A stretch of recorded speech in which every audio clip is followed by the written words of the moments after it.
The boy played games since childhood as he was very sick and spent a lot of time in the hospital.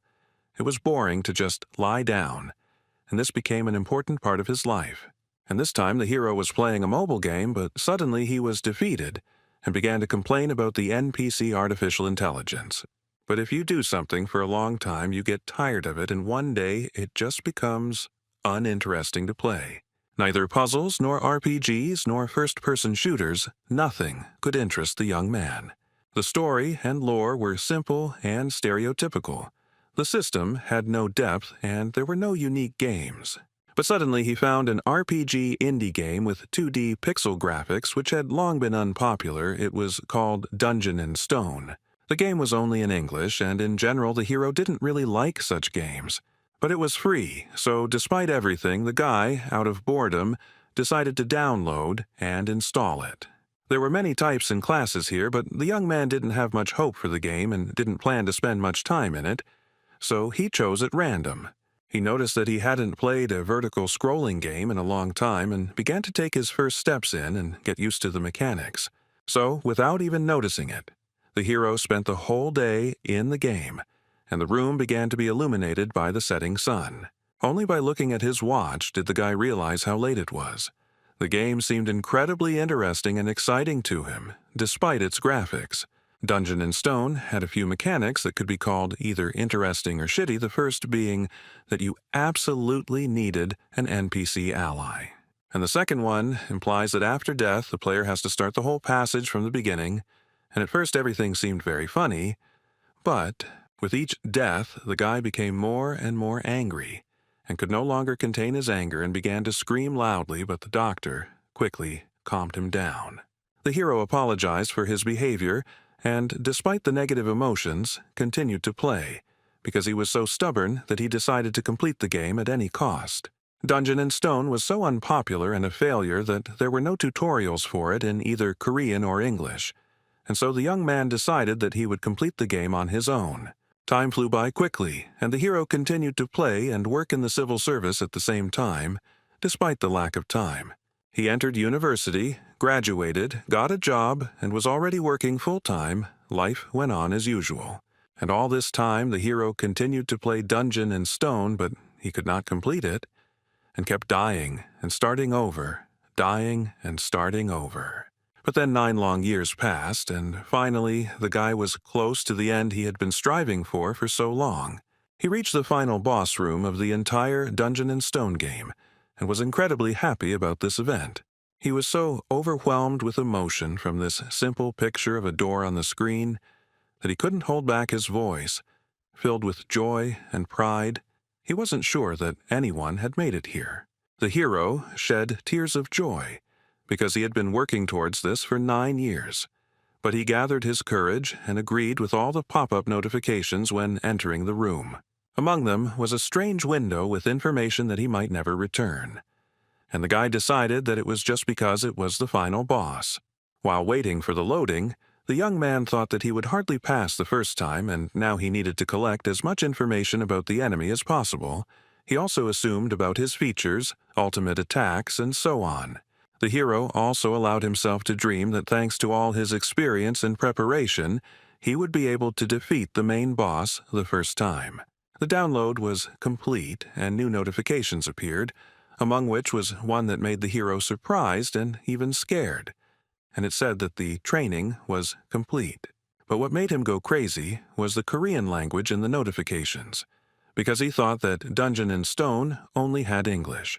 And he spent almost 10 years racking his brains trying to get through tons of dialogue and descriptions in English, which made him very frustrated. Suddenly, a bright light began to shine from the monitors, which blinded the hero. He did not understand what the hell was going on here. Suddenly, this light burst out from the monitors and swirled around the guy like a beam, causing hellish pain throughout his body.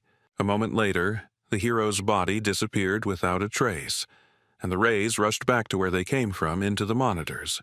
The guy lost consciousness, but through his oblivion he heard a voice congratulating the young fighters and saying that they would soon become real warriors. And when he opened his eyes, a crowd of savages appeared before his eyes. The hero found himself in an unimaginable situation. The darkness was illuminated everywhere not by the usual LEDs, but by real, smoking torches. There was a crowd of wild, pumped-up barbarians standing around, wearing a variety of very primitive clothes and covered in tattoos. And some strange and no longer young, judging by his gray hair, man reads out an equally strange speech, and now he called for choosing a suitable weapon for himself. The hero was completely confused. He did not understand what kind of weapon was being talked about. He did not understand where he knew the language that the leader apparently spoke, and why the young man was here at all. The guy quickly pulled himself together and decided to sort out the situation and gather information. And the first thing he noticed, remembering the recent terrible pain, was his body. And I couldn't help but be surprised again. Rough hands, powerful muscles, tattoos, all this was extremely strange. The guy couldn't believe all this, but he couldn't think forever, because the situation continued to develop and the leader shouted out to those who would be called to come out.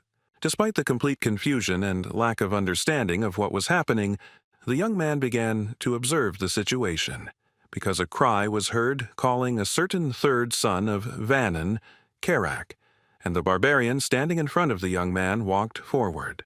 Standing in front of the gray-haired man, he began to quickly look around, as if searching for something.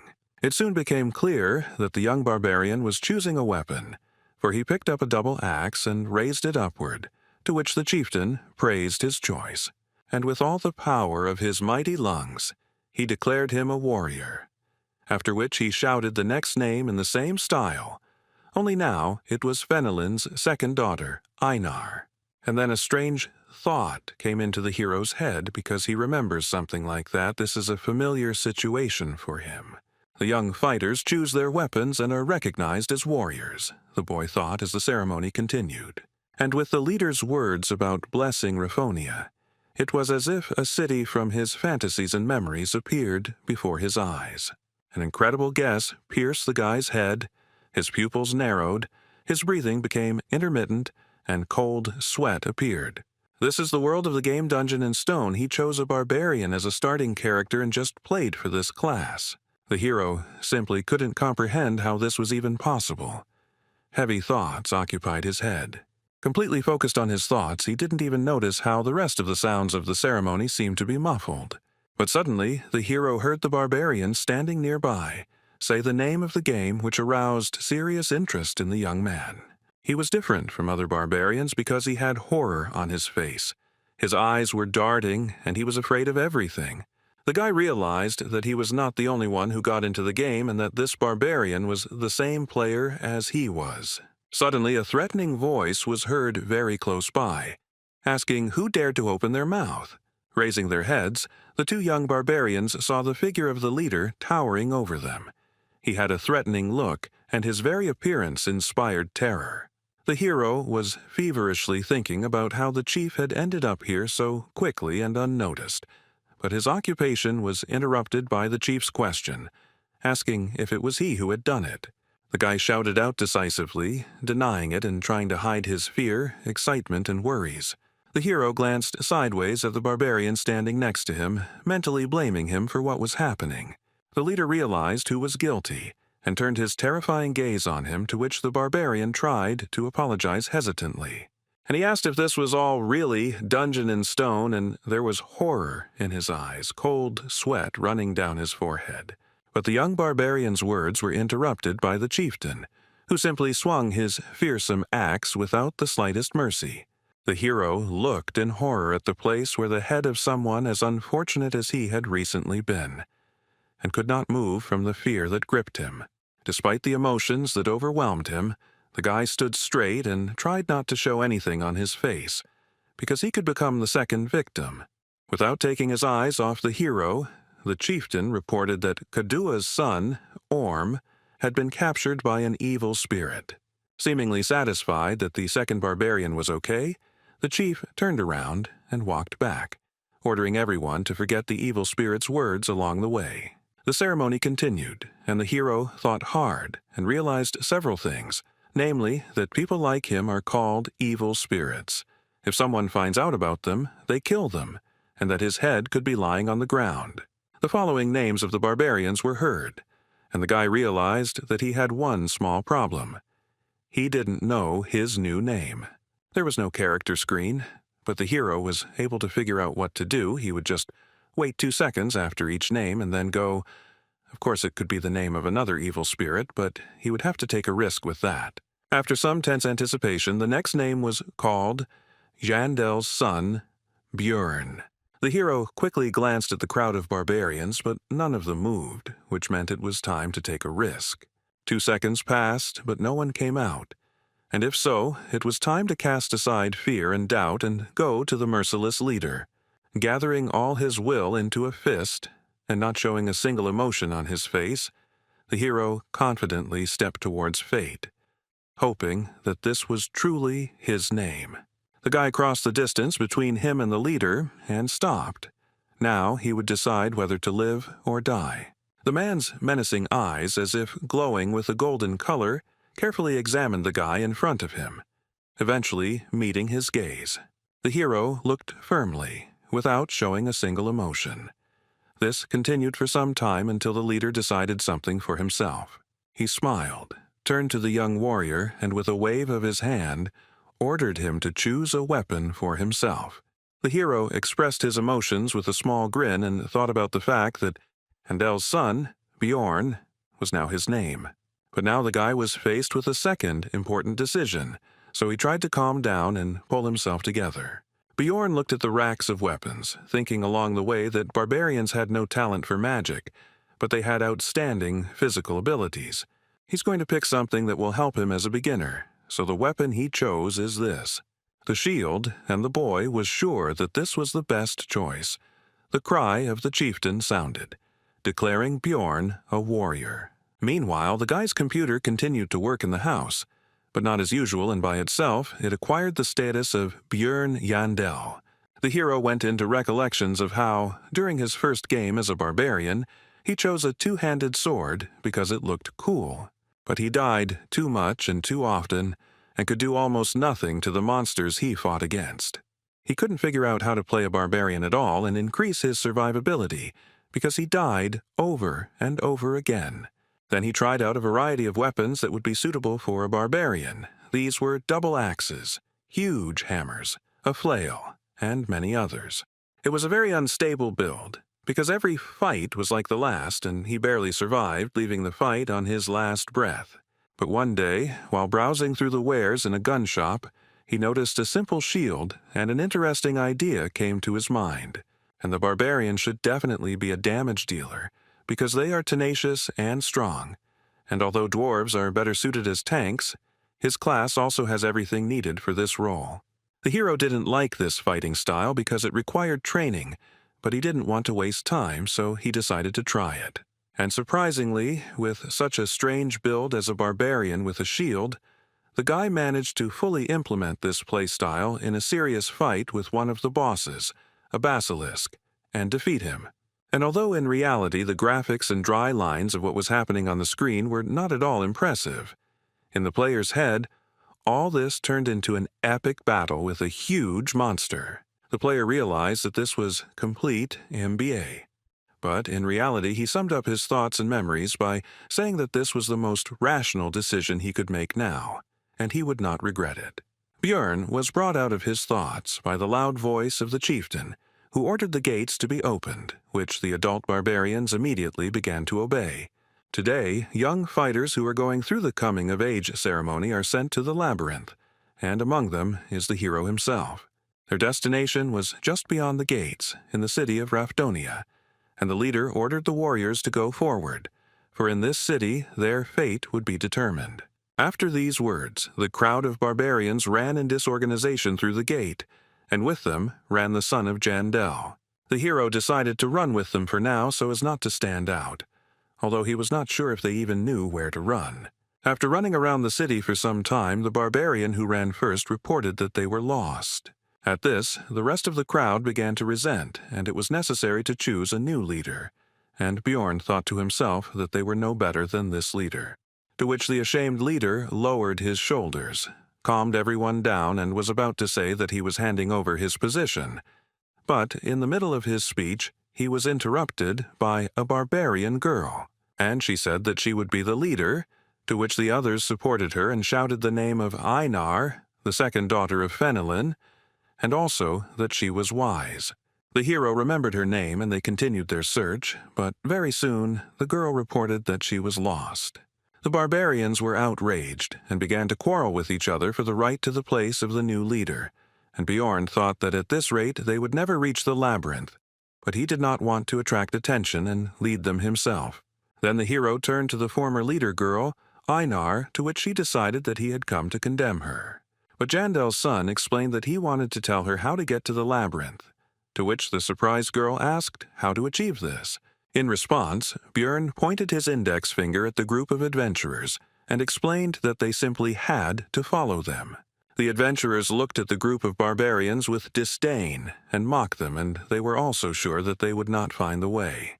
The pair of barbarians paid no attention to this, and Einar exclaimed that she would try to do just that. The girl exclaimed that she had found the way to the labyrinth, to which the naive barbarians immediately believed and returned her role as leader, and also began to praise her wisdom, while the hero wondered if they were really that brainless. Soon, following Bjorn's advice, the group actually reached the entrance to the labyrinth, and a huge crowd of various intelligent beings had already gathered there. The hero was overcome with doubts about the advisability of sending him to the labyrinth, because in this chaos no one would notice his disappearance, and he himself had been an ordinary person all his life. He had never even fought with anyone in his entire life. And would he be able to defeat the monsters? Would he not find another way to pay Rafdonia's taxes? Taxes are one of the strange systems of Dungeon and Stone, the essence of which is that upon reaching 20 years of age, each resident must pay money to the state. But the peculiarity is that if you do not pay, you will be executed. There are several ways to earn money. The first is by fighting various monsters in the labyrinth. The second is to go to work in the most ordinary positions, for example in bars or somewhere else. But the hero will have certain problems with this. He is a barbarian, and in this world, barbarians are not preferred for employment and are generally viewed extremely negatively. Because of this limitation, at the beginning of the game, the barbarian, unlike other classes, immediately receives a weapon. If not for this, Bjorn would not have to fight monsters. The entrance to the labyrinth is closing soon, and you need to think faster, because you can only get inside once a month. And if you don't go now, you'll have to survive here for another month, which, given the difficulties with earning money, will be difficult. Even if he survives this month, he will be in terrible condition, so he needs to leave right now, but his legs won't budge because this is not a game and his life is at stake. Suddenly, the same Einar turned to Bjorn. The guy greeted her but made a mistake in calling her the third daughter. She corrected him, saying that she was the second, and said that the others had already entered and they needed to hurry. The last adventurers, except for a couple of barbarians, were already running through the portal, and the man next to him said that it would close in 5 minutes, while the guy noticed that the passage was getting smaller. Bjorn told Einar to go ahead and he followed her, but she stopped to thank him for his help. The girl also wanted to ask what she needed to do to become as wise as he was, because she had never seen such wise barbarians and wanted to become the same. Bjorn thought that she would have to be reborn for this, but decided to give a vague answer and said that before doing something, you need to think first. In response, Einar said that if she returned from the labyrinth, she would thank him. But the hero seized on this reservation and realized that, unlike in the game, barbarians are also people and can be afraid of death. Putting on a serious face, Bjorn asked the girl if she was afraid of death, to which he received a rhetorical question about whether this was abnormal. Einar immediately continued that she was afraid, but she was born a warrior and would die if she did not fight, and the hero realized that he was in the same situation and would have to fight to live. The girl decided to say goodbye with words about how they needed to survive and meet again, and the guy thought that this is why barbarians learn to overcome their fear and they are incredible. He took his shield in his hands and began to gather his courage and also mentally shouted that he was now also a barbarian. A warning sounded that there was 1 minute left before the labyrinth closed, and the hero immediately took off at an impressive speed. Bjorn is afraid, but he has no other choice. He has not only the body of a barbarian, but also the mind of a dungeon and stone player who has raised thousands of characters, and with this knowledge he will definitely survive, he thought, running into the labyrinth. Having run into the ever-shrinking passage, the hero found himself in a place completely devoid of light and did not understand where he was at all. Standing in the darkness, Björn reflected that he was an expert in the world of dungeon and stone, and he came to this conclusion for a simple reason. Because the body of a mighty barbarian was combined into it with his strength, durability, and so on, he has a good advantage. And knowledge of 9 whole years of playing for different classes and builds, which gives simply a huge amount of information. Björn tried to make out at least something in the pitch darkness. He hoped that his eyes would soon get used to it and at least something would be visible. But no. In the game, on the first level, in the crystal cave, there were crystals on the walls that gave off enough light that torches were not needed. Suddenly, the hero remembered that on the first level there was a location with no light called the Dark Region. But in the game, this is not the starting location. But since this is the real world, then nothing can be guaranteed. And even in such places you can end up at the very beginning. In the meantime, you can finally try to call up the characteristics window or something similar, which is what Björn did, starting to pronounce various terms, from inventory to daily log. But as expected, nothing came of it, which did not stop the hero from beginning to resent the injustice of life. There was no point in standing, the barbarian decided, and began to move. But due to the darkness, progress was extremely slow. And just as Jandella's son began to think that there might be traps here, a sharp pain pierced his leg, and he could not hold back a scream. But the next moment, Björn began to hold back his moans and tried to calm his emotions and ignore the pain. Goblin. This is a monster that uses traps on the first level, and it may be nearby. After these thoughts, the hero began to carefully look and listen into the darkness. He could have gone somewhere, and the barbarian would have been lucky. But such thoughts are extremely dangerous, and if he is not sure of the situation, then he needs to assume the worst possible outcome. If his trap is here, then its owner is nearby. And if he hears my scream and sees that I am caught in the trap, he will wait until I weaken from blood loss. Since this is the situation, then you need to do what is necessary, Björn thought, and began to remove the trap from his leg. He also noticed that it was smeared with a paralyzing poison, and if he had been given normal boots and not sandals, then everything would have been easier. But in any case, it's useless to think about it now. You need to quickly get out of the trap and be ready for battle.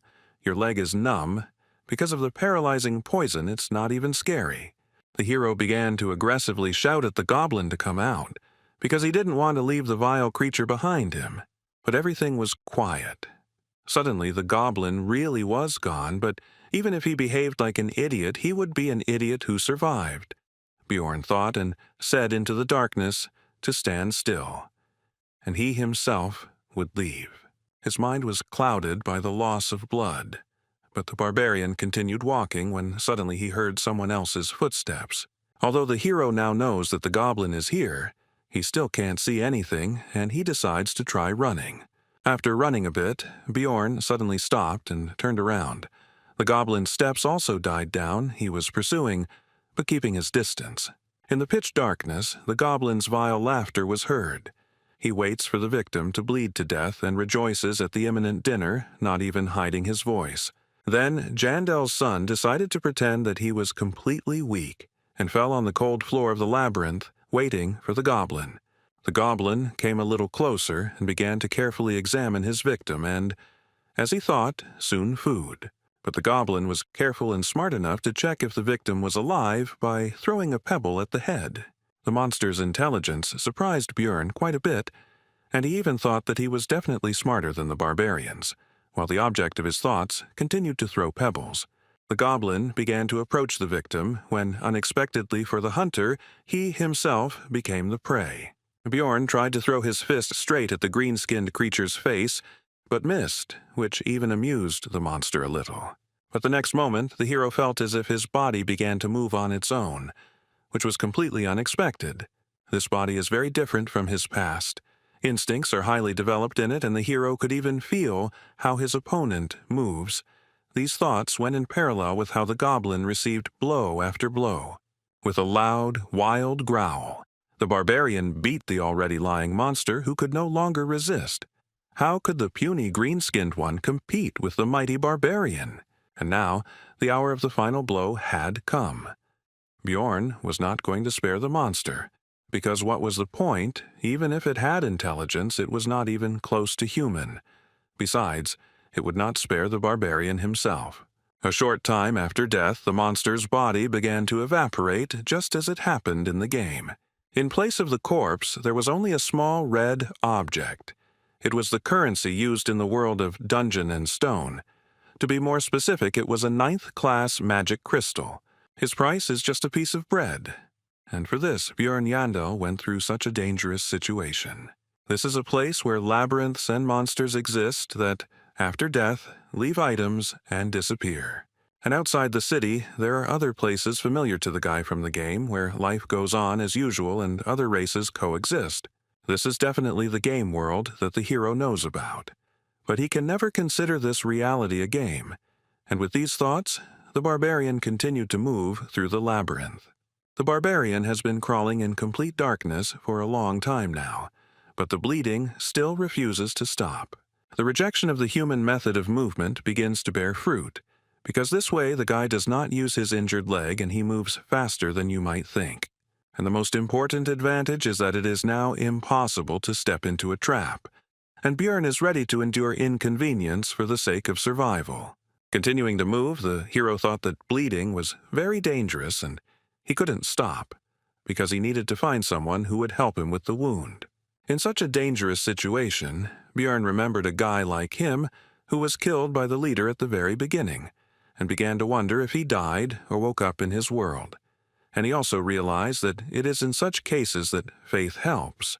It seemed to the hero that he was coping, because light was already visible in the distance. After all, the entrance to the first floor should not be covered in darkness. The guy is sure that someone will help him there. Suddenly, Bjorn saw himself, but different. It seems that the loss of blood and the stressful situation itself are already causing hallucinations.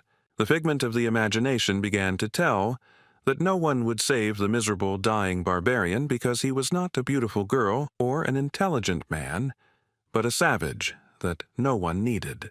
Jandel's son felt his personality splitting and then joining and then becoming silent again, and he was definitely going crazy. Despite his condition and the constant mockery of his own mind, Bjorn continued to crawl, and soon it brought results. He finally got out of the pitch darkness into the light.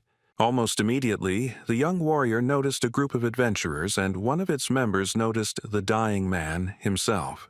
He turned to what appeared to be the leader of the Otrada, Draus, and pointed to a wounded barbarian slightly off to the side of their squad's path. The blonde walked up to Bjorn and leaned over him, thinking out loud that he looked like a newbie, to which the guy mentally resented the fact that he was looking at him here instead of helping.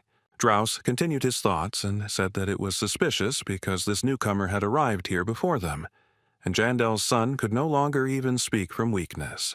The blonde grinned and asked the squad's priestess Ursina if she could heal this man, to which the barbarian himself could only be surprised that their squad had such a useful girl.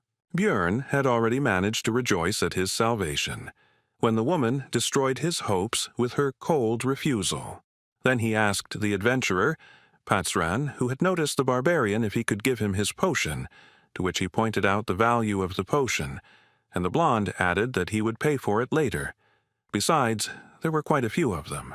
Having received what he wanted, the leader began to uncork the bottle and explain that this was not divine power, so it would hurt a little. After the potion hit the wound, Bjorn's body was pierced by such intense pain that it felt like his body itself was melting. After some time, the pain went away, and the wound on his leg was gone, the weakness almost receded, and the hero began to rise from the floor. As soon as Bjorn recovered, Draus began to ask about how the newcomer got here before their group, and also whether there was a secret passage, to which the barbarian explained how everything happened. The blonde began to think out loud about the fact that once every few hundred years, due to spatial instability, there is a chance to end up in the dark region. Bjorn began to rise from the ground as the adventurers passed by, and Draus informed him that he should not worry about the price of the potion. As the barbarian watched the group move away, he reflected that time in the labyrinth was extremely valuable, and it was a miracle that they had spent so much time on it. Bjorn should have been glad that he had survived, but he hated feeling sorry for himself. Meanwhile, the group continued on their way, and its members talked about the unexpected meeting, in particular arguing about his luck or bad luck, because on the one hand he got into an unpleasant situation, and on the other he met them. The archer noted that his luck was to meet Drows, and not him, Patsran, because he was sorry to even give his potion. To this, the adventurer replied that there were many such worthless ones, and did not the priestess agree with him? To this, the archer said that if it were not for the rules of the temple, the barbarian could have been cured without any problems. Continuing the argument, pointing out the kindness of Drows, because he gave the dying man the opportunity to pay for help with information, and barbarians do not like to accept help from others, they also noticed that the bloody trail had been going on for a long time. The priestess noted that it was convenient to have a guide, who was the blond man, to which the archer noted that he had memorized the map of the entire first level, which was an extreme rarity. But when the group finally reached their destination, they noticed that they were the first to arrive, and Drows came closer, and he activated the portal that leads to the second level of the labyrinth, and the adventurers began to move to the next location. But the archer made everyone pay attention to the sandals of their recent acquaintance and the trap nearby. The magician illuminated the cave, and everyone saw that the bloody trail stretched all the way from here, which surprised everyone, because they had lost him. The magician asked Drows how long it was to walk from here to the place where they met the barbarian, to which he received the answer that it was about 15 kilometers if you didn't take a shortcut. Patsran, having learned that he had crawled for so long in pitch darkness, wondered whether he could repeat it. He also remembered that the barbarian had then pulled his magic crystal towards them, which he carried with him all the time, no matter what. He simply had nothing more to thank them with, and after these thoughts he informed the group that he took back all his unflattering words about this guy. He realized that people like this barbarian never give in, no matter what, and never escape from problems through death. After his recovery, Bjorn continued to encounter green-skinned goblins in fairly large numbers. The first time, the barbarian was in pitch darkness and was also nervous. But now these monsters pose practically no threat. The traps are set randomly and not even camouflaged in any way, making it almost impossible to get caught. Their attack directions and ambush sites are extremely predictable, and they cannot pose a serious threat. But a new problem has appeared, and it is extremely simple. It is hunger, because enough time has passed, and the energy has gone to recovery and physical activity. Suddenly, I remembered that they were given provisions at the very beginning, but while crawling, the bag got damaged, and a fair amount of food was lost. There was only enough for 2 days left from the 7-day ration, which meant he would have to economize, Bjorn thought, eating the bread, which seemed quite tasty to him. Only the first problem, the need for food, was more or less solved as I wanted to drink, but this will be more difficult. Dungeon and Stone only had a hunger system, which worked in the labyrinth, and it had no information about water. But this is not a game, but the real world. And since they were not given water to take with them, it means that there must be natural springs somewhere, and the hero went in search of them. After some time, Bjorn heard the sound of water and went there, where he met a lonely adventurer resting. It was the first time he had met anyone outside of that blonde guy's group, but in the labyrinth there was an unspoken rule not to interact with others unless absolutely necessary. Having quenched his thirst, Bjorn decided to count the crystals he had obtained from the goblins, of which there were 44, which turned out to be quite a good haul for him. And now the third problem has arrived, also connected with the needs of the body, namely the need for sleep. And there are 2 ways to rest in the labyrinth. The first is to simply go to bed and hope for luck. The second is to find people who can protect you in your sleep, in other words, temporarily unite with someone. But here, too, the hero was in for a failure, because some were openly afraid of the barbarian covered in blood. Some did not trust him, and some simply did not like people like him. This whole situation was extremely irritating to Bjorn, but he couldn't do anything about it, and he just wanted to sleep. But suddenly, some lonely adventurer approached him with an offer to become night companions, which at first angered Björn, but he explained that he had nothing reprehensible in mind. The barbarian agreed with the proposal, and also remembered that a night companion is an in-game term, although in real life it sounds strange. After that, they introduced themselves to each other. The new acquaintance was called Hans. The adventurer said that it was pointless to look for another comrade, and that they would spend that night just the two of them, which made Björn tense up because of the ambiguity of the phrase and the manner of speech of his new acquaintance. They played rock, paper, scissors to see who would be on duty first, and the barbarian lost, which didn't surprise him, since his luck had clearly deserted him lately. Hans handed Björn a mechanical watch and told him how to know when to wake him up. He clearly didn't have the best opinion of his friend's intelligence. Looking at the obviously expensive device, the hero thought that, in the future, he would certainly have a chance to use the prejudice about the stupidity of barbarians to his advantage.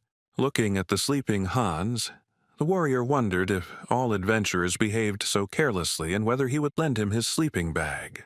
And so, when the right time came, Björn woke up his temporary comrade so that he could take up his post. Hans replied that it was now the barbarian's turn to sleep, and then he realized that he wouldn't be able to sleep because he didn't trust his friend at all. The hero decided to just pretend to be asleep, simulating a loud snore, but in reality he listened attentively to the actions of his temporary comrade. But during the entire dream, Hans did nothing, despite all of Björn's expectations and suspicions. Looking at the carefree sleeping man, the barbarian doubted whether it was all justified, or whether he was just winding himself up in vain. So, while thinking, the hero began to feel sleepy, because recently he had had very intense adventures, an injury, and the very fact of getting into this world.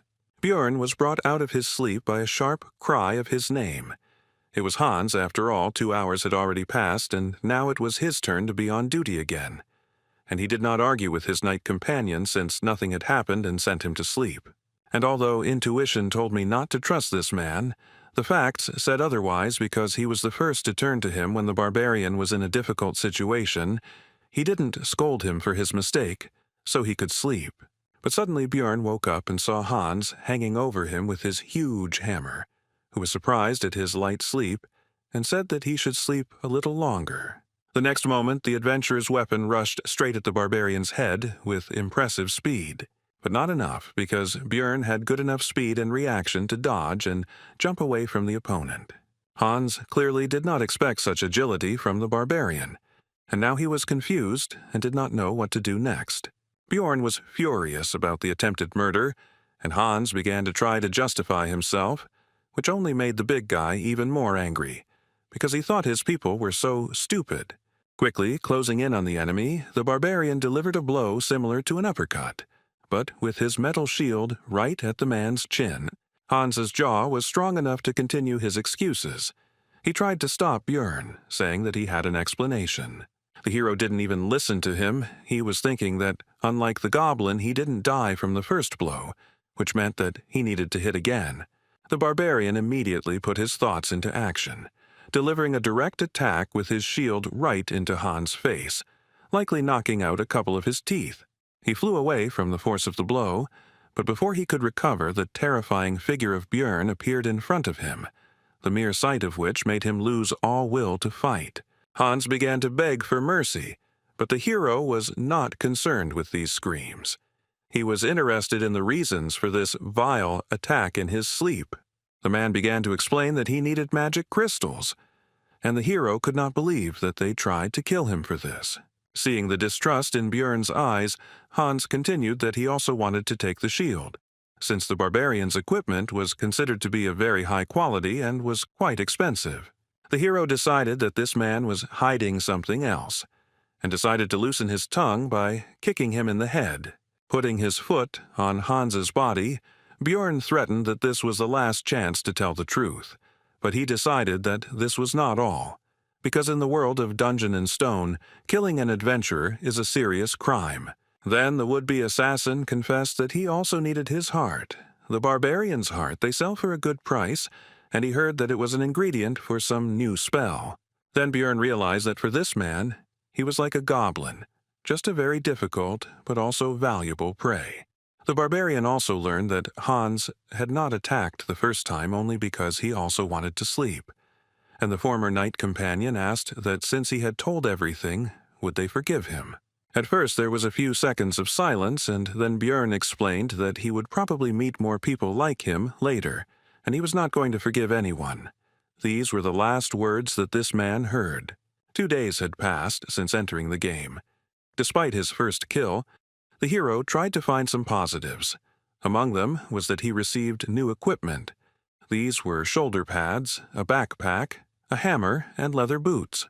In his backpack he now carried a flask of water, a compass, that same watch, bandages, and potions, and he got all of this by killing a man, which did not improve his mood, but he himself was to blame.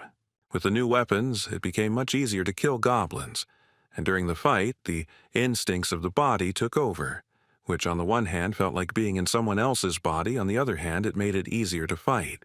It's already the second day of the labyrinth's life, so the goblins began to appear in pairs, but the hero also became stronger thanks to equipment and some experience. Also, the young warrior's progress became much faster than before, which could not but please. But there was one serious problem among this news because he had not slept for a long time, and this threatened significant problems. And remembering the previous experience of searching for a comrade, the hero decided to sleep alone. But as soon as Bjorn began to fall asleep, these green-skinned people appeared, which irritated him greatly, as a result of which they lost their lives. Then the barbarian tried to kill all the goblins in the area, hoping that they would not appear again, and fell asleep. He was awakened by a sharp pain in his chest, and opening his eyes he saw a monster in front of him, who plunged a dagger straight into his body. But the green-skinned man did not rejoice for long because he received a fist in the face and died instantly. His friend, seeing the fate of his comrade, hastened to flee, and the barbarian did not even have the strength to pursue the fugitive. Reflecting on the fact that due to overwork he did not notice the danger at all, the hero decided to use a healing potion, which brought even more suffering than the injury itself. It's been 14 hours since the meeting with Hans. At this time, the adventurers begin to look for companions for the night, which Bjorn decided to do. But now he decided to look for a fellow barbarian, because only he can be trusted. This time, other groups of adventurers also invited him to join their company, and at first, the hero, due to exhaustion, did not understand why. He refused everyone and explained that he was looking for a relative. And he also understood the reason for such hospitality, simply and trivially. With new equipment, he looks not like a tramp without one sandal, but like a completely reliable comrade. One of the people I met explained that it would be difficult to find a barbarian on the first level of the labyrinth, because all of them, 3 to 4 months after the ceremony, go to the second or higher levels, and it is difficult to meet young ones. Then the hero decided that since he couldn't find his relatives, he would look for representatives of other races.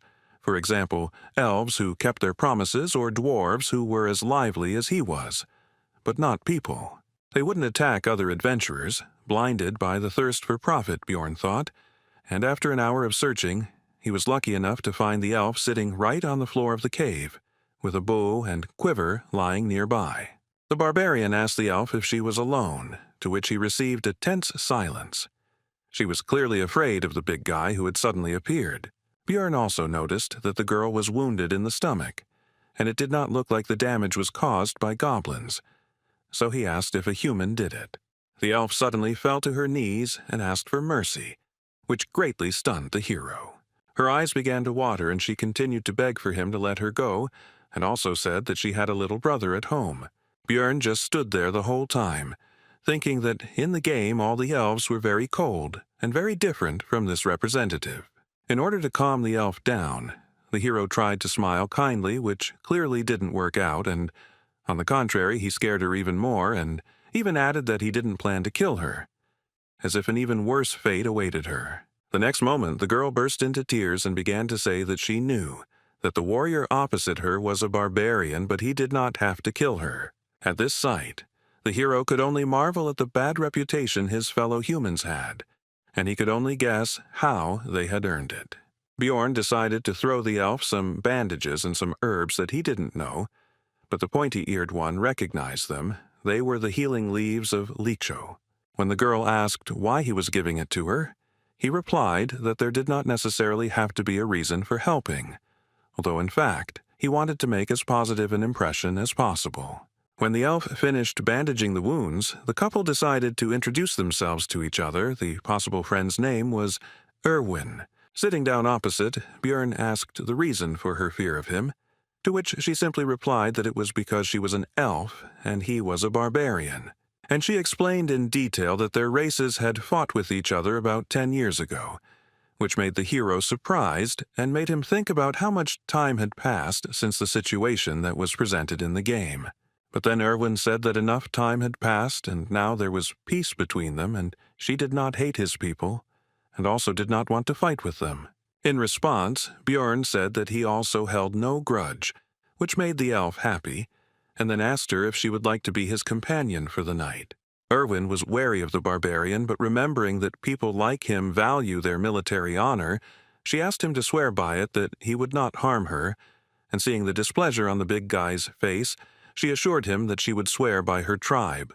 Bjorn agreed with this, but decided to first deal with the fact that the girl constantly calls him Meister, which makes him feel old, and once again reminded him of his name.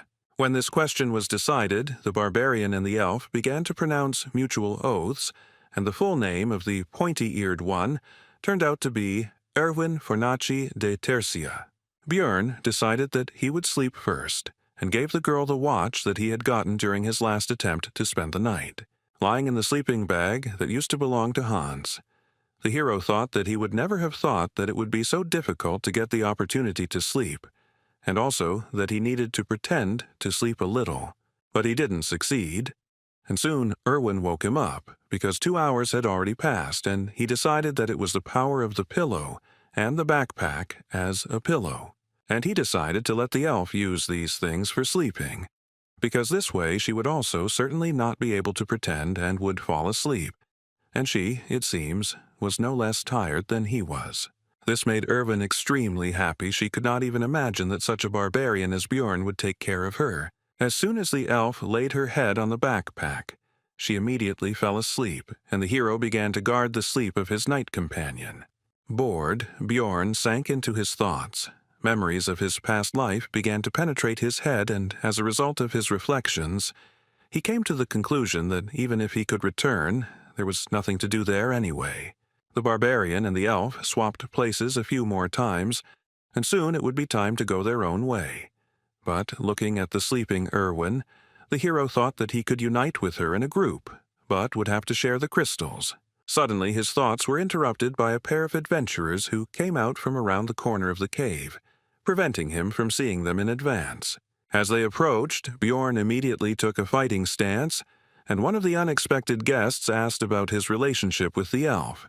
The barbarian replied that they were companions for the night. The adventurer asked how much time was left until the end of their cooperation, to which the hero replied that he was not obliged to answer, and looked at them coldly. A very menacing appearance and chilling gaze frightened a couple of uninvited guests and also, it must be admitted, surprised. It is not often that people like him stand up for elves.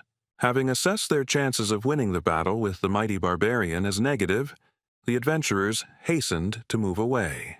Bjorn had a bad feeling, and based on their interest and his intuition, he assumed that they needed Erwin, so he started to wake her up. But she, like a child, asked for 5 more minutes. The hero noticed that she was actually just pretending to be asleep, which was evident from the fact that she was holding the blanket near her face. Grabbing the elf by the shoulders and lifting her up, Bjorn asked the reason for her behavior, to which she put her hands up in a defensive gesture.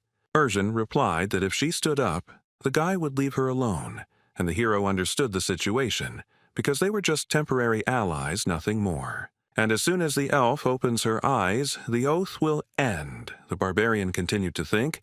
Getting ready for his further journey, he also asked about what connects her with those 2 recent guests.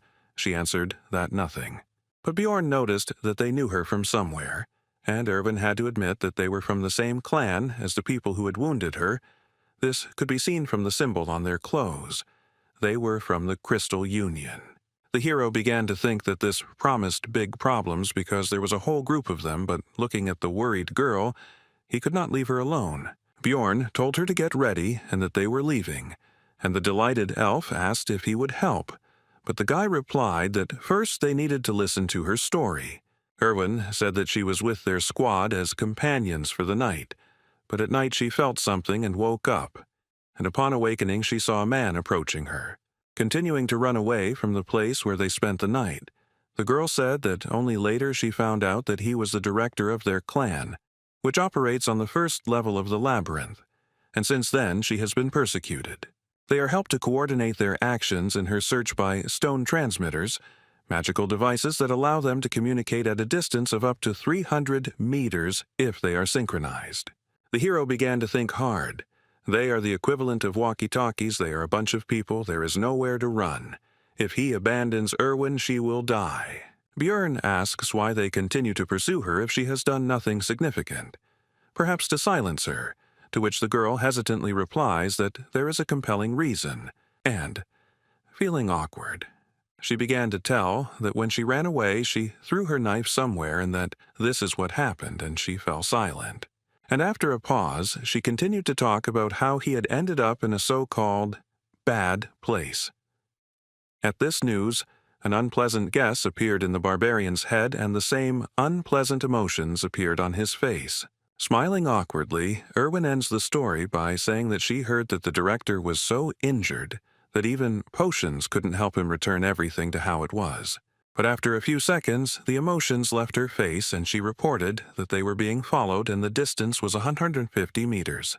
Looking out of the corner of his eye at Erwin, the hero thought about how she heard this from a very impressive distance, and also noticed the opening of her wound, and she was not complaining. Although they have sped up, the elf reports that the distance is still the same 150 meters, which means they cannot break away. And during this time the pursuer has probably informed his people about the situation. The only way out is to destroy them, but then there will be no way back. Is it worth risking for the sake of a companion? Because he is not the target. While the hero decided to gather more information before making a decision, so he asked what Erwin was good at, and she replied that she was good at washing and cleaning, although her cooking was not so good.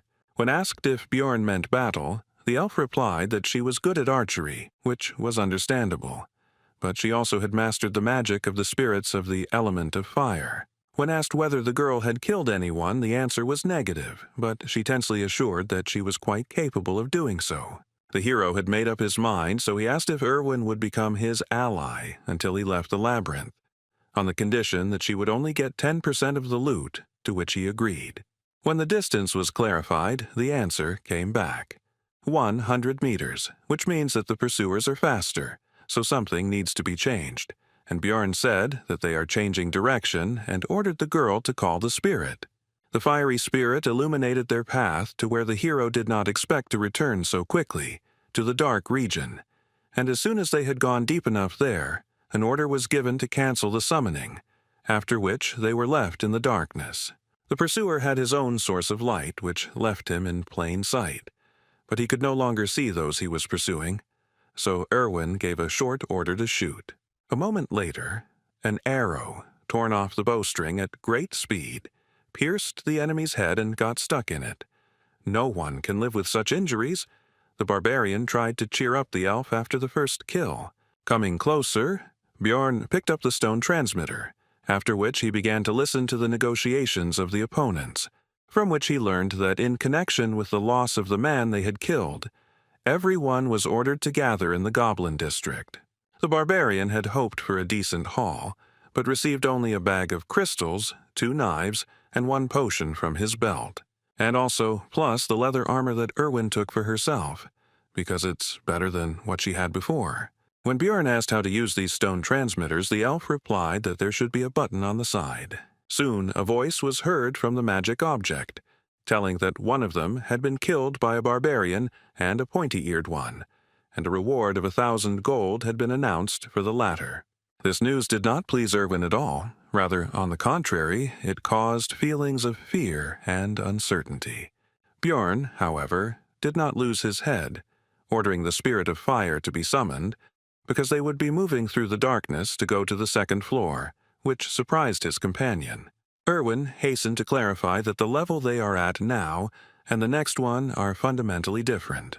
The barbarian explained that they would succeed because they were a great couple, and continued mentally in game terms: a tank melee and a damage-dealing archer.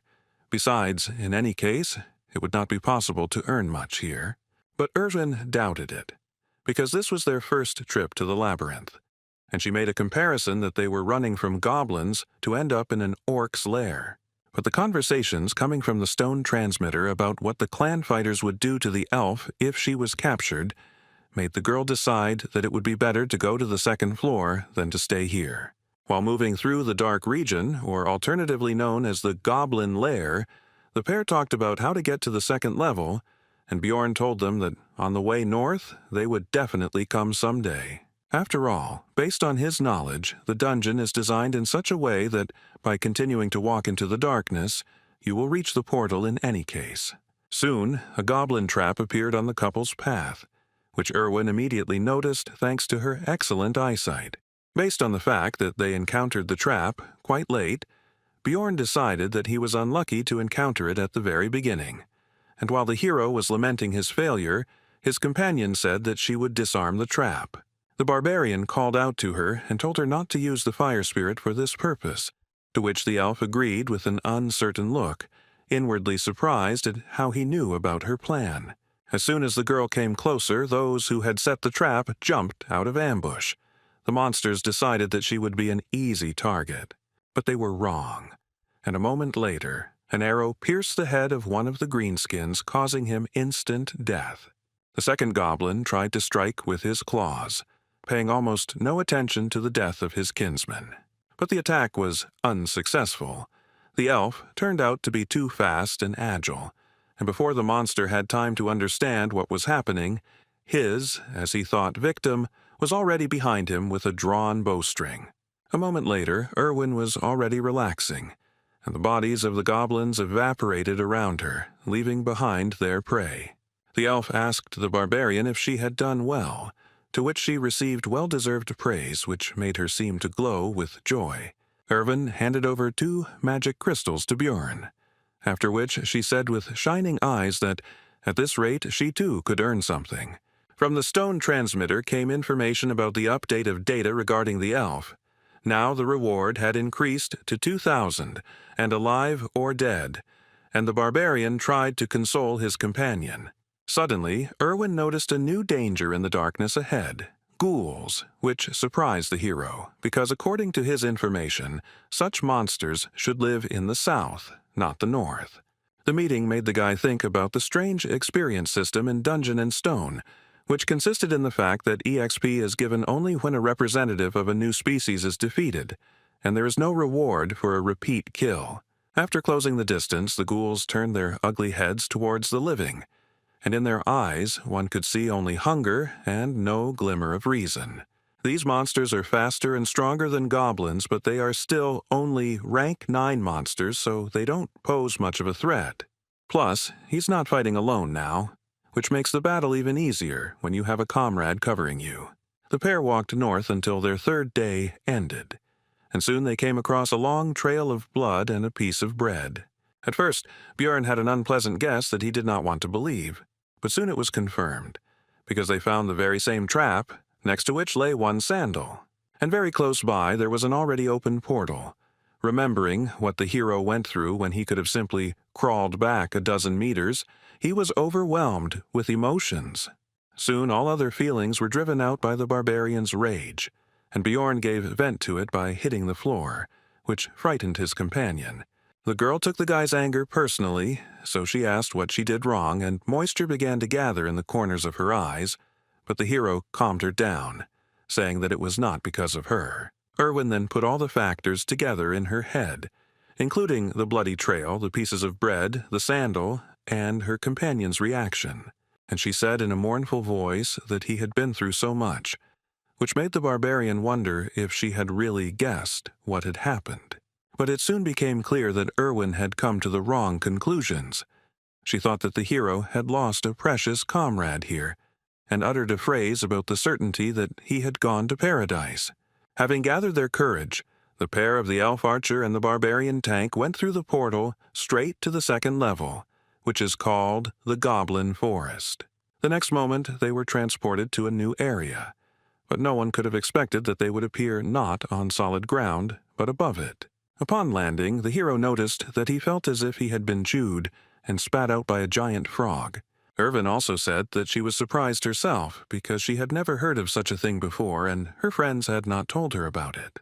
While scouting the area, Björn came to the conclusion that the lighting from the stars was so-so, but there was no point in waiting for dawn because they were in the labyrinth, and also decided that in case of a threat, they could return to the first floor. Irwin asked if this was really the second floor, since she had never heard of this forest, to which the hero explained that from the first level, you can go through different portals and end up in other locations. And he continued, "Besides the Goblin Forest, there is also the Beast's Lair, the lands of the dead in the dark Rocky Mountains." And when his companion asked about their next steps, the barbarian asked if she knew how to get back. When told that they would simply be thrown out when the labyrinth closed, Björn confirmed, but added that the first level would close in 168 hours and the second in 240. And most likely, the Crystal Union will not go to this floor, so they will wait until the first one is about to close and will be transferred there through their portal, and then they will be spat out into the outside world. But the hero decided not to sit around doing nothing all this time, and the couple set off to explore the surrounding area. Irwin, walking through the forest, felt nostalgic, and also reported that this place felt just like the abode of fairies, one of the species of which she is in the world of Dungeon and Stone. While scouting the surroundings, the elf noticed traps everywhere, although the barbarian was unable to notice their presence. So the girl decided to show their location and threw a stone straight into the trap, causing it to go off. Unlike the previous floor, here they were camouflaged. After that, Irvin started begging for praise, but Björn decided not to overdo it and simply said that she was throwing stones well. However, seeing the girl's displeasure, he still added that there was no need to rejoice over such trifles, and that he already considered her to be a fairly experienced adventurer, and she was pleased with this. After walking around a bit more, the girl expressed concern that there were enough traps, but there were no people who set them, and the hero remembered that their presence in this location was more of a feature of the zone. In the game, this place was also called the Goblin Forest, and in addition to the traps, there should also be many times more goblins here, and among them there should now be mutants, archers, and warriors, and the deeper, the more and more dangerous. Björn ordered to first deal with the traps in the area, and then explore further, so that in case of danger it would be possible to run to the portal without fear of getting a leg injury. After that, the couple simply searched for traps and disarmed them to secure their escape route. But they had to stop abruptly, because Erwin noticed traces of a group of goblins nearby, which she did not hesitate to tell Björn about, and also soon clarified that there were more than 10 of them, and they were about 50 meters away. The hero decided that the threat should be eliminated, so he ordered to get as close to them as possible and attack while they were unknown. The girl walked quietly and silently, and the barbarian decided that this was some kind of fairy trait, but be that as it may, a group of monsters was soon discovered. The pair decided to start the fight with Erwin's shot, so soon the sound of a bowstring being pulled was heard, and they prepared for battle. The arrow shot forward, and a moment later, the barbarian shot too, not even sure whether his companion had hit due to the distance. The boy and the goblins ran towards each other. Erwin, as an archer, stayed behind and did not rush forward. Both sides were confident of their victory. The second floor is different from the first. There are 3 times more enemies, and you can also encounter new species, and most likely the hero should have felt fear. But the barbarian did not feel it. On the contrary, the warrior's heart, which he received in his new life, trembled in anticipation of the battle. With a loud battle cry, the hero burst into the crowd of greenskins and began to scatter them in different directions. But there were too many enemies, and one of them almost cut off the barbarian's head with his dagger, but he was fast enough to dodge. And Björn jumped back, thinking about the situation, because if he had been a little less agile, his head would have flown off his shoulders. The enemy has the advantage in numbers and injuries would be inevitable if he were here alone. But it's good that he has an ally. To prevent the goblins from running to Erwin, the hero began to shout loudly, attracting the attention of the green-skinned shorties. It was time to finish. From defeating the group of goblins, 11 magic crystals were obtained, which was quite good compared to the first floor. After all, Bjorn earned about 44 in a whole day, and although he wanted to take the armor or weapons, they dissolve along with their bodies. The barbarian decided to give Erwin 2 crystals, because those that fell from the goblin warriors were more valuable, which made the girl happy. After which, he ordered them to move on, because he was impatient to see the results of the whole day's monster hunt. As the pair went 3 kilometers into the floor, groups of goblins began to appear every 5 minutes. This time they had a new type of enemy with them, a goblin archer, whose specialty, among other things, was camouflage, with the help of which he could disappear right before your eyes. The barbarian and the greenskins rushed towards each other because even though the shooter would make things more difficult, he would not lose.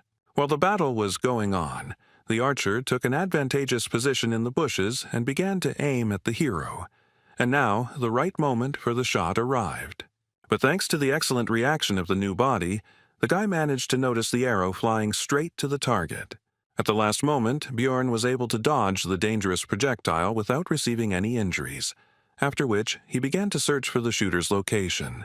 The goblin realized his mistake too late and could no longer hide, so he was killed with one powerful blow of the hammer. After 15 hours of continuous fighting, both were very tired, so they finally decided to rest.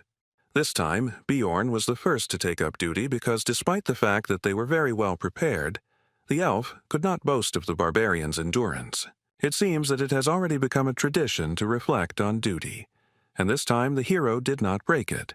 They hunted for 15 hours and earned more than they could have dreamed of on the first floor. But the further they went, the more often they encountered other adventurers who not only often had numerical superiority, but also included different races. Adventurers are much more dangerous than goblins, especially now that the guy has someone to worry about. Bjorn said out loud his thoughts that the biggest problem was that he was very beautiful, which embarrassed, in fact, only the girl who was falling asleep. In the following days, the couple actively hunted goblins to earn crystals and gain experience. Together, they rested from physical activities and protected each other's sleep from monsters and other possible dangers.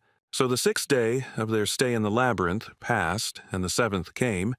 The couple decided to get out of here because there were only 2.5 hours left before the first floor closed. They were both very tired these days, but it affected Erwin especially strongly. She already dreamed of going to bed immediately after returning. Soon they came across a group of goblins on their way, and despite their fatigue, the adventurers decided to fight their opponents. The mere sight of the stern barbarian already instilled in the green-skinned monsters a feeling of insecurity in their own strength. While scattering the enemies, Bjorn decided to deal with the warriors first, and Erwin would deal with the archers. After so many battles during these days, the hero became a master of such battles and gained enough experience. And Erwin also didn't stand still and now always knows exactly who and when to shoot so as not to interfere with the guy. Although there were 2 archers among the goblins, not a single arrow flew towards the barbarian, and the enemies were already defeated. The pair had already worked together perfectly. The time it took to kill goblins had been significantly reduced, and looking at Erwin and noticing how much she had grown in recent times, Bjorn even began to feel proud of her. Suddenly, among the evaporating corpses and magic crystals, the elf noticed something unusual, something they had never seen before. It was an essence, part of the Dungeon and Stone skill system. It gives passive or active skills. You can only absorb 1 per level. Skills vary greatly depending on who dropped the item. For example, the guy who chased the couple downstairs most likely had the essence of a razor wolf, which enhanced his sense of smell. When asked if the elf wanted to take the essence for herself, she answered positively since he didn't need it anyway. But then suddenly a group of aggressively minded adventurers emerged from behind the trees onto the recent battlefield and began to accuse the couple of something. Erwin tried to justify herself, but Bjorn took her by the shoulders and told her to stop, because he had already guessed why they were here and what they wanted. After which he simply threw the girl's light body into the essence that rose into the air, because that was exactly what these people had come for. A bright light flashed and blinded the adventurers, who realized what had happened and were extremely outraged that the valuable prey had slipped out of their hands. Bjorn Yandel decided to try to intimidate the adventurers by making a brutal face and saying that he was ready to fight right now.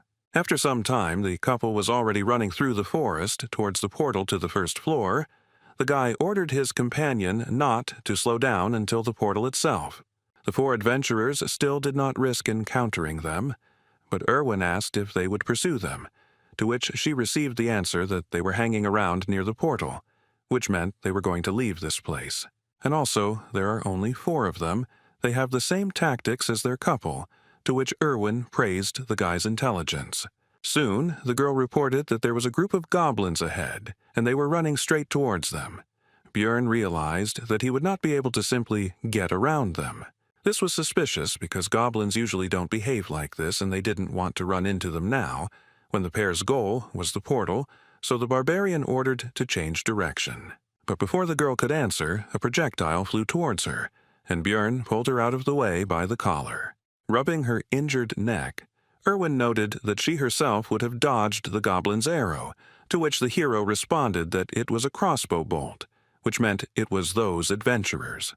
Most likely it was they who lured the greenskins, and they themselves are sitting in ambush on the other side, wanting to exhaust them. Bjorn decided that there was no other way out. They would have to fight, but they had an advantage: the power of the essence. The Goblin Archer's essence, based on game knowledge, should increase stats and give 1 passive and 1 active skill. The first is arrow poisoning, and the second is camouflage. When Erwin remarked that she didn't know how to use them, Bjorn pointed out that she was already using them, and it seemed to be done simply by the power of thought. The hero handed over the backpack and sleeping bag to his companion and said that he would deal with the goblins himself, and her task was to find the enemy crossbowmen. When asked about the danger of separation, the guy replied that they didn't have time. She needed to keep her head down and shoot her target after the signal, and he rushed at full speed towards the goblins, no longer hearing the question coming from behind him about what kind of signal this would be. The hero decided that if those adventurers did not show up after the shot, they would show up when he defeated the greenskins and entered the fight.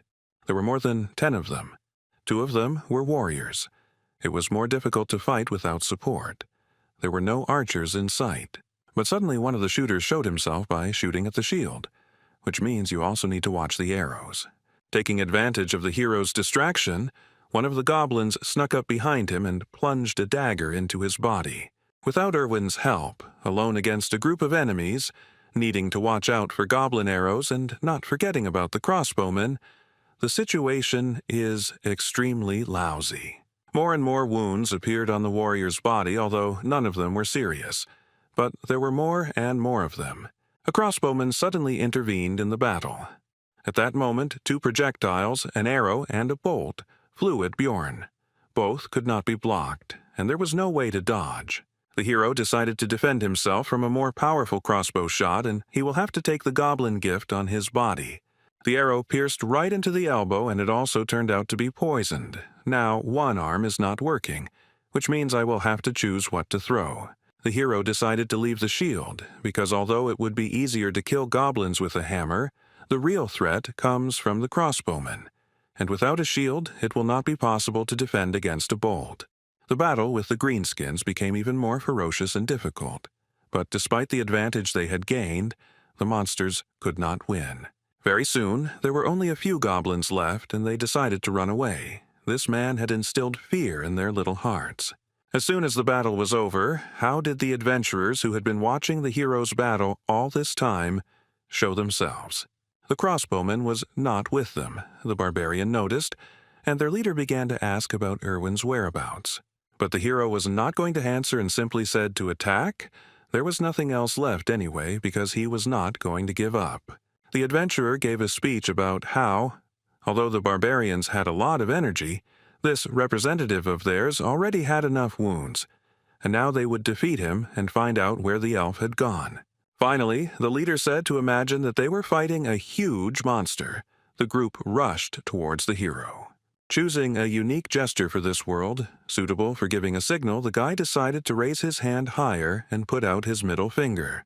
Seeing the suspicious movements, the adventurers became wary and stopped, and the hero wondered whether Erwin had understood the signal. But in any case, it doesn't depend on him, and all that remains is to trust his companion, thought Bjorn, making a dash towards the enemy. He met his onslaught and blocked the blow, but realizing that he would not be able to compete in strength with the barbarian for long, he called his comrade for help. An elderly man with a katana named Elias intervened. He drove the hero away with a blow from which he had to move away and break the force contact. But despite the less than ideal situation, Bjorn could not retreat because in order to help Erwin, the enemies needed to be distracted. So the son of Yandel entered the battle against the three. But everyone had to turn away from the battle, because some kind of projectile was flying towards them and no one knew whether it would be a crossbowman's bolt or an elf's arrow. The above-mentioned projectile would have hit one of the adventurers if not for the shield man, from which it was concluded that it was Erwin. The warrior with the shield shouted to his comrades to focus on the barbarian, and he himself would protect them from the arrows, and the hero realized that this was his original plan, and that was why he almost did not interfere in the battle. And since you can no longer count on help from Erwin, it's enough that she practically took one of the three enemies out of the battle. You need to win yourself. But despite the barbarian's strength, the battle was not in his favor. His opponents were noticeably stronger, more skilled and more cunning than some goblins. The hero decided that in order to win, he would have to sacrifice something, and perhaps by exposing his non-working hand to the blow, he would be able to incapacitate the red-haired leader of the squad. He succeeded. Elias's blow failed to penetrate deeply into the barbarian's muscles, but the guy's target received a powerful blow to the face from the shield. Taking advantage of the moment of vulnerability after the blow, the older man attempted to cut the hero in half with a downward swing of his katana, but Bjorn was able to dodge. Elias was extremely surprised that such a mass of muscles could move so quickly, although he seemed like a clumsy brute and froze in surprise. Erwin tried to take advantage of this, but the shield man covered his comrade and urged him to be more attentive and not get distracted. But this arrow turned out to be a trick. The elf was counting on the warrior taking the shot because this arrow carried fire magic, and now the wooden means of protection would soon burn out. Erwin's next attack pierced the shoulder of his opponent, who was now unable to hide behind his shield, while Bjorn was thinking about how extremely skilled his archer was. The situation on the battlefield changed dramatically, and now the scales tipped in favor of the hero, although victory was still far away, because the red-haired man was already recovering from the blow to the face. The adventurer decided to deal with the elf first, and the barbarian could not stop him, so he only believed in his companion. The fight continued, and in an instant, Elias opened himself up for a strike, which Bjorn couldn't help but take advantage of and tried to strike. But the elderly warrior managed to dodge, but the barbarian saw an opportunity in the fact that a former shield wielder was running behind the warrior with a katana, who could no longer boast such dexterity, and the blow landed right on his skull. Now they were left alone. The other driver was unlikely to get up. Bjorn was thinking about the fact that Elias was very strong, and it was unclear how he ended up on this team. They fought each other. In this battle, the fury and strength of the barbarian met with the dexterity and technique of the swordsman, and no one gained the upper hand. They were worth each other, although they were almost complete opposites. But it is worth noting that all this time, the elderly warrior practically did not attack, but only dodged, because he was stalling for time and waiting for the return of his red-haired comrade, which Bjorn could not allow. The hero came up with a trick. He pretended to hit, but in fact threw the shield straight at the enemy's head, which he did not expect and was unable to dodge. The barbarian's primal rage took over Bjorn's entire being, and he bit off a piece of Elias's throat with his teeth, thereby condemning him to a very painful death. Soon the rest were finished off, and while the hero was recovering from the feelings that overwhelmed him, Erwin approached, who, apparently, dealt with the red-haired one. Noticing Björn's condition, she gave him a healing potion and advised him to drink it since it was more effective, and besides, he was also poisoned. The hero felt like his insides were boiling. All his veins were hurting badly and his skin was burning and itching. But the wounds were healing, and that was the main thing. Björn asked about the time, and after receiving the answer, the guy realized that there were 40 minutes left before the first floor closed, which meant there was no time to rest. The hero ordered Erwin to take everything off. She was embarrassed, but obeyed, to which the barbarian clarified that he meant to take all the loot from the enemies. But he soon realized that there was no time for this, so he said to take only equipment, magic crystals, and backpacks.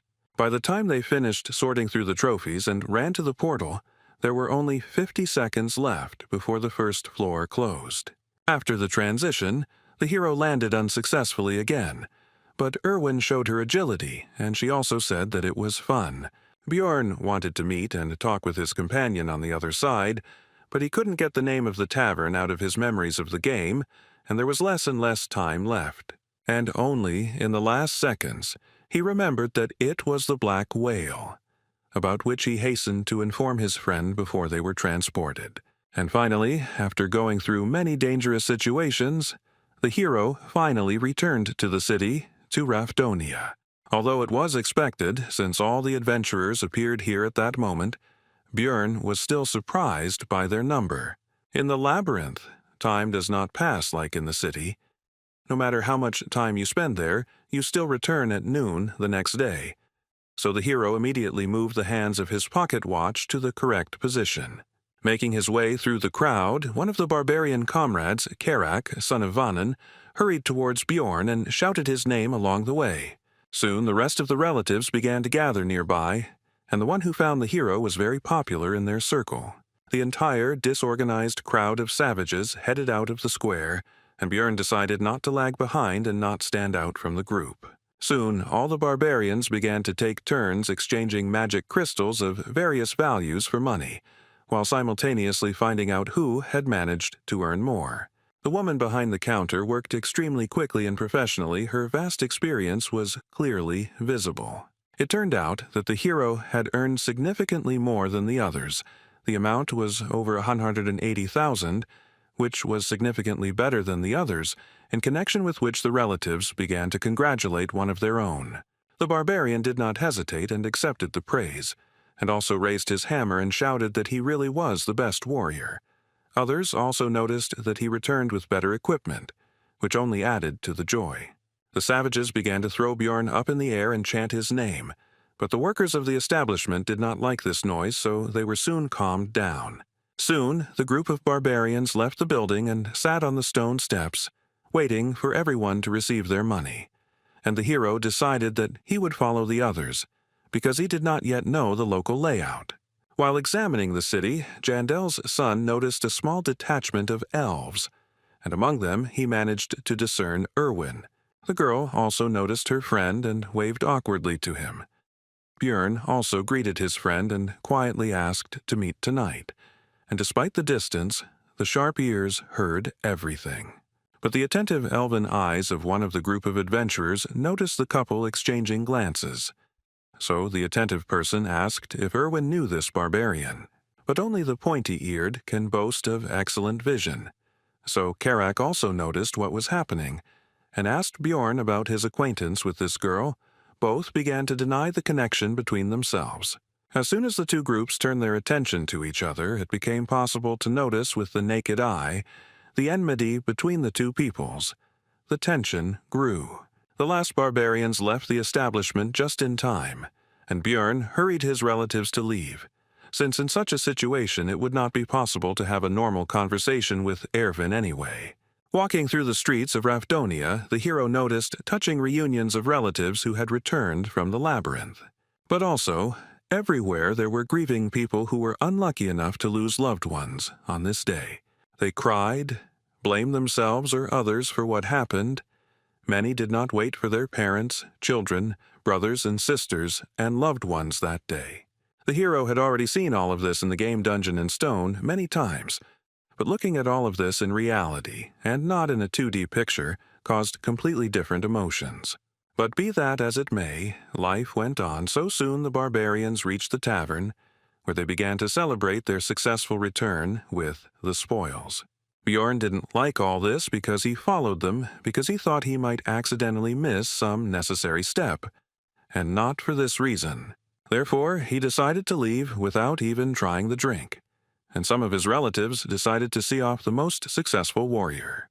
Walking through the streets of the city, Bjorn's tension gradually eased because there were no monsters or hostile adventurers here, so there was no need to fear attacks, and he could finally relax a little.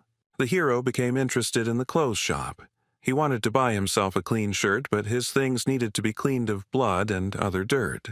Lost in his thoughts, Bjorn didn't even notice how he had reached a quite decent hotel. His head was occupied with thoughts about the serious differences between the two worlds. Having paid for the room, the guy went to the shower to finally wash properly after so many days in the labyrinth, and also thought that living in this city might not be so bad.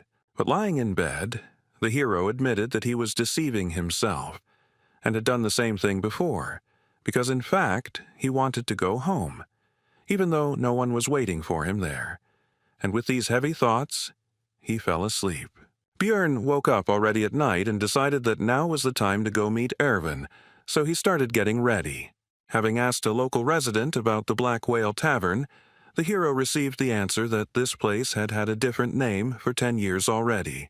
Finally, Bjorn became convinced that the game world was lagging behind this in time, and having learned about the current name of the tavern, he went there. Nowadays it was called Python's Paths, and the hero noticed that he could read the local language because he understood what was written on the sign, which meant that he should visit the library soon. But now he needed to go inside.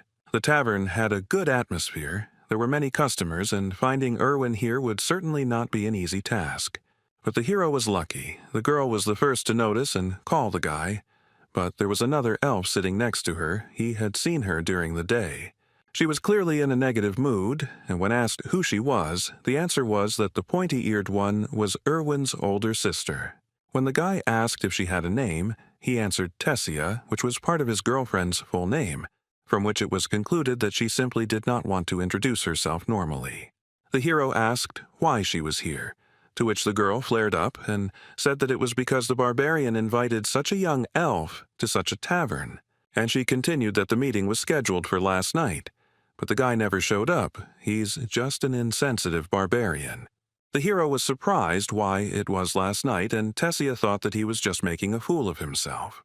Bjorn decided to make sure, so he asked Erwin how many hours had passed since leaving the labyrinth, and received the answer 30 hours. The hero thought that only 4 had passed, but it turns out that he had slept for more than a day, which made him feel guilty. Jandel's son decided to apologize and explain the situation he found himself in. He didn't think it would turn out like this. Erwin's elder sister was shocked. She couldn't even keep her face. It seemed like she had never seen barbarians apologize. After this, Tessia asked about the reason for the meeting, but the hero did not want to talk in front of her, so he said that she could find out everything from her sister after the meeting. Further dialogue did not take place. Sparks seemed to fly between the two of them, and Erwin was torn, trying to calm her friend and relative. During the argument, Tessia suddenly slammed down a heavy bag and said that these 350,000 magic stones were payment for the essence. Bjorn began to explain that he would like to continue hunting in the labyrinth with Erwin, and she could earn the necessary amount with him, and they would divide the spoils in half. At first the girl was happy about this, but a moment later she became gloomy and refused, and the hero could not understand the reason, because they made a good team. Tessia explained that now Erwin would be on the same team with her, and before that he was alone due to the tradition that the first entrance to the labyrinth should be solo. The hero realized that now his girlfriend had people who would take care of her and decided to take the money, but noticed that based on the agreement he had made with his girlfriend about dividing the spoils 1 to 9, there was still 280,000 missing. To this, Tessia responded with a bag she had prepared in advance, and Bjorn realized that she was simply trying to trick him. But he kept it all to himself and asked her to leave, because he still wanted to talk about something with his friend. But she didn't want to leave her little sister here and was about to start objecting when Erwin herself intervened. She really appreciates her sister's concern and is glad that she came here with her, but she needs to thank Bjorn and say goodbye to him. Tessia agreed, but only on the condition that the barbarian swear that he would not sleep with Erwin, which embarrassed her sister. Bjorn calmly swore an oath on his military honor because he didn't give a damn about it anyway, just like he didn't give a damn about the oath itself in principle. Tessia was satisfied with this and was already heading for the exit, but halfway there she turned around and thanked the hero for saving Erwin's life. Left alone, the friend said that she had never contradicted her sister before and asked if she would be angry about this. The hero calmed Erwin down, because Tessia didn't look angry when she left and even thanked him with a smile. The girl tried to apologize for having already decided to be on a team with her sister, but Bjorn stopped her, and also thought that he himself would not have refused if a high-level elf had invited him. After that, Erwin handed the hero a bag with the red-haired man's and the crossbowman's magic crystals, and she had already taken her share. She also left the rest of the equipment in her house, and tomorrow they should sort it out and decide what to do with it. Erwin said that she wanted to somehow thank Bjorn for saving her, and he realized that this was precisely why Tessia had demanded an oath. But nothing had come to his mind yet, and the guy suggested ordering something.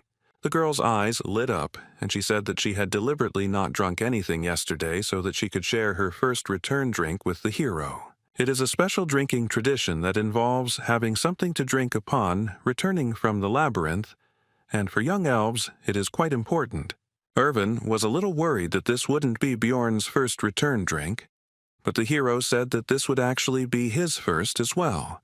The girl was very surprised by this, to which the hero replied that he had already said that he was only 20, and she thought it was a joke.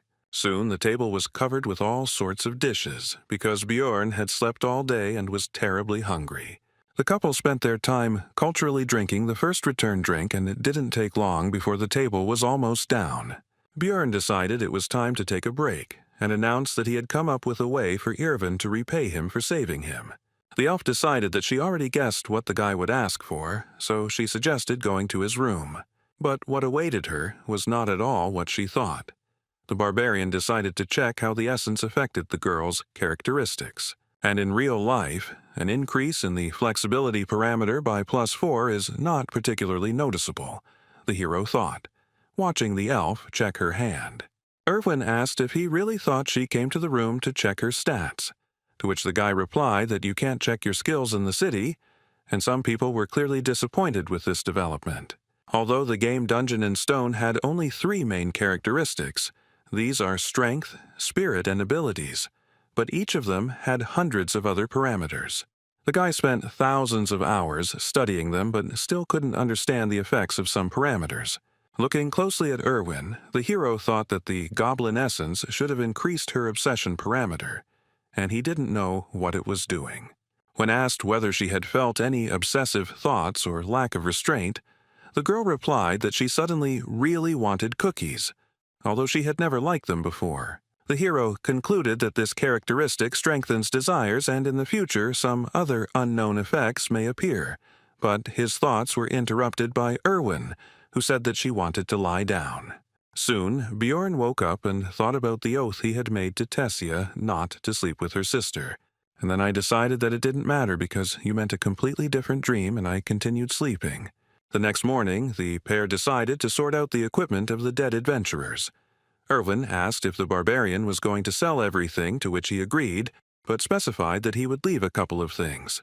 The elf then asked if she could keep the leather suit and belt, to which she was granted, but it would be deducted from her share. After this, the couple began to go to various shops and stores, and in order to sell all their loot, they had to go around a lot of places. The total came to 450,000 stones, but taking into account the equipment, 50,000 is Erwin's share, which does not change the impressiveness of the remaining amount. This would be a great start, Bjorn thought, since even in the game he hadn't managed to get that much on his first outing. When the girl heard that it was time for them to say goodbye, she was upset. Because she wanted to spend more time with the guy and to console her a little, The barbarian suggested that they go to the central square together since they were on the same path. Upon arrival, the couple noticed that a crowd of onlookers had gathered in the square and a guillotine had been erected in the center. When the girl asked what was going on, the guy replied that it looked like the execution was beginning while looking at the condemned man. There were other unfortunates nearby whose only guilt was a non-payment of taxes. People have no other choice, because the rest of the world was destroyed by the witch's curse. And only here, thanks to the labyrinth, there are resources. But they are limited, and in such a cruel way one has to control the number of hungry mouths, the hero thought, watching the locals dip bread in blood and eat it. When the girl asked about the reason for their actions, the guy explained that there is a belief that the blood of the executed brings financial luck, and then asked about the amount of crystals for the first year's tax, to which I received the answer that the amount is 700,000 for non-humans. But in the second year, it is already 800,000, and a commission appears upon exchange, which is slightly different from the game, but close. Taxes are growing every year, which means he can't stop training. Otherwise, his blood will end up on someone else's bread. You need to save up as much money as possible so you don't have to worry about it, so you need to get to at least the 6th floor in order to avoid execution and survive. After saying goodbye to Erwin, the hero went to the library where he continued to collect surprised glances from other visitors, since barbarians are rare guests in such a place. Walking through the reading rooms, the hero suddenly noticed a familiar girl. It was Einar, the second or third daughter of someone there he didn't remember, who seemed to have fallen asleep right on the book. Bjorn decided to wake up the blonde, because he was curious what she was doing there. She woke up easily. The girl was glad to see her son Jandel, which she announced very loudly to all the visitors of the library. When asked to be quieter, she justified herself by saying that she did not expect to see a fellow barbarian in this place. The hero asked about the reason for her stay here, to which the girl replied that she decided to follow his advice to think before doing something. So she decided to gain new knowledge here. She also said that while in the labyrinth, she realized that it was not only monsters that posed a danger. So Einar decided to study, but she faced a problem, which was her poor reading skills, and now she is going to the Temple of the Barbarians to fix it. As she was about to leave, the girl remembered her promise to repay for the advice, so she said that she should be looked for in the Angry Bull Tavern. The library was simply huge, and the hero couldn't even imagine how to find the books he needed here. Bjorn decided to approach the female librarian, but noticed that she had fallen asleep at her workplace, so he tried to wake her up with a soft cough. She immediately opened her eyes and began to find out what was required of her, to which she heard about the need to help in the search for books. But before the hero could explain the details, the librarian cast some kind of spell and cast some kind of effect on the barbarian. And yawning, she explained that he would find the book he needed if he simply wandered around. Taking them with him was forbidden. He had to read them in the library. Before Bjorn could find out exactly how it worked, the girl closed her eyes and fell asleep again. He quickly understood how magic works. Just looking around a little, it turned out that magic simply highlights the desired book, which was very convenient. Now it became clear to the hero why only one person looks after such a large library. Magic makes life much easier. The first book Bjorn picked up was called The Fallen World, and it told the story of how the lands had been cursed for thousands of years, and only Rafdonia survived thanks to the ruling family who opened the way to a dimension called the Labyrinth. The second, Basic Notes on Alchemy Fours, covered ways to turn magic crystals into food, water, steel, and other resources. The book Holy War III described the reasons for the enmity between the barbarians and the elves, but he was already impatient to touch the fourth, the most useful for him, bearing the name Evil Spirits of the Abyss, which was the name given to those who came from another dimension to take over someone else's body. The reasons are not described here, but it is clear that the ruling family and the church have done a lot to get rid of this phenomenon. For him, as an evil spirit, the information from the book was very useful. As long as he didn't give himself away in any way, he would be fine. The fifth book, On the Death of the King, told of the death of the first ruler, who was called the Immortal, Revision III, and he died 150 years ago, and it is from this event that the events of the game begin. Next, records of dimensional instability, which suggested that he himself was to blame for ending up in the dark region, as interference in teleportation could cause passage through a closing portal, which is what he did. Those events could have been entirely his fault, but even thinking about it was disgusting to the hero. And so, while reading books, night approached. Lying in bed, Bjorn thought about the fact that 3 days had already passed since returning from the labyrinth, and there were still 27 days left until its next opening. Tomorrow he would look for companions, and with his thoughts, he fell asleep. In the morning, the hero was awakened by a knock on the door and Erwin's voice calling him to wake up. The guy had no choice but to obey and go open the door. Before Bjorn could say hello, a powerful gust of wind hit him in the face, causing him to lose his train of thought. Erwin began to happily tell that she managed to make a contract with a new spirit. This time it was the wind element, although she spent 10 spirit stones. Showing a creature that looked like a small tornado, she continued to say that she was very lucky, because the elements of fire and air go well together. The hero remembered that spirit stones are a rather expensive item, which allows you to make a contract with a spirit. A 10% chance. After finishing his thoughts, Bjorn asked to call the creature back, as a strong wind was currently causing a disturbance in his room. As an apology, Erwin decided to confirm her words about her good cleaning skills, and the barbarian admitted that she really did it very quickly and efficiently.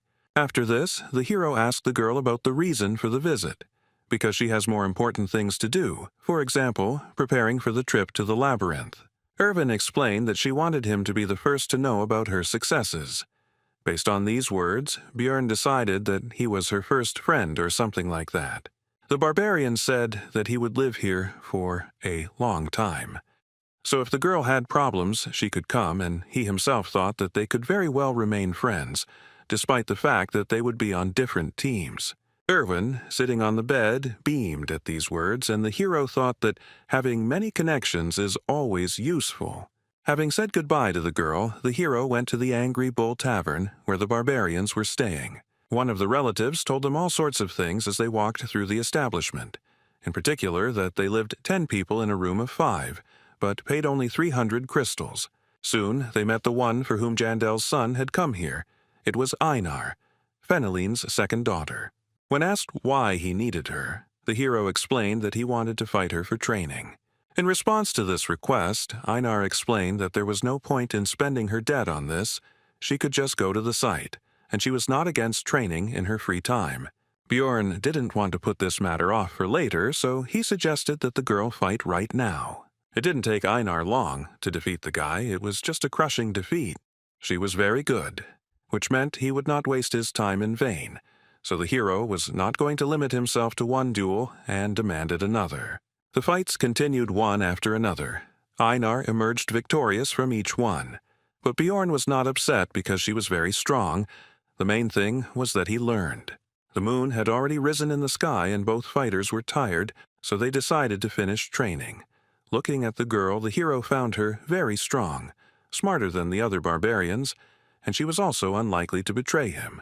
Bjorn decided to find out if Einar had a team, to which he received the answer that she was going to go alone, because she did not have the money to assemble a group. Having learned the information he was interested in, the hero decided that the best choice would be to invite the girl to join him. And he began to explain the conditions under which he would take 80% of the spoils for himself, but would pay for the creation of the team himself. But in the middle of the speech, Einar interrupted Bjorn and said that not a word more. She looked determined. The hero tried to explain the benefits, to convince. But this was unnecessary. The girl meant by her words that she agreed without any words, since she wouldn't understand anything anyway and simply trusted him. This brought a smile to Bjorn's face. He was glad that he finally had a reliable teammate. The next day, they went to the Temple of the Barbarians, where the hero had recently begun his journey. There they were met by the same man who had conducted their ceremony back then. Bjorn had no desire to return here, but there was no choice. The man recognized them and asked the hero if he was following in Einar's footsteps in wanting to learn to read and write, to which he received a negative answer. When asked why he was here then, Bjorn replied that he wanted to obtain a certain spiritual seal, or more precisely, the seal of the immortal. The non-human races have different features. For example, elves can make contracts with spirits to borrow their power. Dwarves can also gain the blessing of armor, which increases the effectiveness of their equipment. Beastmen have the ability to form contracts with ancient beasts called spirit beasts, and the barbarian race has the ability to apply a spiritual seal in the form of a tattoo on the skin of the back. The man began to question the source of information from which Bjorn learned about this method of amplification. But the hero had thought this point through. He had checked in advance whether this information was available in the library, so he replied that he had read it in a book.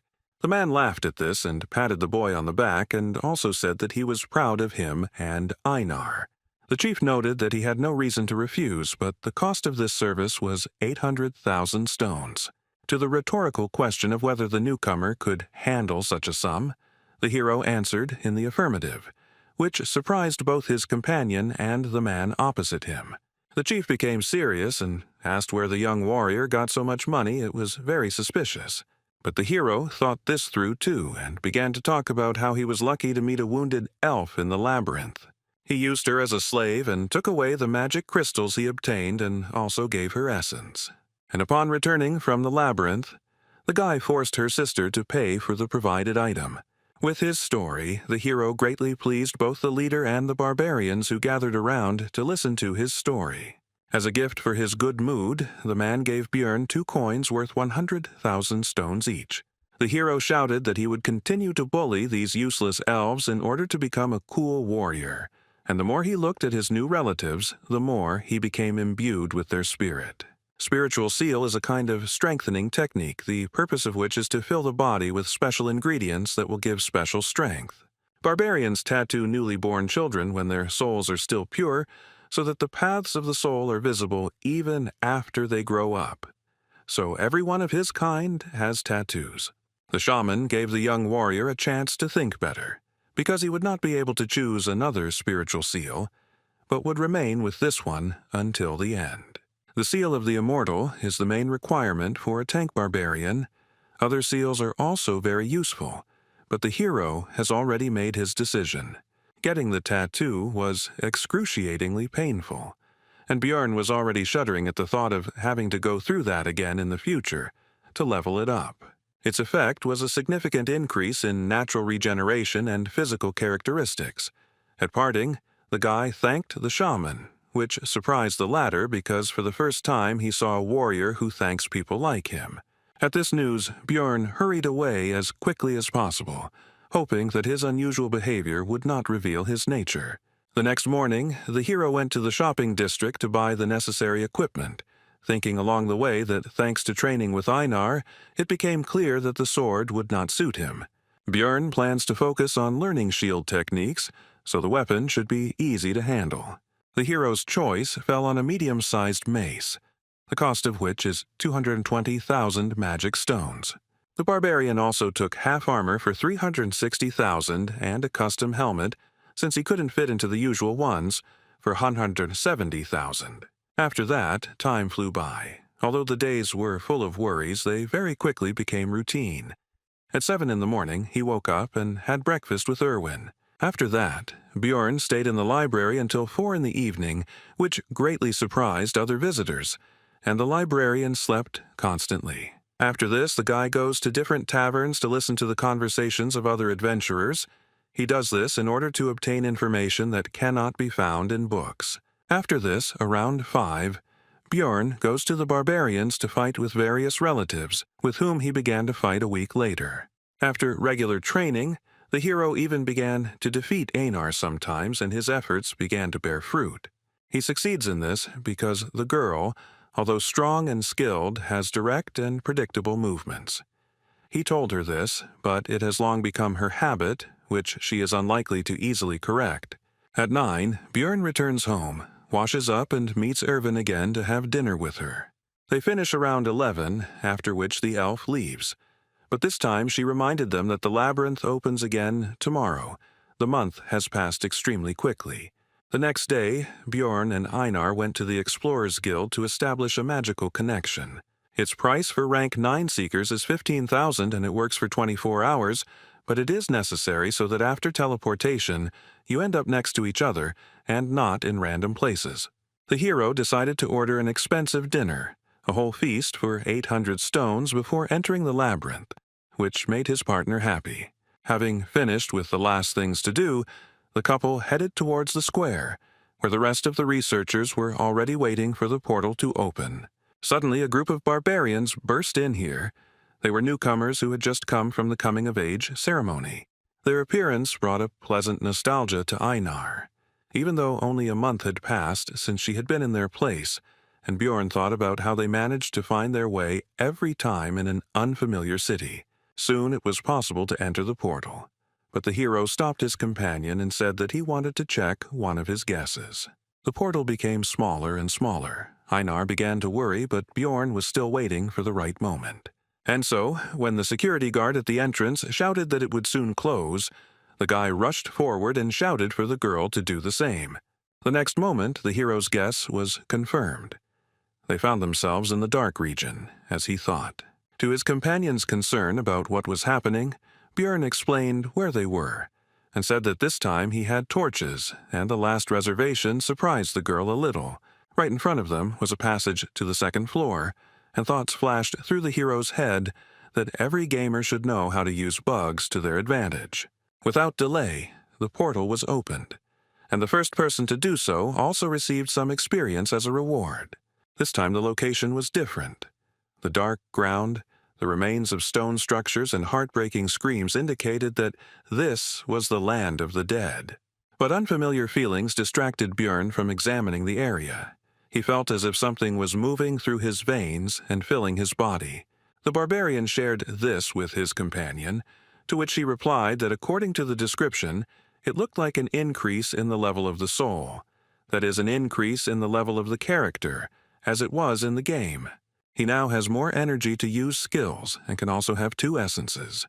Einar congratulated the hero on this, but noticed something strange, because he did not kill the monsters, and the hero told about the reward for opening the portal first.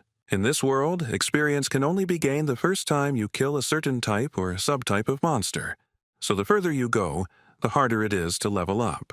Opening the portal first is a stable and relatively easy way to earn EXP, so many people try to get to the transition as quickly as possible.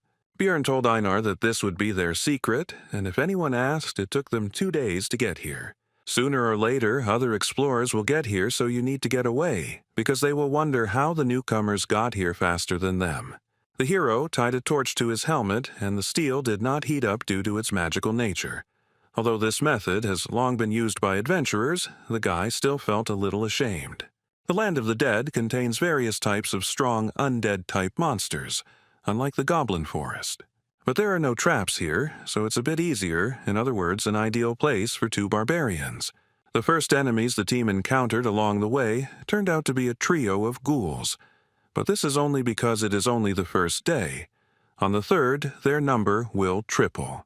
These enemies did not pose any threat, so they served only as a light warm-up for Einar, and the hunt began. After some time, a terrible scream was heard nearby, and the companion, although a barbarian, was also a lefty, so she pressed herself against the guy in fear and asked what it was. Bjorn explained that these were banshees, and they should not attack these monsters, because their physical attacks would not damage the ghost's body, and the curse could easily be obtained. The next monsters that appeared on the barbarian's path were skeletons, on which Einar could just vent her fear. Bjorn tried to advise the girl that monsters had a vulnerable core between their ribs, but it soon became clear that she didn't need that. She could just smash the bones with brute force. They walked through the lands of the dead for another 7 hours and encountered various monsters, such as elder ghouls that were twice the size of normal ones, or mutants that turned into skeleton warriors and skeleton archers, and all the new species brought the desired experience. They did not pose a danger, both because of their small numbers and because of the hero's increased combat capabilities. The mace was perfect for the guy in terms of weight and length, so it breaks the skulls of enemies much more effectively than with a hammer. The vest-style armor reduces the area that needs to be covered by the shield, allowing for more aggressive fighting. And the new helmet, although it won't protect against any crossbow, can easily deal with the rotten bows of skeletons. The hero has become better at destroying the enemy. But there is also someone nearby who is no worse at this. She went into battle with the battle cry of Behela, the name of the goddess of the barbarians' ancestors. And having tried to shout as well, Bjorn did not notice how this cry began to fly off his tongue extremely easily. It was a refreshing feeling. Compared to fighting with Erwin, having a fellow barbarian's shoulder next to him felt completely different. During the fight, Bjorn received a small wound on his arm, but it closed very quickly, causing delight in Einar. The seal of the immortal improves natural regeneration. Healing a wound half a centimeter deep takes only a minute, and stamina is restored faster, although the pain is terrible. Soon, the earth became dry, the soil changed, and the banshee's cry became much louder. All this meant only one thing: monsters of the 8th rank would appear soon. And he didn't keep us waiting long.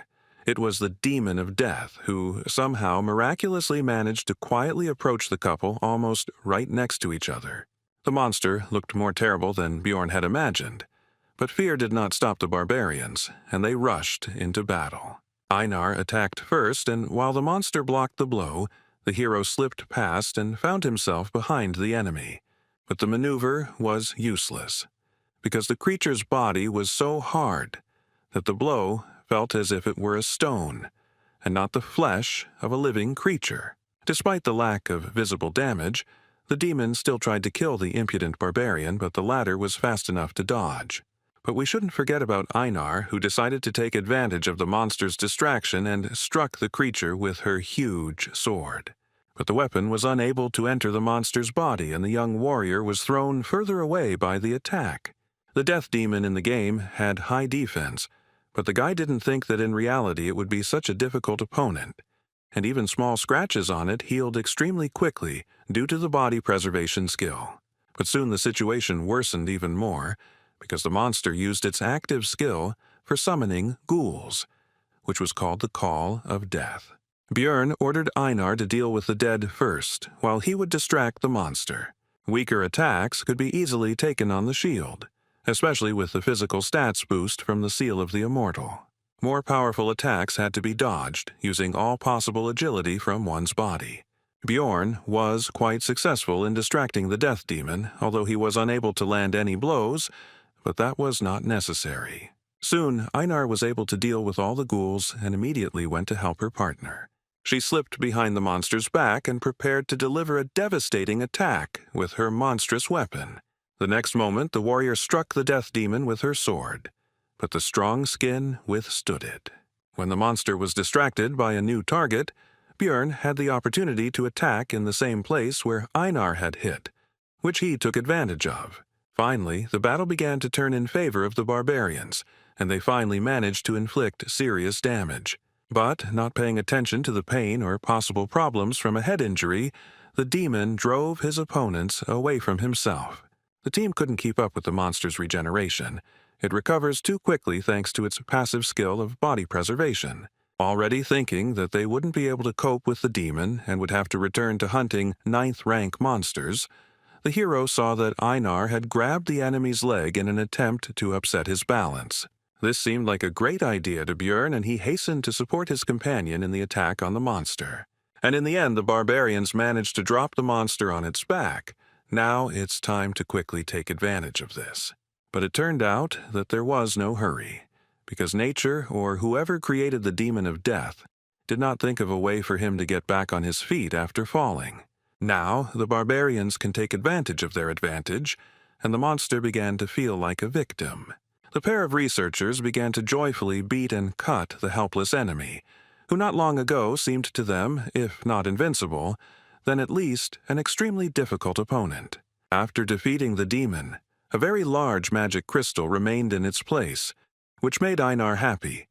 But Bjorn hastened to explain to her that the cost of extraction was actually only 100 stones. But it turned out that for the girl this sum was quite good, because for this price she would be able to buy the delicious bread that she ate at the feast before leaving for the labyrinth. The hero decided that it was not right to limit himself to one demon, so it was time to go and continue hunting, and also realized that hunting with barbarians was quite good and Erwin was a little passive. In this battle, they managed to find an excellent tactic. So the barbarians first threw the monster on its back as soon as they discovered it, after which they joyfully beat him on the head until he died. And as a result, they finished off 70 of these big guys. It was time to set up camp, and the hero again fell into thoughtfulness. He thought about the fact that it was extremely profitable for him to hunt death demons, because there was, albeit a low chance, but a chance to get an essence that would suit him very well. The next day, the number of monsters doubled, but this caused practically no problems. The barbarians simply felled them one by one and then finished them off. True, if the demons could not be neutralized before they used the call of death, then they had to run away, because the creatures do not pursue prey outside their territory. After midday, the monsters began to appear in threes, which was already too difficult, so the barbarians wisely decided to give up the hunt and not take such risks. Soon the couple began to look for a place to stop, but when they had already succeeded, they met a group of searchers. With a threatening expression on her face, Einar informed the uninvited guests that since they had no business here, they should get lost. The group decided not to mess with the terrible barbarians and decided to leave quickly, and the girl watched them go. Einar said that now they would have to change their camp location, because these guys now knew their location, and people cannot be trusted. Walking after the girl, the hero recalled that she had previously disliked them, and also came to the conclusion that some story had happened to her during her first exploration of the labyrinth. Bjorn decided to ask Einar about this another time, and in the meantime his companion complained that they most likely would not be able to find such a good place for a camp. But their conversation was suddenly interrupted by desperate cries for help, and such sounds are not made by those who are attacked by monsters, which means that the seekers are cutting each other. The couple was about to get away, but it turned out that someone had heard their conversation and fired an illuminating spell into the sky. Now it was possible to examine the situation, and it was not rosy. There were 4 bodies lying on the ground, there were no monsters nearby, but there were traces of a camp and poisoning. And in the middle of this picture stood a woman clutching a bloody dagger in her hand. Most likely, she was a marauder. Marauders are people who hunt other explorers. Instead of collecting magic crystals from monsters, they collect equipment from others. Naturally, in Ravdonia, this is punishable by death, although if you think about it, no one convicted him of killing his colleagues, which means no one will know anything if there is no one to tell. Looking at the girl, the hero realized that she was very strong and professional, and also had a noticeable appearance, but nothing was known about her, which meant that she did not leave witnesses of her work. Looking over the dead people, Bjorn noted that they had very high-quality equipment. The mage seemed to have reached the 5th floor, 3 apparently died from poison, and the 4th seemed to have resistance. Without any concern at all, the woman began to search the bodies. She was not at all afraid of the 2 new barbarians. Judging by how that huge sword fits, she must have an expensive spatial traveler's bag. Most likely, the marauder was much stronger than them, which means the only chance to survive was to escape. Along the way, Bjorn left marks on the trees, just in case if they followed them, they would soon reach the portal to the 1st floor. On the way, the barbarians met a group of other labyrinth explorers, among whom there were no representatives of non-human races. People were hard to trust. Einar was especially sure of that, but they had no choice, so they reported that a marauder was chasing them. At first the researchers didn't believe it, but Bjorn used the warrior's oath again. Then they said that they would take the things for themselves, and would also now use the camouflage skill. Everyone within a radius of 3 meters merges with the surroundings. This is very useful, but there is a drawback, which is the inability to move. Otherwise, the haze will dissipate. The barbarians came closer, but instead of using camouflage, a suppression skill was used, which paralyzed the couple. These people also turned out to be marauders, and this skill was obtained from a high-level stone golem monster. The victims would be paralyzed until they took any damage, the hero thought as the researchers quickly searched their backpack and other belongings. They were also already anticipating the huge amount of stones they would receive from selling the valuable barbarian hearts. The man with the dagger was going to kill them both with one blow, as he always did before, so as not to free the victims from paralysis. The next second, The blade rushed straight at the hero's neck, but he already had an idea about how to get a chance to survive. As soon as the dagger penetrated Bjorn's flesh, he took enough damage and began to tilt his head back before it could penetrate deep enough. Now, the paralysis had lifted from the barbarian, allowing him to grab his mace and kill the man who had just recently been about to take his own life. The searchers were shocked and even slightly horrified. They had never encountered such an extraordinary situation before. Taking advantage of the confusion of his opponents, Bjorn pulled the dagger from his neck and threw it straight at Einar, in order to bring her out of her paralysis as well. But this also accelerated the blood loss even more, and the barbarian began to weaken quickly, so he had to leave everything to his partner. The warrior took full advantage of the opportunity and immediately released her anger on the people, instantly cutting one of them in half. Soon, the rest of the enemies lost their lives, except for one, who, seeing the quick reprisal against his comrades, decided to escape. Einar was about to chase after him, but she heard Bjorn's request for help, so she hurried to use the healing potion. The hero was able to survive thanks to the seal of the immortal, but now there will be a scar on his neck that is unlikely to heal. His partner was only happy because he would be the only barbarian with such a mark, which could be considered an excellent reason for pride. Soon, the barbarians caught the escaped enemy. Einar held him tightly and they were already about to interrogate him.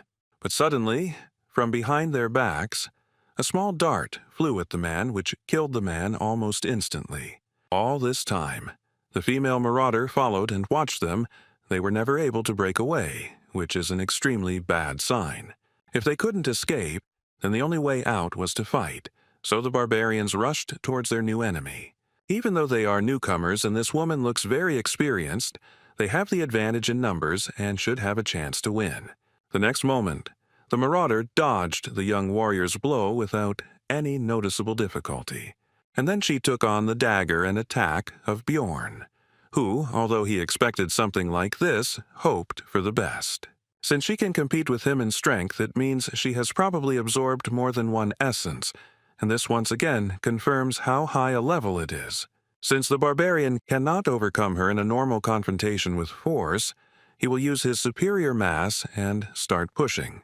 But the marauder did not expect that the enemy would pierce his armor with a simple, albeit poisonous, dagger, which indicates that the woman knows how to use aura, which means there was no chance from the very beginning. Einar tried to correct the situation. She tried to stab him in the back with her huge sword, but the enemy flew past at lightning speed, inflicting serious wounds on the warrior, much worse than those received by Bjorn. Throwing a dagger into the air, the marauder addressed the hero with the words that the basilisk's paralyzing poison had already spread throughout the body, which meant it was time to surrender. The hero feverishly thought about the fact that the enemy was superior to them in strength, speed, and in everything, so would they really die here? The woman interrupted these thoughts by putting a dagger to the guy's neck and saying that if they swear not to say anything, then she will spare their lives. The marauder continued by saying that she had intended to suggest this from the very beginning. She didn't want to kill the barbarians because she was indebted to them. Now it became clear to the hero why she simply watched their fight. She wouldn't have had to kill them personally if those researchers had succeeded. The wounded Einar extended her hand and said that they couldn't trust this woman because she would definitely deceive them. When asked about the consequences of refusal, the marauder replied that in this case they would die, so there was no choice. The hero once again took advantage of the oath of military honor, and now it was Einar's turn to have her say. But the girl did not want to do this.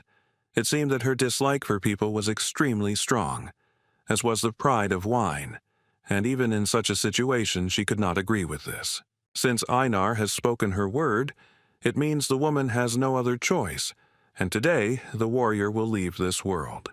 But Bjorn categorically disagreed with this, so he began to persuade the girl to take the oath anyway.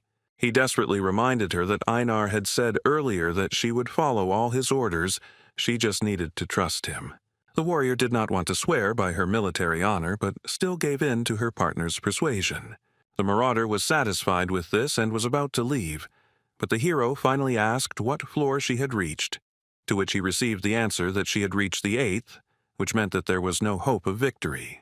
Soon the pair of barbarians returned to the first floor, and the guy noticed that Einar took it all much worse than he thought. It seemed that for his kind to beg for mercy with the honor of warriors was extremely shameful. Bjorn tried to console the warrior with the words that they survived, and that was the main thing. And in the future, they would still have a chance to defeat that woman in the future. Einar responded to this by saying that she would endure the shame and the desire to kill herself in order to become as strong a warrior as the hero.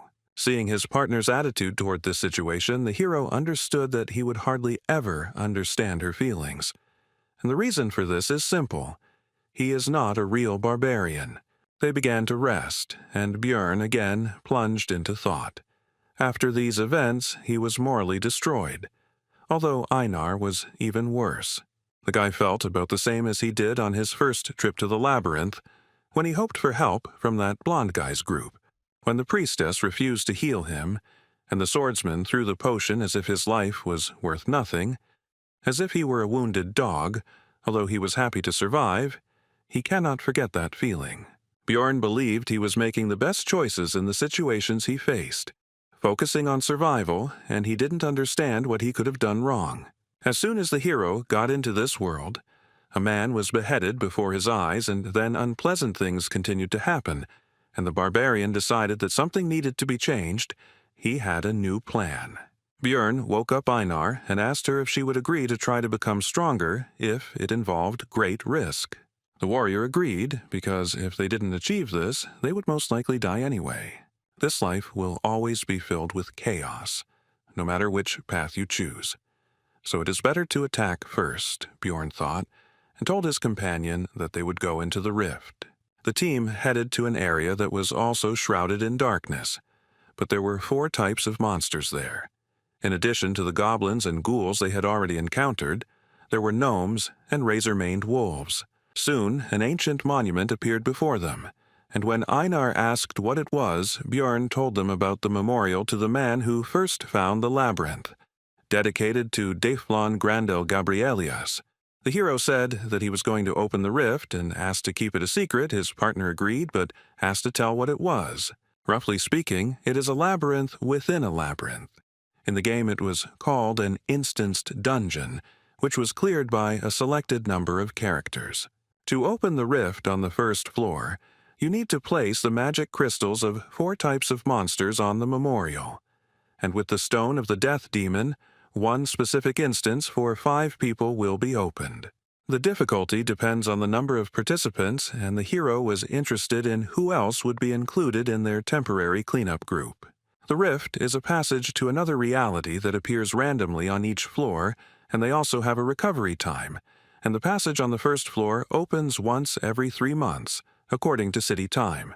On the first level, there are 4 rifts. The one they are going to has a red sky, clouds of crows flying across it, and a dark castle rises up ahead. This place is called the Bloody Citadel. Bjorn knew where they would end up because he used the death demon's magic crystal, but in real life, it all looks much scarier. The most important thing now is who will appear here next, because the rest of the group members will be chosen randomly. Meanwhile, Erwin and his sister were on the first floor, and the elder was teaching the younger that she needed to be able to defend herself without a bow and spirit, but with just a dagger. To this, the girl replied that Bjorn told her that you need to concentrate on what you are good at, and leave the rest to the team. Everyone should do their part. Tessia explained to her sister that he was also right in his own way. But you can't always trust your companions, because this world is not particularly welcoming. Walking through the labyrinth, the elder elf told them that before heading to the second floor, they should look for a rift, because although it was difficult to find them, 8 months had already passed since the last one, so they had a chance. Erwin said that it was interesting. Bjorn didn't tell her about it, to which Tessia thought that it was natural. After all, he was just a barbarian and a newbie at that. He probably got to the top in the most ineffective way. Their conversation was interrupted by some suspicious sound, and when they followed it, they realized that this was exactly what they were looking for: a rift. This was their chance to become stronger and make some good money, so the elves immediately rushed into the rift before anyone else got there. The girls had almost reached it when the entrance to the rift closed right in front of their noses. It looked like some researchers in other places had managed to get into other entrances earlier. Meanwhile, in the bloody citadel, the barbarians waited for the first comrade to appear. It turned out to be a dwarf, and after him, a sorceress and a guy with a backpack stepped into the passage. The hero was surprised and glad about the presence of a magician. Einar noticed this and asked about it, and learned that magicians are valuable for the city, and only the strong can go to the labyrinth. In other words, she was strong enough to be here. The blonde heard this, so she praised the barbarian's intelligence, after which she introduced herself. Her name was Alua Raven, and she was a 6th-rank mage. The hero noted that she looked a little arrogant, but in the game all the mages were crazy, so the girl looked almost like a saint. The sorceress, meanwhile, introduced her companion. He turned out to be a professional porter whom she hired. His name is Tarjin. The explorers continued their acquaintance. The next one was a dwarf. His name is Hikuro Murad. He has been exploring the labyrinth for 3 years. After the introduction of the barbarians, the hero asked about the fact that they were not like those who would work on the first floor, since they ended up here. They decided not to reveal the details. They both just heard that a rift was about to open, so they were here. Everyone agreed to the proposal that Raven would be the temporary leader, and when Bjorn also wanted to accept this proposal, Einar interrupted him because she considered him to be an intelligent, wise, and capable warrior. All this praise went on and on, causing the hero to feel ashamed and awkward. After hearing all this, Hikuro Murad laughed and said that it was difficult to find a wife who would respect you so much, and he was even jealous, which embarrassed the warrior. Their conversation was interrupted by the sorceress urging everyone to move forward. It seemed she was not interested in this dialogue, so she changed the subject. The dwarf noted that they still needed to learn about each other's abilities, but Raven arrogantly noted that there would be monsters of the 7th rank and below here, and she and the porter alone would be enough. The sorceress continued by saying that she would also take the spoils from the keeper, which caused a conflict with Hikuro Murad, who was dissatisfied with the distribution of the spoils. The argument grew more heated, and the hero reflected on the fact that for successful magicians, research comes first, while for simple adventurers, it is money, and here their interests clashed. Alua, Raven tried to compromise. She said that she would give them all the magic crystals from this rift. Bjorn noticed that the argument was causing tension in the sorceress. She was very depressed. It seemed that she did not expect such a development of events. Raven agreed that she would give up some of the items, but the essence would be hers. The dwarf agreed to this and also said that they would roll dice to decide who would get the rift stone. But Bjorn didn't agree that they were thrown out of the discussion altogether, but the two didn't agree that he had the right to the stone, but they did agree to give 2 essences from ordinary monsters. This was the maximum that could be bargained for. There would be no suitable essences for their level here anyway, and Murad and Alua had already resolved their differences and calmed down. Looking at the Blood Citadel, Bjorn became determined to conquer its peak and become stronger so that he would no longer get into unpleasant situations, and so that high-level researchers would not treat him with arrogance. This rift is divided into 4 parts: a drawbridge, a battle zone behind the walls, an underground prison, and a place of worship for demons in the Lord's room. These thoughts flashed through the hero's mind as the squad approached the entrance to the fortress. On guard were gargoyles, rank 8 monsters that stand still most of the time and look like statues. But once you notice the enemy, they attack them and use their active skill petrification, which covers the one it was applied to with a layer of stone. Usually, explorers have to sacrifice one of their own, exposing him to the gargoyle's ability. But if there is a mage in the team who knows the magic of removing curses, then everything changes. And without their skill, these monsters turn into very simple opponents that can be dealt with without any problems. Hikuro Murad showed what his skills and 3 years of experience are worth, crushing his opponent without any problems. The magic crystals that remained in the place of the enemy corpses began to fly up on their own and go to Tarjin's backpack. It was a spell for collecting stones. It would make their lives much easier. Now that the guards were down, the team could enter the citadel, which was quite dark, and magic helped with that as well. Now the researchers could see that they were not alone here. There was a group of ugly monsters nearby. These were the dead, monsters without a rank that do not give experience or crystals, and their bodies do not disappear unless an essence drops. The part of the squad that was melee fighters took aim at the opponents, because it would be wasteful to waste mana on such weak monsters. These opponents could not cause any difficulties for any of the squad members, except, perhaps, the Porter Tarjin, but he did not participate in the battle. As a reward for exterminating the enemies, the researchers received a forge, which they took with them because they would soon need it. After walking a short distance along the corridor, the team encountered an obstacle. It was a steel door. The sorceress volunteered to solve this problem.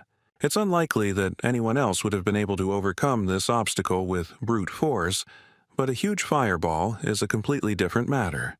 Looking at the result of the magic, Björn could only marvel at how overpowered magicians could be. The next obstacle on the squad's path is the first part of the fault, the drawbridge at the entrance to the fortress. It was raised. But Alua Raven knew how to lower it, so she asked Einar to blow into the horn she had recently received. With this action, the bridge began to slowly descend, and the long-dormant magic seal was activated, and the dark, bloody water began to rise higher and higher, and in it swam a crowd of the same monsters that the team had encountered not so long ago. The goal of this test is to survive the onslaught of countless undead. This is a pretty difficult part, but only for those groups that don't have an experienced mage who has area attacks. The next moment, Raven destroyed the crowd of enemies with her magic, making it much easier for the group to pass this test. Bjorn guessed that the sorceress was quite powerful, but he didn't think there was such a big gap between them. The first part of the Blood Citadel was completed, the bridge was lowered, and the team was about to move on. But Bjorn was tense because it had been ridiculously easy to deal with, which, given his luck, was highly suspicious, and there was certainly trouble ahead. The group of explorers easily crossed the drawbridge of the outer wall and headed towards the inner castle. Normally, they would have had to fight their way through a lot of monsters, but they had Raven, which was a big help in conquering this rift. Soon, she was no longer destroying all the enemies with one blow. This time, there were about 10% of the enemies left. Among them, the most dangerous were the death demons, who survived thanks to their durability and regeneration. Einar and Björn had already worked out their tactics for fighting these monsters on the second floor very well.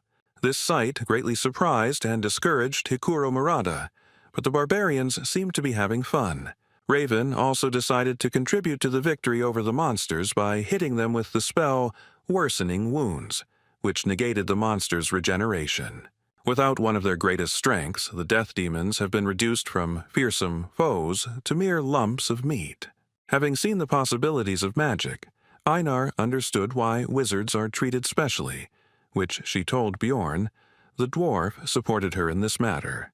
Hearing the praise directed at her, Raven simply beamed and said that they study hard for this, but talent is also essential. Now the hero began to better understand her character. She pretends to be modest, but loves to brag and conduct research. The sorceress asked for help in collecting some materials, which no one refused her, and soon Targan's backpack became almost full. Björn noticed that she had examined the entire area, but had not paid attention to the statue. Did she really not know about it? Some gamers have a habit of pressing the interaction button when they see a unique object or a suspicious wall, and the hero was one of them. So he discovered a lot during 9 years of playing Dungeon and Stone. But it might hurt the sorceress's ego if a common barbarian knew something that she hadn't discovered, even though she had spent her entire life researching. So she would avoid things that might arouse suspicion. Soon the group of adventurers entered the inner castle, which lay in ruins, and there were no monsters or possible prey nearby. So they did not stay here long and quickly found the steps leading down and went under the thickness of the earth. The group fearlessly entered the first floor of the underground prison, the third part of the Blood Citadel, and began to explore it. Hikuro began to ask Raven about the monsters encountered in this location, to which he received the answer that they were a skull rat, a banshee, a death demon, a ghoul lord, and a corpse golem. To this, the dwarf noted that he had fought with all of these species except the last one, since it was found only here in the Bloody Citadel, after which the sorceress began to talk about its features. Soon, the terrifying cry of a banshee echoed through the dungeon, and Einar again showed that she was not only a barbarian, but also a girl. She was afraid of these ghosts, and pressed herself against Bjorn. Raven couldn't help but scare the warrior, and began to ominously talk about how meeting these monsters would be terrible and indescribable. But Bjorn reassured his friend that magicians actually have ways to fight banshees, so there is nothing to be afraid of. The sorceress was surprised out loud at the barbarian's knowledge, after which she decided to stop joking and lured a group of ghostly monsters with her spell. And as soon as all the banshees gathered next to her, Raven used fire magic and incinerated all the opponents. Even their intangibility did not help them. And standing right in the middle of a branch of the fiery hell, she invited her companions to follow her, as if she did this every day. This display of strength, coupled with her behavior, caused surprise and even fear among the rest of the team, except for Targan, who seemed to have long known what his employer was capable of. Soon, the researchers found themselves on the second floor of the underground prison, where they encountered new monsters, such as a chimera wolf, or the Lord of Ghouls, and the interior of the environment began to resemble the laboratory of an evil scientist. Since there were ugly monsters and objects everywhere, the sorceress did not feel fear, because she herself carried out autopsies.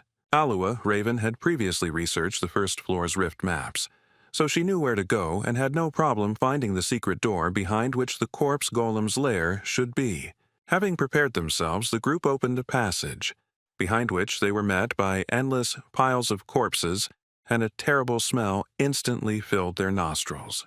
In the past, the hero would have definitely lost consciousness from all this, but the effect on the barbarian's strong body is not so strong. The first to succumb to the nauseating smell of rotting bodies was the porter Tarjan, and he parted with his breakfast. Next was Raven.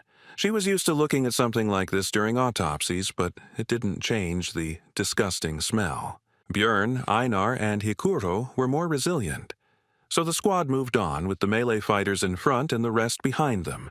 Soon, they reached the largest pile of corpses and suddenly began to hear strange voices that became louder and louder with each passing second.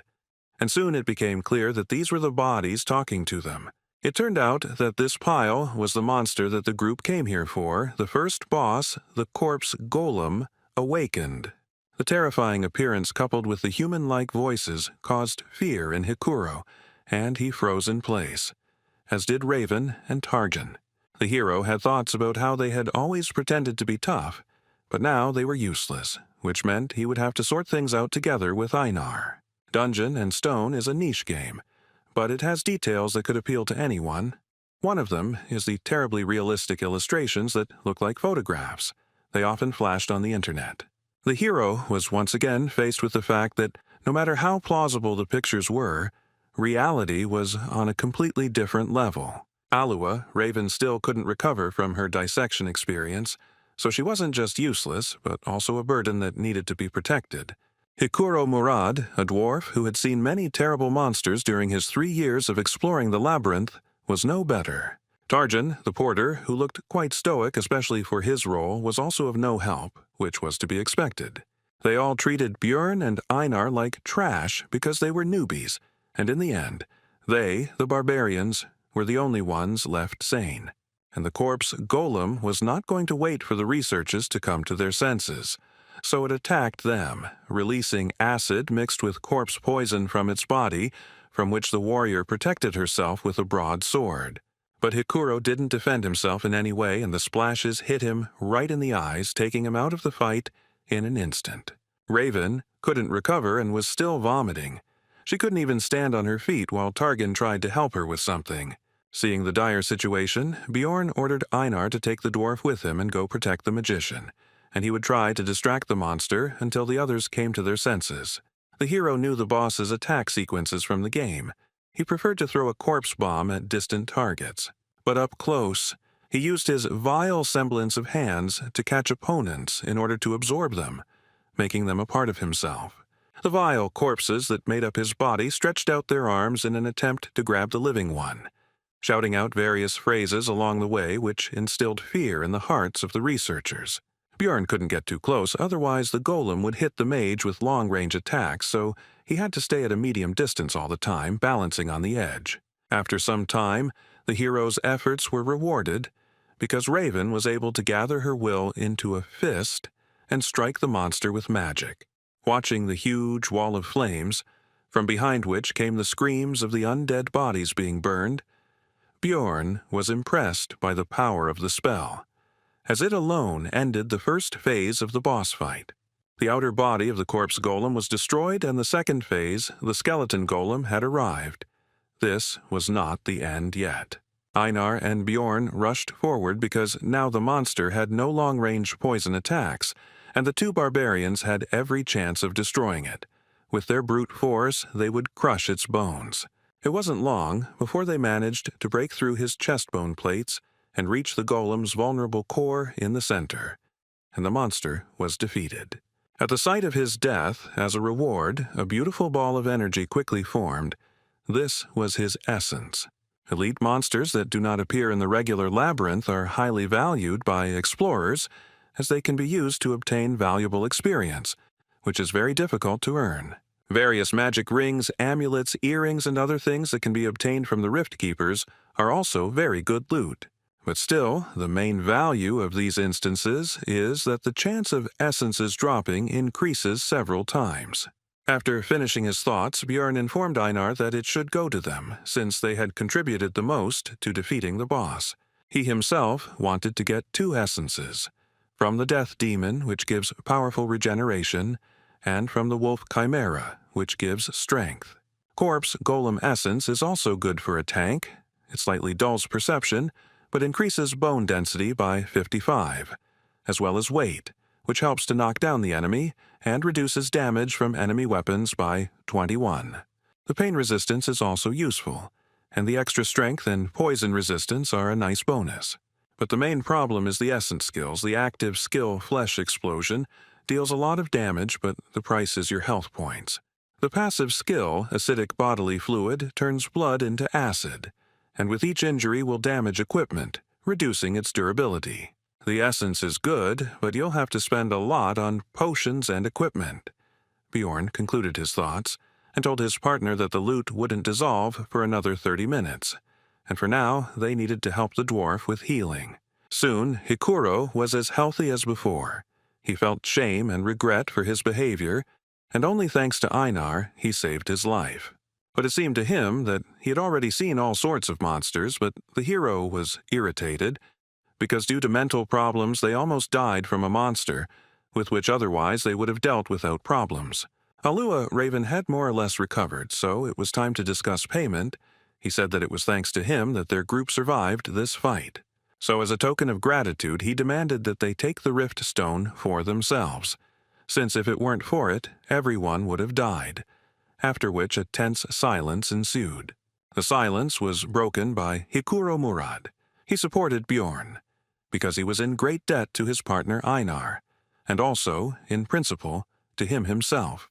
Raven was against it, but decided that if they came across a Rift Stone, the barbarian would have a chance to get it, and he decided that he shouldn't count on more. After this, Bjorn decided to report that the corpse golem had dropped essence, which surprised his teammates. The sorceress simply beamed with joy and excitement because this essence is extremely rare. So even large guilds do not know its effect, and she really wants to study this thing. Bjorn had a proposition. He could give up his loot from the boss, but in return, he wants to get the essence of the keeper if it drops. Alua Raven was confused by this deal because the keeper might not drop anything at all, which she told the barbarian. Bjorn replied that he was ready to take the risk, which pleased the sorceress since she was more interested in the rare, unexplored abilities of the corpse golem. When Hikuro asked how she was going to take the essence, she showed him the artifact vial and said that she had everything she needed. It was an extremely expensive magic item that wouldn't pay for itself with essences below rank 6, but she didn't seem to care. Soon, all the work was completed, and the team hurried to leave the terrible lair of the corpse golem, moving on. On the way, The researchers came across statues that resembled gargoyles but turned out to be, in fact, the most ordinary sculptures. Coming closer to examine them, Raven reported that the Lord's room should be very close now. After touching a certain point on the statue's face, a book fell from somewhere on the ceiling and was deftly caught by the sorceress. It seems she had read about the cache in advance, and the volume itself was called the Necronomicon and contained rich knowledge about black magic. Raven said that she was taking the book for herself. The dwarf agreed with this because none of them possessed the magic of distortion, which was needed to carry out of the labyrinth what should usually disappear. These are usually the weapons and equipment of monsters, but this book was actually an ordinary item, and the sorceress decided not to report it, and the barbarian was forced to remain silent so as not to reveal his excessive knowledge. After that, they wandered around the rift and destroyed monsters until they finally met the second intermediate boss, the Bone Rider. Raven noticed that luck was clearly on their side, since they had obtained the essence of the corpse golem, and now they had also encountered a successful opponent. She was right, because the monster of the 7th rank, the Bone Rider, is divided into several types. The first one is called Sadness and uses fog, which causes psychosis, annoying the enemy. The second is Hatred. He uses the Soul Kill skill, which lowers the target's level, the hardest enemy. The team encountered a Desire type that could regenerate using the Life Force Absorption ability.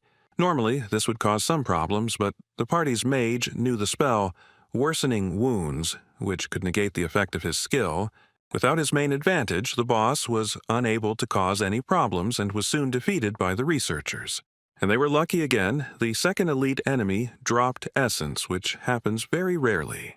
By agreement, this was the spoils of the barbarians, and Bjorn decided to give it to Einar since it did not suit him very well. Since the life absorption skill is only fully revealed with swords, and he is not going to change weapons, it is better to try to get another essence with the help of the enhanced warrior. And during the adventures, the hero realized that Einar could be trusted, and the girl herself, meanwhile, beamed with joy and hurried to devour the prey. The only thing the hero forgot to do was to tell about the side effect of the Bone Rider's essence. At first, Einar did not understand what had happened and why all her companions began to seem larger to her, but Bjorn explained that it was she who had become smaller. Raven explained in more detail that this is a standard effect for the essence of the Bone Rider. The density of the bones increases, but they shorten, and the hero already knew all this from the game. Einar was very upset about this because her relatives already looked down on her because she was a woman, and now no one would see her as a warrior at all. The sorceress tried to console her by saying that she had become more beautiful. Her facial features were softer, and now her appearance would impress even aristocrats. But this only upset Raven even more, because she no longer looked like a warrior at all. Bjorn told her that everyone already knew about her excellent fighting abilities, and he himself thought that if it weren't for the tattoos, she would look like a very ordinary girl, while the dwarf joked that if he took this essence, then everyone would stop noticing him. Soon, a death demon appeared in the corridor, and Bjorn told Einar to stop being sad and try out her new powers. The girl didn't seem to be particularly excited about what had happened and didn't expect much, but she still had a duty, even though she didn't look like a warrior. After which, without burning with enthusiasm, she approached the monster and swung her sword, as a result of which she divided the monster into 2 unequal halves. Bjorn immediately pointed out her new power, and the girl looked in disbelief at the demon's dissolving body and quickly came to her senses. The hero encouraged the girl by saying that she was now not a simple warrior, but a great warrior, and Einar finally regained her good mood. Soon, the team came to the door behind which the Rift Guardian should be. Their adventure was coming to an end. The hero thought that they had been lucky throughout their journey since Einar had absorbed a good essence, and they had also received a large share for the corpse golem. But there was one thing. Has there ever been a time in his life when everything went easy and simple?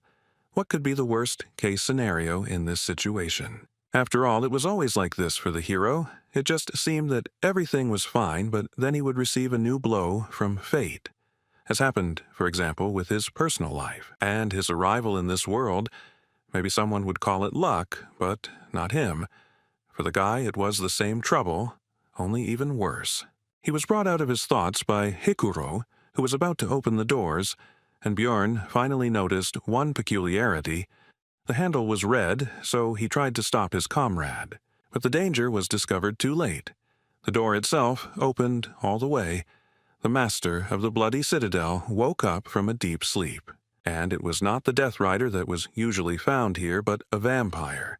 A monster that only appears after the 6th floor, who greeted them with the words that he had not seen living beings for a long time.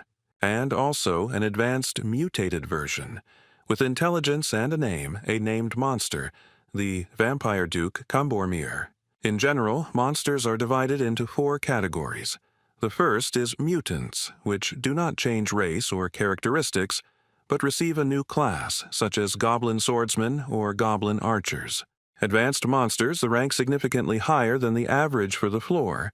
These include, for example, the Death Demon, a rare category like the Corpse Golem, which can only be found in rifts, or the Mimics, which are very difficult to find on normal levels. And the last ones, those with an individual character and name, are advanced mutants, named monsters, which is exactly what their group met. The researchers sensibly assessed their chances now, so they immediately decided to run, and the hero shouted not to be distracted by conversations when Hikuro tried to ask about what happened.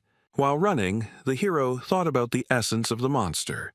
This is a 5th-rank boss that can act in an unconventional way. He is strong both in close combat and in black magic.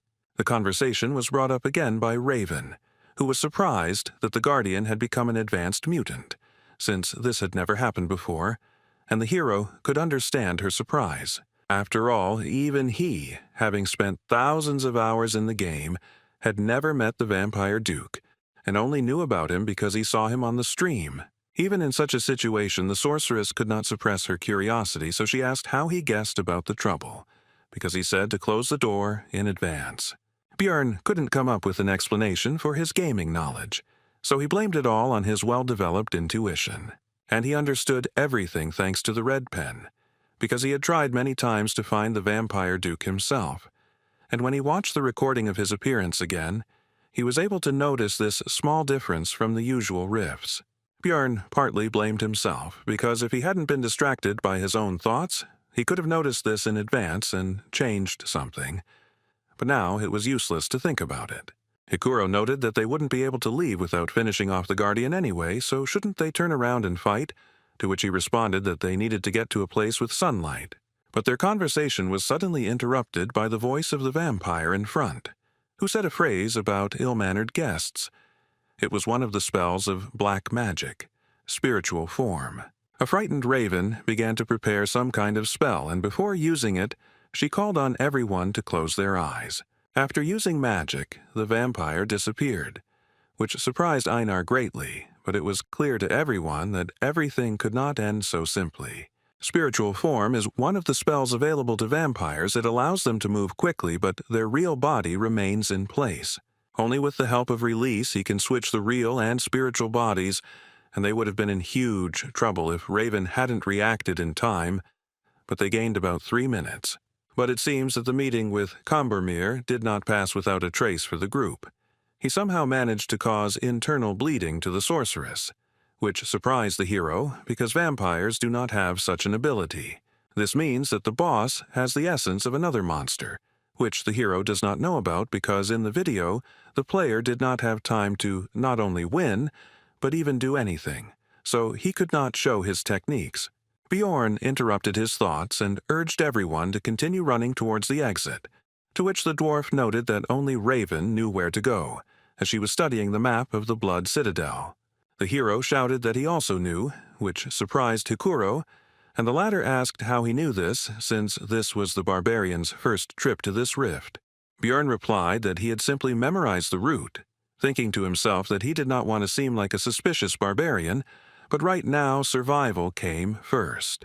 On the way to the exit, the hero thought that technically he had told the truth, but he had only received this knowledge after visiting this dungeon hundreds of times in the game.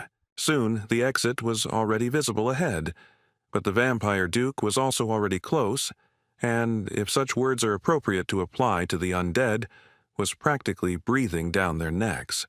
But the researchers still managed to run out into the street, and the boss's spiritual body still caught up with them a little, but quickly dissipated. The weakness of this spell is sunlight. Like vampires, their group was very lucky that the sun had not yet set, and it was also very good that the fake luminary inside the rift has the same properties as the real one. Now that they were temporarily safe, Hikuro noticed that Bjorn had indeed remembered the entire route the first time, and asked if he had really completed the ceremony just a month ago, causing the barbarian to tense up. The situation was diffused by Einar, who began to praise the hero, saying that he was a great warrior who was capable of more, which amused the dwarf, and he said that in the future he would truly become one. Putting aside idle talk, the group began to think about further actions, because the sun would soon set and the monster would emerge from the dungeon in search of prey. Although Raven was wounded and needed rest, Bjorn said that they needed to find at least some cover, so they needed to retreat to the outer wall. Soon, a place for a camp was found, and the hero decided to temporarily leave his companions to take something that could help in their situation. He went to the statue that was located near the fountain, where he knew there was a hiding place that Raven had not discovered. Inside was the so-called Tear of the Goddess, a disposable item that heals well and is also useful in fighting monsters that have the attribute of evil. Upon returning back, Bjorn found that the sorceress had already woken up, so he decided to find out what happened to her. She replied that the vampire's attack was similar to the skill Pain Sharing, a low-level skill. The hero asked how much time she needed to heal, and received an answer about 20 minutes, after which she would be able to use a 7th-rank spell 5 times, which was not enough to fight the boss.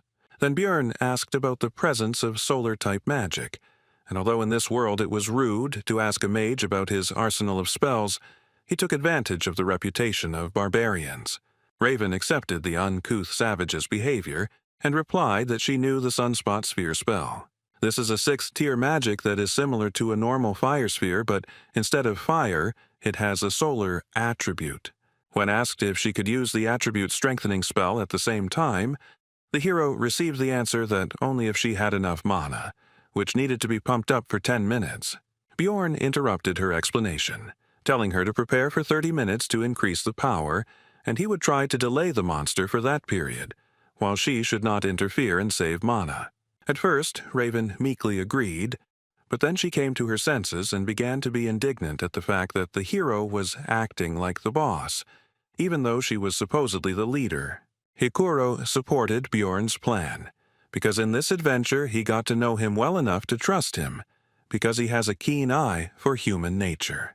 Soon, the sun set behind the horizon, and the vampire went out to hunt, and slowly approached the group along the way, saying that he could not contain his thirst for blood at the sight of them. The enemy is already here. Raven needs 30 minutes to prepare the spell. The team needs to hold out during this time at any cost. The fight began with the vampire deciding to fly into the sky on his wings, and from there choose his victim. The next moment, Kombormir made his choice and swiftly dove down on the group of researchers. His attack was taken by Hikuro Murad's shield, and surprisingly, he was able to withstand this powerful attack and not even move from his place. This was possible thanks to his ability with the essence from the 7th-rank Yantro monster. It's called Counterweight, and it prevents the dwarf from being thrown or knocked down as long as his feet are on the ground, and comes with the bonus Shock Absorption skill, which is very useful for tank-type fighters.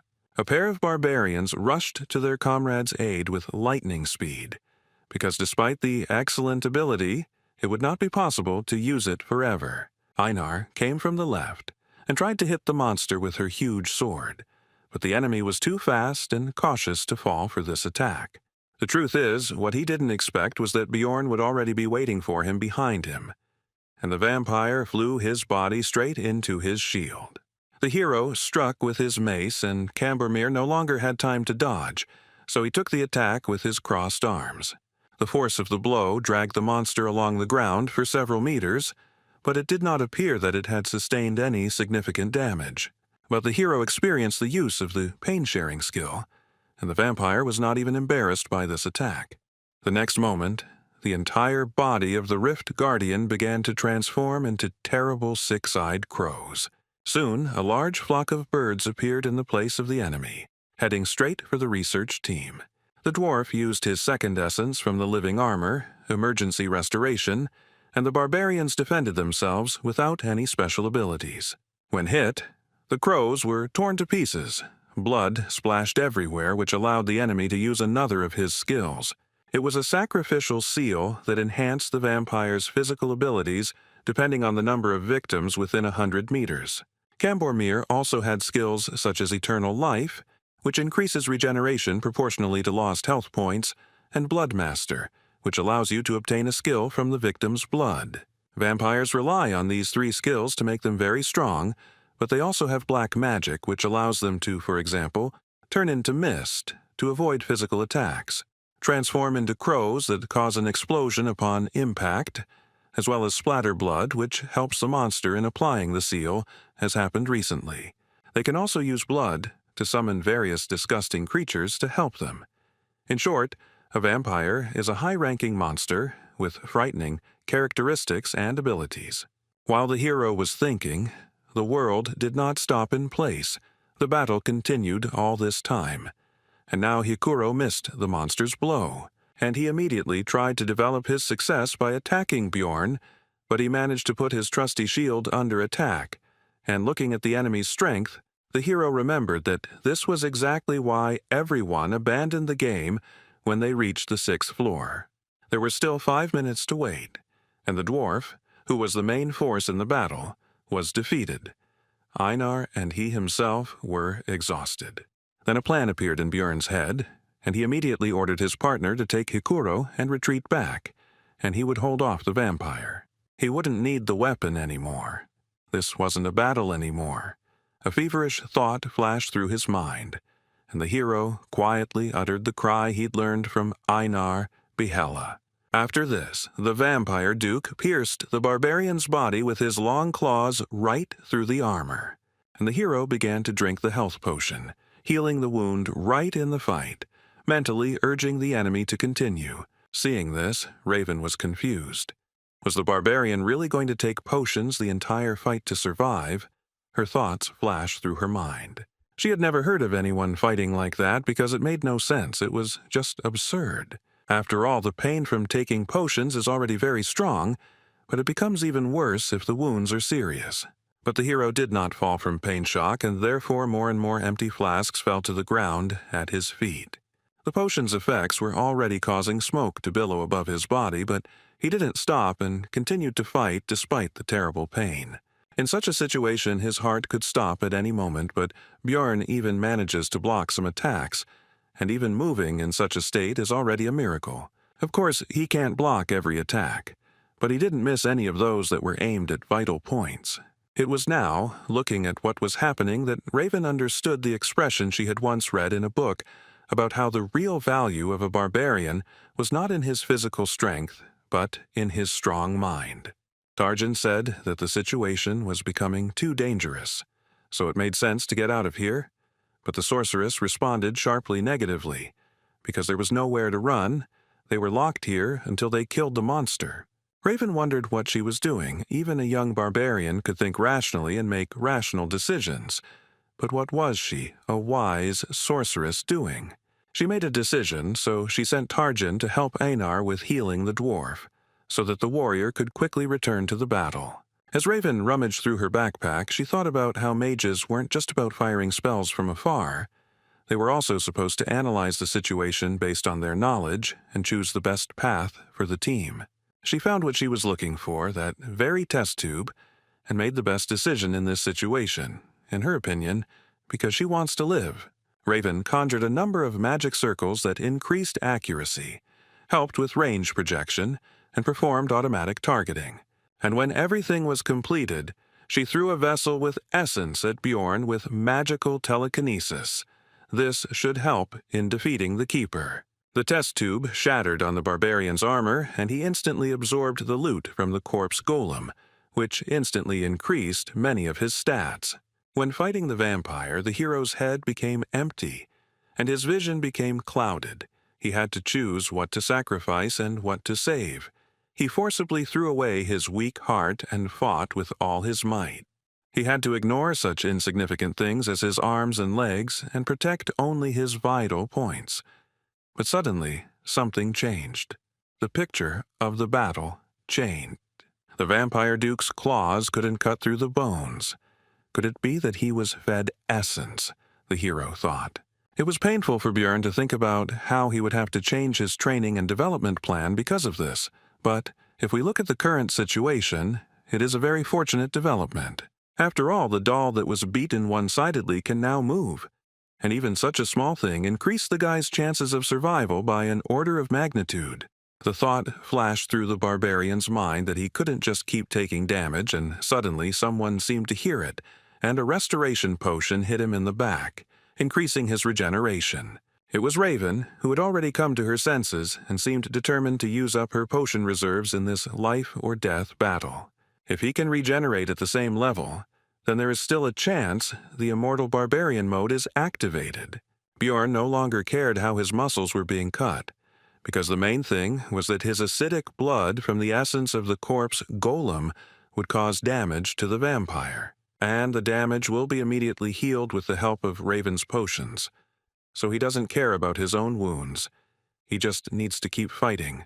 Finally, Einar was freed and immediately rushed to help her relative, which distracted the monster's attention. Björn dropped his weapon when the enemy began to hold him back. So now he had to attack the enemy with just his bare hands. The fight went on, and for the two barbarians the battle lasted for hours, although in reality it had not even lasted 5 minutes. And then Raven's voice was heard, saying that the spell was ready, and the hero realized that the time had come. The barbarian lunged at the vampire and grabbed him, briefly stunning him, and then tensed his entire body. And with a cry, Bahela threw the body of the monster high into the sky. Although Kambermir had enormous strength, he was still quite light. After this, Björn shouted at the liked Murad to use another of his skills to hit the vampire. The dwarf began to charge the lightning. Discharges gathered around him, hitting his shield, and the power grew, to strike the airborne Rift Guardian with full force in the next instant, inflicting a stun effect on him. After this, Björn decided to use his trump card. These were the very tears of the goddess that he pulled out of the statue. In the confusion of the battle, he was able to save this item no matter what. Running up to the vampire, the barbarian shoved the flask into his mouth without even opening it, but that was not necessary. After all, immediately after this, the hero delivered a powerful uppercut to the monster's jaw, which damaged the flask, and the liquid was released.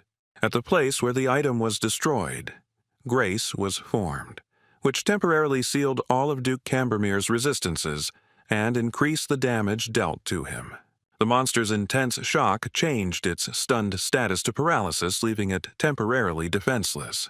Raven finished preparing the 6th-tier Sunspot Sphere spell, so she shouted at Björn to get away from the Guardian. But it was too late. The hero should have run away earlier, and now he would fall under the influence of magic, along with his enemy. Soon, everything was engulfed in flames, but Björn, despite his terrible wounds, did not lose consciousness and also noticed that it was too quiet around. He did not realize that the vampire had used pain sharing. It was necessary to make sure that the keeper was defeated, so, overcoming the weakness in his body, the hero began to rise. What he saw did not leave him indifferent because the vampire was still alive, despite the terrible wounds and the fact that most of his bones could be easily seen, which began to quickly grow flesh thanks to the Eternal Life skill, and the hero remembered another skill of his, Source of Darkness, which allowed him to live until the heart was destroyed. The rest of the team passed out from the pain, and only the barbarian could do something until the keeper woke up. Overcoming the pain throughout his body, the hero slowly walked towards the boss to finally finish this fight. The weapon was lost long ago, and now there is no time to look for it, but after absorbing the essence of the corpse golem, the guy has a new ability that can help. This is Flesh Explosion, which allows you to exchange your health for damage to the enemy. The skill brought incredible pain, but this is the only chance for survival.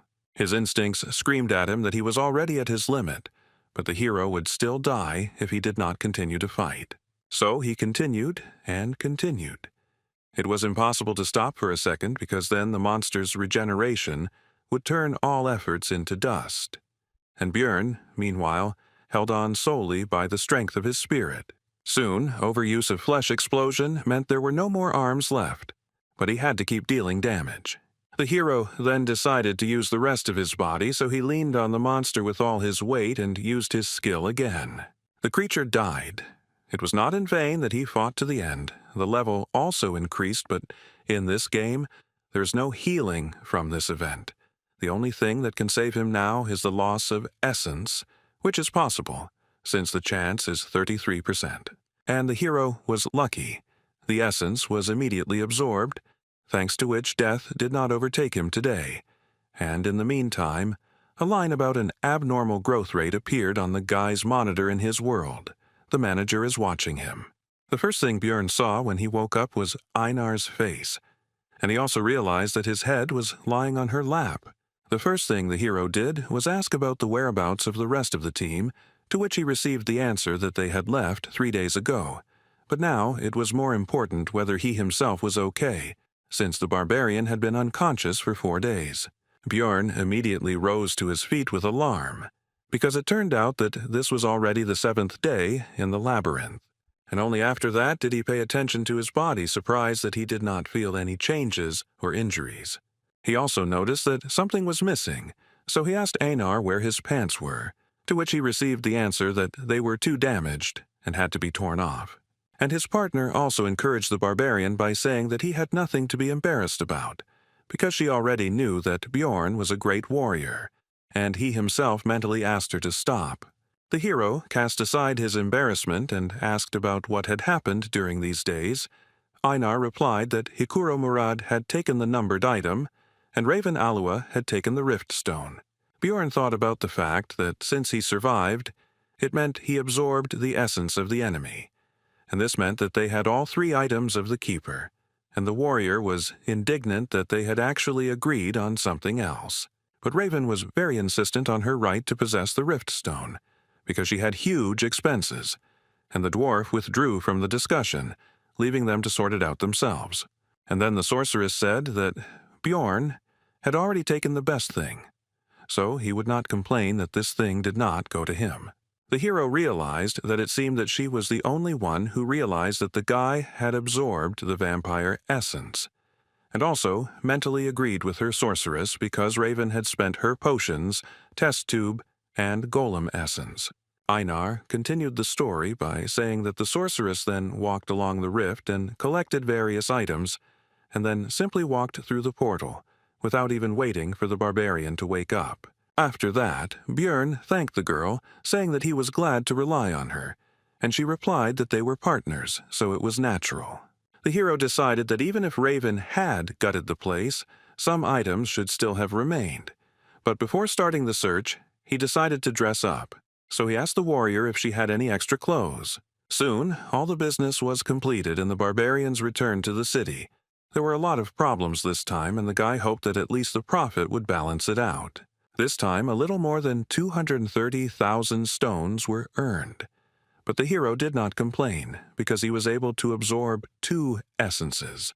But suddenly the girl behind the counter said that this was somehow too much for a 9th-rank researcher, and that it was in his backpack. The barbarian asked why he should answer, and suddenly a detachment of guards appeared behind him. Björn did not understand what was happening, and in the meantime, he was informed that they would speak in the interrogation room. Meanwhile, Erwin, who went there with her sister, also returned from the labyrinth. She didn't think that it would be so hard on the 3rd floor. The strength of the 7th-rank monsters was astounding, and the senior elf was able to handle the 6th-rank monsters. This time, the trip was more like an adventure, the girl noted. While standing in line, Erwin thought that she wanted to meet Björn as soon as possible, to show him off and show him her new essence. She managed to earn 184,000 stones, and the guy behind the counter remarked that it was a bit too much for a researcher of her rank, to which he received the answer that she went to the labyrinth with her sister. When the clerk asked about the relative's name, Erwin replied that her name was Daria Wittenberg de Tercia, and after checking the list, the man concluded that she was already an experienced researcher, so everything was in order. Once at home, the girl was thinking about when Bjorn would return, because she definitely needed to treat him to dinner for the stones she had earned and listen to him about his adventures. But upon arrival at the hotel where the barbarian was staying, news awaited her that he had not yet returned. So the girl decided to wait because what could have happened to him, he was strong. The girl visited there every day, and a week later she witnessed the owner of the establishment taking Bjorn's things somewhere, so she went to sort things out. The man said that he had already waited longer than he should have for the client. The labyrinth had closed a long time ago, and he had not returned, so everything was obvious. Erwin had been trying her best to push these thoughts away from herself all this time, but the innkeeper himself voiced what should have been obvious anyway. He had died during the investigation. Daria found her sister sitting in the rain near the same building she had just left and said that the situation had already been explained to her, but that sitting there was not right. Erwin said gloomily that she had to become much stronger, so much so that she could protect everyone she cared about. Meanwhile, Bjorn has been sitting in a cold and cramped cell for a whole week, accused of being a looter. During the first interrogation, he was asked where he got the crossbow in his backpack, since barbarians don't use such things, to which he received the answer that this is a weapon of real marauders. But the investigator said that first they still needed to find out who actually attacked first, to which the hero asked if they were really going to keep him here for such a stupid reason.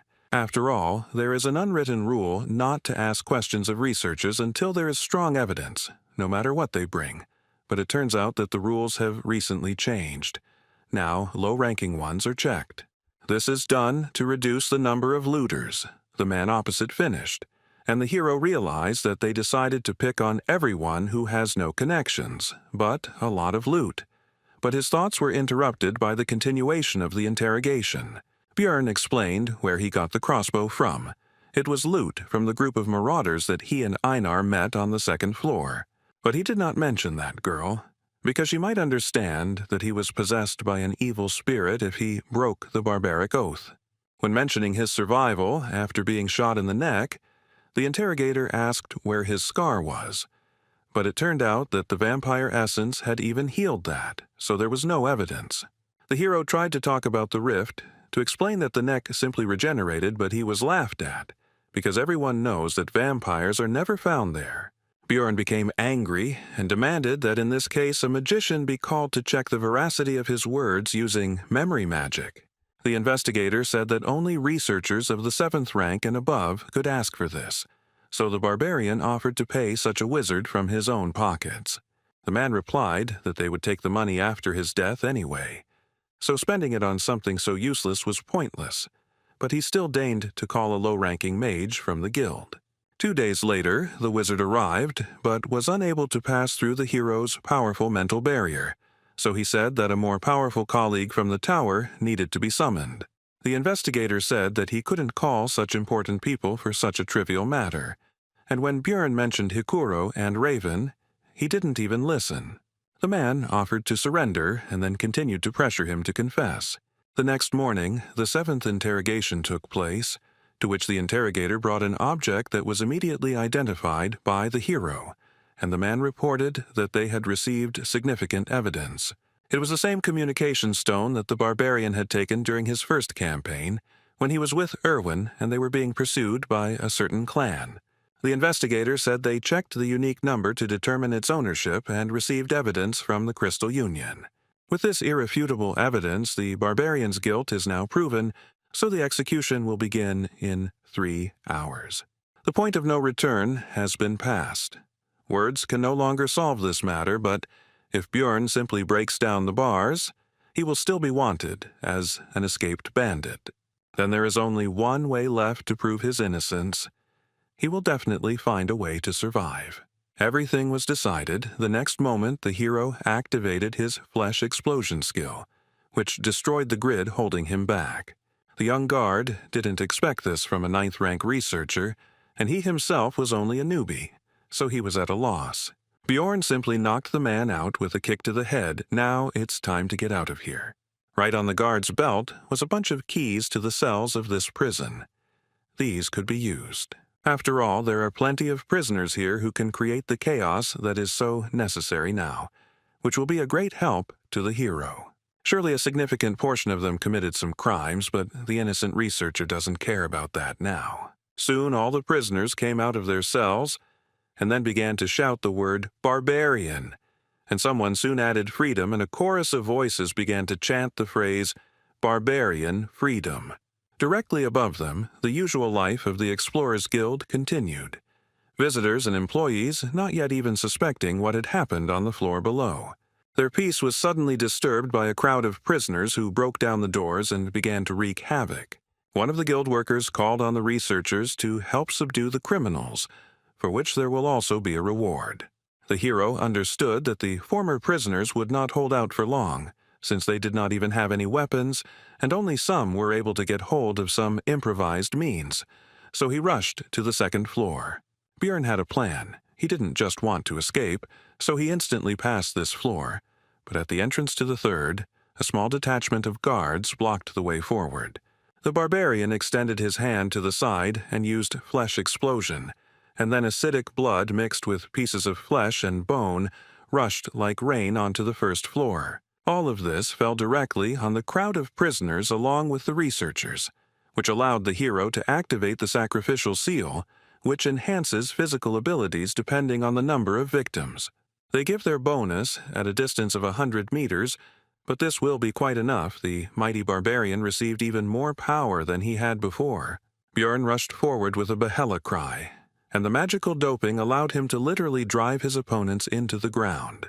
It also increased defense, although not so much that the guards' swords would not cause any damage at all, but enough that the blade would stick in the muscles. But all this was pointless. The guards could not believe their eyes because the wound healed almost immediately, thanks to the hero's new essences. Bjorn feels the power that overwhelms him. The effect of this doping is simply mind-blowing. These guys can't do anything against him. The guards were at a loss. How could a 9th-rank barbarian be so strong, since only low-ranking researchers were locked up in the branch? There is a prison for high-ranking people, but today they were just unlucky enough to meet a hero. They were clearly not ready for something like this. Soon the way was clear, and Bjorn could now calmly enter the branch manager's office on the 3rd floor. As soon as the hero opened the door, he noticed an ambush, but there was no way to avoid it. However, it was not necessary. The man's sword reached the barbarian's flesh, but he did not rejoice for long, and the reason for this was not even the enemy's rapid regeneration. Much faster than he could see the enemy's recovery speed, he was hit by the effect of the corpse golem's acidic blood, which instantly took the swordsman out of the fight. Suddenly, the barbarian noticed that there were not only the two of them in the room, but also some girl in a rich dress. The man, overcoming the pain, shouted not to touch her because she was the daughter of the head of the district, which made Bjorn think that he had hit the jackpot. The barbarian interrupted the swordsman's threats with a blow to the head. Now, due to new information, the plan has changed. Initially, he did not intend to do this, but the presence of the girl changes everything. While the hero was thinking, the daughter of the head of the district tried to interrupt his thoughts, outraged by his terrible act and calmness. She accused him of knowing about her presence from the very beginning, and setting everything up.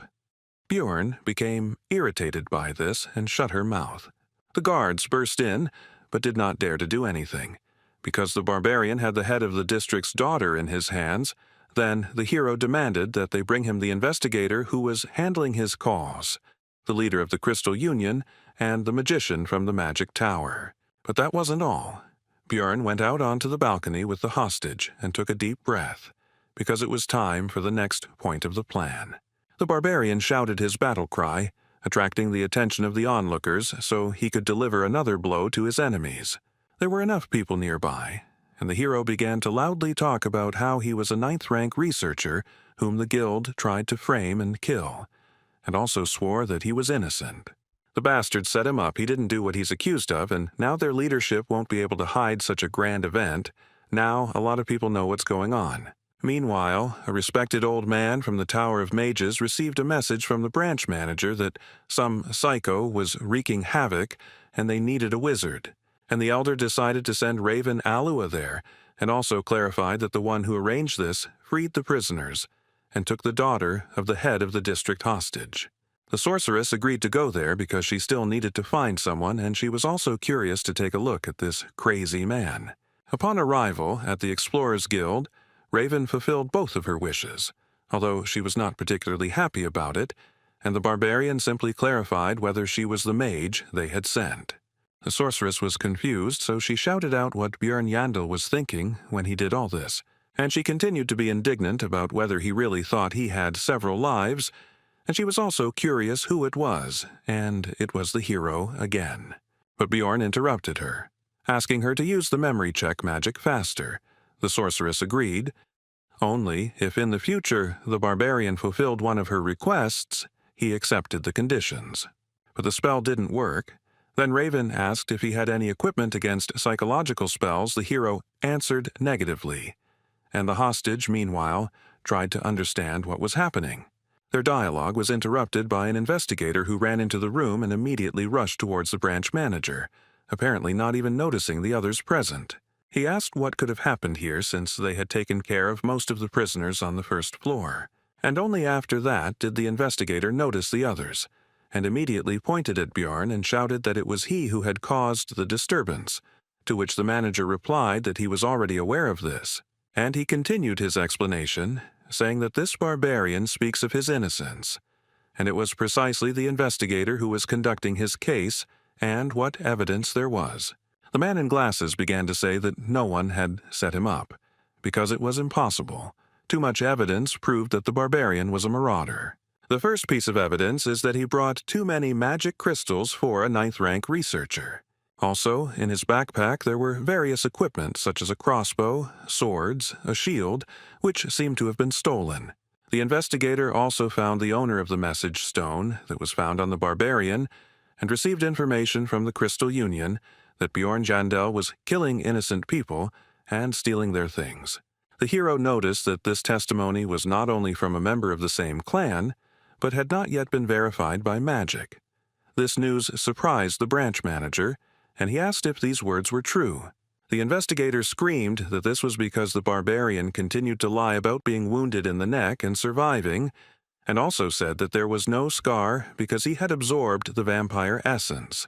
The interrogator continued by saying that this was complete nonsense, and that Bjorn had lied because he knew that memory magic would not work on him, and how, under such circumstances, could he bring the precious magician from the magic tower there. The man was confident that his arguments were irrefutable, and was already anticipating the end of the annoying savage.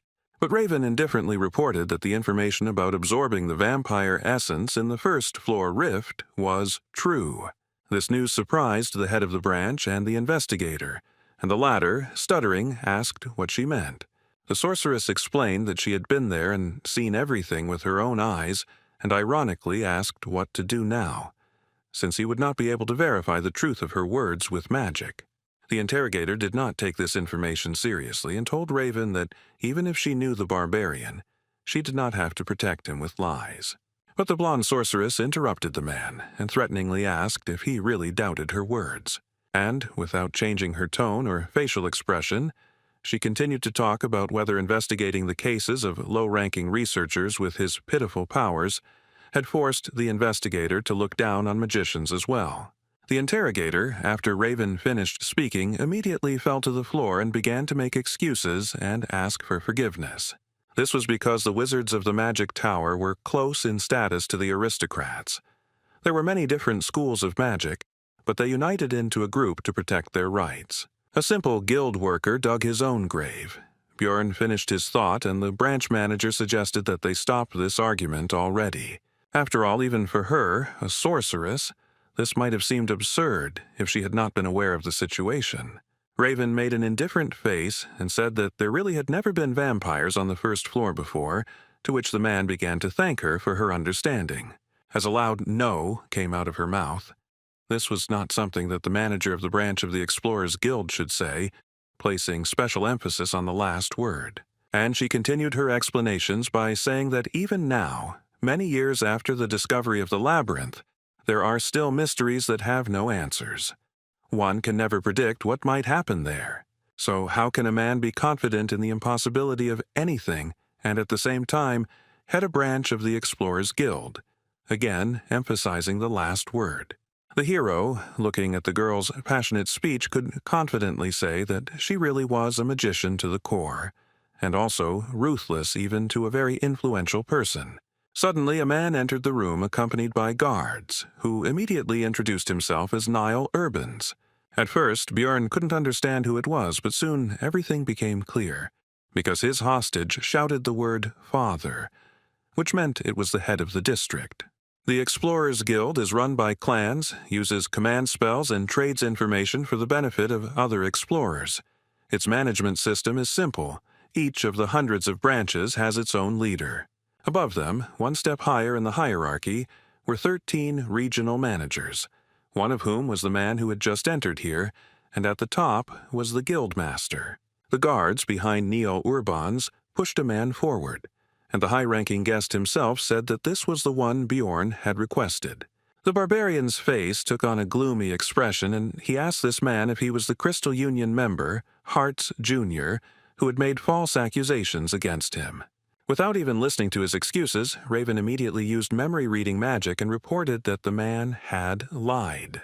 Now he definitely won't be able to get out of this situation, since the sorceress from the Tower of Mages confirmed his slander. After this, the county chief said that Björn Yandel was found innocent, so there was no longer any point in keeping the hostage, and the barbarian released the girl. After this, Niall said that an investigation would be conducted against the slanderer, as a result of which his fate would be decided, to which the hero noted that it would be a good idea to take a closer look at the Crystal Union itself.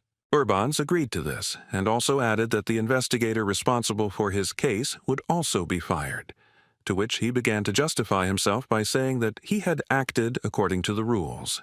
The regional manager interrupted him and threatened him not to try to shift the blame onto the guild, and that all matters he had handled would be investigated. And he ended by saying that if any discrepancies were found, the investigator would be punished accordingly, which made the latter break out in a cold sweat. Soon the investigator and member of the Crystal Union were taken away by guards, and Niall Urbans decided to move on to discussing compensation, which would consist of a promotion to rank 7 and a change of equipment.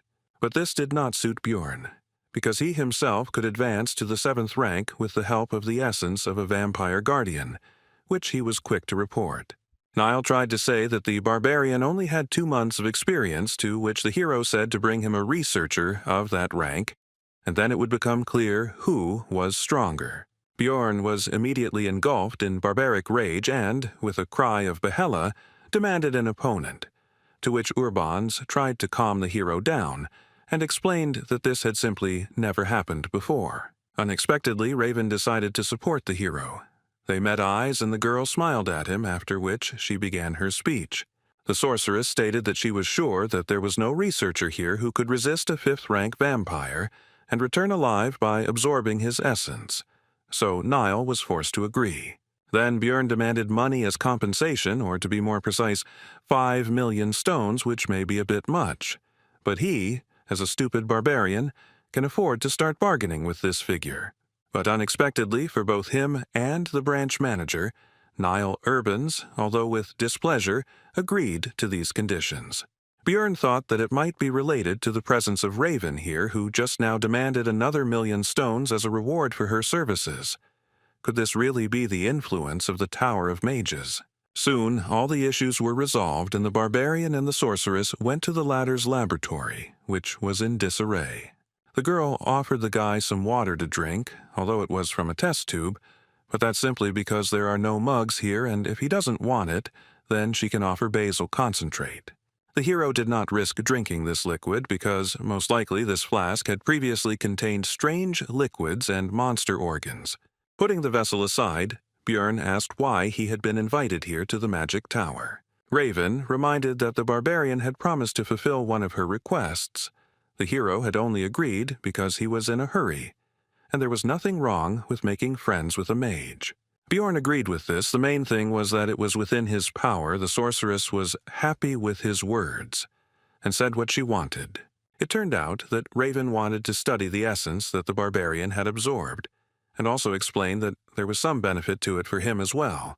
Listening to the sorceress's story about how this would help him discover some unknown features, the hero noticed how the expression in her eyes changed.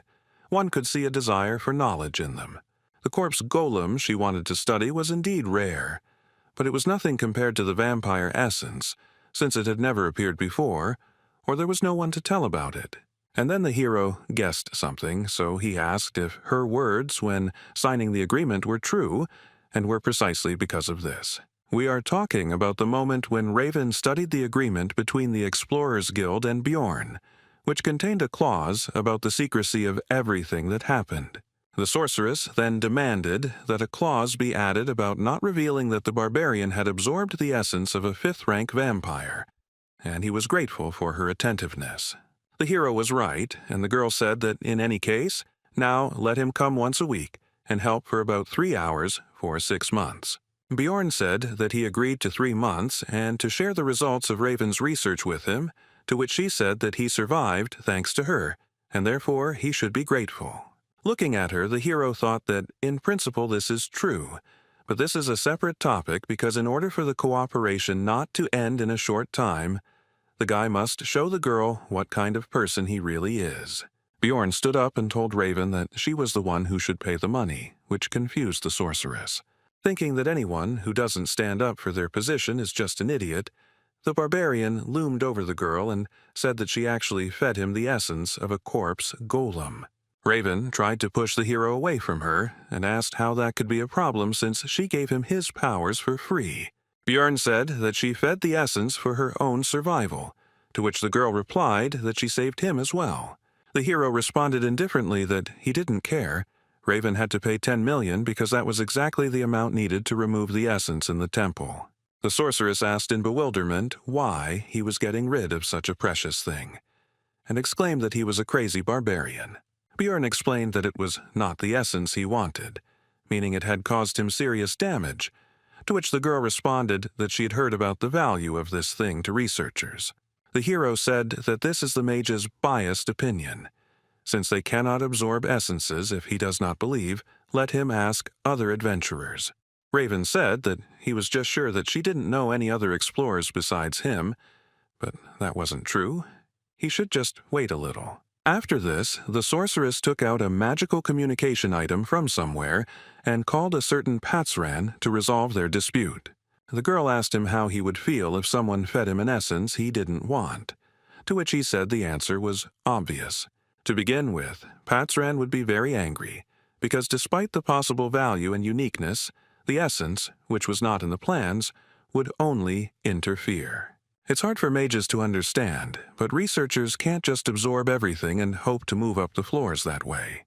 And when asked about possible compensation, Patsran replied that he would demand 15 million, because the more essences a person has, the more expensive the removal, and if they cannot pay him, he may kill. This news worried Raven, and while she was collecting her thoughts, Bjorn decided to think about this Patsran. This researcher is obviously of a very high rank and experienced nature, since he understands the importance of skill combinations and has connections in the magic tower. If you were to ask the same question to some 9th-rank rookie who was barely surviving, then the answer would be completely different. Interrupting the hero's thoughts, an old magician entered the laboratory and said that he was the teacher of this lady, whom the barbarian had forced to tense up. Bjorn understood that since this was Raven's mentor, it meant that this was the person who controlled the 5 floors of the tower, the master of the great Artemian school. He was even higher in status than the regional leader. The old man said that he had overheard their conversation, and drew the sorceress's attention to the fact that her sound insulation magic was working with many holes. And he explained that he did this to satisfy his curiosity, because his youngest student had dragged a man to her for the first time, and even a living barbarian, the hero, paid attention to these last words. And the old man ominously informed that usually Bjorn's relatives are delivered dead, or simply their hearts are brought. after which he changed his behavior, laughed, and said that it was all just a joke, but the hero was a barbarian who understood the mood of others well. Bjorn decided to respond with a barbaric joke, so he pointed his finger at the wizard and said that he really wanted to crack that skull. And after a few seconds he said that it was all a joke, so the old man should relax and laugh. Raven, looking at this disgrace, exclaimed that Bjorn had already gone completely crazy, although this was clear from what he had done in the guild. Having already decided that he had gone too far, the hero began to think about how to resolve the conflict, but the old man laughed and assessed the character of the boy in front of him. He also said that the older generation could easily tell the difference between a joke and a threat, although it was clear that he was actually furious. The hero decided to take advantage of the reputation of his people and praised the magician, saying that since he understood barbarian humor so well, he was not such an old man, and asked if there were any barbarians in his family. Teacher Raven decided to return to what he came for. He had heard about compensation and would like to offer Bjorn something else. He took out a box and presented its contents. It was an artifact, number 9425, the Ring of the Frost Spirit. Numbered items are rare things. You can only get them from the keepers, and each of them contains a unique skill. Would he really just give away such a valuable thing? Bjorn asked what use he would be. The mage replied that he absorbs one of the skills of the absorbed essence, and this would be useful to him because having acidic blood is very problematic. The hero agreed because it seemed that even the head of the school did not know about another function of the ring.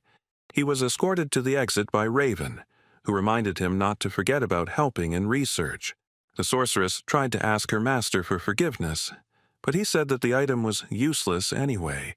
Its market value was 1.5 million stones. Bjorn, meanwhile, was also pleased with the deal, because thanks to his game knowledge he knew about another ability of the artifact. Both parties were pleased with the deal, thinking that they had deceived each other. When Bjorn arrived at the hotel, its owner was surprised that he was still alive, and also said that he had already thrown out his things. The hero got angry, because he had paid for another week. He said that he would reimburse everything, but the hero was not free of anger. He did not want to forgive. But the next second he calmed down, because he realized that this behavior was not typical for him. And he tried to remember how long he had been behaving like this. From the moment he came to this world, even when his life was in danger, the boy kept his emotions in check and remained calm. When I first killed, I only thought that it had to be done. The process was simple. Even during the escape from prison, there were no doubts.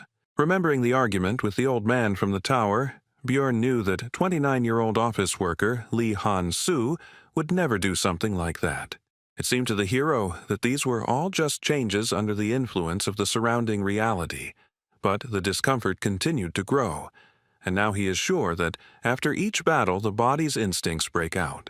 His mind becomes simple, rough, and aggressive as a barbarian should be. It seems as if his consciousness is merging with this body. But for survival, it would be even better. Bjorn summed up his thoughts, after which he demanded 30,000 stones from the innkeeper as compensation. The man was outraged by such a price, so he could not keep his emotions under control and shouted that his trinkets were not worth half of it. The barbarian immediately drew attention to this and pointed out that, according to this man, the things had been thrown away, and the owner of the hotel had no choice but to pay the required amount. Soon, Bjorn changed his place of residence. Now the room was more expensive, twice as expensive as the previous one. It had its own bath, good windows, etc., and it was also closer to the square with the portal. The next day, the hero went to Einar, who greeted him with joy, because she was worried about her partner when he disappeared for such a long time. Meanwhile, the rest of the tribe shared the news that the whole city was talking about the so-called barbarian of freedom.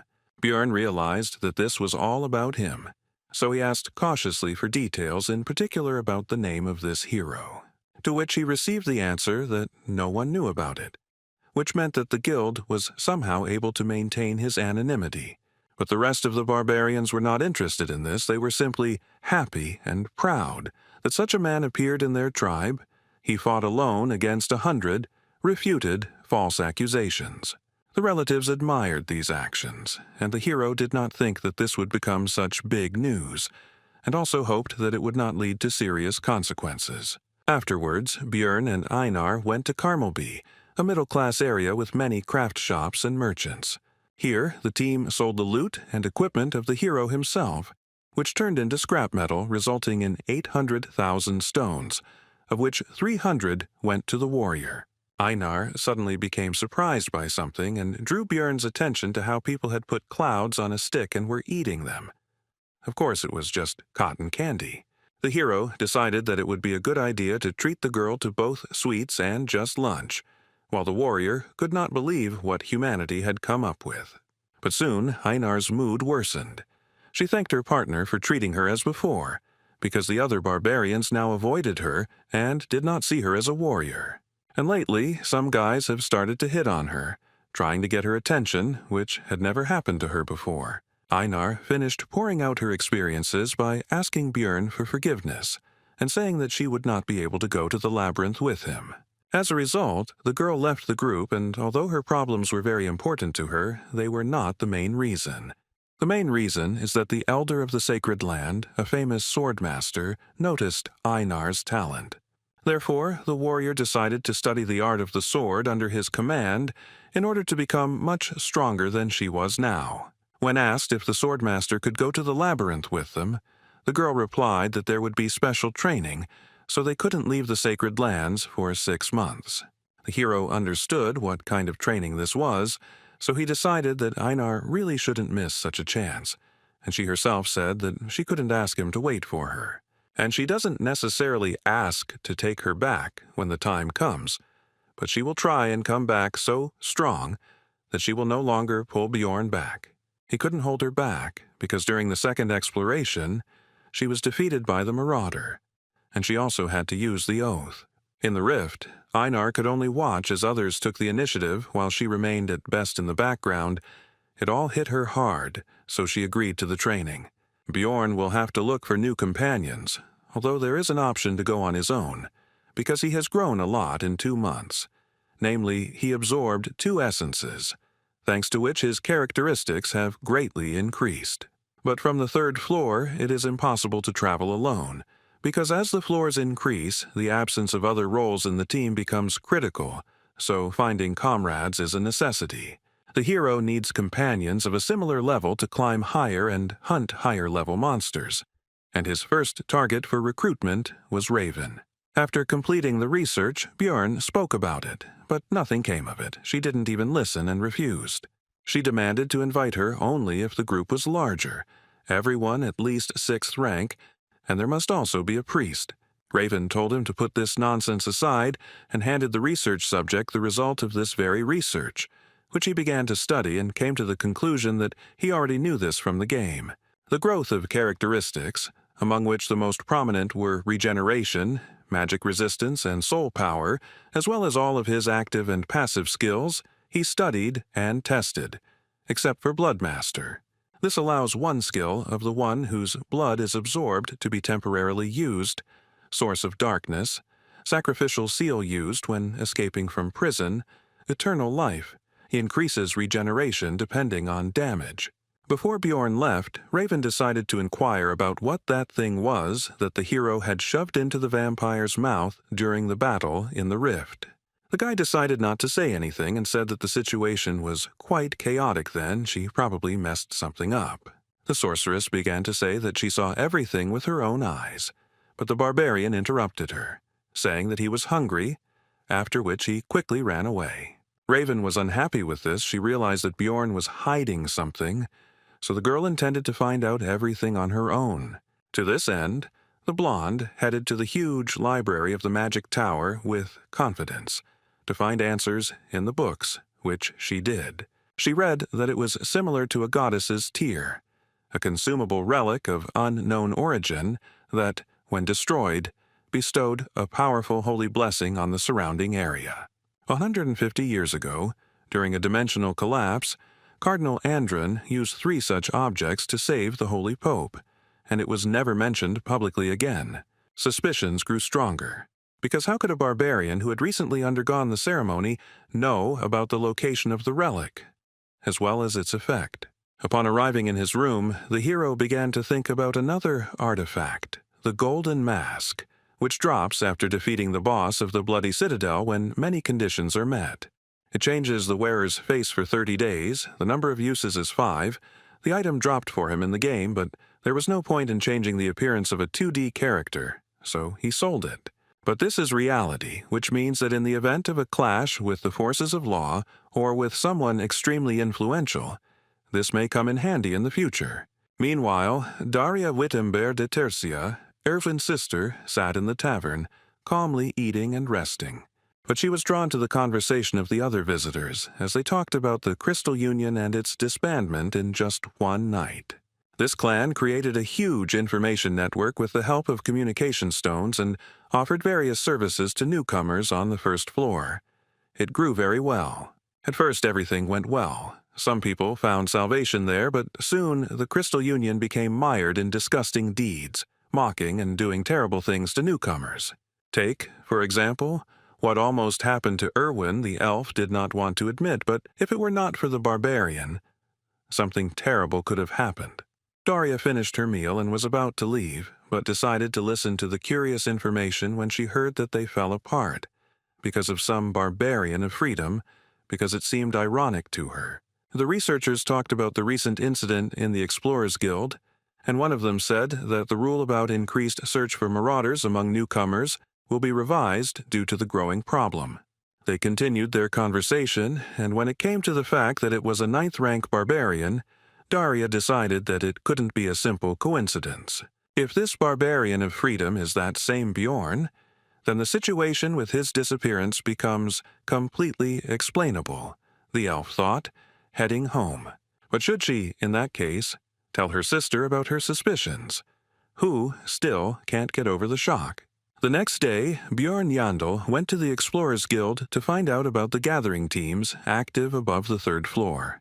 Having received the ID card and the hero's badge, the employee could not contain his surprise and exclaimed about some 5 stars. When asked what it meant, the man tried to change the subject, but Bjorn already guessed that it was some kind of internal guild code, and as a result of recent events, he received the status of a VIP client or something like that. Among the list of proposals, the hero noticed a familiar name. It was Hikuro Murad, so he immediately decided to meet him. They greeted each other and sat down at the table, but the dwarf suggested not to talk about anything for now because another person should arrive soon. It would be a magician. He didn't keep them waiting long.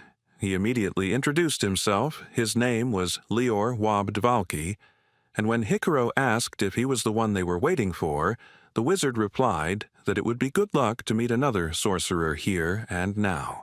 Murad didn't seem to be very good at understanding clever words, so Bjorn explained that the magician meant that everything was correct. They introduced themselves again. Hikuro added that he was 6th rank, and Valky said that he was an 8th-rank wizard of the ruling family of Rafdonia. The barbarian had to explain again that he simply did not work for the guild. The hero decided to ask directly why a mage of such a low rank would go to the labyrinth, since it was dangerous for such people, and it was more profitable and stable for them in the city, to which he replied that he wanted to glorify the family of Baron Martuan. Hikuro Murad was surprised that he turned out to be a nobleman, to which he received the answer that his mother's sister's husband was the 3rd brother of the Baron's wife, to which Bjorn thought that he was not connected to them at all. Lior Wabdvalki himself continued by asking them not to be nervous because he was not going to act arrogantly, which made the barbarian think that he looked like a fraud with these stories. From the subsequent conversation, it became clear that the magician knows how to use daily and administrative magic, knows a couple of spells like curses, and is well-versed in cold magic, a wizard without experience. There are nuances, but the very presence of a mage in the team will become bait for good fighters. So Hikuro and Bjorn decided to accept Dvalki. As expected after that, requests from various researchers poured in, so they met several times a week to review documents. But it felt like the hero was doing all the work. Be that as it may. But soon the composition of the future team was approved. The group was assembled, and soon there will be their first trip to the labyrinth. On this occasion, Bjorn even decided to update his equipment. as he had some extra money as compensation from the Explorers Guild. With this, he decided to go to the Abode of Knowledge. The librarian asked what this meant, to which the hero replied that he would have to explain, since she asked. And Bjorn began to boast that this was his brand new armor and shield, made of good material, lithium. And behind his back is an extended backpack, which was not too expensive, so it was bought.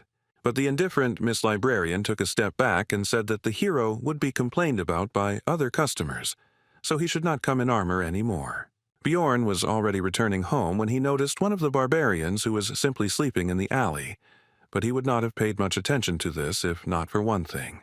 This kinsman has no weapons, and yet they store their weapons as if their lives depended on it, no matter how hungry, weak, or poor they are. Bjorn approached him and asked where his sword or something was and what he was doing there, to which he received a polite answer that he had no money, so he sold it. The hero smiled at his fellow man, but inside he understood from his behavior and actions that this was not a barbarian, but an evil spirit just like himself. Bjorn invited this Tarikan, son of Leon, to the tavern, where he learned that he had undergone the ceremony a month before Jandel himself. But then he got lost and couldn't find the labyrinth, but it's obvious that this is a lie. He was just afraid to fight monsters.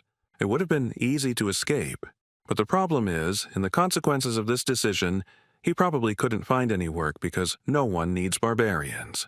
This made the hero wonder if players really end up here when they open the final boss room, since such an experienced gamer should have understood the consequences. When asked what Tarikan was doing a month later, he replied that he again did not go to the labyrinth because he was unarmed, to which Bjorn exclaimed that he had gone completely crazy. That's why it was necessary not to lose him, the hero wondered. Did this man even play the game, and if so, how did he make such mistakes? Then Tarikan went through hunger, cold, and illness, and Bjorn thought about how he had managed to last 3 months under such conditions. And also, if he had run away on his first day, the same fate would have awaited him. The barbarian, on the contrary, finished telling his story and asked how he liked it, whether the hero felt sorry for him, whether he would help his fellow man, whether they would go to the labyrinth together. Bjorn refused this, but gave Tarikan 150,000 stones, so that he could buy himself a weapon and go on the campaign himself.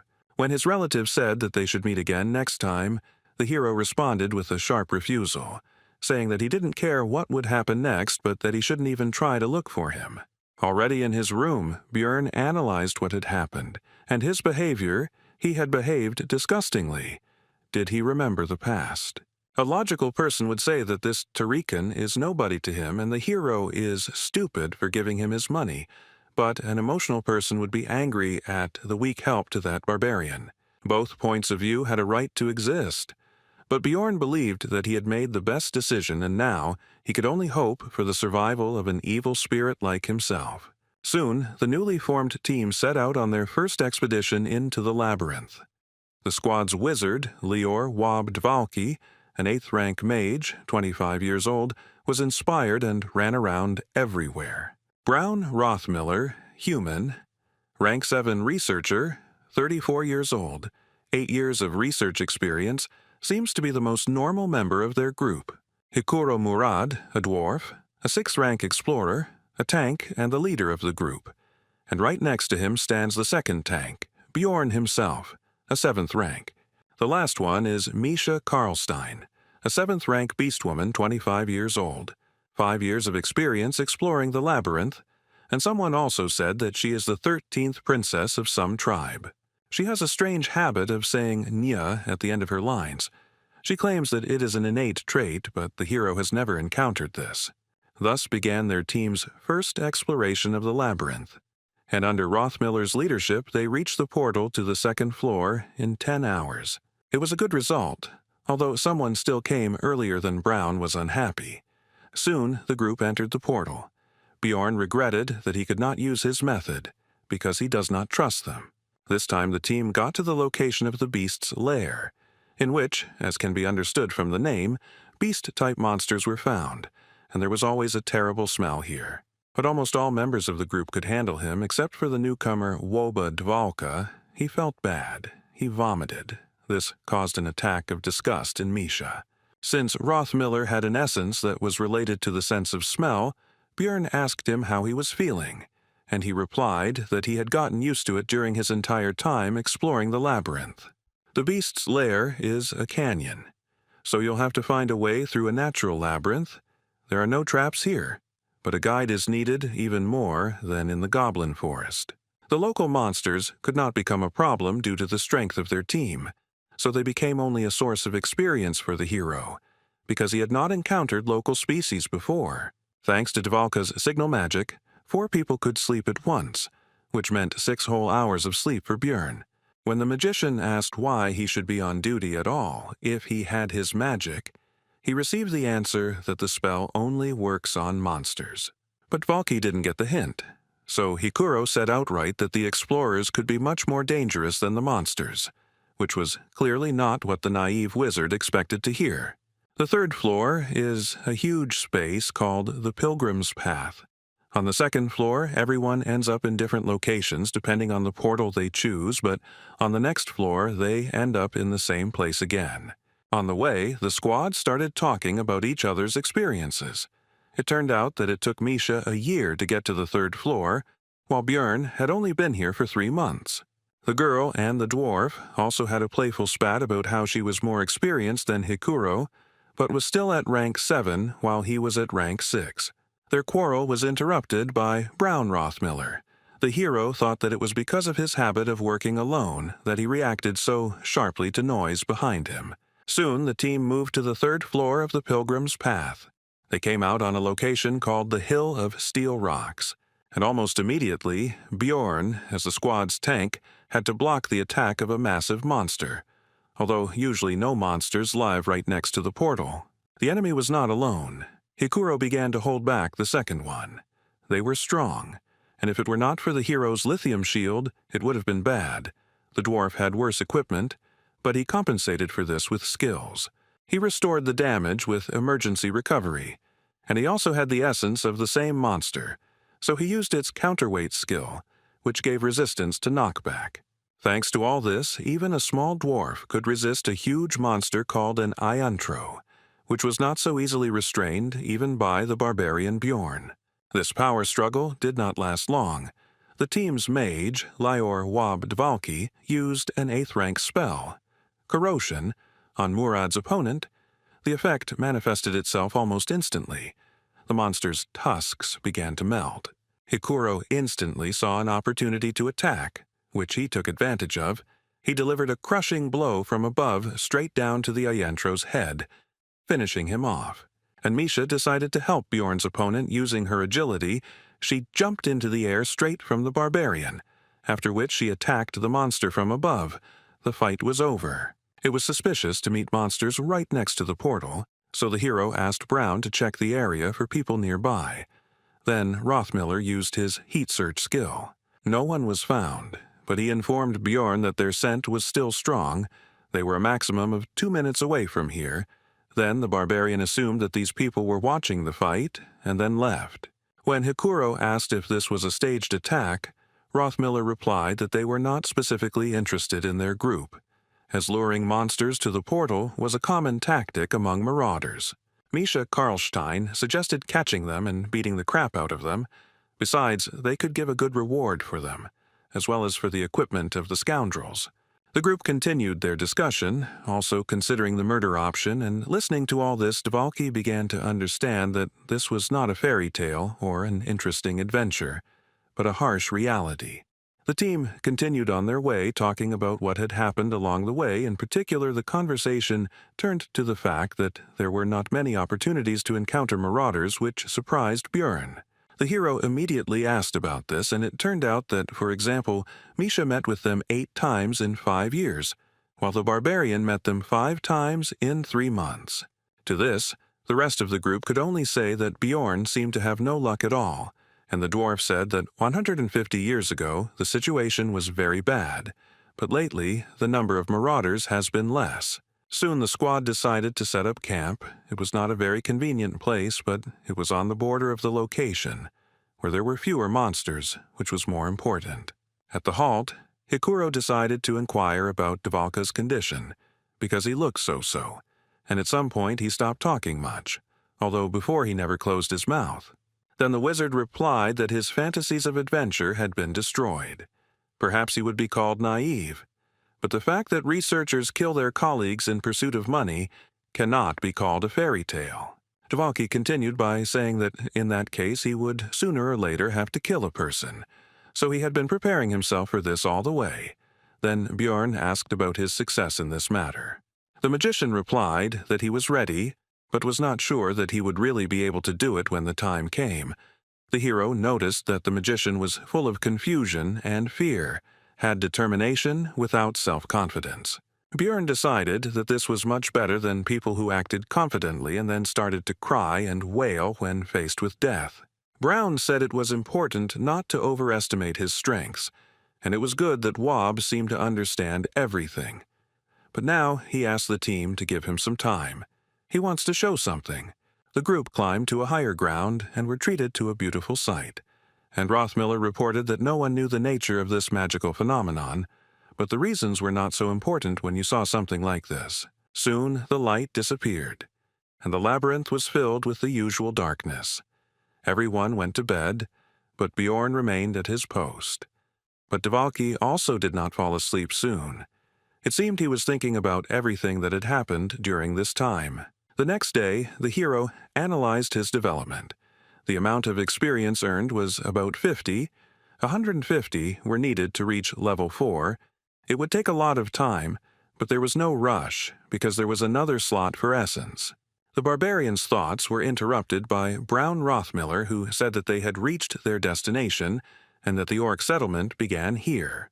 This is the area with the most monsters on the 3rd floor. All of them are rank 8 and above, making it the second most difficult area on the level, but if the party isn't going to the 4th floor, this is a good place to hunt. The squad leader, Hikuro Murad, said that this was the best place for the team members to get to know each other, and only then would they decide what to do next. Soon after these words, the first detachment of greenskins appeared nearby, and the explorers prepared for their first more or less serious battle. The fight began with Wob casting the 8th tier spell Ice Spear. He and Brown Rothmiller would deal damage from a distance. Meanwhile, the squad's tank, the hero himself, and Hikuro Murad will hold back the monsters and protect the rest of the team. Misha Karlstein will kill those approaching one after another, taking advantage of their stiffness and his agility. In the back rows of the greenskins was their shaman, who no one could get close to, so he was able to begin working his magic. It was the rage skill. He cast it on a simple orc warrior, and now his resistance to physical attacks is tripled for 10 seconds. Taking advantage of its temporary advantage, the monster broke through the tanks and decided to attack the back row of fighters. No one had time to stop him, and they couldn't hit him because of the buff, but the long-range fighters weren't that defenseless. Or rather, Rothmiller wasn't that defenseless, so he took out a small shield, which he used to block Dvalka's attack. The orc was unable to develop his attack and properly use the opportunity. 10 seconds had already passed, and Misha could have killed the greenskin. Soon, almost all the enemies were defeated, and the last of them, the orc shaman, lost his head from a crushing blow from the barbarian's mace. The battle was over, so the team began to rejoice and share their impressions with each other. The hero was thinking that the battle had taken 8 minutes. They were lacking damage, so it was slow but expected, because the squad had 2 tanks and a scout who did not have much power, not fast, but stable. After that, the explorers continued to walk through the monster settlement and fight. The closer to the center, the more monsters they encountered along the way. Once they even met a great 7th-rank orc warrior, whom they managed to defeat without any particular problems. But the calm and simple hunt could not last long. Right in front of the squad, a powerful explosion of some high-ranking fire spell thundered. And after that, the unknown wizard said that the orc settlement was the territory of the Zarvi clan, so they should leave this place. Dungeon and Stone is a single-player game, but it had a lot of content restrictions. For example, at first you were forbidden to move freely around the map, but if you create a clan, you can take territories for yourself. Of course, this requires a lot of people, so they only do this for the sake of rare mobs and bosses, but why then capture the zone on the 3rd floor? The hero wondered. Hikuro Murad, the leader of the squad, asked about the reason for their presence here, since their clan was active from the 6th floor.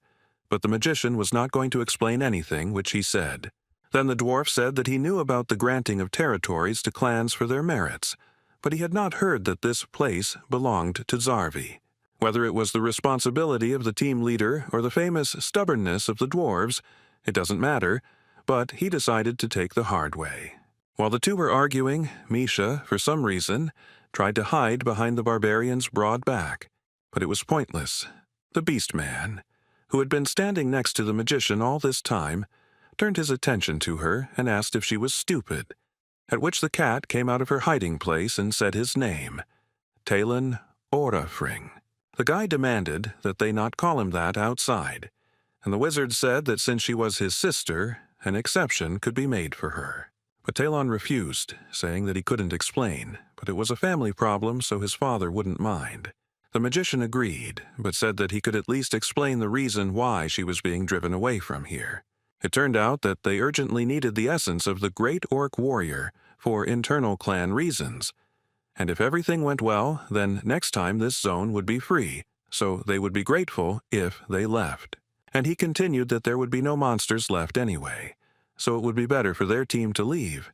But the hero understood that if this requirement was not met, the clan would use force. In the labyrinth, the rules are written by the strong, so it's best not to forget about it. So as not to do stupid things, Bjorn understands that the dwarf wants the best for the squad, but you need to know your place and leave while you're alive. Unexpectedly, Lior Wabdvalki stepped forward saying that he would sort it out, introduced himself, and tried to establish a dialogue between himself and the clan mage, as if between colleagues. But nothing came of it. The wizard from Zarvi said not to call him elder, and that he was only a pitiful worm, that he was not worthy of being called by the proud word of a sorcerer. He urged Dvalki to find some shame in himself and not dare call himself a magician, when all he could do was perform pathetic street tricks. Lior had completely failed. It was sad to hear such cruel words, but the hero believed that nothing could be done. He had to leave. But Hikuro Murad, as the leader, decided to stand up for his own, and Bjorn believed that now was not the time or the situation for arguments. The dwarf finally lost his temper and began to charge his discharge skill, and the hero was already doubting his sanity, because he was going to fight the clan of the 6th floor. Additional fighters from the Zarvi clan approached the magician. They all just looked at Hikuro and were not going to leave, because what could such a low-ranking researcher do to them? The dwarf lunged towards them with a cry of rage, while the wizard seemed to be only waiting impatiently for this, since in this way he would be able to kill this squad with impunity, citing self-defense. But the hero couldn't let that happen, so he made a lightning-fast dash and knocked the commander of his squad into the ground. He pinned Hikuro's head to the ground, not allowing him to move, and told him to stop. The dwarf himself seemed to also begin to understand what had almost happened just now. The Zarvi clan members just watched the performance with predatory eyes, and their wizard said that they had a good team, and Murad should definitely thank the barbarian later. The squad moved away from the scene, and then Hikuro began to apologize for his actions, saying that he had lost control. Rotmiller began to scold the dwarf, and the hero thought that it was right because it was better to accuse him now so that he would remember everything. But the next moment, Brown forgave him, and even praised him for defending his comrade. Misha Karlstein also began to ask for forgiveness. She said that if it were not for her participation, it would have been much easier to cope with the situation, and Valki began to deny her guilt. Hikuro noticed how awkward but sincere this consolation was, and the atmosphere between the squad members somehow changed, and the hero began to feel some kind of shame from this situation, as always in such cases. Misha began to talk about how she doesn't like to talk about her family, because she is the only one who couldn't make a contract with the spirit beast. Beastmen are able to make contracts with the spirits of ancient animals. This agreement itself can have different forms. Some of the beasts themselves aid in battle when summoned. Others cause obsession, increasing the contractor's physical attributes, and some bestow blessings and abilities. Of course, not everyone can sign a contract, but the problem is that Misha is the direct heir of the Karlstein family. She cannot summon a spirit, and this disgraces her family.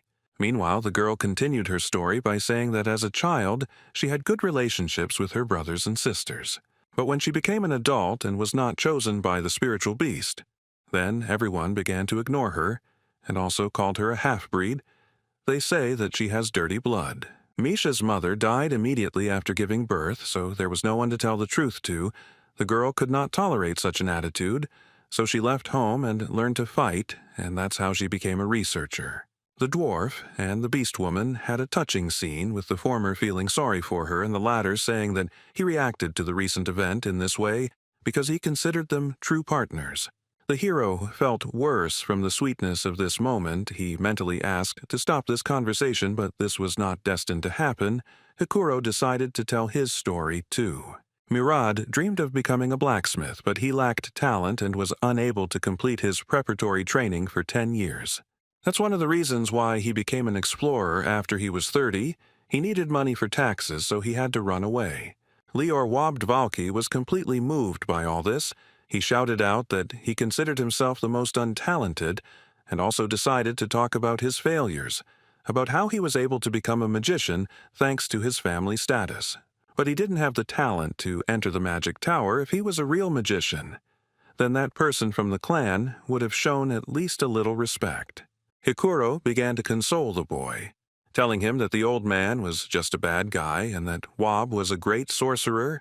Rottmiller, who was standing next to Bjorn, said that he had been in many teams, but had never encountered something like this, to which the barbarian mentally agreed that it was strange. But the next moment, Brown also became a part of all this, and the hero thought that at least someone from this squad understood him, but it turned out not to be so. He said that when Murad and Misha talked about the experience, he was very upset because of envy, because they were not born human, so they do not know what he had to go through.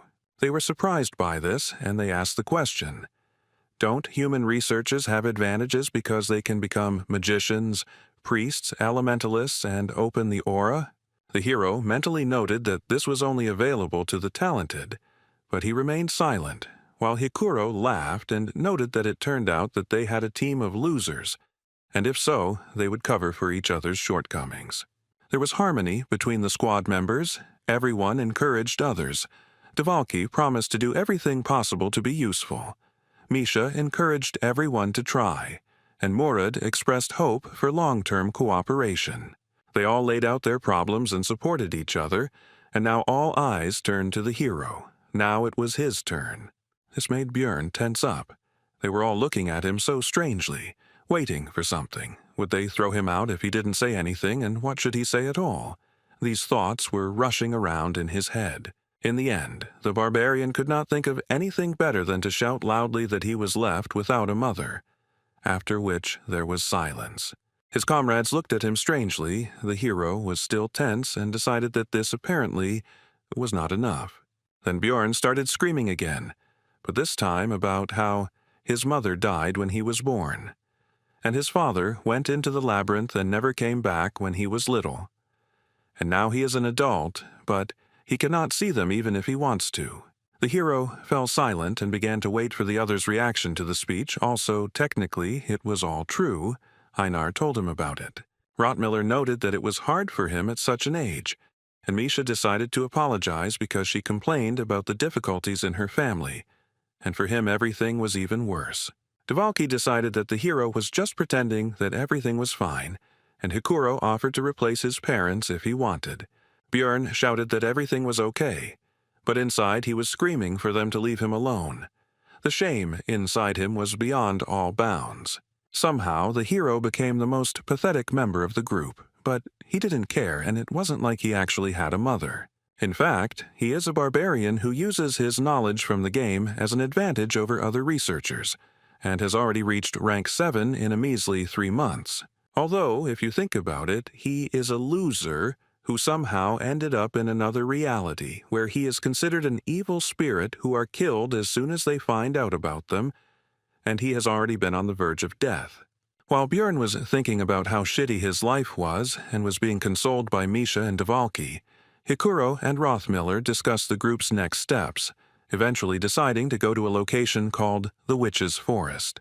When asked why not move to the fourth floor, Murad replied that he had seen too many teams underestimating the difficulty in dying there, so they needed to work on their teamwork first. The hero remembered that the Witch Forest was a zone that was only visited in extreme necessity, a bad place for hunting, and not very suitable for warriors. But the fourth floor is no better, because in addition to monsters of the 7th and 6th rank, there are also occasionally 6th rank ones, which can be quite problematic. The hero died there many times because he went there unprepared, so the dwarf's fears are understandable. But despite this, Björn still approached the squad members with a proposal to go to the fourth floor, because Hikuro and he are pretty strong tanks, so if something happens, they can provide an opportunity for escape. He wouldn't even have to run away with the vampire essence, the hero thought, and they also had a mage and 2 experienced researchers in their squad, although the damage would be small, which would make the hunt slow, but they should be able to overcome the floor. Misha told Dvalki that Björn was saying the right things, but she was worried because he was a barbarian. But even a broken clock shows the right time twice a day, so she might as well listen. The hero didn't say anything, but he got angry because he could hear them perfectly well, and in the meantime, the dwarf suggested holding a vote. As a result, their pathetic team decided to go to the fourth floor. They had a long way to go. 3 days had passed since entering the labyrinth. Rothmiller was once again choosing a place to stop. Hikuro suggested walking for some more time, but Brown said that it would take a long time to find another suitable place. Björn noticed that they set up camp at 9 in the evening, just like the last 2 days, which was quite curious. It seems to choose its future resting place based on the remaining distance and speed, which doesn't sound very complicated, but is impressive, especially in the labyrinth, where the concept of day and night does not work. The hero asked Brown about his plan for tomorrow, to which he received the answer that they would be at the Witch's Forest before lunch, and he also advised everyone to have a good rest, because moving through the forest would require a lot of strength. Björn thought that Rothmiller didn't even think about the answer. He was just a walking GPS navigator, but he didn't expect anything else from the veteran researcher. In the middle of the night, Brown woke up the barbarian. Although it was not his turn, the hero, seeing the tension of his comrade, asked whether they were people or monsters, to which he received the answer that both. The sounds were like those being pursued. Rothmiller recalled the attack at the exit from the portal. Bjorn replied that the guide said that it looked like a trap for those who escaped. Brown confirmed this and said that he smelled the same scent as then, and their conversation also woke up Hikuro, who became tense from this news. It seems that for some reason they were specifically targeting them, and now they decided to deceive them by pretending to be people in trouble. In this situation, Bjorn decided to take advantage of the opportunity and asked the others not to interfere. Soon, 3 explorers appeared from behind the trees, screaming for help. But the barbarian stopped them with the words that, if they approached, he would break their skulls. Orcs appeared behind the night visitors, and they themselves began to talk about the fact that the rest of their team had died, and also promised to reward them for their help. Bjorn demanded that they first put their weapons on the ground, but the adventurers were unwilling to do so, arguing that there were monsters right behind them. The orcs themselves were in no hurry, but simply watched and, it seemed, tried to understand whether the researchers had united into one group. But the hero decided that it was even better that way. The next moment, the barbarian threateningly announced that the choice was theirs. Either throw down their weapons, or get out of here straight into the clutches of the monsters. The researchers nevertheless decided to agree and threw down their weapons. Then Bjorn asked Rothmiller to collect it all. After this, the orcs turned around and hurried back into the forest. It seems they are retreating because they do not want to attack a large group, cunning monsters. The woman began to thank for the help, and also introduced herself. Her name is Eliza. Also, her clothes were damaged, especially the bottom. The dwarf, due to his short stature, had a better view, and he was distracted by the girl's appearance, which irritated the barbarian. The others also decided to introduce themselves. One is called Irita Tyson, and the other is called Hans Argoth. The hero asked the latter again, because he remembered the first marauder he had met, who was also the first person he had killed, which was an interesting coincidence. Argot replied that it was a fairly common name and also asked if he knew the other Hans. Bjorn answered in the affirmative and mentally added that he was already a corpse, so the acquaintance was very conditional. Eliza, meanwhile, even shed a tear and also said that their meeting was probably the protection of the goddess Ritless, which surprised Rothmiller, and he asked if she was a priestess. The girl replied that it was true, that she served the deity of light who protected explorers and relationships, the star that rose at dusk and guided them. The hero did not believe her speech, because he already knew that they were actually marauders. But one of the guests asked Eliza to heal his wounds, and the girl used a divine spell, which surprised the barbarian because this meant that she really was a priestess. The comrades behind were also surprised and began to whisper to each other and express doubts that these explorers were actually marauders. And Rothmiller himself could not believe his mistake, and his feelings can be understood, because in the world of Dungeon and Stone, priests are sacred and pure beings, and people are very devout believers. The priestess beamed and asked with a smile whether this was sufficient proof of their reliability and whether they could take the weapons.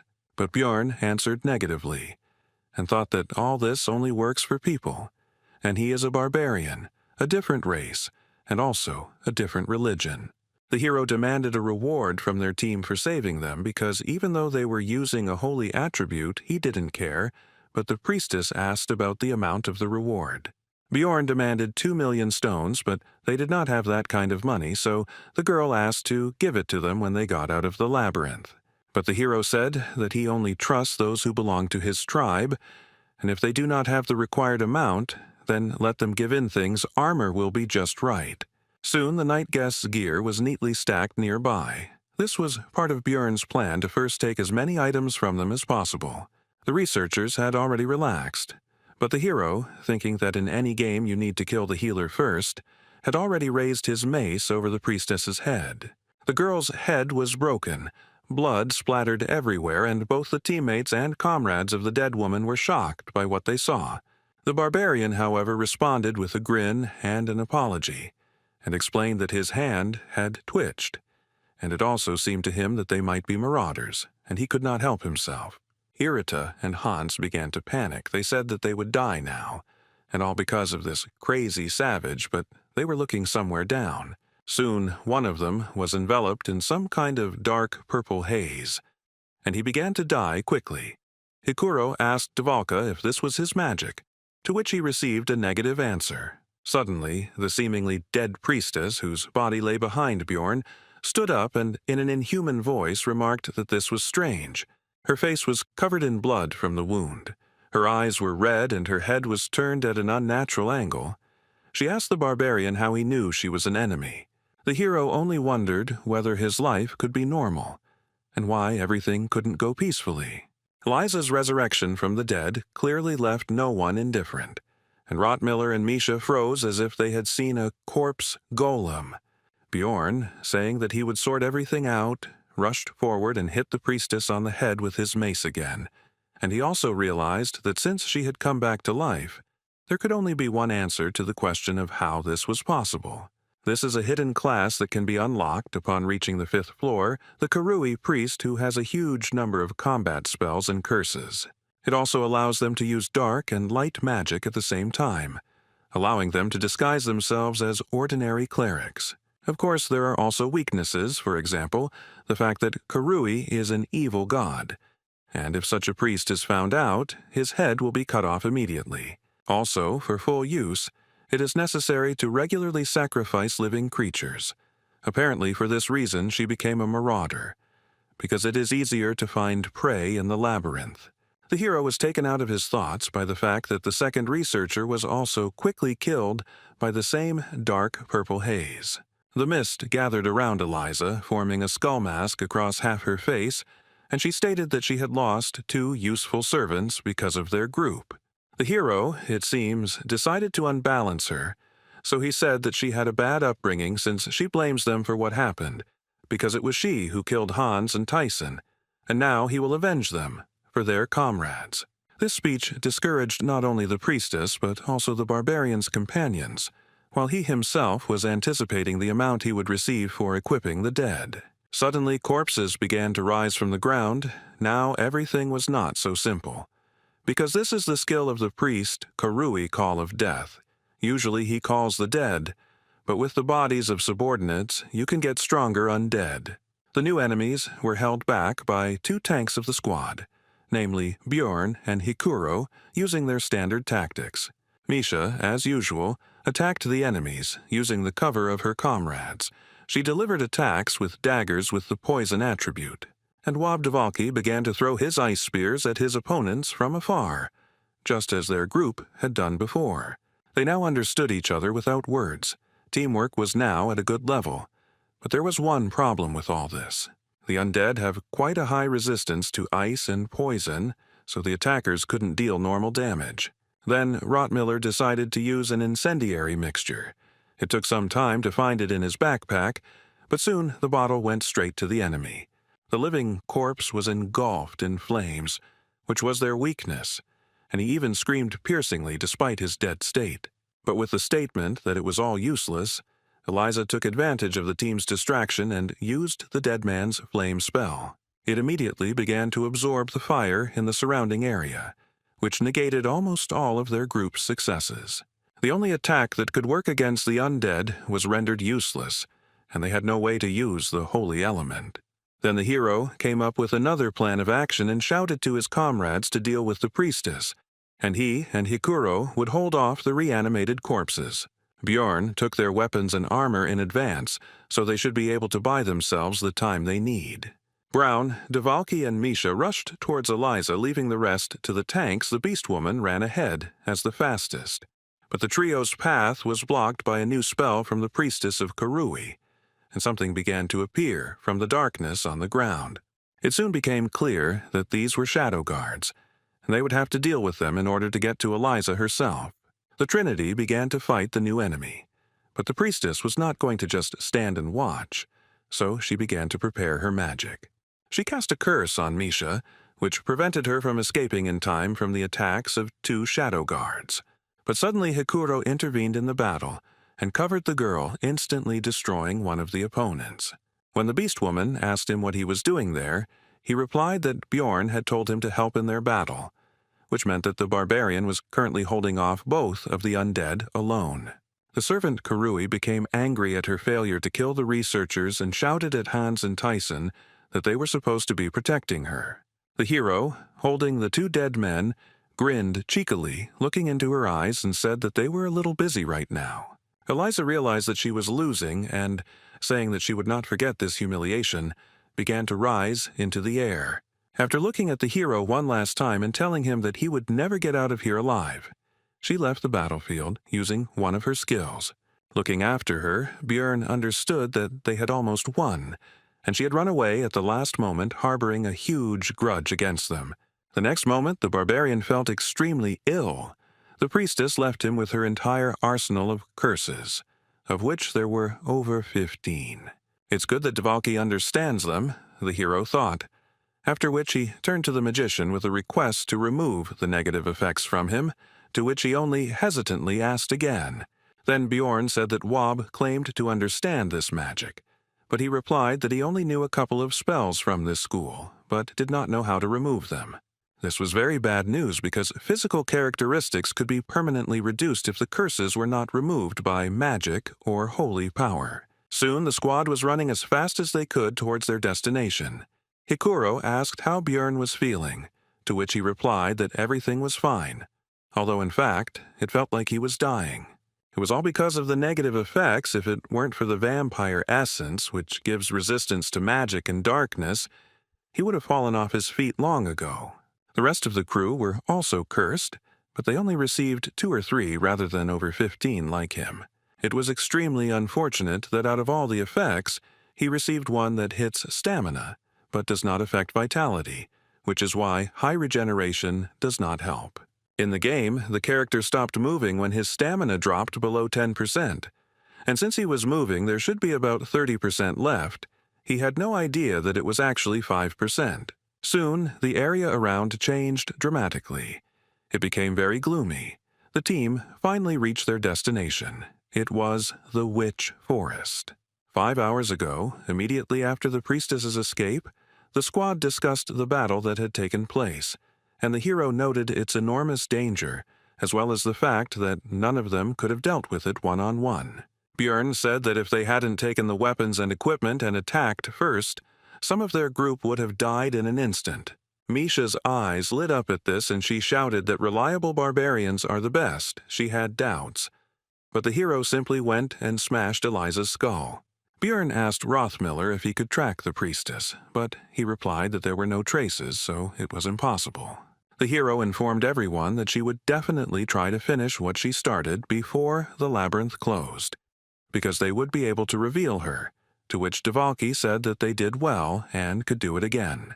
Bjorn became angry at the wizard's frivolity and asked what would happen if monsters intervened in the battle, after which he said that they needed to go to the witch's forest. This is the area surrounding the portal to the 4th floor. There are monsters of the 7th and 8th ranks here, many of which have a spiritual body that is immune to physical attacks, so it is not the best place for warriors. But right now, this is the best option, because in this special zone, all status effects except for the effects of the zone itself lose their power, which allowed the squad to get rid of curses. Rothmiller noted that it was strange that the barbarian understood the local geographic features, and that this was his first time climbing to the 3rd floor, to which the hero replied that he had studied in the library. Misha and Devalki took it as a joke, because a barbarian who reads books is simply an impossible phenomenon. Be that as it may, Karui's curses disappeared, but now the effect of the zone appeared, which consisted of auditory hallucinations. The voices constantly screamed at him to die and tried to hurt him by telling him that he had no mother, but he didn't care about their words. Bjorn thought it wasn't that strong to be called a mental attack, but not everyone thought so. Misha asked how he could listen to all this nastiness and be okay, to which he received the answer that it was quite bearable. Hikuro and Brown were perfectly fine. The Beast Woman was more or less coping. They had all visited this place before, and Bjorn himself was also normal. But Lior Wobdevalki, who entered the labyrinth for the first time, felt unwell and began to vomit. This happened because, in addition to auditory hallucinations, ordinary hallucinations began to take effect, as well as disorientation. Now the hero looked at the world as if through a crooked mirror. Bjorn asked the wizard if he would be able to use his magic in such a state, to which he received an affirmative answer. Hikuro Murad decided to set up camp to rest a bit, since the hero had barely slept the night before. And then there was this race. The dwarf said he would watch for a bit, but the barbarian was no longer listening. He threw his things to the sides and simply fell right onto the bare ground. The hero lay with his eyes closed, and also thought that with such adventures he would definitely not be able to bear it one day. His thoughts were interrupted by Hikuro, who leaned over the barbarian and said that he had seen Eliza before when he came to the guild to recruit a team. In the Bloody Citadel, where they went with Bjorn, the dwarf received a numbered item called the Guardian's Bracers, thanks to which his rank was raised. Perhaps she heard about it somewhere. This artifact has the number 3112. It is usually found in rifts above the 4th level. It is one of the 3,000. So it is quite strong. The hero was again in a bad mood because of his luck, because he had worked so hard to get the essence, and the guy who had barely lifted a finger then took the numbered item for 50 million. Björn asked his comrade why he didn't recognize her right away, to which he received the answer that she was dressed completely differently, and her clothes were so dirty and torn to pieces in places. But it was crystal clear that these were just excuses, and in fact he was busy staring at something completely different from her face. Björn realized that when their team was meeting and discussing their plans in the bar, she could overhear everything and set up an ambush. Hikuro said that treasures always bring trouble, but the barbarian told him not to shift responsibility. It was he who was not careful, to which the dwarf quickly left. Soon, Björn was awakened by his comrades, and Rothmiller noted that he was sleeping very soundly, and he had heard that even barbarians could not stand it on their first expedition, and Misha simply asked how one could sleep in such noise. It turned out that the hero was disturbed by the presence of a group of enemies nearby. These were fairies who were flying nearby. These are rank 9 monsters whose only skill is releasing poisonous pollen mixed with stimulants, one of the few types of non-combat mobs in the game. Bjorn said that there were quite a few of them, and that certain guys should be nearby. So was it worth fighting, to which Hikuro noted that Dvalki had gotten better, so they could handle it. The fight began with Murad sending his lightning at the fairies, after which the monsters simply fell to the ground. But that was not the end, for a monster of the 7th rank appeared, a half-troll that only appears in the witch's forest and has a habit of chasing large groups of fairies. The monster brought its club down directly on Hikuro, who covered himself from the attack with his shield, although it was not so easy for him. He stepped back a little, and the hero remembered that the dwarf simply did not have the same resistance to pain as he did. This is one of the main reasons why the location is not suitable for warriors, because they have to take damage. But here the pain is greatly increased due to the effect of increasing pain sensations. Most monsters are immune to physical attacks and also use mental magic. The hero finished his analysis while Hikuro led the fight. Soon, Dvalki finished preparing his spells. First he used Improved Freeze, which strengthened the following ice magic, and the half-troll was defeated. The strengthened ice spear pierced through him. Rothmiller urged everyone to get ready quickly, because the witch's forest is not the best place to relax, so they need to quickly move to the 4th floor. But the plans changed abruptly, because some group of researchers was coming out to them. Hallucinations and disorientation prevented them from being seen, but they were getting closer, so this would not last long. Among them was Eliza, who immediately pointed her finger at Bjorn and his comrades and said that they were the ones who killed her dear companions. The researchers prepared for battle, and one of them sent the priestess back, while the hero mentally complained about this woman and the problems she caused. Bjorn knew that this battle could not be won, so they needed to run, but before that they could use one item, which he shouted to the dwarf. He immediately used his guardian bracers, which pushed back the enemies and temporarily provided protection from any negative effects. While the team is fleeing, Misha decides to inquire about how this woman managed to find them, wondering if the witch forest shouldn't be safe. The hero guessed that after entering the forest, Eliza lost their trail, so she began to look for the researchers. She decided to use them by pretending to be a poor priestess who had lost her comrades to marauders. And now he is trying to pit their groups against each other, so that he can then simply go and devour all the participants in the conflict. But explaining all this would take too long, and the effect of the item would soon end. So the hero shouted to Misha not to chatter but to run faster. The scout is the first to notice the enemy's movements, the one who leads the team along the best route. They collect data in advance and then use their rich experience to lead others in the labyrinth. But all their skills are truly tested in the witch forest.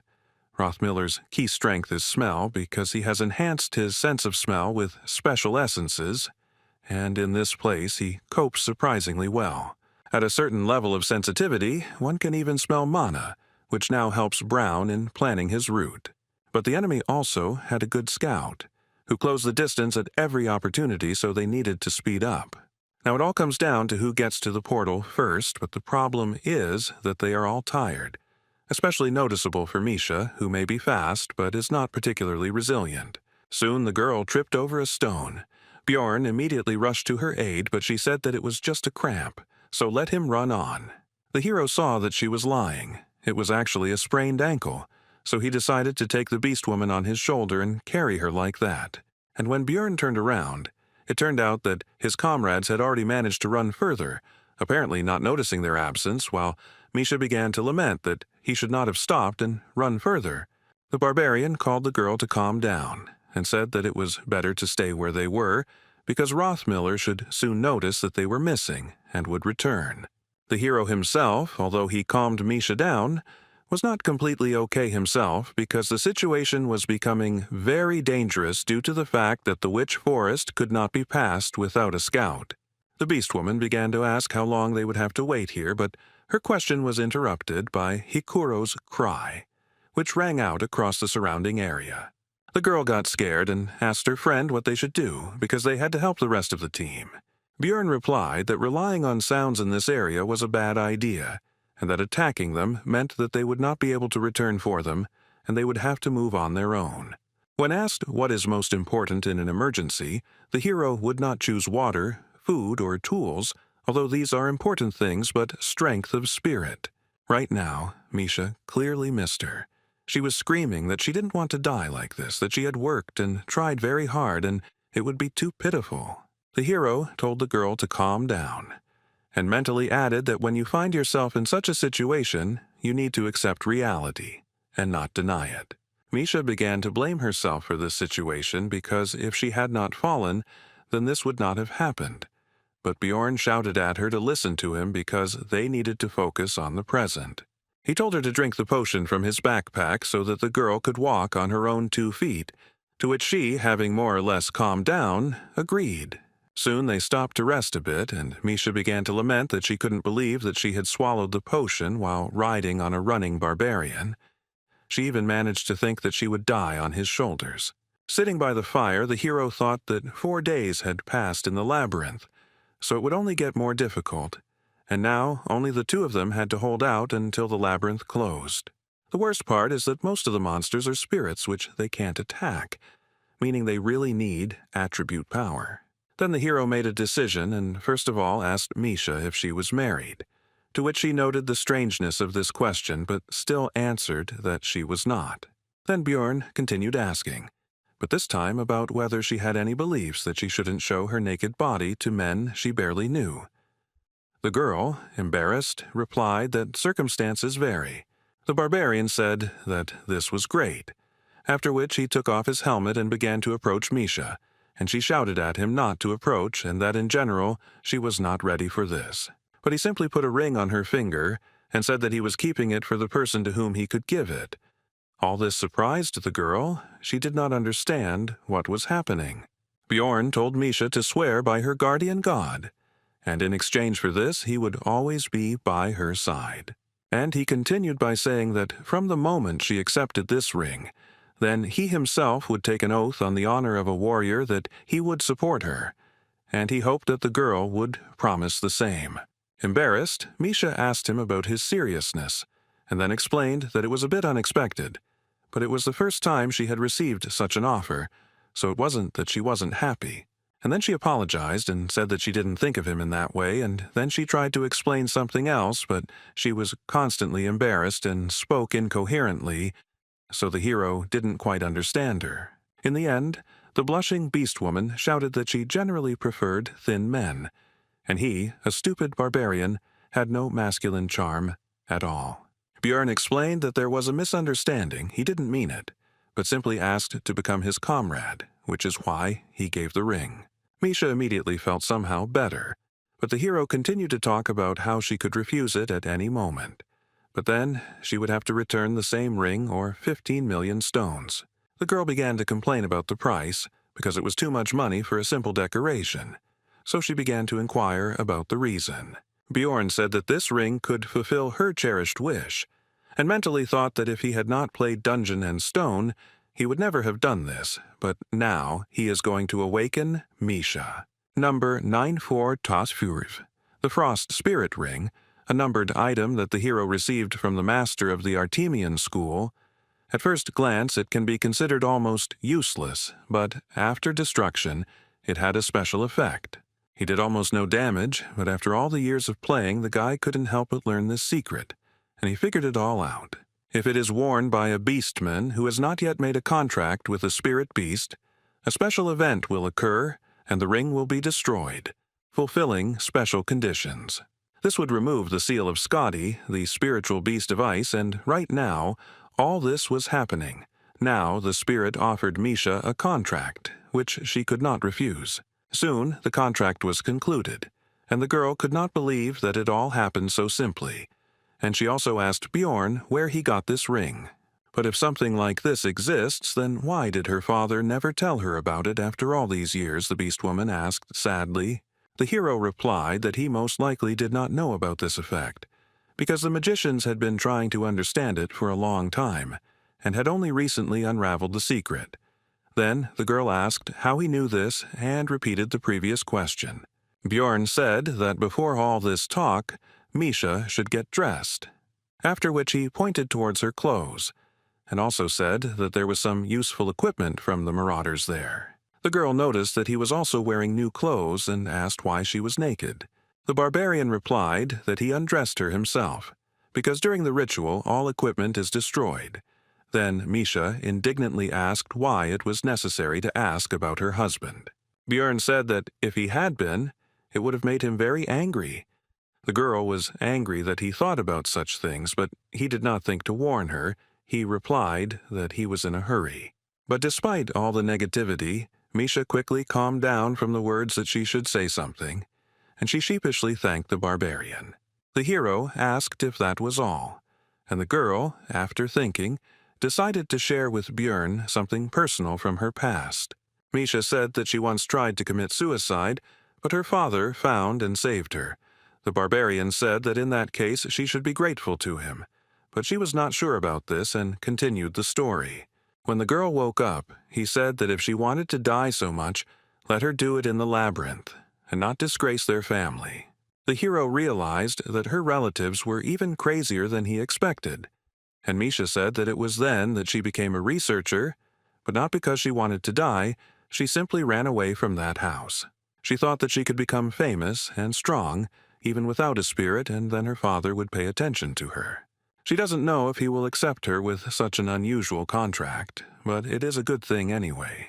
And the next moment, the girl bowed to Bjorn at the waist and said words of gratitude once again, and also added that she would not forget his deed for the rest of her life, would seal it in her heart, and thank him. A beast man who has made a contract with a spirit beast will receive one of 3 types of enhancement: Summon, Strength, and Fortify. Misha Karlstein received the last one, and now her body is forever imbued with the power of the ice beast, Skadi. Now they have the attribute attacks they needed so much, and finally they don't have to worry about encounters with spirit-type monsters, and they are pretty weak, so there won't be any problems. Now Misha can fight alone. But like the barbarian spirit seal, the beastmen must strengthen the spirit beast.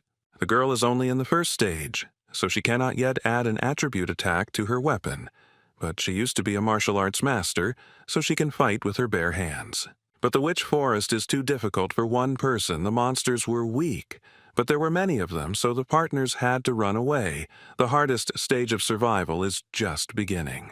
11 hours passed. All this time, Misha and Bjorn avoided large groups of enemies, attacking only small ones.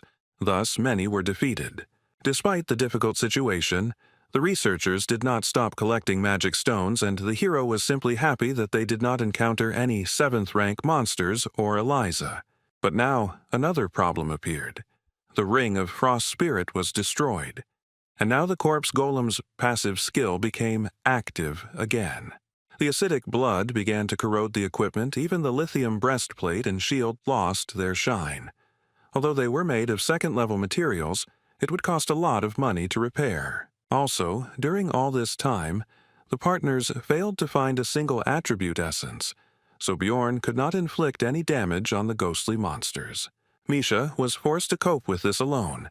Now she had less and less strength left. According to the hero's estimates, their chance of returning to the city alive was about 30%. The Witch Forest's debuffs get worse over time. Now that 12 hours have passed, they've gotten stronger. You can tell by the feel of it.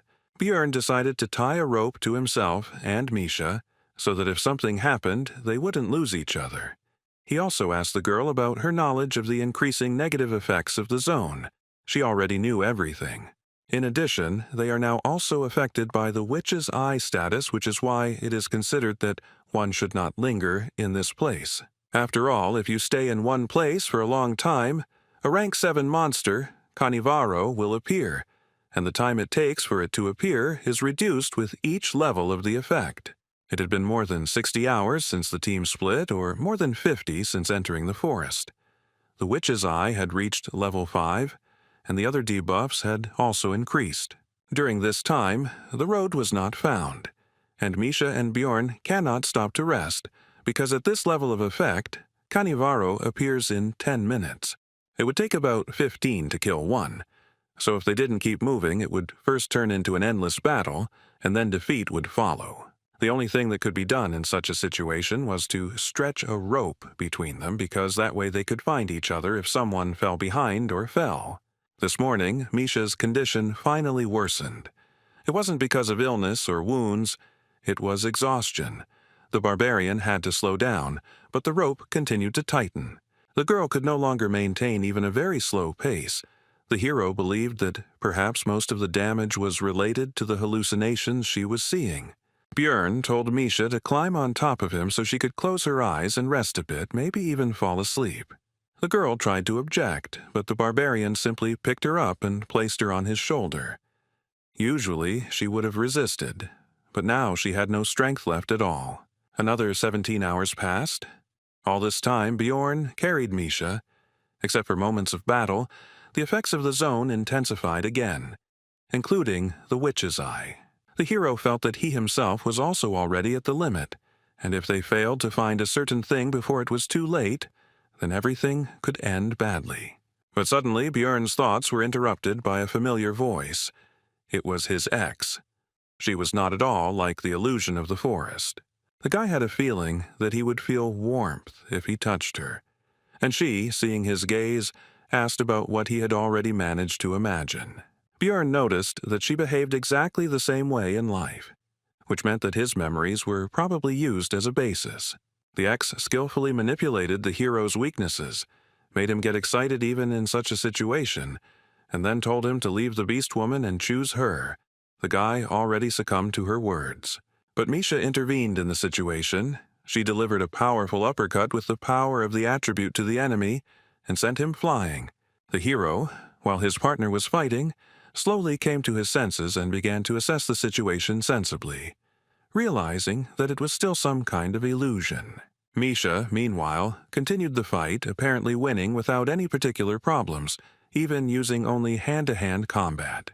It was clear who would soon win, and so it happened the girl approached Björn, all beaming, and reported that the Dryad had been defeated. Then the hero understood everything. It was a very rare monster of the 8th rank that appears in this forest and uses the charm skill. Now it became clear to Björn why the illusion was so realistic, because it was not a zone effect, but a skill. So he thanked Misha. Without her, he would definitely have problems. But the conversation had to be interrupted. As a group of researchers appeared ahead, this was the first meeting with someone after their team split up. The Witch Forest is huge, and no one uses it as a hunting area, so it is very difficult to meet others here. They spent 8 days on the 3rd floor. The main part of the squads have already moved on. They seemed friendly. Misha was already happy and asked Björn if they were saved, but he told her to calm down, and mentally added that they could not be trusted. The archer woman said that there was no need to be afraid of them, because they were not bad people. They themselves had children of the same age in the city. But these words never calmed the hero down. On the contrary, they made him wary, because this was even more dangerous since it meant that they needed to feed even more mouths. This was a motive for making money at any cost. Misha asked what the problem was, since this was the help they needed so much, but Björn told her to just keep quiet. He had gotten into trouble many times and would usually ask for help if he promised a reward for getting him out of the forest. Then it would be a good deal. The first thing the hero did was to figure out who these people were. First he introduced himself, then they started doing the same, but one of them turned out to be Hans, which immediately took away one point of trust from them. Björn analyzed the explorers. Their team consisted of 2 warriors, 2 archers, and a scout. It's all too dangerous. Besides, intuition tells him to be careful. Of course, he may be worrying for nothing, but these people look suspicious. So the barbarian decided to refuse help and began to slowly retreat. It soon became clear that his intuition had not failed him, because an arrow had been fired right at them, from which the hero had covered himself with a shield, which meant that these were not simple researchers. The young man didn't seem to expect this and asked a female archer named Viet why she did this, and she told him to look at the barbarian's equipment. It was made of lithinium, for which you can get a large sum of magic crystals in the city. She was already looking forward to it. The guy said that they were also explorers, but the scout told him to just step back since he was not going to help. The rest of the squad, except for the young archer, agreed to the attack. Misha asked if they would run away. Bjorn thought about it because the balance of power is not in their favor, and they also have a scout who will quickly find them in case of escape, so there is only one option. He then told his partner that they would have to stall for time, after which he offered the marauders his backpack and shield. Misha shouted at them to kill this barbarian, because she was the princess of the beastmen and would generously reward them for saving them. Her game was so plausible that it made even Bjorn doubt, although he himself proposed the plan. The girl's words made the scout doubt, but the female archer said that this was not an option. They both had to be killed. Otherwise, their activities could be exposed in the city. The warriors of the squad noticed that the princess might have something valuable, so they rushed forward with the words that the spoils would go to whoever found it first. The barbarian began to prepare for the collision, because he couldn't delay any longer, but he also understood that it was no longer necessary, because enough time had passed. And he was right, because what he was waiting for happened. A 7th-rank monster, Canivaro, appeared right in front of them. After this, the hero told Misha to grab onto him and ran forward, thinking along the way that it was impossible to escape from the monster, because he would pursue the victim until death. Therefore, it was possible to use the marauders as a diversionary tactic, and he began to break through their ranks while they were at a loss. This should have out-aggroed Canivaro, who took advantage of the fact that no one was attacking him and used his magic mind skill without any problems. The marauders decided to deal with the monster first, because of the mines, they would not be able to pursue the prey anyway, and the prey itself would not be able to get far. The hero understood that there was no way he could dodge the mines, so he had to rely on his strength and regeneration, simply running straight through the traps. Canivaro, meanwhile, noticed the escape of his prey, so he called for support from a group of hounds, a breed of dog used for hunting. It seems that the marauders greatly overestimated their strength because they began to lose their lives very quickly, one after another, from the monster's arrows, mines, and dogs. One of the dogs managed to catch up with the fleeing Bjorn and Misha and grabbed the barbarian's leg, preventing him from continuing his escape. The hero had to use the flesh explosion skill to get rid of the dog, but at the same time he lost the ability to run further. His leg was finished. In that case, the plan will have to be changed. Bjorn told Misha that he was leaving the rest to her. She told him to leave her in Canivaro. The barbarian threw the girl's light body without any problems. She rushed straight at the monster, who was not expecting such a thing, and it was finished with him in an instant. Among the attacking marauders, one was still alive. It was the same female archer who first fired an arrow at them. She tried to beg for mercy, but Misha was not going to spare her. The beast woman was worried about Bjorn. She poured a healing potion on the wound, but said that it could not heal such a wound, but the barbarian said not to worry. Thanks to high regeneration, the potion, and the eternal life skill, the leg was restored almost instantly, which surprised the girl very much. The hero understood that this was all thanks to the bonuses of the vampire essence, his skill, and the seal of the immortal. With all these factors and enough time, it would be possible to grow a limb without a potion. Misha asked how he could drink it without pain. Bjorn replied that it was the mental fortitude of the barbarians. He recalled that Einar also took potions without any problems. In his case, it was due to the high value of the pain resistance characteristic, but the effect was the same. The hero suggested that Misha pack up and leave before a new Canivaro appeared, and she herself asked how he realized that those researchers were dangerous. Bjorn replied that one of them was named Hans, and he didn't like that name, which confused the girl, but she quickly put it out of her mind. Misha shared her thoughts that she would never have thought that that woman could change her attitude so quickly. She could have been good. The hero replied that if they had not seemed so weak, if they had not worn expensive equipment, and if they had not met in the labyrinth, then everything could have turned out differently. In that case, she could have been remembered by them as a kind person. But what happened, happened. She attacked first and paid the price. Misha said that she didn't understand this. Then Bjorn asked about her reasons for visiting the labyrinth. She replied that it was for money. Then the hero said that they had the same reason, because it was the best way to protect yourself, especially in a world where failure to pay taxes would result in execution, and she also needed to protect not only her own life. Both were in a gloomy mood after this dialogue. Misha reported that there was a lot to rethink after this trip. 109 hours have passed since they got lost. Now the Beast Woman has found the place that the partners hope to find, the only place in the location where they can rest. The witch's hut is a shelter that appears in random places in the forest at regular intervals and remains there for 8 hours. The effect of the zone is temporarily removed while you are there. It is also safe here because monsters do not appear. This place is difficult to find, but there is no other way to rest. The partners spent a long time looking for the first shelter, but Misha's keen eyes quickly helped them find the next one. There were 53 hours left to hold out before the labyrinth closed. They had seen this place for the 3rd time, but the girl still didn't get tired of it. She sincerely enjoyed the local beauty and was in a good mood overall. But Bjorn told her to be quiet because there was someone here, since only 5 people could enter here and the portal closed as soon as they entered, which meant 3 unknown people were somewhere nearby. Soon they found a man dozing carefree in a field of flowers. It was one of those who helped Eliza then, but now he looked so the hero was interested in how this happened. Misha reported that there was also someone in the hut. She also noticed that these were the same researchers. Bjorn decided to knock out this guy first. He raised his mace up and brought it down sharply right on the man's face, and the girl noticed that he was just going to knock him out. Soon, all 3 researchers were knocked out and tied up. Misha was surprised that the first of them was still alive, and also noted that it would not be for long if he was not helped right now.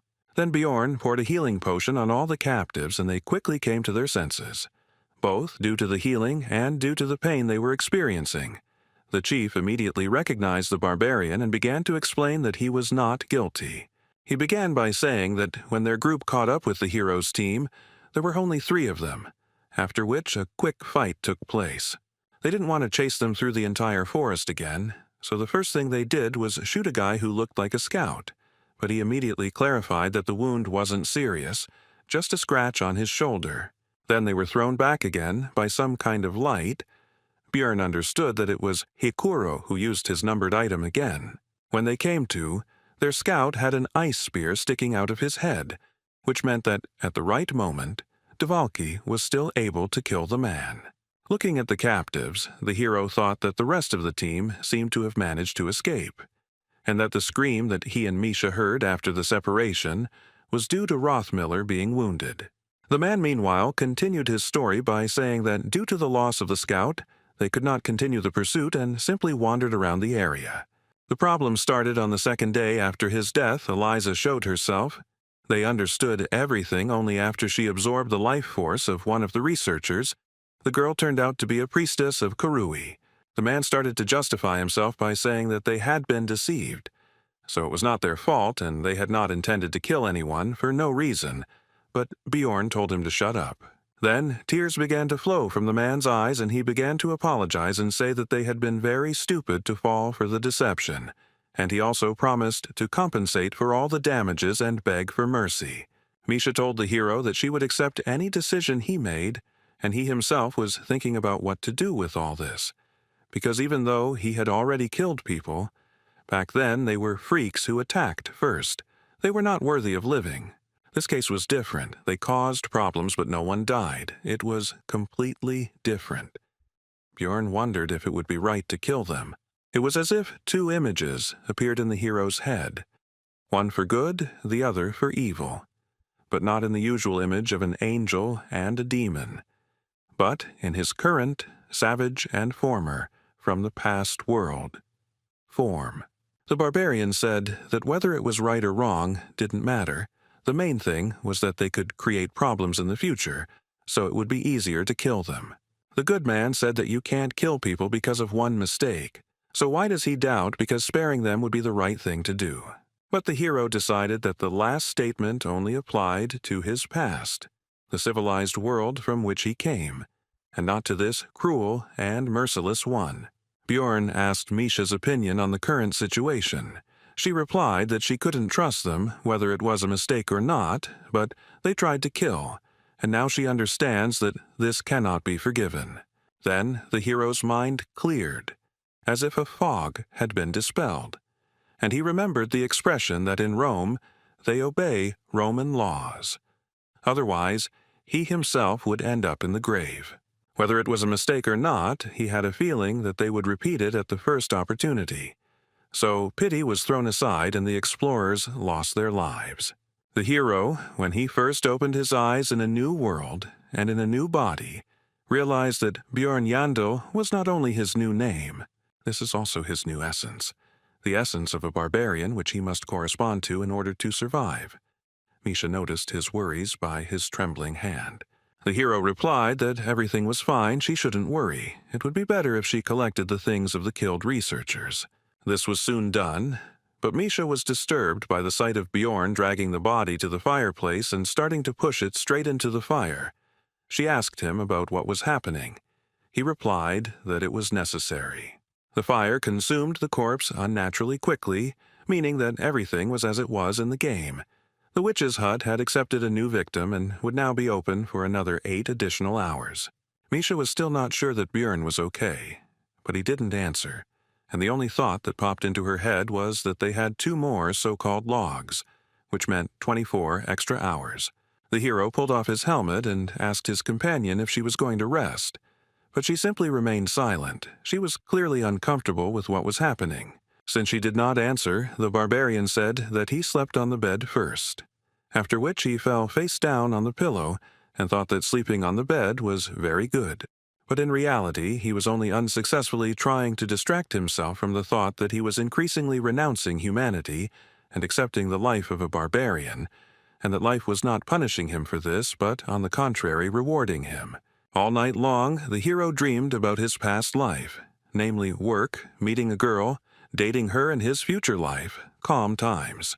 But in the morning, he realized that it was just a dream, and his new reality was life in a monstrous body and fighting real monsters. Björn noticed that besides him, Misha was also sleeping on the bed with her head on his leg. He wondered when she had gotten in there, and it was also time to wake up, so he began to wake her up. Chewing the dried meat, the barbarian thought that there were only a day left before the labyrinth closed, and the hut would cease to exist in an hour. They had to hold out for just a little while longer, and soon they would return to Rafdonia. Misha said that this research was very complicated, so upon returning she would immediately take a bath, after which she asked about her companion's plans, and he replied that he did not know. As soon as the shelter closed, it became clear that something was wrong. Everything around turned red and became even darker than it was before. This meant only one thing. The special condition of 7 sacrifices in the witch's hut had been fulfilled, and now the Chaos Lord Riakis was wandering around the floor. The hero explained to his companion that this was something like zone bosses, but much stronger, and also each level had such a floor lord. The girl had never heard of such a thing, so she was surprised. Björn explained that she didn't know because the method of summoning was kept secret, because if some psycho summoned one, then a couple of deaths wouldn't be enough. When Riakis appeared, erosion began. All the monsters began to dissolve into chaos. The Lord has an effect on the entire floor and kills everyone he meets until he dies himself. Also, his call closed all the portals. You won't be able to escape. If you were here when this monster appeared, then prepare for death. Misha asked about the reason for his appearance right now, then Bjorn explained that it was all probably because of them, since burning those bodies in the hut was one of the conditions of the summoning. 10 years have passed since the last call. The hero thought that 3 corpses would not make a difference, but someone burned 4 of them earlier. The girl began to panic because of this. The barbarian said not to tell anyone about this because if someone found out about their participation in the conscription, it would not end well. The barbarian also reported that the zone effect no longer affects them, so they will now be able to leave here, and their path will lie in the Orc settlement. The Zarvi clan has settled there. It is huge. They operate above the 6th floor. They have hundreds of members. A meeting with Riakis is deadly. So to increase the chances of survival, you need to join them. It's unlikely that the entire clan will be on the 3rd floor, But to control the area, they should have at least 10 teams, which would already be good. A huge crowd of researchers had already gathered here. The clan leader tried to call for order, but from everywhere came requests for help, promises of a reward for saving, accusations, and lamentations. Suddenly, a golden barrier appeared around, causing the crowd to quiet down somewhat, although not completely. But this was enough for the man on the podium to shout to the researchers. He explained that it was already safe here, since their priestess had activated the announcement of the destruction of evil, and his clansmen were standing guard. And he continued his speech by saying that they only needed to hold out for a day until the floor was closed, during which time Zarvi would fulfill the agreement with the royal family and do everything possible to ensure that most of the people returned. He ended with a threat that if he created any problems, or if anyone disagreed with him, he would be immediately thrown out. The hero decided that the last part was unnecessary, but overall the speech was good, because the panic was calmed down a bit, and thanks to the barrier he would be able to rest a bit.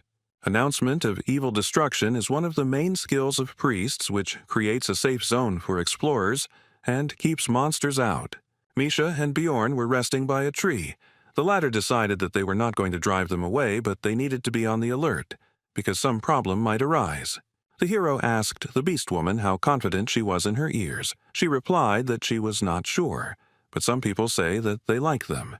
Bjorn was misunderstood, so he explained that he meant her hearing, to which she awkwardly replied that she could hear just fine, so he told her to listen to the researchers' conversations. They discussed how the last time Ryakis showed up was 10 years ago. And now they were wondering what kind of madman did this, and also that they were lucky with this clan from the 6th floor. One of them admitted that he had never seen the evil destruction announcement barrier in person before, while the other remarked that it was great in a large clan. The hero understood that if the Zarvi came for the thing he was thinking about, then their chances of getting out of here alive were quite high.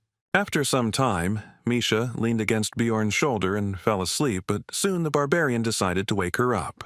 She asked about the reason for such a sudden awakening. The hero answered that more than 500 researchers had gathered here, a huge crowd. Misha didn't understand what that meant, but Bjorn explained that there were only 50 people from the Zarvi clan here, so they needed to see how they could handle controlling that many people. Soon, the local leader actually began his speech. He started by saying that thanks to the barrier, this was the only safe area of the floor. But the priestess would like them to show respect to her god. It should be 1,000,000 stones per person. You need to pay now. Not only crystals will do, but any equivalent items.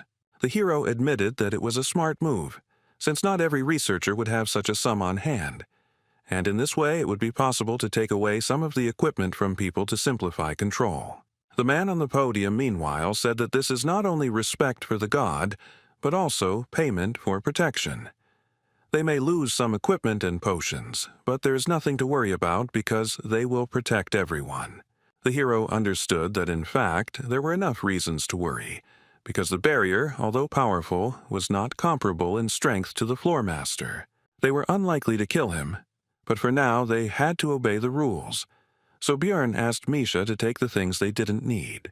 He thought they were very lucky to have taken the equipment from the marauding attackers and wouldn't have to give up their own. Many researchers were unhappy with this situation and were unwilling to pay 1,000,000 magic stones for protection for one day. As the heroes expected, some people began to leave the barrier and cope with survival on their own. There were about 300 researchers left, which meant that the Zarvi clan received 300 million magic stones. They made money, and at the same time reduced the number of people, killing 2 birds with 1 stone. And now all they can do is pray to the heavens in the hope that the floor master won't come here. Otherwise, they are doomed. The 3rd floor is quite large. Everyone hopes that they will not encounter it. In this situation, both those who left and those who remain optimistic. But the hero prepares for the worst scenario. And so, 5 hours before the labyrinth closed, it really happened. The reign of despair began. This is the passive effect of the Lord of Chaos's aura.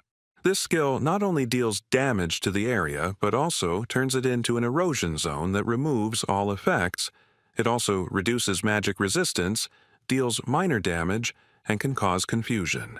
Soon, the floor's ruler, the Chaos Lord Riakis appeared on the horizon, causing panic among the researchers with his appearance. The leader of this expedition was disappointed, because this expedition would now cause a lot of damage, but despite this, he still ordered to use everything that they had prepared earlier. The next moment, the clan members began to apply various buffs to themselves, using scrolls that increased stamina or energy regeneration.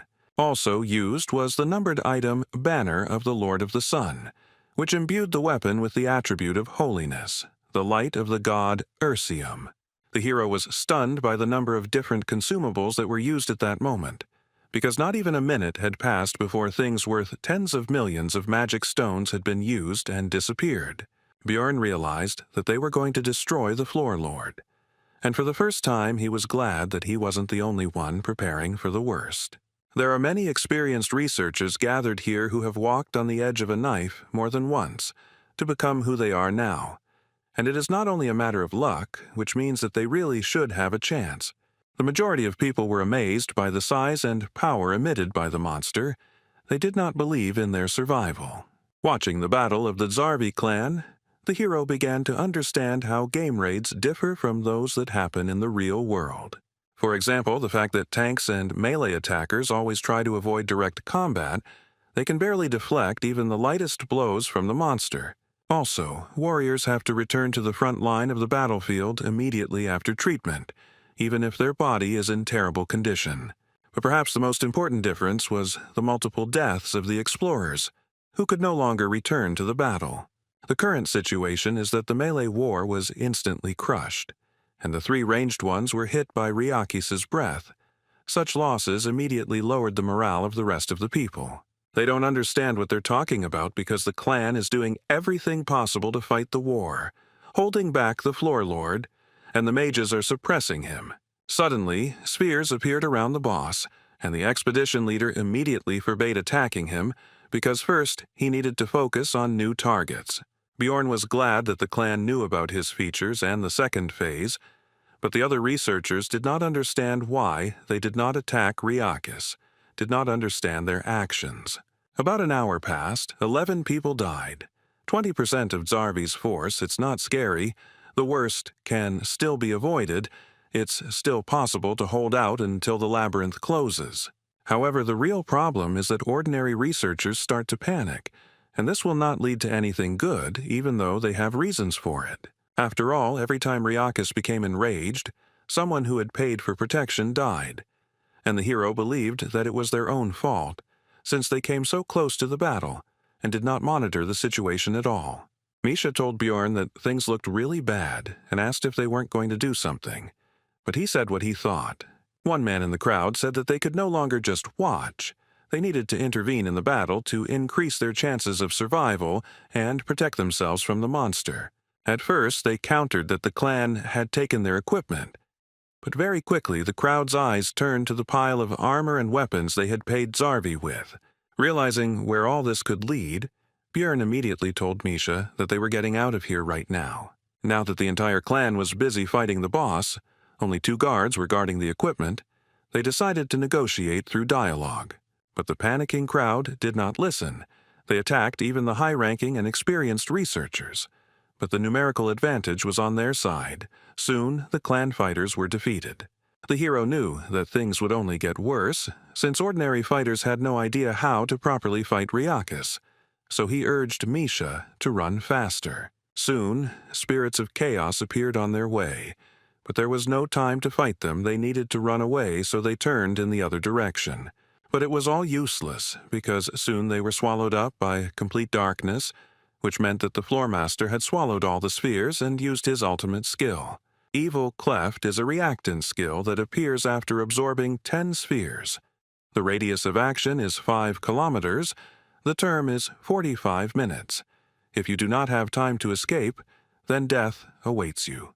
There are also many chairs, the peculiarity of which is that it attracts all those who fall under the effect to the center of the zone. Soon, Misha and Bjorn found themselves there along with other researchers. There were about 200 of them left. Of the Zarvi, who were originally 50, only 20 remained, with 11 dying in the few hours of battle and the rest in the last minutes. It was obvious what happened when the pair escaped.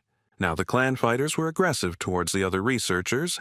They bared their blades in their direction and refused to let them get closer to them, because it was because of them that many people died.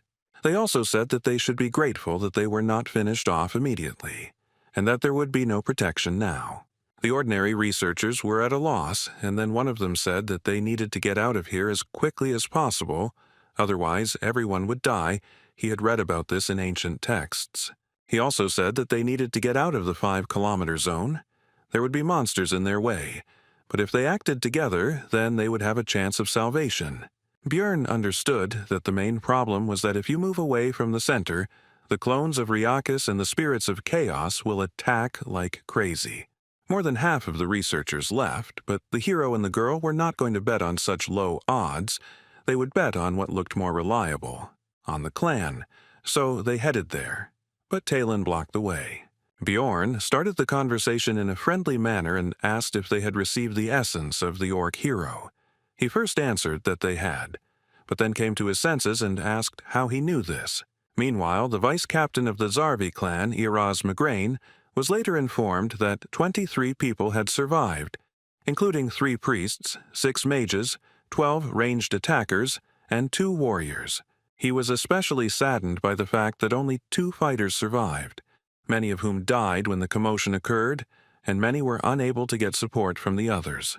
They tried to buy time, but Riakis still absorbed the spheres, and now the lack of melee warriors will be fatal.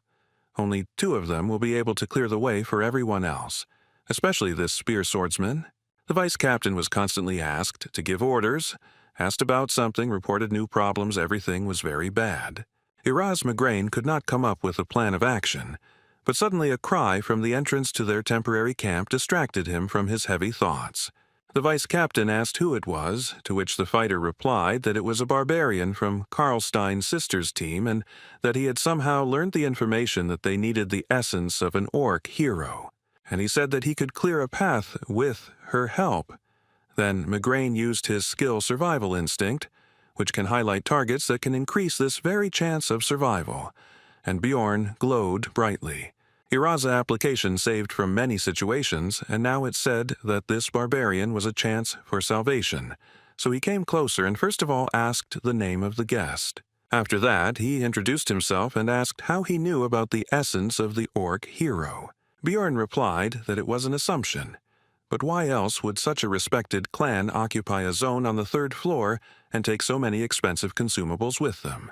These items are clearly not for ordinary orcs, which means their target was higher, a rank 5 monster, an orc hero, a hidden boss that can be summoned at the altar in the orc settlement, and 777 magic crystals of these same orcs. And such a large number of supplies was due to the possibility of calling the orc lord instead of him. And since these things are still there, it means that he did not come. Then Iraz asked the reason why he should bet on the hero. He then replied that he was a barbarian with the seal of the immortal who had absorbed the essence of a vampire guardian from the rift and a corpse golem that gave pain resistance. The vice-captain interrupted him, asking him not to go into details since he already understood that he could drink potions and fight at the same time. Migraine said that was pretty good for a 3rd-floor explorer, even excellent compared to his remaining warriors, so he was betting on the hero. Talon tried to remind the leader that the nobles had ordered the essence, but he replied that they could always say that they simply had failed to extract it from the monster. By donating crystals, 3 orc heroes can be summoned, each of them a different named monster. In other words, high-level opponents with inconvenient essences. That's why the group that hunts them must be strong and special, even though this monster is only a rank 5. Each orc brother drops an essence of a certain color, Danish drops a red one with the Cry of Passion skill, and Velt drops a blue one with the Banner of Struggle. But the hero hoped that the clan had met Targus, with one special skill that could become the basis for his build. And Bjorn was lucky. It was what he needed. The green essence. Such luck makes him think that something very bad is about to happen. The barbarian absorbed the essence of the orc hero, which instantly increased many of her stats, such as strength, agility, morale, bone strength, and physical defense. The hero felt his body filling with power, and although his pose seemed funny from the outside, no one laughed at the situation. The vice captain only reminded him to take off his equipment before using the new skill. On Migraine's orders, potions and scrolls were quickly brought. Bjorn understood that the former clan would indicate the appropriate support. After this, the hero used all the consumables he had brought, which temporarily significantly increased many of his characteristics. It was not necessary yet that all the clan's mages, as well as their priest, also began to impose their blessings and magical enhancements, among which was something that increased his aggro level, that is, attracted monsters specifically to him. After that, it was time to use his Blood Master skill, which allowed him to temporarily use someone else's skill by absorbing the owner's blood. The best target was Talon Orifring of the Karlstein family. Judging by the redness of the eyes, it was the Unholy One, which reduced the maximum amount of essences by 1 but increased the effectiveness of active skills by 1.5 times.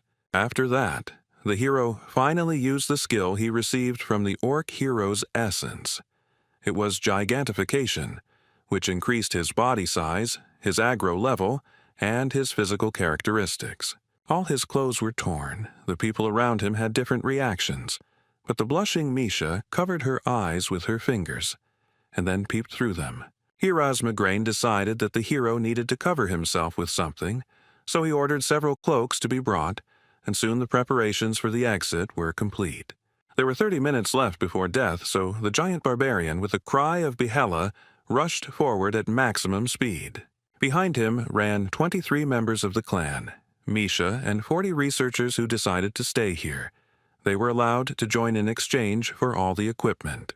Migraine also suggested using the sacrificial seal on them, which increased their characteristics depending on the number of victims within 100 meters. Now, with all these buffs and skill, the power and instinct of destruction overflowed the hero's body, and it was good that they did not need to be restrained. The road was blocked by small clones of Ryakis, although they were only that size for him now, but their height was almost 2 meters, but now Bjorn could handle them without any problems.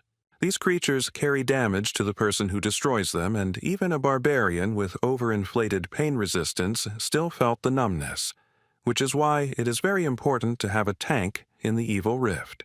Of course, in his case, thanks to the vampire essence, and specifically the skill source of darkness, it is enough to simply protect the heart.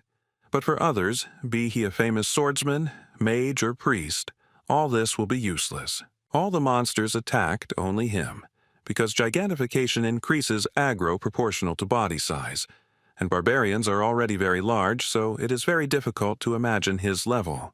Talon Orifring entered the battle, and after destroying one of the clones, he immediately received a blowback, so he asked the priest to heal him so that he could continue the battle. The hero shouted at him to stop getting wounded for no reason and get out of here because he should be the only warrior on the front line. This is because he has the Orc hero's Path passive skill, which increases all defense when health drops below 50%, with the maximum effect being achieved at 20. And to use this skill to its full potential, no one should approach the front line. He will deal with everything himself. The giant barbarian was breaking through the path for the rest of the explorers, and he was doing it as quickly as possible. The others were also hurrying after him because soon this place would collapse. The vice captain decided to send Tyon to the back of the crowd, because you never know when monsters will appear from behind. He himself was worried that just one single attack had caused him unbearable pain, so he had to retreat like an idiot, and he didn't understand how the hero could stand it. The Beastman wondered who this was, because at first he seemed like a simple third-floor explorer hanging around his sister. He seemed like a simple barbarian warrior. No matter how much resistance he has, even though he is a tank, how can he not hesitate at all?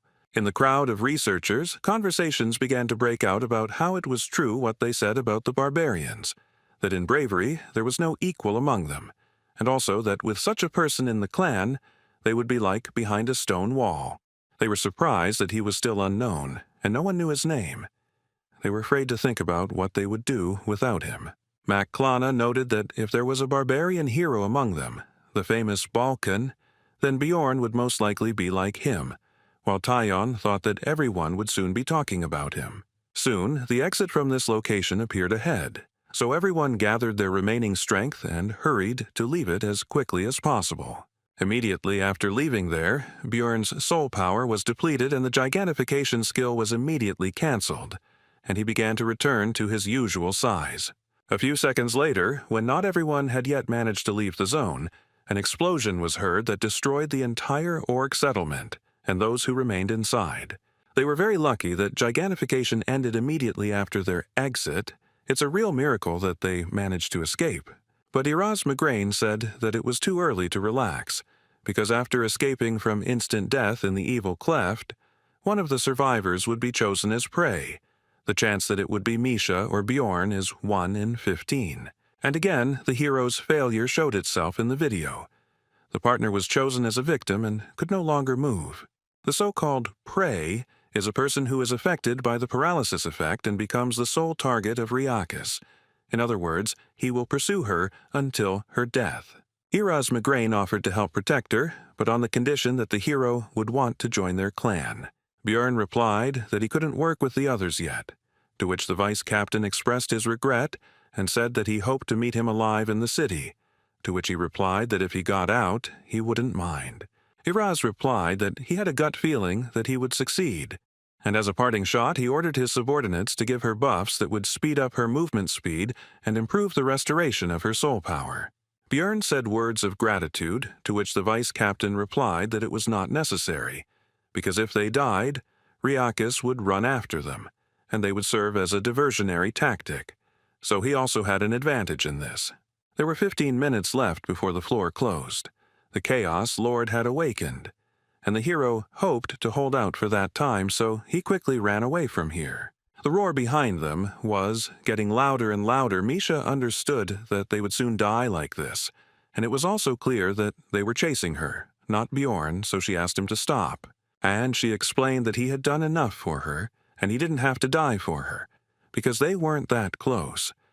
Without him, she would have died much earlier. He had even already fulfilled her wish. She could die without regrets. But the hero refused, because she really doesn't want to die at all and doesn't necessarily have to tell him all this nonsense. And he also understands that the girl is afraid of being abandoned. The beast woman shouted that the barbarian didn't understand anything, and she didn't want to be a problem for others. Then Bjorn said that this feeling was not more important than her life. So if she wanted to survive, she just had to ask him, and then she would have a chance. These were simple words, like the barbarians themselves, but the girl still understood them because even from the forest he had constantly tried to help her save her life. In his eyes, the beast woman was definitely pathetic and whiny, and simply giving up and saying such stupid things was not what the man who was trying so hard for her wanted to hear. Misha said that if Bjorn saved her, she would be there for the rest of her life to help, to which the barbarian noted that she had already said that before in the forest. Then the girl replied that in that case, she would give him all the money from this study, and the hero replied that this already sounded better. This exchange of words raised both their spirits. But their high spirits didn't last long. Because the buffs from the Zarvi clan ended, a rain of despair began to fall, which meant the presence of Riakis nearby, and more spirits of chaos were getting in the way. The hero was going to use it later, but he had no choice, so he used his skill called Gigantification, which raised his stats. But now what was more important to him was that his steps became bigger.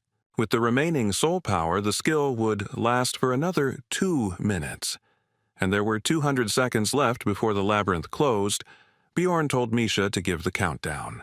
The further path was blocked by the spirits of chaos, so the hero had to engage in battle with them. But he did not experience any problems thanks to his increased characteristics.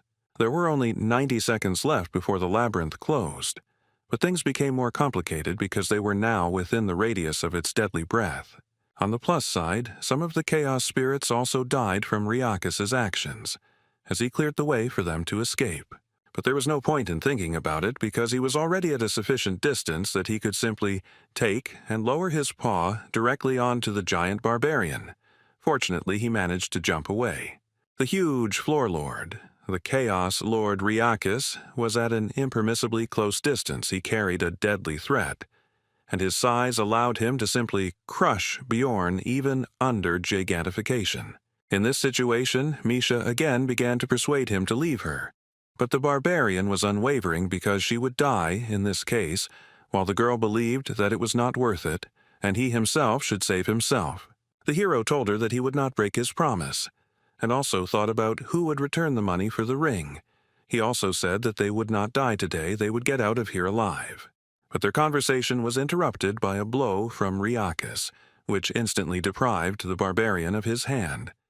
It happened so quickly that he did not even have time to feel it. Misha, with even greater force after what had happened, began to persuade him to leave her, but the barbarian simply demanded to clarify the time. There were 60 seconds left. Now Bjorn has to hold out for 1 minute without an arm. He can't escape, which means it becomes a little more difficult. The hero turned around and ran straight at the floor master, which scared Misha, but demanded that she continue counting the time. He attacked with his breath the place where they had just stood. He wouldn't shoot under his feet. The main thing was that he didn't move. After that, the hero managed to dodge this monster normally, because he had managed to study its behavior during the battle with the Zarvi clan. All this was very difficult for the barbarian because, for a very long time, he had not been able to rest normally. Even the time spent under the barrier could hardly be considered normal rest. At some point, the monster still managed to strike, which the hero could not dodge. Even a light attack from such a monster was very powerful. Bjorn no longer had any strength to dodge, so Riakis was already preparing to cut him with his claw without any problems. The thought flashed through his mind that this was the end. But just at that moment, the soul's village dried up, and the gigantification skill began to cancel, returning the hero to his normal size and displacing the monster's blow. Bjorn was surprised at how timely it happened, because a little more and he and Misha would have lost their lives. In a desperate struggle, the wounded hero, with his last strength, jumped onto the monster's claw and grabbed it, with 10 seconds left before the labyrinth closed and salvation. To somehow compensate for the absence of his hand and to hold on here more securely, he sank his teeth right into the monster. Riakis began waving his paw back and forth to shake off the pathetic bugs, but Bjorn couldn't hold on very tightly. Soon, the actions of the huge monster had an effect, and the hero and Misha went flying. There were 4 seconds left before the labyrinth closed.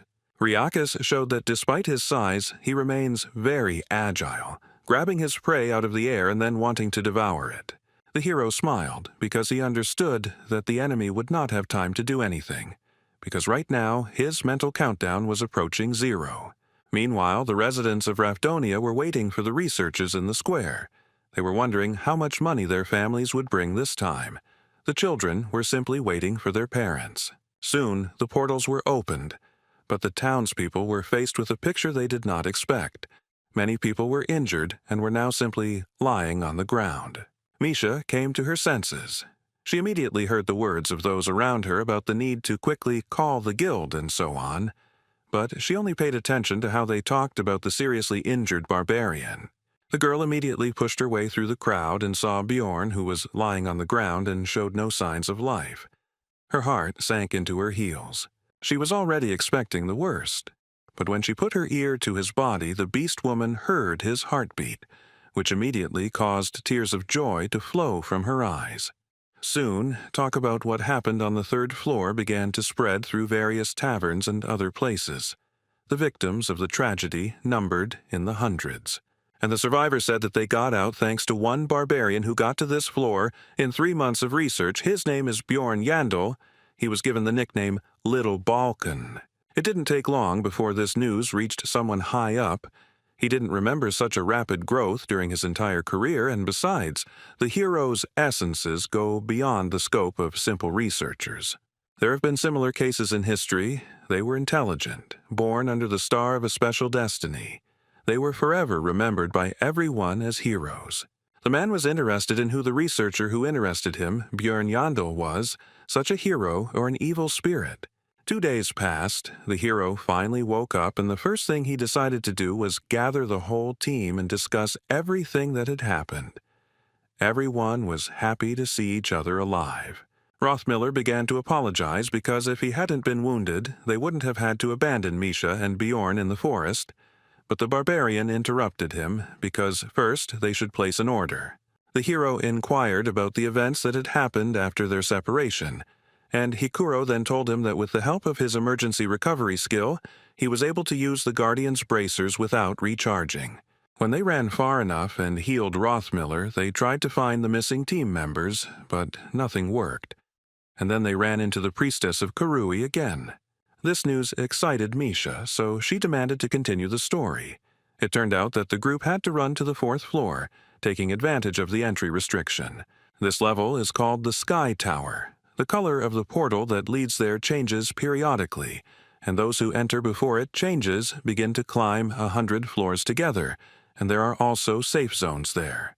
Hikuro reported that just sitting there for 10 days was unbearable, and also in the very first test, they got the essence that Rothmiller absorbed. The hero was outraged by the difference in their positions at that moment. The monster whose skills Brown mastered was a rank 7 mimic. It gives the skill Treasure Warehouse, which gives a personal spatial warehouse. The key point here is that when you first open this space, there are various things to find inside. This time it was 2 million stones, 3 top-quality potions, and numbered items. Hikuro decided to sell the last ones since there was nothing useful there, and the hero was irritated by their luck, because at that time he was suffering in the witch's forest and fighting for his life, but decided not to take it out on his comrade. He decided to justify the bent cutlery by saying that he couldn't control his strength because of the new essence.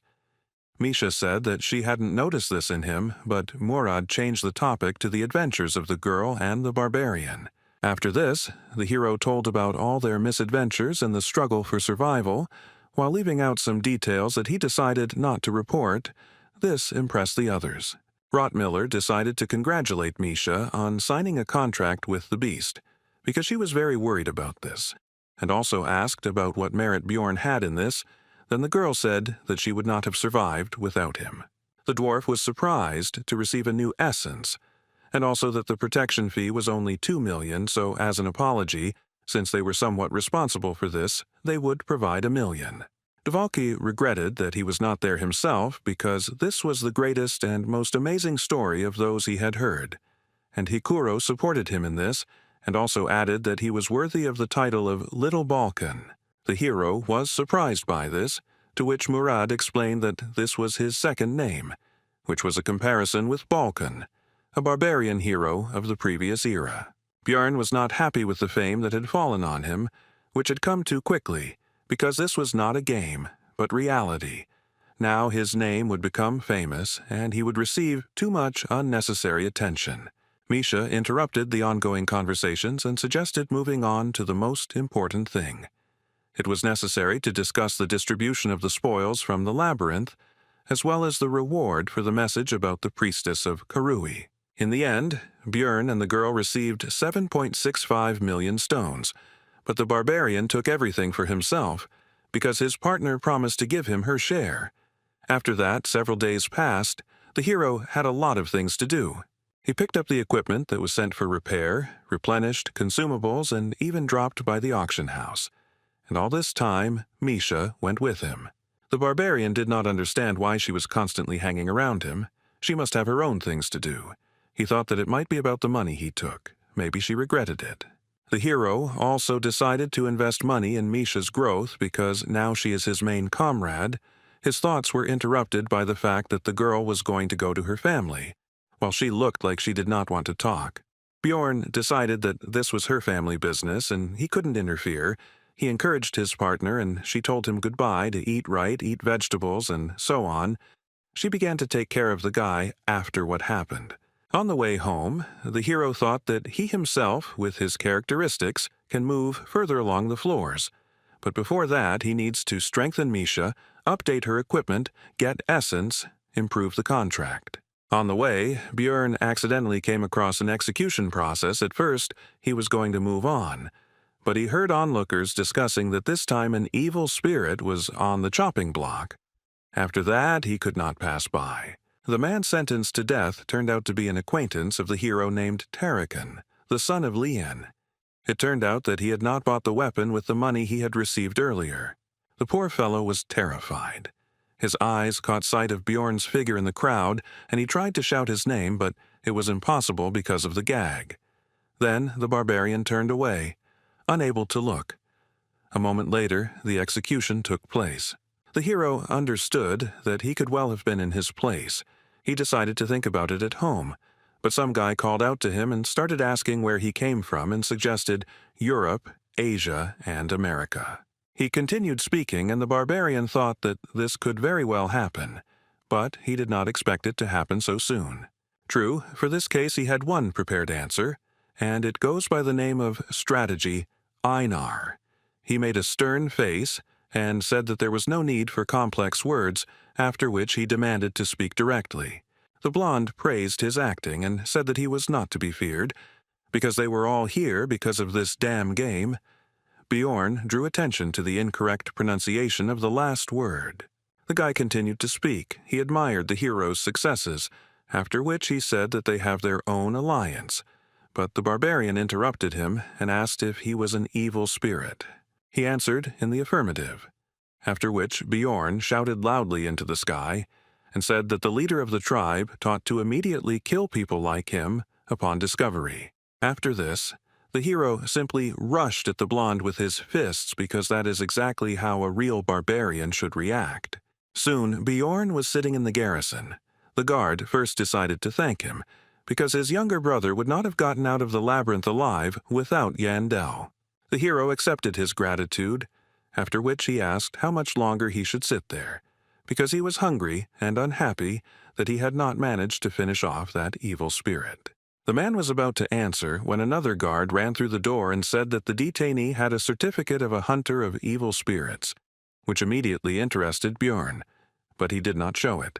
After this, a man who also belonged to this organization explained to the barbarian that they always test those who have managed to become famous in a short period of time and show extraordinary abilities. Bjorn put on a show of being a simple-minded savage who was angry at these suspicions, after which he was released. Now he went home in a lousy mood. He didn't even think that these guys knew such details about evil spirits. That blonde guy was pretty good at using words from his world. But fortunately, the hero noticed the catch when the hunter messed up his pronunciation and said Vigra.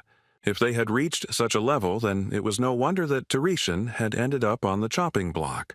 Now, Bjorn considered this world even more dangerous and out of reach. Upon arriving in his room, the barbarian found an unknown envelope on the floor. Given recent events, this could be somehow related. Inside was a pill and a letter, which said that it was sent, presumably to the player, warned that this cannot be said about the hunters. They also have their own community. It guarantees complete anonymity. And to get there, you need to take a pill. It is signed by ghost hunters. And at the end, there was an insult to the king of Ravdonia. Meanwhile, in the secret Ministry of Public Order, which reports directly to the ruling family, a subordinate bowed before his superior and began to briefly recount what had happened, after which he said that it would be better to see everything with his own eyes, and turned on the magic device, which showed Bjorn's meeting with that blonde man. At the end of the screening, the chief said that, in such cases, evil spirits prefer to flee, and he attacked without a doubt. So by all indications, Jandel is found innocent. Standing by the open window, the man was surprised that Bjorn had become famous in just 3 months.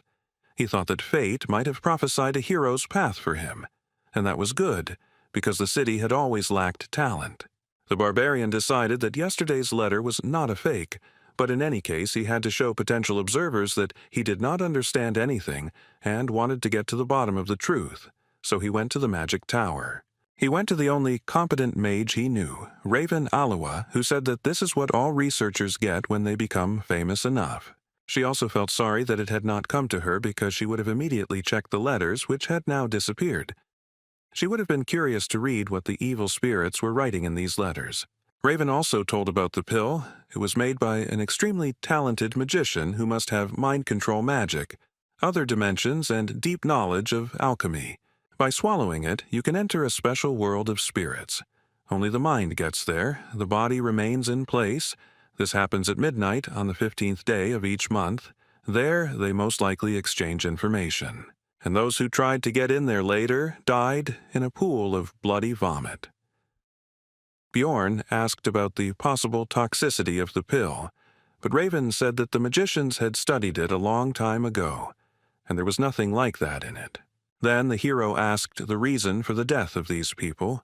Then the sorceress answered that evil spirits, it seems, can distinguish between their own and others, and then separate the souls of the intruders from their bodies. Raven also added that in that place, everyone has the appearance of their soul, so they cannot recognize their appearance, and it is also impossible to establish that the pill was swallowed by someone. Otherwise, everyone would have already been caught. The sorceress began today's research into the hero's essence, and he himself was thinking about how he could remain anonymous in this world and obtain information, perhaps even about the method of return.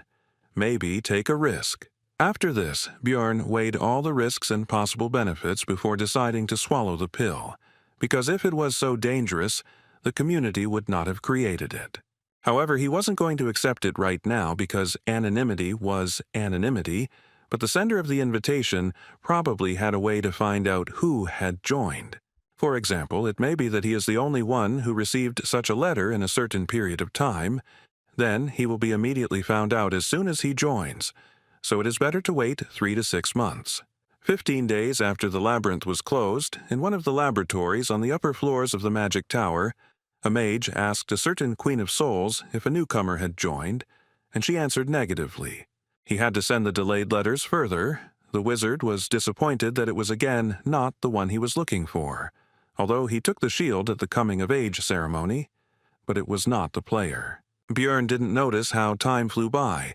He was promoted to a 6th-rank researcher. Every day he was busy with various things, and the magic stones flowed away like water. But it was necessary, so he didn't regret it. A new mace was purchased for 400,000. It was gigantic in size and mass, and a spell of immunity to acids was cast on the armor and shield for 510,000. Also, the hero couldn't show off naked with every gigantification, so pants with automatic restoration, size change, and the same immunity to acids were bought. It cost 900,000. For Misha, twin lich blades were bought for 550,000, as well as the blood of a wild beast for pumping up spiritual beasts for internal use for 2 million, as Bjorn wanted, invested in its strengthening. The beast woman had upgraded her contract level and could now imbue her weapons with a human attribute, which was noticeable from the haystacks used as dummies. Another 1 million went into the 2nd stage of the immortal seal for Bjorn. It only took 10 minutes, which compared to the 12 hours of pain of the 1st stage, seemed like a fairy tale to him. But the indicators of endurance and resistance to magic increased significantly. The spirit also increased, and the special ability improved. At the end of the procedure, the shaman offered to tell fortunes. The barbarian did not refuse. The man then said that he was destined to experience countless good and bad events that usually happen once in a lifetime, and that he was destined to share the fate of those who are called heroes. Bjorn decided that even if this was true, nothing would change. He had to do what he had to do, and in order to withstand any adversity, he would prepare for everything he could. Also, all this time, the hero was visited by Misha. She took care of him, invited him to share food with her, and also tried to accompany him everywhere. It didn't take long before the barbarian returned to the shaman for the 3rd stage of the seal. It was time to choose a certain feature. It could be the spirit of flame, the spirit of iron, and the spirit of the wild nature.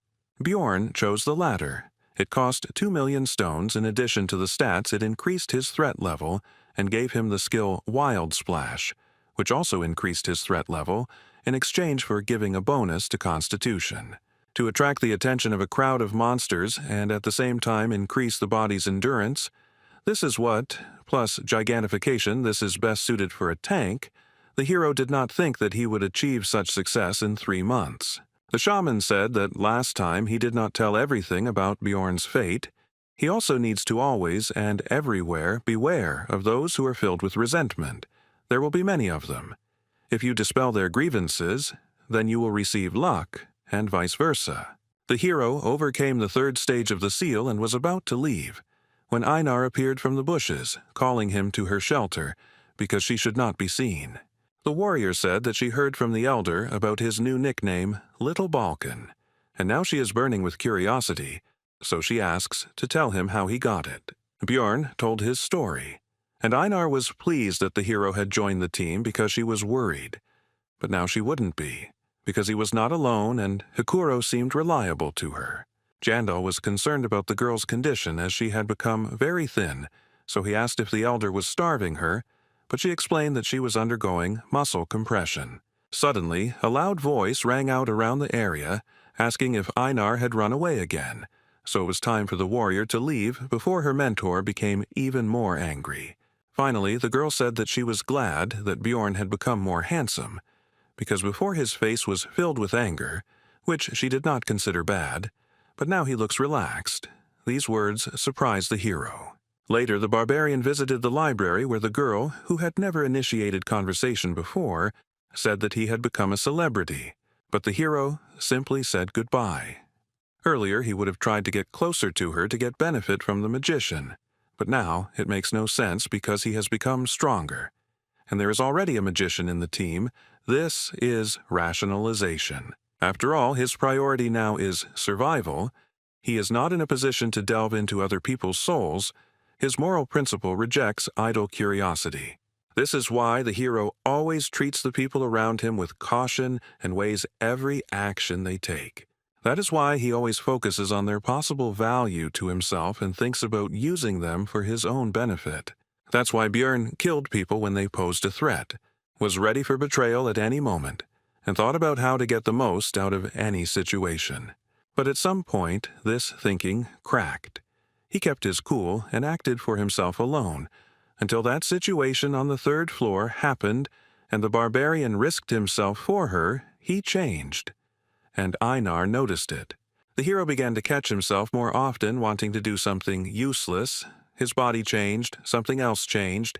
He doesn't know how to solve this, so he will be like a barbarian and will not restrain his desires. Bjorn demanded that the librarian say what she wanted to say.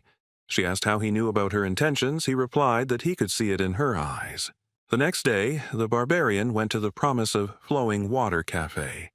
He somehow squeezed through the front door. The other visitors did not expect to see a savage in such a place, so they decided that the owner was in debt. Soon, he was called by the client for whom the hero had come here.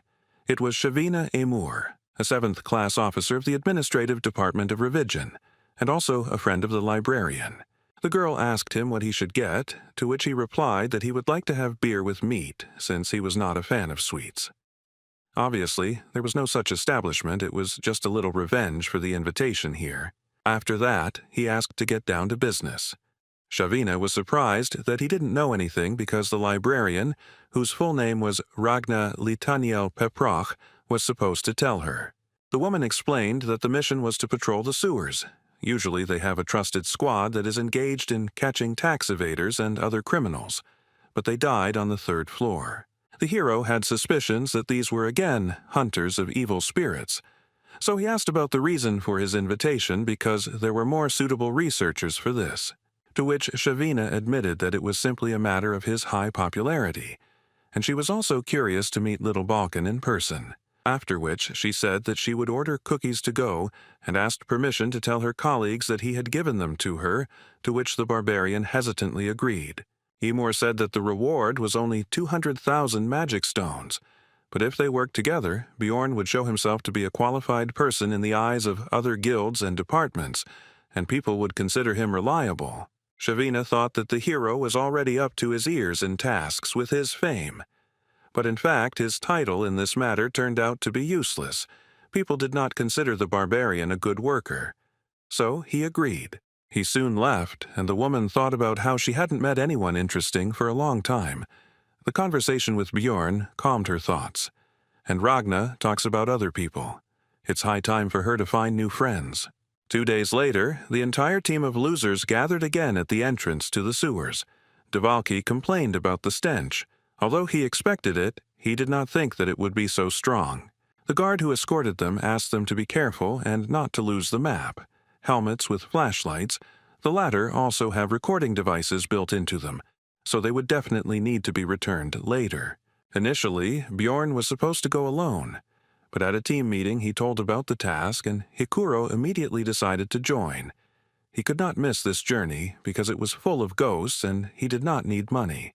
Liar Wabdvalki decided to change the scenery, because lately he had been so buried in books that his head was starting to split. Brown Rothmiller couldn't leave the team in the sewers without a guide, and this would be a great chance to practice his new essence, which, in addition to the skill, increased his luck and sixth sense. Misha heard that there were criminals hiding there, so it could be dangerous, and they also needed to get used to the new twin blades, so they all gathered together. The hero decided not to refuse free help. It is unknown how much help from the others is needed, but Rottmiller will definitely be useful. The passages in the sewers were surprisingly spacious. Dvalki lit the magical fireflies and the squad moved forward. Along the way, Hikuro told a story about a terrible monster living here. Misha asked the magician if its existence was possible, to which he replied that all the waste from the magic tower was dumped there, and a huge number of experiments were carried out there. And if suddenly everything coincides so that the reagents mix correctly and react with the monster's body, then in theory, a specimen that never existed before could appear. Bjorn thought it was impossible, because first there had to be a monster's body in the sewers and they usually dissolve, so someone had to bring it here, and besides, it had been quiet here for 2 years already. Suddenly, Rothmiller reported that he felt someone's presence, and with the essence of the mimic, there was no reason not to trust his words, so everyone began to look for the unknown. Misha discovered that some guy was visible from a crack in the wall. The hero didn't understand how he got there, but it didn't matter, so he grabbed him and threw him on the floor. He realized that things were bad, so he launched a desperate attack with his dagger on the group of researchers. It was useless. Bjorn just grabbed his hand and squeezed. His strength was already enough to break the bones of ordinary people with just one effort. But he praised the man for his efforts, because you need to try everything to survive. After this, the barbarian began to interrogate the man, who began to beg for mercy since he would not hurt a fly, and he also said that he was a simple, homeless person. But Rottmiller said that the brand on his forehead was placed on those who had committed terrible sins. So escaping from the tax office was not all that he had distinguished himself with, and it reminded the dwarf of his youth when such people went to the forge where he worked. The people from the department said that they would add 5,000 if the criminal was brought in alive, but they also said that it wouldn't be scary to kill him. The main thing was to get it on tape. The squad was deciding the fate of the criminal. Hikuro exclaimed that he had expected something like this from the administration, and Misha did not want to drag him, because he would be executed anyway. The man himself was shaking with horror. Then he exclaimed that he would tell them everything he knew. Just let them let him go. Bjorn at first decided that he did not have any interesting information, but he said that they would get much more for some bitch. The criminal said that a few days ago, a woman had driven him out of his hiding place, apparently using evil black magic because she was accompanied by a pack of corpses, and they did not look like the undead of the labyrinth. The hero was surprised by this news because all this is very reminiscent of the priestess of Karui, Eliza Behench, who created problems for them on the 3rd floor. Bjorn decided that if it was her, she couldn't just be allowed to walk around here because she had a huge grudge against their team, and the others agreed with him. The criminal was tied with a rope and sent ahead to show the way to their hiding place. They also asked why he was hiding in such an absurd place. He replied that he was simply looking for shelter, and stumbled upon them. Soon, the group discovered a way down. From that moment, it was decided to behave quietly. The man said that there was no other way out. The team moved forward, and the criminal said that if this is really the woman they think, then they should let him go. Soon, a pile of corpses appeared on their path. The man stopped in fear and did not want to go further. But Bjorn hurried him, and he had no choice but to obey. But it turned out that the bodies were not lying there for nothing. This place was full of magical traps, so the hero immediately shouted for everyone to retreat back. The criminal went first. He could no longer escape, and all the power of magic rushed towards him. It reduced his maximum health, and when it reached 0, it killed him. Eliza felt the activation of her spell, called Call of the Evil God. The priestess decided that it was the people from the temple who were chasing her, and she still had not found the way to the underground city. And then a voice came into her head, demanding that she make a sacrifice to him, and then the woman understood what she needed to do to get help from her god. Bjorn pulled their guide closer, and he himself was partially trapped, which reduced his maximum health by 29%. It turned out that the criminal was dead, and Bjorn was glad that he had sent him ahead because he could have ended up in his place. Hikuro noticed that the deceased had a nameplate. His name was Hans Mark, which gave the hero a bad feeling because all meetings with the owners of this name did not bring him anything good. Soon, the team reached the criminal's hideout. It turned out to be quite cozy, which they did not expect, but Eliza was not there. Dvalki found a faint trace of mana. After examining it more closely, the wizard came to the conclusion that something was hidden under the floor. Then the hero took off his armor and decided to break through the stone underneath with his massive mace. The squad's mage immediately said that with magic, everything would not work out so simply. But the barbarian didn't think so, so he used gigantification, because if you can't break through with brute force, it only means that not enough effort was put in. The squad watched with tension as the big guy began to punch the floor, and he finished his previous thought by saying that, by the way, this doesn't work on ghosts. But soon his efforts finally bore fruit. Hikuro asked Dvalka that it shouldn't have worked, but he himself was no longer sure of it. Rottmiller reported that thanks to his improved sense of smell, he can smell this woman, and there seem to be no other threats, so they can go down without unnecessary fears. The sixth sense is also silent. Meanwhile, in the underground city of Noark, where the priestess of Karui was heading, a guy was running quickly through the streets with urgent news. Bursting into the vice captain's office, he reported that the entrance had been destroyed. Although, judging by the reports from the surface, the royal family had nothing to do with it. The man who received the news said that this passage had long been forgotten. The last time it was used was during the incident with the Karui cult, so it could be the priestess on the run. The vice captain asked Amelia, the same female marauder that the hero and Einar met on the second floor, to go and sort out this incident. Meanwhile, the team moved along the passages and was surprised that such an incomprehensible labyrinth was discovered under the sewer. Misha was curious, so she first asked Hikuro, but he didn't know. Then she turned to Dvalki, but he didn't know anything about it either. Rottmiller stopped the group and reported that the smell of the priestess was getting stronger here. It was no longer just a trace. She was somewhere nearby. Eliza herself was wandering through the corridors of this place at this time, when the voice of her god suddenly laughed. He did this only when something bad happens, and this could mean that people from the temple were already close. After that, she hurried to run away, and from behind she heard the voices of her pursuers, whom she recognized with surprise. It was the same barbarian blockhead with his gang. When Eliza realized what it was, she immediately decided to stop running away, because this time she would not let them go. They themselves were walking towards their death. After this, the priestess began to summon various creatures to help her with the spells Gate to the Kingdom of Demons and Shadow Guardians. Previously, Misha had some difficulties when fighting these opponents, but now she has become stronger thanks to the contract with the Spirit Beast and new equipment. Bjorn also became stronger. He rushed into the thick of enemies with the active skill Savage Splash, which increased his threat level, which lured enemies to himself, and also increased his physical characteristics. The others also entered the battle. They had won last time, but now everything was even worse, and Eliza decided to use the curses that had worked so well last time.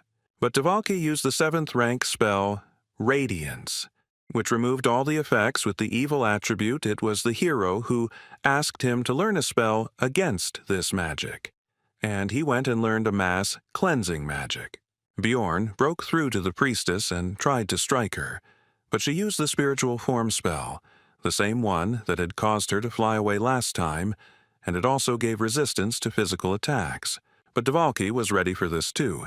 He used materialization, which brought Eliza out of her ghostly state, and then used accuracy increase on the barbarian. Now, the priestess was vulnerable again, and the hero grabbed her and slammed her into the ground with his enormous strength. But he did not stop there, although after this blow she was no longer capable of resistance. The others watched the beating of the servant of Karui in confusion and could not say a word. But Dvalki nevertheless reminded the barbarian that they needed her alive if they wanted to receive the reward. Bjorn listened to his words and stopped. The priestess was tied up, and the hero began to carry her. The beating and paralysis magic allowed him not to fear any surprises. The hero, already in a good mood, praised the team and suggested getting out of here, but turned around and saw that the rest were lying unconscious on the ground. Before he could even react, he was poisoned by the basilisk's paralyzing venom, the effectiveness of which was halved due to his body type. Bjorn recognized the woman who came out of the shadows. He knew it was too easy, and it never happens like that with him.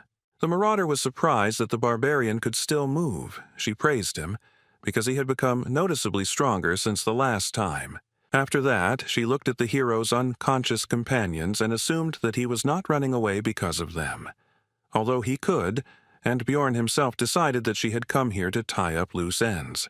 Then the woman let him go only because he was a greenhorn, but now he has become a celebrity with a nickname, and since he himself descended into this cesspool, it would be a sin not to take advantage of the opportunity. So thought Jandel. Bjorn shouted that he was keeping his promise, so there was no need to pursue him. But the marauder ignored his words. She asked how he knew about the passage here and why he invaded. But the hero did not understand anything, which he said. Then the woman clarified the details, and he replied that if she was talking about that magic thing, then he simply pierced it with a mace. The marauder was somewhat taken aback by this news, but continued the interrogation. She decided to find out the reason for his stay here, to which she received an answer about the priestess of Karui. Then Bjorn cheerfully suggested that they part ways peacefully, since she had already found out everything. There was no need to give her an antidote, he could handle it himself. But she interrupted his flow of words. Amelia said that since the hero now knew about this place, she could not just let him go. Then he offered to take another oath, but the woman replied that this time everything was different. After that, Bjorn took off all his armor. The marauder asked what was going on, to which the barbarian asked if she knew 2 ways to piss off an opponent. She answered negatively. Then the hero replied that the first was not to finish the sentence, and the second remained unknown, because instead of continuing the sentence, he threw his mace forward. Amelia was perplexed by this development of events, but this did not stop her from dodging the improvised projectile. But after the mace, the hero's shield also flew, which surprised the woman. Bjorn himself called this action Captain America's Throw.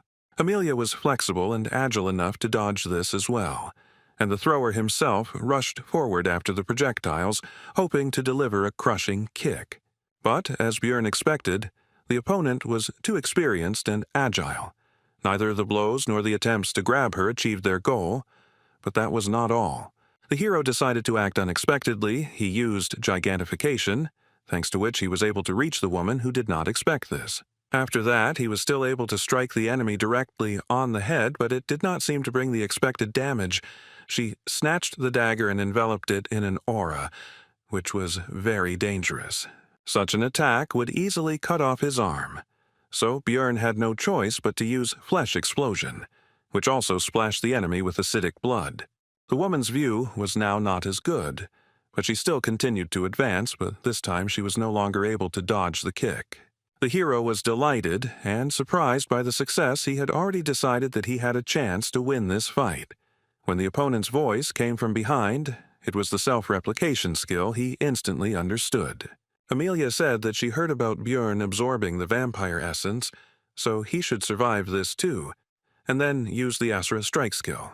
The battle ended there. But the hero survived thanks to the source of darkness and was restored by eternal life and a healing potion. The woman said that she was surprised by the savagery of his regeneration, and after all, his head was torn off. Bjorn jumped up from his seat and asked why she didn't kill him, to which the woman folded her arms across her chest and said that he was the one who attacked first, and most people prefer to solve problems by talking. The hero replied that he was fighting for his life. because she couldn't let him go with the knowledge of this place, but Amelia clarified. She said that she couldn't let him go just like that, emphasizing the last two words. Then Bjorn asked what would happen next, discreetly trying to reach for the mace, but his recent opponent noticed this and said that she was not going to kill him, so he needed to calm down. The barbarian started to justify himself because he didn't intend to attack and all that, but he was interrupted. Amelia continued for him. He just decided to prepare in case she changed her mind. Bjorn noticed that the woman herself had not recovered from the wound, did not take the potion which indicated a special essence that interferes with the treatment. She meanwhile handed the hero a drug that erases memory. The barbarian asked why she didn't give it to him last time, to which he received the answer that it was a rare remedy, after which he asked her motives, because if she killed them, she would get a lot of money for the equipment. Then Amelia asked who the hero thought she was, but he decided to remain silent because he considered her crazy. Then the woman hushed up the topic and shoved the drug into his mouth, also saying that she had not heard of any side effects. The woman also decided to find out about the second way to piss off her opponent, which he had not told her about before the fight began. The barbarian began to respond, but a drug called Lathy's Blessing began to work, and he fell asleep. After a certain period of time, Bjorn woke up, but was surprised that his memory was still there. Even though the last hour should have been erased, he didn't know. For some reason, the drug didn't work on him. The next morning, the hero visited the administrative office to receive a reward for the task. Shavina said that there was no need to compensate for the damage for the broken devices, because this case was truly special. The hero agreed with this and plunged into memories of yesterday when he woke up in the sewers. The equipment was with him, but the flashlight and recording device were broken. The rest of the squad didn't remember anything. Their last memory was going down to Hans's shelter, so the drug worked correctly on them. While his comrades discussed the loss of their memories and the fact that Eliza was dead even though they had no memory of the battle, Bjorn himself wondered why his memory was untouched. Rothmiller had a hypothesis about what happened. He came to the conclusion that they caught up with the priestess and won the fight, but she tried to do something with their consciousness, so she had to be finished off, but the damage was done. Devalki agreed with this because it sounded plausible, and the servant of the evil god should have similar spells in her arsenal, while Hikuro was simply glad that they somehow managed to cope. And at the exit from the sewer, they were met by Shavina and Ragna, who went to look for them. Since they were too late, Bjorn doubted their competence, to which Amur said that Litaniel was very strong. The librarian herself said that her friend had brought her here, and the hero, looking at her equipment, thought that he didn't know how capable a sorceress she was, but she clearly had more than enough money. Shavina said that Ragna was very worried, to which the embarrassed girl began to deny it. Misha asked who these girls were, and when she found out that one of them was a librarian who worked in the place where Bjorn often went, she immediately expressed her indignation. Then a paladin with a huge two-handed sword on his back approached them. He made sure that the body next to them was indeed Eliza Behench, so his church would not forget about this service. At this point, Bjorn finished recalling the events of the previous day. While he was talking to Shavina, he heard the young female employees of the administrative department whispering about him. Little Balkan. One of them told her friends that something becomes really big when he uses the skill. The hero heard this and the rest and was unhappy that they looked at him like an animal in a zoo. Shavina quickly scolded the girls and calmed them down with a threat to file a complaint for sexual harassment, to which they, covering their red faces with their hands, apologized and ran away. Bjorn decided that he would forgive her for inviting the barbarian to a nice little cafe, and he was about to leave when Amur said that Ragna had something for him, so he should stop by the library later. The team gathered to celebrate the successful completion of the mission, as well as the reward for the priestess of Karui, which amounted to 2 million for each. Everyone was in high spirits. Except for Bjorn, because the rest didn't remember anything and thought it was easy money when the hero tore his arm apart in a fight with that woman. Then she cut off his head, and his comrades thought they had won the lottery. Misha interrupted the barbarian's thoughts. She wanted to whisper something into his ear. She started to say that her dad wanted to meet him.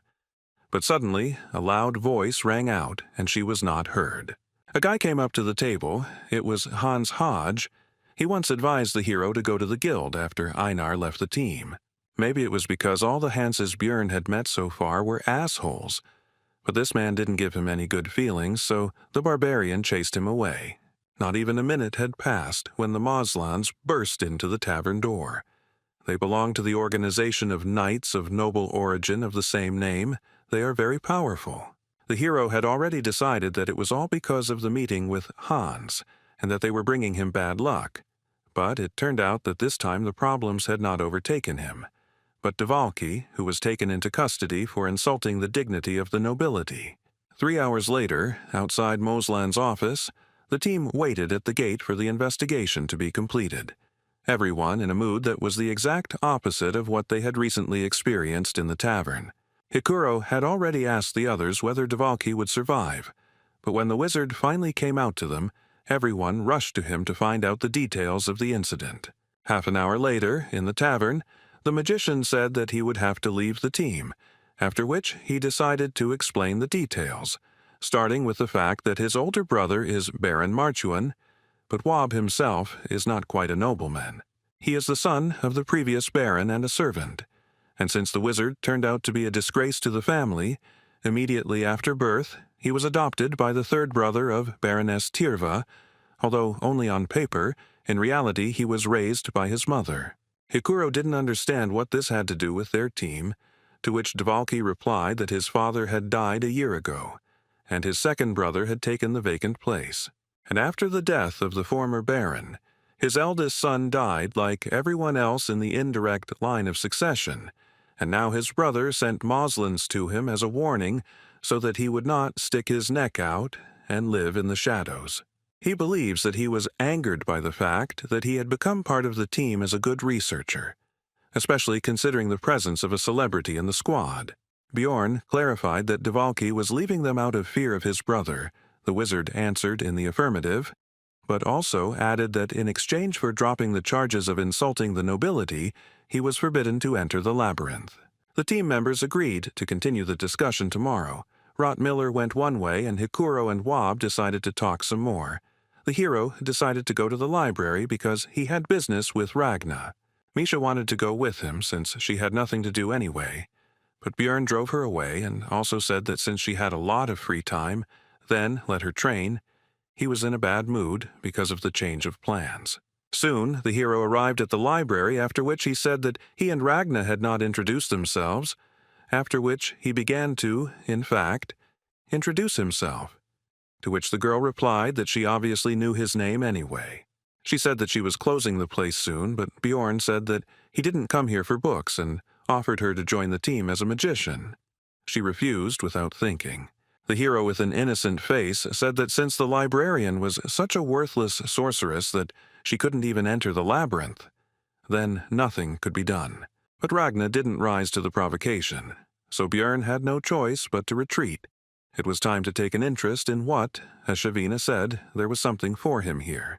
The girl launched into an explanation that it was not from her, but from Amor, because she had raised her status, and Peprock had a debt to her, so she asked her to do this.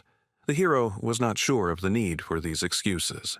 Bjorn asked what it would be, to which he received the answer that it was books, after which a spell was cast on him that allowed him to find volumes of high secrecy, and it was allowed only to nobles and the chosen ones. The hero asked if this was possible. Ragna replied that if he didn't blab about it, then no one would know. She had only used this spell a couple of times anyway. No one cared about what was happening here. The top-secret books were definitely different from the regular ones. Their contents were incredibly useful, so the barbarian wanted to read all the works he could get his hands on. Bjorn almost missed his chance to start reading because he arrived at closing time, but Ragna let him stay after closing while she put everything back in place. With the help of the girl, the hero managed to read a lot of useful literature. He started with the organizational chart of Rafdonia, which contained information about various organizations, even about hunters of evil spirits. The next book was about the latter. It was called The World of Evil Spirits. It was written by an agent who described a journey into the spirit world from which he barely returned alive. Bjorn appreciated the security system. Next was the Complete Book of Riffs 2, which described 4 of them due to volume restrictions. It contained details that the hero had been extracting from the game for 9 whole years. For the locals, it was a real treasure. The barbarian decided to find out the name of the author, who turned out to be Orel Gevis, causing shock to Bjorn. Because this is the creator of Dungeon and Stone, this meant either that the player wrote the book or the real developer. If it is the second option, then everything becomes much more complicated because it would mean that the reason why the hero ended up in this place was not an accident, but someone's intention, which is much worse. If that was the case, then the developer must not be a mere human, but some sort of divine being. But, be that as it may, Bjorn was glad to know it, even though the world had once again reminded him of his ignorance. If he could track down that name, he might one day find his way back, since opening the gate to the abyss might not send him home, but asking everyone he met about it was a dubious idea, so he had to be careful. The barbarian was so immersed in his reading that he didn't even notice how morning had come. He asked Ragna why she was silent, because he would have left immediately if she had asked. She replied that she had decided to rest after work. Bjorn didn't believe her explanation. She told him not to imagine anything unnecessary. The hero looked at her face for a while and decided that she was actually a kind person, even though she seemed indifferent to everything. A few hours later, the barbarian was already in the magic tower. He came to Raven, who was unhappy that he came so early. Bjorn immediately started talking about joining the team, but the sorceress immediately slammed the door. Then he shouted that there was one more thing, after which he gave a piece of Orel's book and asked to find out the time of its writing. Raven invited the hero into the room and demanded that he first tell her where he learned about the tears of the goddess, with which he killed the vampire. The barbarian replied that he had no idea, but he found this relic in a statue. He broke it simply because he was bored, which shocked the sorceress a little. Raven noticed the oddity, because how did the hero know how to use it then? Then Bjorn replied that he thought that since it had the sign of the goddess on it, then it should help against the godless vampire, and swore on the honor of a warrior. The girl was upset by this because she had already hoped that she would be able to get a copy of the Complete Book of Riffs, but the hero decided not to say that there was one in the library because it was a secret. Then Bjorn asked about his request, to which Raven replied that she would take care of it, but he would help her research supervisors with the research since they were bothering her, and he would receive the results of the paper analysis next week. A little later, at a meeting of the Outcast team, Misha immediately attacked the hero with questions about where he spent the whole night. He replied that he was stuck in the library, which only made the beast girl tense up more. The barbarian explained that he had only read books, after which he remembered that his partner had wanted to tell him something yesterday, but then events had taken a turn, and he had remembered it only now. But she was interrupted again, this time by the rest of the team. Their meeting began. Bjorn immediately said that it would be easier for them to find a new magician. He had already asked 2, however both turned out to be. Hikuro was angry that the hero had resigned himself so quickly, but Dvalki calmed him down, as he believed that the barbarian was right, and the latter asked if there were any other ideas. Murad replied that they needed to meet and talk with Baron Martuan. Misha was surprised by this because he lives in the capital area. They won't even be allowed there. Hikuro replied that he often came to this tea shop where they were now, and usually showed up at this time. Bjorn was not in a good mood from such a surprise because it meant that the meeting would be right now. Then the dwarf and the wizard, with an unhappy look, began to ask him not to abandon them because if not today, then they would have to wait a whole month, and together it would not be so scary to approach him. Besides, Hikuro would give 300,000 each. Soon, Baron Martuan entered the tea-house in the company of a butler, 2 guards, and 2 servants. Dvalki was sent ahead, since they were relatives after all. The wizard immediately introduced himself and asked him to listen. The nobleman noticed that the surname was somehow familiar. Then one of the accompanying people explained that it belonged to the family of the 3rd wife of the previous baron. Dvalki seemed to have spent all his determination on the first phrase, and then became completely confused by the fact that his brother did not even know about the existence of the wizard. So Bjorn entered the conversation. The Baron noticed that he hadn't communicated with the barbarians for a long time, and this was at least something new and would dispel his boredom. Then the hero asked him to lift the ban on Woba entering the labyrinth, but he didn't understand what he had to do with it. Bjorn decided that he had no idea what had happened, and the butler meanwhile told him that Dvalki was a bastard, and he did not include this whole story in the report because he did not consider it a particularly important matter. Muzan agreed that it would be a waste of time and decided not to grant the request, but the servant informed him that this barbarian was the famous Little Balkan, which immediately raised the spirits of the master. Then he said that he would lift the ban, but in return Bjorn would do him a favor. In 2 months the Count would organize a large banquet, and at this event the hero would become the Baron's companion. Muzan also asked if the barbarian had any talent that could be demonstrated to the public, such as bending metal with his bare hands, which at first angered Jandel. Who do his people think he is? But the Baron offered him 1,000,000 magic stones for this matter. Bjorn smiled and said that he would do anything for his comrades, mentally thinking that he would not refuse this money. The next morning, all charges were dropped against Dvalka. Now he could go to the labyrinth again. But the wizard was still not quite in the mood. It seemed to him that this story ended too easily. Bjorn reflected on the fact that using power turned out to be very pleasant.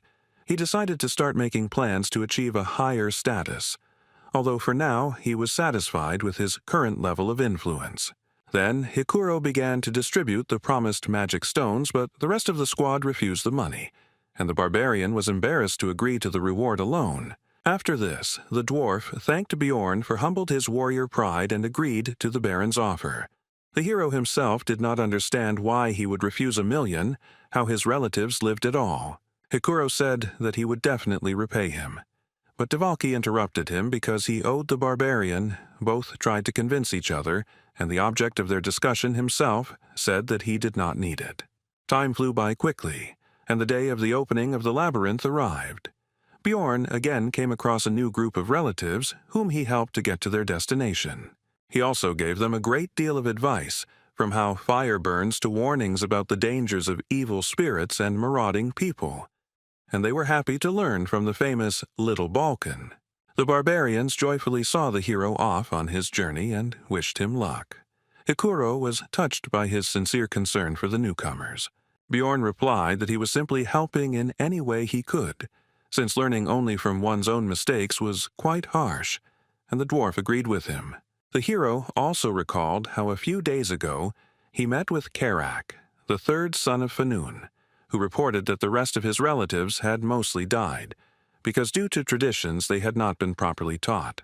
Meanwhile, Misha asked Rotmiller where his weapon was. He replied that it was in the treasure vault, because he had already gotten used to his new skill and now takes out all the things only when necessary. Bjorn was thinking that his last 3 trips to the labyrinth had been pretty shitty, and now it was time to see what awaited him today. He was not going to relax and was ready for anything. Thanks to a lucky spawn point, the team reached the rocky desert on the 2nd floor in just 9 hours, where they hunted new monsters for experience and reached the next portal in 4 days. On the 8th day, the squad reached the 4th level where all the monsters from the 3rd appear, but among them were also 6th-rank opponents, unique to this location. In other words, this is a great place for gaining experience en masse, because it's not for nothing that this location is called the Training Tower. Having taken up the hunt in earnest, the team earned 3.9 million stones, 780,000 for each. This amount came only because of Rothmiller's greed skill, which increased the chance of crystals dropping by 30%. It was less than Bjorn's first foray into the labyrinth, and he was beginning to understand why there were so many marauders here, since that was what most people usually got. But the hero was not upset and continued to spend his time usefully, namely helping Raven with research and visiting the library. From the sorceress, he learned that the complete Book of Rifstymwas was created 150 years ago, which is also the date of the death of the first king of the dynasty in the beginning of the game. All this happened at the same time. Even in everyday affairs, Björn continued his thoughts. He would like to know what happened then, but he did not have such an opportunity. There was no choice. He had to continue his trips to the labyrinth. Time passed. Soon his fifth campaign ended. This time, 790,000 stones came out per person. Nothing extraordinary happened inside, except that the level was raised, and now there is room for another essence. The hero tried not to be nervous because things were still going well, so little by little his strength was increasing. He was getting new skills, equipment, and so on. But suddenly he interrupted himself, indignant about the course of his thoughts, because one should not forget that if everything is good, then the situation only gets worse, because always when he relaxed, some shit happened. He couldn't stop. He had to keep pumping. That was the only way he would have a chance to survive. If someone saw him now, they would think he was crazy, but Björn believed that he should always prepare for the worst.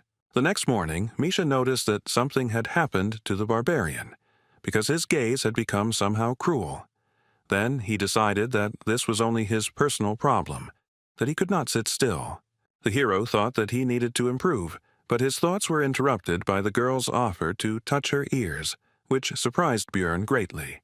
Misha explained that her brother always felt better from this, although they were very young then, she says by the way about the older one, who still treats her well. Looking into her eyes, the hero saw only a sincere desire to help, which is why the environment in which you grow up plays a key role. And she doesn't even understand what's bad about this situation. Björn said that Misha shouldn't say such things to strangers because they might misunderstand her, which somewhat discouraged the girl. If the barbarian hadn't found out in the witch's forest that she liked skinny guys, he himself could have thought up something wrong, like that she wanted to seduce him. Misha replied that Björn was not a stranger to her, to which he told her not to argue with this. She agreed, and offered to taste meat in exchange for the previous method of calming her down, which the hero considered an excellent offer. Later he went to the library where he started a standard conversation about nothing with Ragna, after which he said that if she had any business, then she should ask. The girl was surprised at how he guessed her intentions every time. The barbarian's explanation remained unchanged. He saw it in her eyes. Then the librarian began to explain that since he was a researcher, the information that a dimensional collapse might soon occur in the labyrinth might be useful. This phenomenon is a real disaster. Even floor bosses cannot compare with a disaster of this level. When the hero played Dungeon in Stone, he encountered this event somewhere once in 100 playthroughs. Ragna thought that Björn did not believe her, but he asked where the information was obtained from. She replied that she received it from a mage named Shernal Fergang from the Tarutine school. They have been researching this phenomenon for many years. After this, the barbarian thanked the girl and said that he would try to figure it out, and began to leave, thinking along the way that he had a new matter that needed to be resolved. But he was unable to find out anything. He had already begun to doubt the veracity of this information. And 10 days later, Misha heard rumors about this, which she told her partner about. The researchers in the tavern also soon began talking about the collapse of dimensions, and Björn listened attentively to it all. It seemed strange to him that rumors were spreading at such a great speed, although there was not even a trace of their source. He wondered if something was spreading this information. He would like to know what they were talking about in more secluded places. But the barbarian could not even hope for that. It infuriated him. So he was left with the last option. Björn wanted to wait 3 months, or even 6, and only then take this pill to access the world of evil spirits, but he decided that 2 would be enough, and then took it. Today was just the 15th, and soon it would be midnight. Just the time when this special space opens. The hero was looking forward to it. And exactly at the appointed time, the barbarian's soul entered into resonance and began to be drawn to a certain place. He realized that he was already in some indefinite space and in a past body. Meanwhile, in the real world, a law enforcement officer was reporting to his superior that Lee Han-soo, 29 years old, had been reported missing by the company he worked for after being missing for a month. The man asked about his family, to which he received the answer that the missing man had a mother, but when informed of what had happened, she said that she did not care about it. Then the boss asked why they, the violent crime unit, had been assigned this case, and the subordinate said that the guy had entered his house through the cameras but had not left it. All the windows and doors were also closed. The case was suspicious. There were no signs of forced entry into the house, no lost items, no one had used his card for a month. Absolutely no leads. The clothes he was wearing were found in the room, and the way they were lying, it looked like he didn't take them off himself, but as if his body just disappeared. Whoever did all this was just crazy. The boss ordered a request for an examination, but the subordinate said that he still had something to show, after which he began to take out a massive object. It was the missing person's monitor. It wasn't even plugged into a power outlet, but it still somehow turned on, and lines began to appear on it stating that the coming-of-age ceremony had been successfully completed, and other inscriptions. The subordinate said that he had already been like that when he was found, and he had also already studied this issue and found out that this was not an isolated case. Something similar had happened abroad more than once. The hero thought about the fact that 5 months of his stay in this world had already passed. During this time, he had already repeatedly committed all sorts of barbaric things for survival. Now, he could no longer be the same as before. When he saw his computer, his body itself began to type on it. Immediately needed to enter the password, Lee Han-soo decided to enter the insult to the king of Rafdonia that was at the end of the letter. Nothing else came to mind. Only then did he notice that he was now in his past body, but he was distracted by the change of surroundings which turned into his room, which now looked like the real one. The first thing the hero wanted to do was try something from his home world, for which he immediately opened the refrigerator door. Inside, for some reason, everything was filled with cans of cola, but he didn't care. He couldn't resist, so he immediately opened it and tried one, but he was disappointed. There was no taste at all. It was as if it was not soda, but ordinary water. But his regrets about this had to be postponed for later, because suddenly the doorbell rang and a female voice asked permission to enter. The guest explained that this place is the location where the owner feels most comfortable, and because of his high mental defense, everything looks like fog to her. And she came here because the password that the hero entered initially was incorrect, and the girl came to check everything personally. Her name was the Queen of Souls. She was something of a guide for the members of the spirit hunter community, and she tested intruders by making sure they couldn't imagine clothes and a room from Earth. The hero remembered that the suit he was wearing was a gift from his ex, and also wondered how the girl would confirm that he was a player, since she couldn't see anything.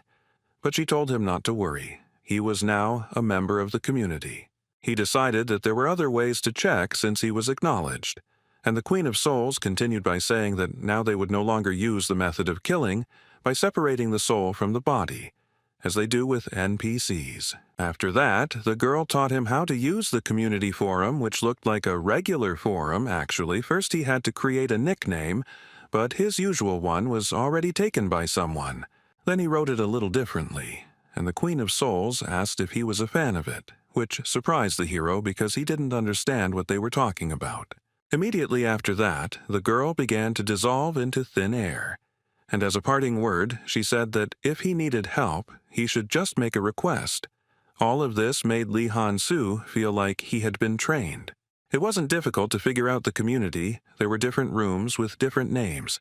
He decided to enter the one called for newbies, and immediately found himself in a new space.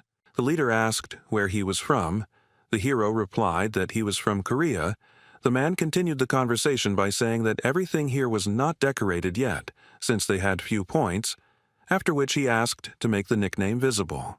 The hero did not understand how to do this. Then the leader noticed that he was in the community for the first time and explained that he just needed to think about it. Here, you can also imagine objects with the power of thought. After that, Lee Han-soo managed to make his nickname visible. It turned out to be Elf Nunna. This immediately surprised the other players, who began to discuss it, which discouraged the guy. What they are talking about is his previous nickname was Elf Nuna, and he wrote a stats summary 3 years after the game, but it only had 100 views. So did he somehow become popular without knowing it? Although all this is not important now, first you need to understand the situation. It would be reckless to attract attention without understanding the situation. So he pointed out that his nickname has 2 letters, N. He is just a fan. This immediately upset the rest of the people. The room leader also tried to calm everyone down. They were already hoping that they met the real Elf Nunna, so their reaction was immediate. Almost all of them just left. Only a few people remained. The hero also thought about leaving here. He considered their actions somewhat cruel, but what could he do? One of the remaining players approached Lee Han-soo and asked how long he had been there.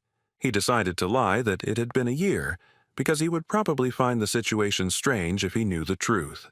But the hero miscalculated because he answered that it was quite late. Most people receive an invitation when it becomes obvious that they are evil spirits, and because of their fame, this happens rarely. Then the guy, whose nickname was Pink Guy, praised Elf Nunna for his acting talent, and also said that he should find out about what was happening in the real world, because something like 70 days should have passed there. It turned out that time flowed differently here than on Earth. The ratio was about 5 to 1, meaning that in reality only a month had passed there, which caused strange feelings in Lee Han-soo. From a conversation with Pink Guy, the hero learned a lot of new things. When asked about returning back, he answered that there are many theories, but there is no specific answer, and also that the community was created about 20 years ago. These players have been here for a long time. It's surprising that they beat the game 5 years ago. Lee Han-soo agreed with this, but he himself felt defeated. His veteran pride was shaken. After all these people had reached the Abyss Gate before him. Even though they looked stupid from the outside, it meant that they were amazing players. But then his thoughts were interrupted by a question about what difficulty the hero had completed the game on, which surprised him, to which he explained that this was not the original version, but a remake. He still didn't understand. Then Pink Guy said that he meant the pirated version, in which all the drop chances and other parameters could be edited. He completed it in 50-fold mode. Then Lee Han-soo realized how these people could complete Dungeon in Stone. They received maximum experience, their maximum level was increased, and much more. He himself said that he was also in the 50s.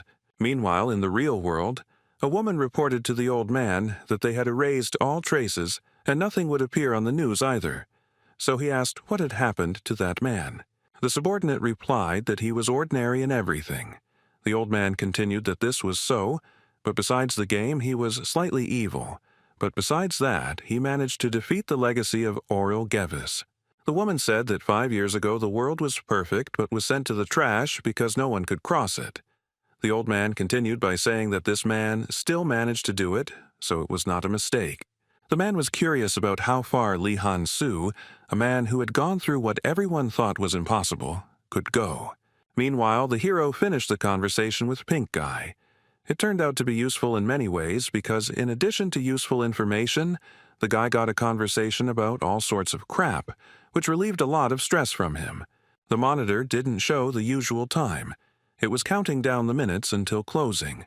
At first it was 12 o'clock, now it was 7 o'clock. Lee Han-soo wondered how the closing of this space would happen. After that, the hero went to the market, which was used to buy and sell goods and information for ghost points, the rate of which was 100,000 points for 2 million stones, and began to look through the orders. After sorting by value, Lee Han-soo identified several high-reward ads and began earning new currency. It was very effective. Soon his balance exceeded 130,000 VP, because there was no information that he did not know about this game. After that, he placed an order on the market for the information he was interested in, and almost immediately a player with the nickname Elf Nunnalove responded to it, which surprised the hero. In his post, he did not ask specifically about the collapse of dimensions, but about the Tarutine school and the mage Shernal Fergong, who belongs to it. After all, it was still difficult to understand whether the informant was lying or telling the truth. He started by saying that he wanted to know what he had been doing lately, and immediately began asking about the source of the rumors. Thus he was able to find a person with reliable information, and the player guessed that it would be about the collapse of dimensions. He replied that the rumors were true, but the phenomenon itself would not happen. He continued by saying that high-ranking officials and other politics were involved in this story. Then Lee Han-soo said that he would add 20,000 VP on top, and Elf Nunalove agreed. He started by saying that the Taruteen school was studying dimensional magic, and in particular, the labyrinth, and this master had decided to conduct an experiment for which he needed as few researchers inside as possible. That's why the wizards spread the rumor, shouting from every corner that a collapse of dimensions would soon occur. And by doing so, they stopped the influx of people on a new journey. Lee Han-soo asked Elf Nunalove if there was any problem with him sharing this information. He replied that he didn't just blab it, but earned PO. Moreover, the royal family will soon begin to act and calm down the rumors, starting speeches in the squares and posting announcements in public places. And their reason is simple. When there are only a few researchers working, the source of magic stones dries up. The hero was satisfied with the information, so he said that he was going to transfer additional compensation to Elf Nunalove's account, but he said that he did not need anything. He very simply gave up on what was essentially 400,000 stones, which allowed Lee Han-soo to understand that he had settled so well in this world that such a sum was nothing to him. This explains why he is aware of all the details of what is happening. Although the hero himself did not find even a grain of information after several days of diligent efforts, it reminded him of how he started. He realized that it didn't matter what difficulty they had played the game on, because this was the real world, which followed the rule that the strongest would survive, and in which many of the evil spirits had already succeeded. He was just a newbie here and still had a long road ahead of him. But despite all these thoughts, Lee Han-soo was having a lot of fun. He remembered his first client who bought information from him about passing the first floor boss, a girl who wanted to know all the details about a location called Skull Island on the 6th level of the labyrinth. And this guy with the nickname Elf Nunalove, who he just met, they spent a year of their lives to achieve their status. With all his knowledge, it never even crossed his mind that he would not be able to achieve all this himself. Meanwhile, in the real world, the old man read the logs that appeared as the hero's adventures progressed and could not believe what he was seeing. He considered this man to be completely and irrevocably insane. He asked the woman about the number of those who had made it to the 2nd floor on the first try. There were 117 of them, but there was not a single one in such a condition. He looked at the status that the hero had achieved in 2 months and did not understand how it was possible. But his subordinate said that even for some loser with a bit of luck, something like this is not something incredible. The old man interrupted her and said that luck alone could not achieve this. Otherwise, they would have already seen something like this. He falls outside the statistics. This case is unusual. It is impossible to determine the cause. Lee Han-soo shows an abnormal growth rate. Now he, the administrator, is watching him. The man suddenly remembered the time when everyone was criticizing the game, calling it a failure, and he had the last word. He said that he simply acted rationally. Even if it was just one person who would be properly prepared and sent there, then their chances would increase. Meanwhile, the time spent in the world of evil spirits has ended. 1 hour there is 1 second here. You need to be careful with this, because now every midnight on the 15th he will be vulnerable for 12 seconds. While warming up, Björn thought about how the spirit hunter community had exceeded all his expectations. This place had proven to be a great source of information. Swallowing the pill early had been a good decision, but enough thinking for today, because he had been awake all day, and then the mental fatigue from the extra 12 hours had piled on. Now it was time to sleep. Tomorrow he had to accompany the Baron.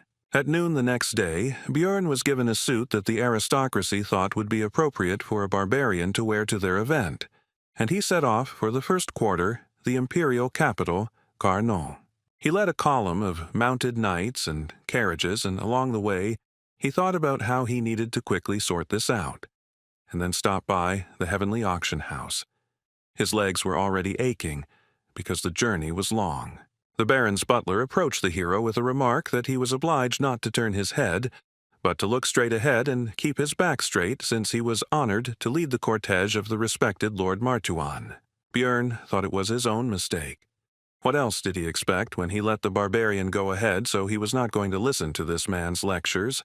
The Count's house, where the banquet would be, was about 6 kilometers away. It was still summer now, hot. But soon this distance was overcome.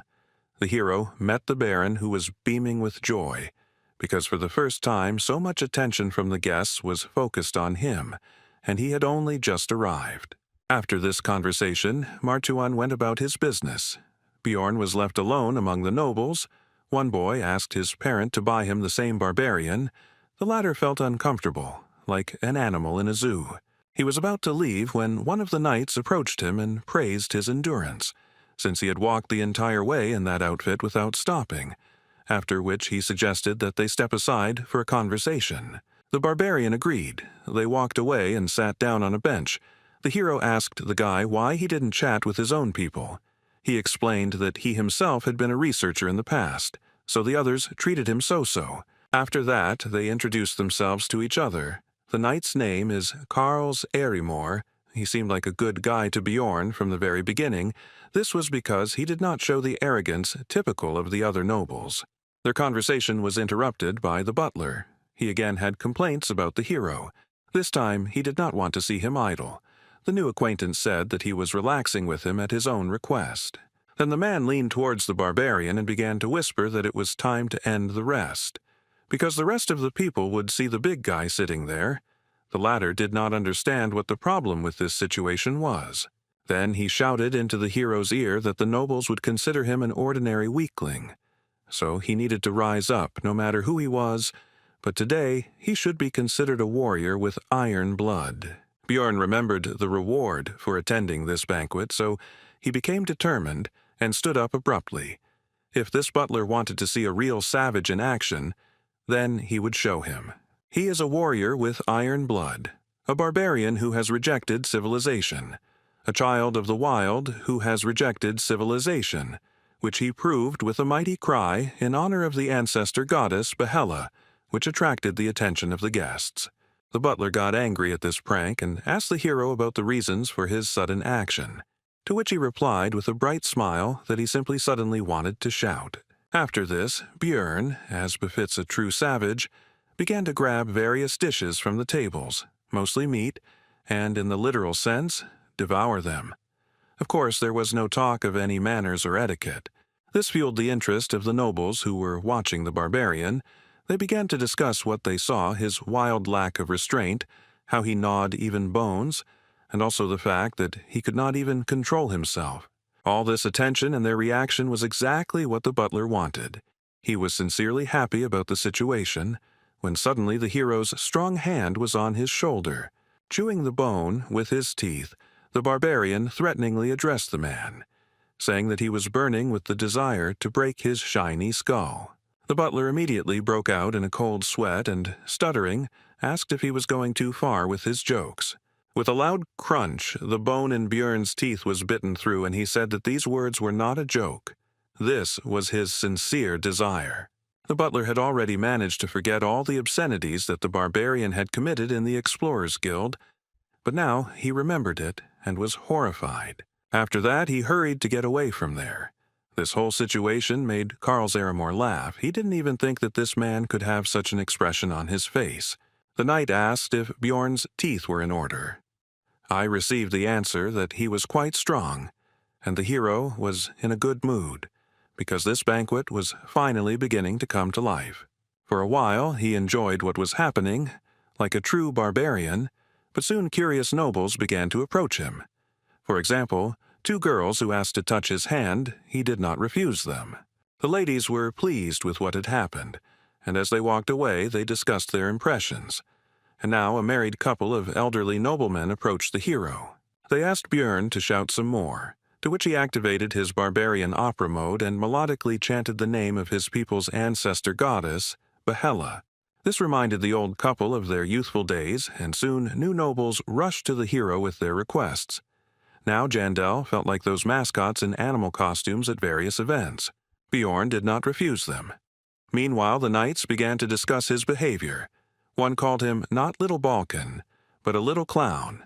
The second said that he had lost the honor of a warrior. The third simply insulted him. The hero heard their words. He noticed the insignia of cadets on their clothes, so he wondered why they were barking behind his back, because they didn't even know how to use aura yet. The Baron soon arrived, apologized for interrupting the speech and disturbing the atmosphere, and then said that the barbarian now needed to go with him. He needed to be introduced to someone. The hero followed Martuan and met other nobles in the banquet hall. He introduced his companion to the Viscount as Little Balkan, to which he asked what brought this explorer here. Bjorn replied that the Baron had helped him in one matter, and now he was protecting him to repay the debt. The nobleman admired the presence of a barbarian as a personal bodyguard. Martuan began to say that he had not demanded anything from the barbarian for his service. He himself had decided to thank him in this way, and the hero played along with him. The Viscount admired his noble way of thinking. So 13 more similar conversations took place. In other words, of all this people, only less than 15 were worthy of being called aristocrats. The fame of the Little Balkan grew. As a result, Bjorn got to know all the nobles present. In the game for this, he would have to raise his fame level considerably, after which he began to communicate with people and put on performances. Soon the paladin who met the hero's team at the exit from the sewers came to the Baron to express his respects. He did not expect to see Jandel here, while Martuan was surprised by their acquaintance. It turned out that this man was not a simple minister of the church, but a whole captain of the 3rd Division of Paladins of the Order of Letless, the god of research, and also the goddess of the stars.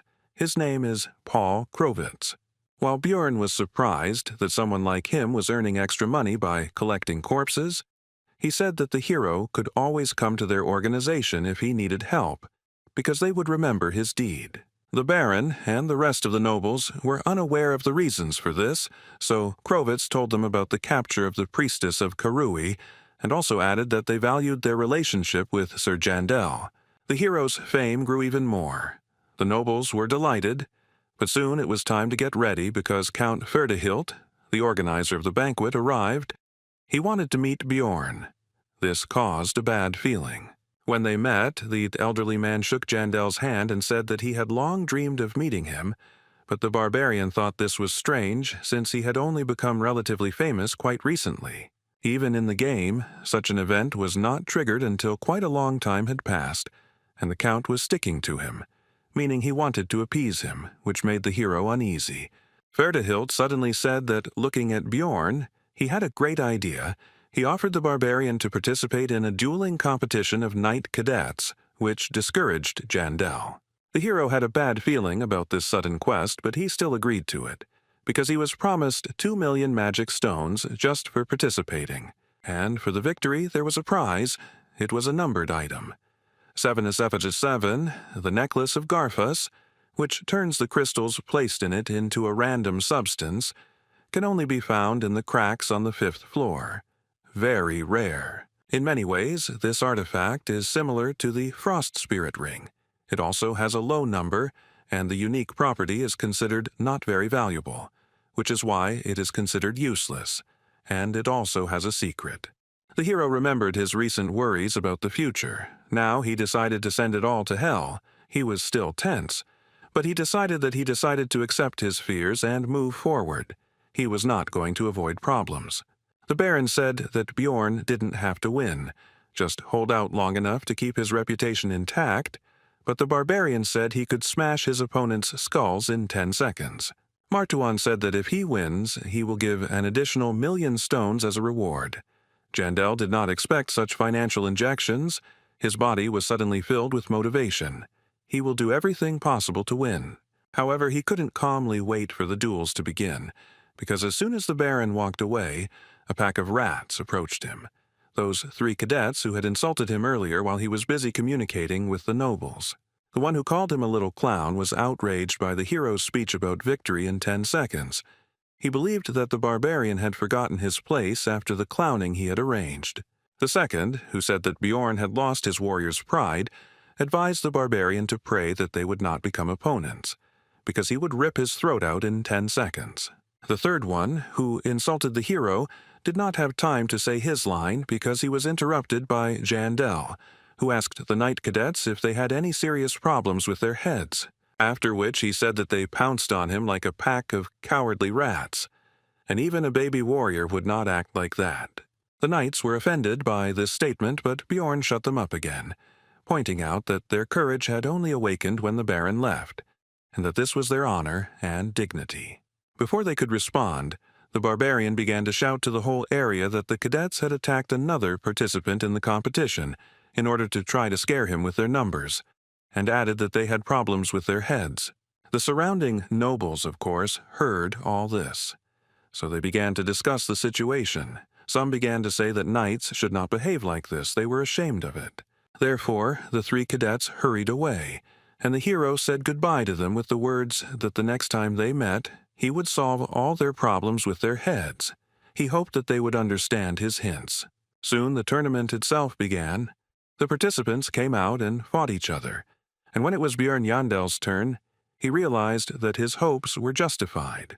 One of those knights was his opponent, and he was also lucky that it was the most infuriating of them, the one who insulted him, although he himself was nothing special. After this, the opponent raised his blade up and began to swear by his honor and dignity that he would only use fair methods in combat. But then he was interrupted. This was Jandal, who once again used his battle cry praising Behela. The sympathies of the audience were clearly on his side. This rudeness did not please the knight. But what did he expect from the barbarian? The fight began quickly. The cadet immediately began to rapidly attack his opponent with his sword, and due to the speed, after images remained, it was not clear which of them was real. But this was not a problem for the hero. The solution was simple. He decided to simply fight them all off, which he successfully did. Now, Bjorn is a true barbarian, but the enemy is definitely not one to be underestimated, or rather, it wouldn't be worth it if they were in the same conditions. After these thoughts, Jandal used his skill Wild Splash, which increases the threat level by 3 times, and physical characteristics increase proportionally to this value. He remembered his recent conversation with Baron Martuan, after which he told his opponent to go to him, because there was still a lot of time left until the end of the agreed 10 seconds. Wild Surge increases the threat level, which provokes monsters, but it affects people differently. For example, those who are already afraid of it begin to shake in terror, and the brave at heart are filled with fighting spirit. It turned out that this knight belonged to the latter, because he rushed straight at the enemy with a cry. It seems that he is still part of the elite. The hero didn't have a shield in this fight. He was so used to it that now he felt like he had no arms.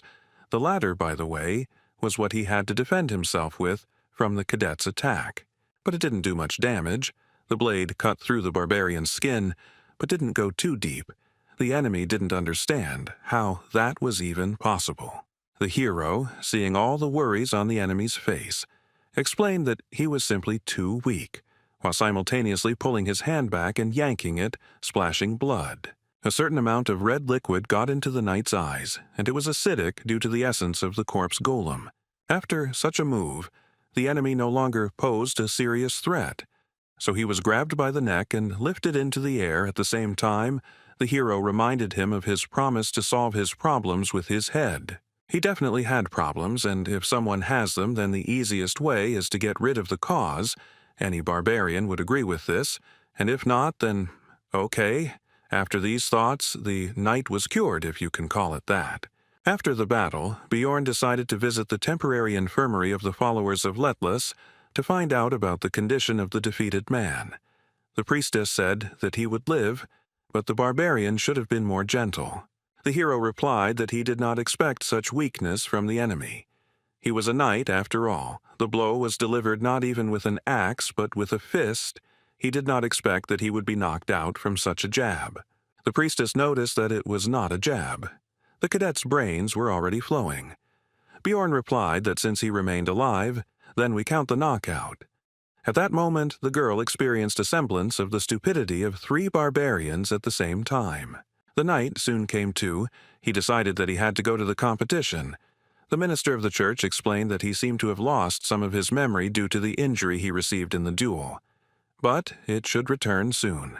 The barbarian hovered over the victim and asked if he really didn't remember anything, to which he answered in the affirmative. The hero decided that he wasn't lying. Then Jandal asked him for a favor, after which he would immediately get out of here. He reminded him of his own statements addressed to Bjorn and told him to repeat them word for word. The knight agreed with this, but the further he spoke the phrase, the more uncertain his voice became.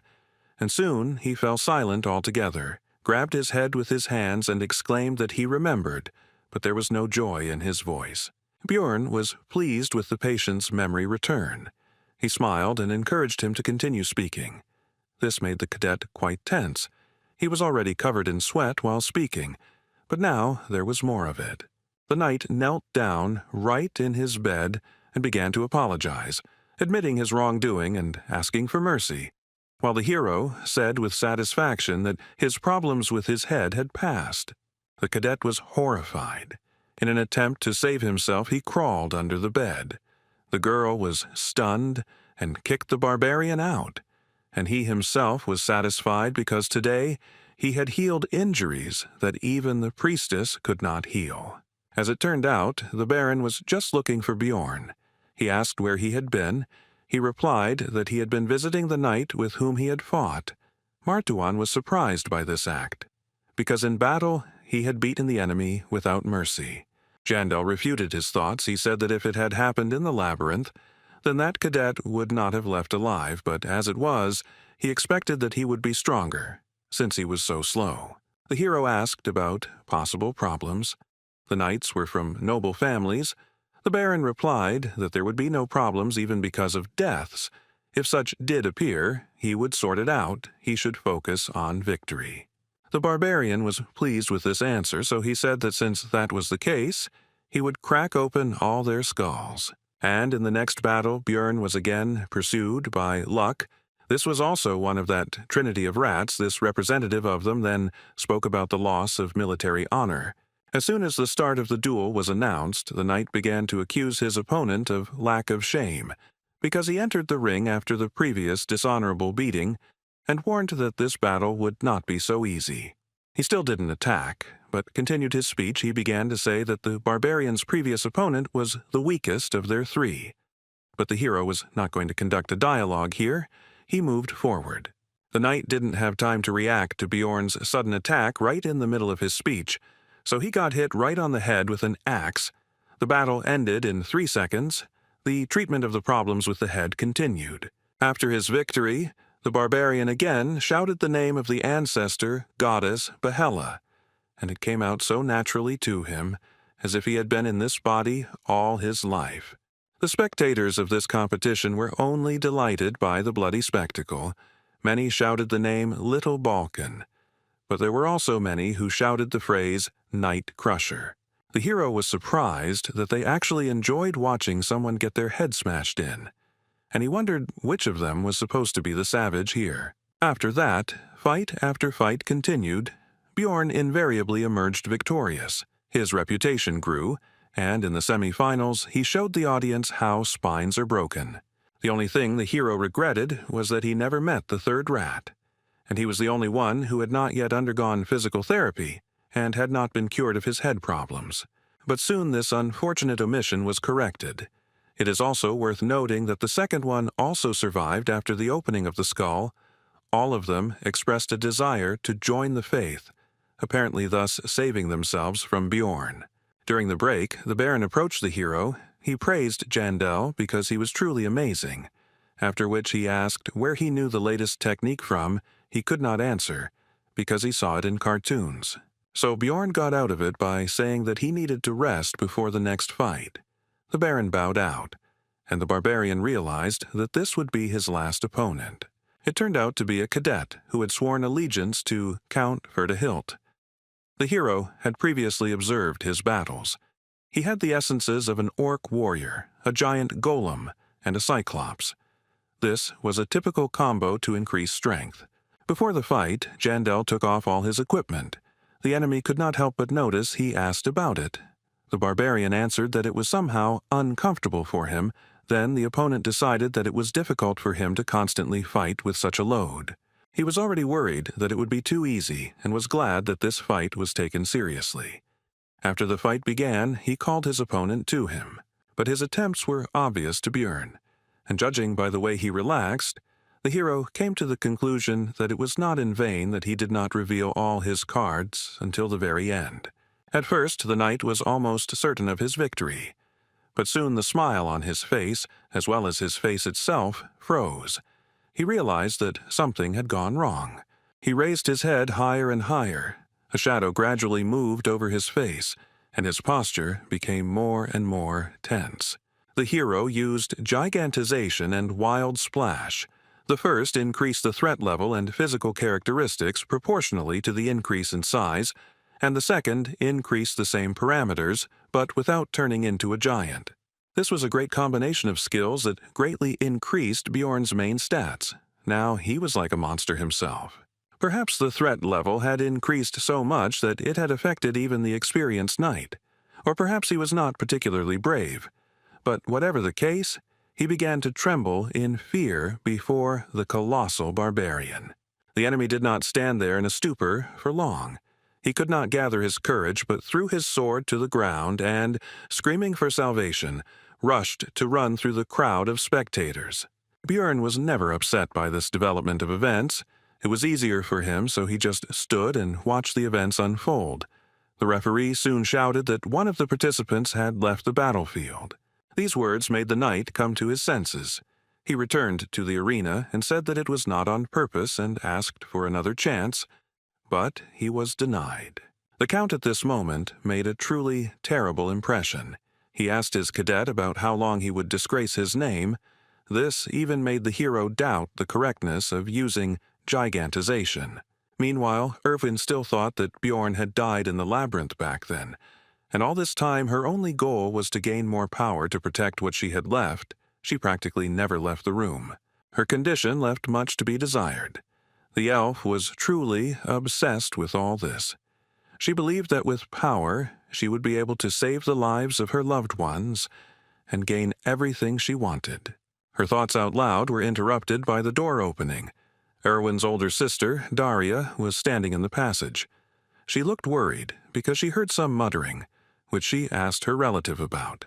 The girl put on a happy expression and cheerfully said that she was just talking to her spirits, and that she was currently busy training, so she should be left alone for now. Daria went out the door and began to think that it was probably better to tell her everything now, because everyone in the city was only talking about little Balkan, and it was somehow abnormal for her not to tell anything. But when will she have such an incentive to grow as a researcher, because in the future, it's not just her well-being that depends on it. We're talking about her life. There are many dangers in the labyrinth. At this point, Erwin had become a contractor with all 4 elemental spirits. She had even managed to give 3 of them free will. This growth rate was even confusing. She had achieved a lot. But that's not all. She now has extraordinary abilities in combat, both in archery and in wielding daggers, and she can now engage in combat with rank 7 monsters alone. As a result, Daria decided not to tell her sister anything for now, because she could grow even stronger, although she has become much worse lately.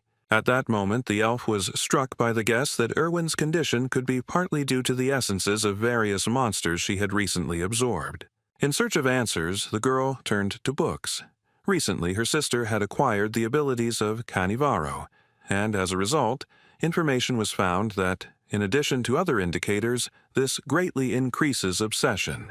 It soon became clear that her other 2 essences also enhanced this characteristic, and it is now clear that her obsession with strength arose, not least because of this. Daria didn't like it, but she couldn't just take it all out of her, so she decided to do it only when essences were found to replace the current ones. Only then they would be removed. And in the middle of the night, the girl had a thought that it could very well happen that Erwin would find out that Bjorn Yandel was alive before the essences were removed, and in what direction her obsession would turn in that case. At the same time, the hero returned to his 7th district of Revdonia by carriage. It was now already 2 o'clock in the morning. He would finally be home. Despite his fatigue, the first thing the barbarian did was not go to sleep, but to sum up his task and distribute the money he had earned, which amounted to 4,300,000. It was an unthinkable sum for just 1 day of work for an aristocrat. When they parted, Baron Martuan said that high society would talk about this for several months to come, and suggested that they contact him in case of problems. In other words, he was happy with their cooperation. But there was also a negative aspect. Ferdihilt looked quite angry. At first everything was fine. The Count congratulated Bjorn on winning the competition, and then said that he would call him when he was more prepared. The hero asked what it was all about. Then Ferdihilt said that he would not explain the details. The barbarian simply needed to ignore requests from other nobles. Jandel felt that something terrible would happen if he refused, so he nodded. The hero was pleased that he was able to obtain item number 777, Garfus's necklace. So early, it is usually extremely difficult to obtain, even if you really want it. Then Bjorn reminded himself of his luck. From now on, he was going to even breathe carefully.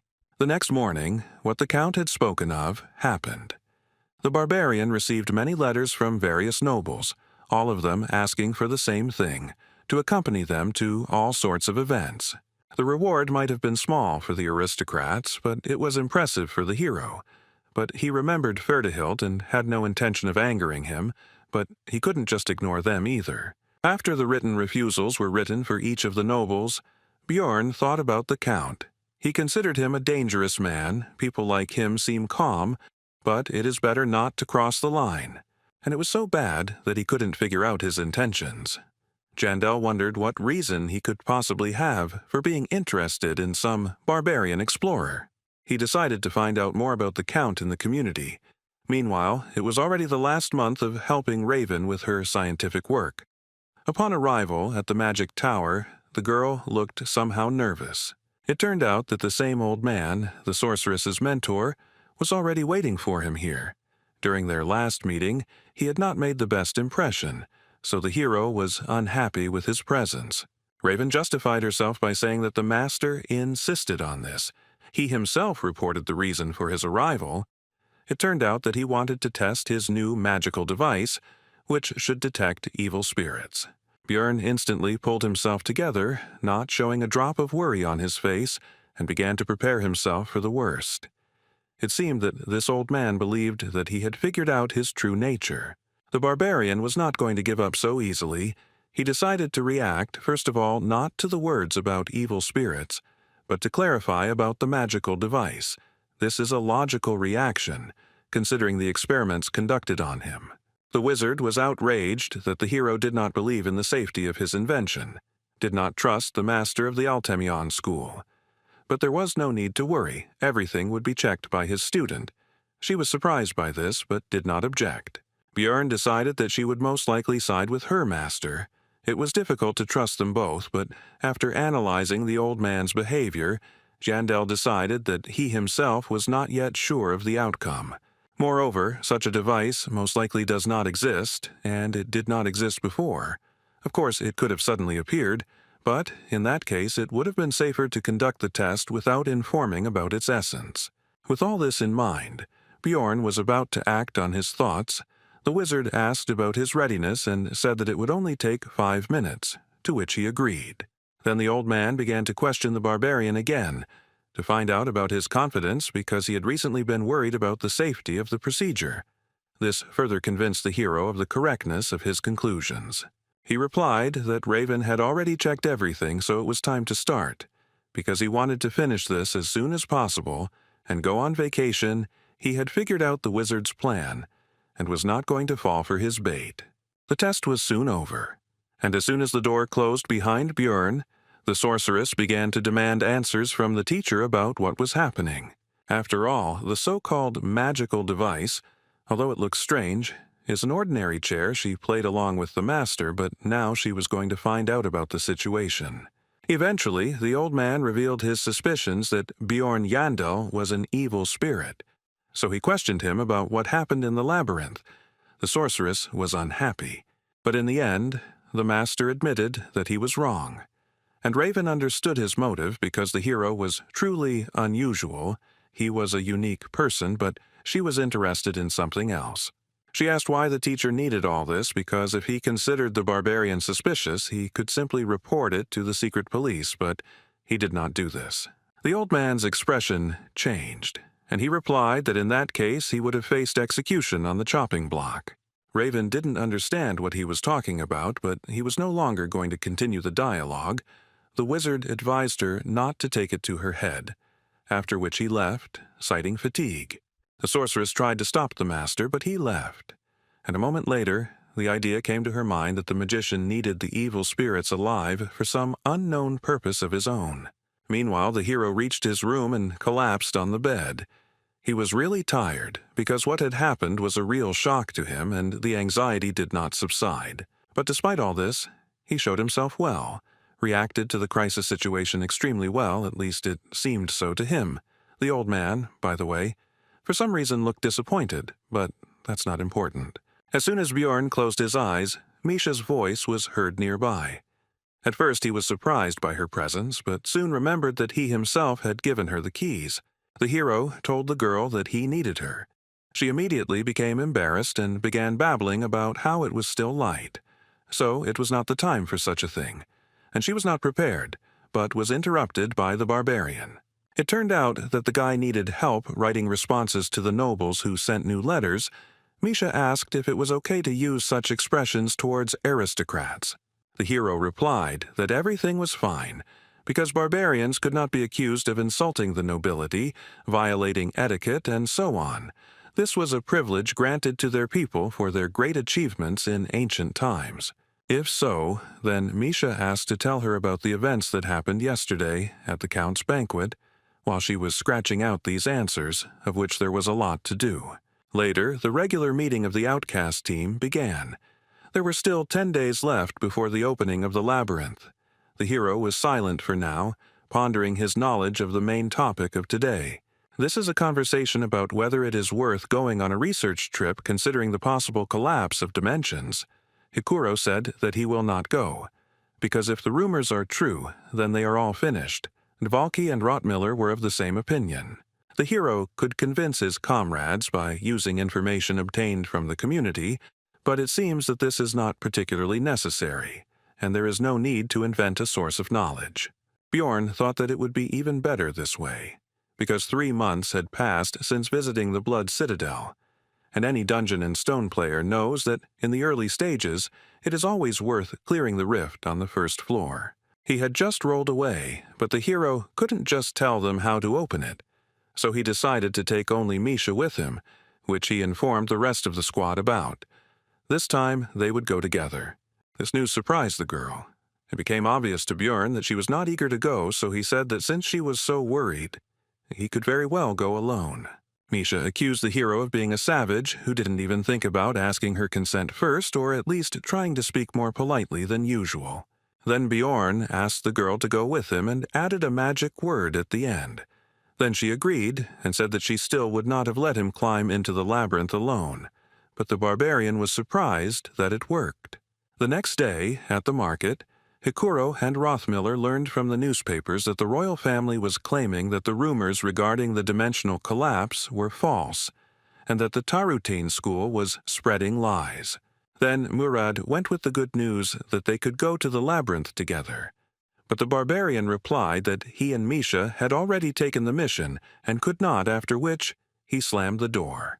The girl was surprised by this and asked when the hero managed to take on the bodyguard assignment. He replied that it was actually just an excuse, which aroused the cat's curiosity.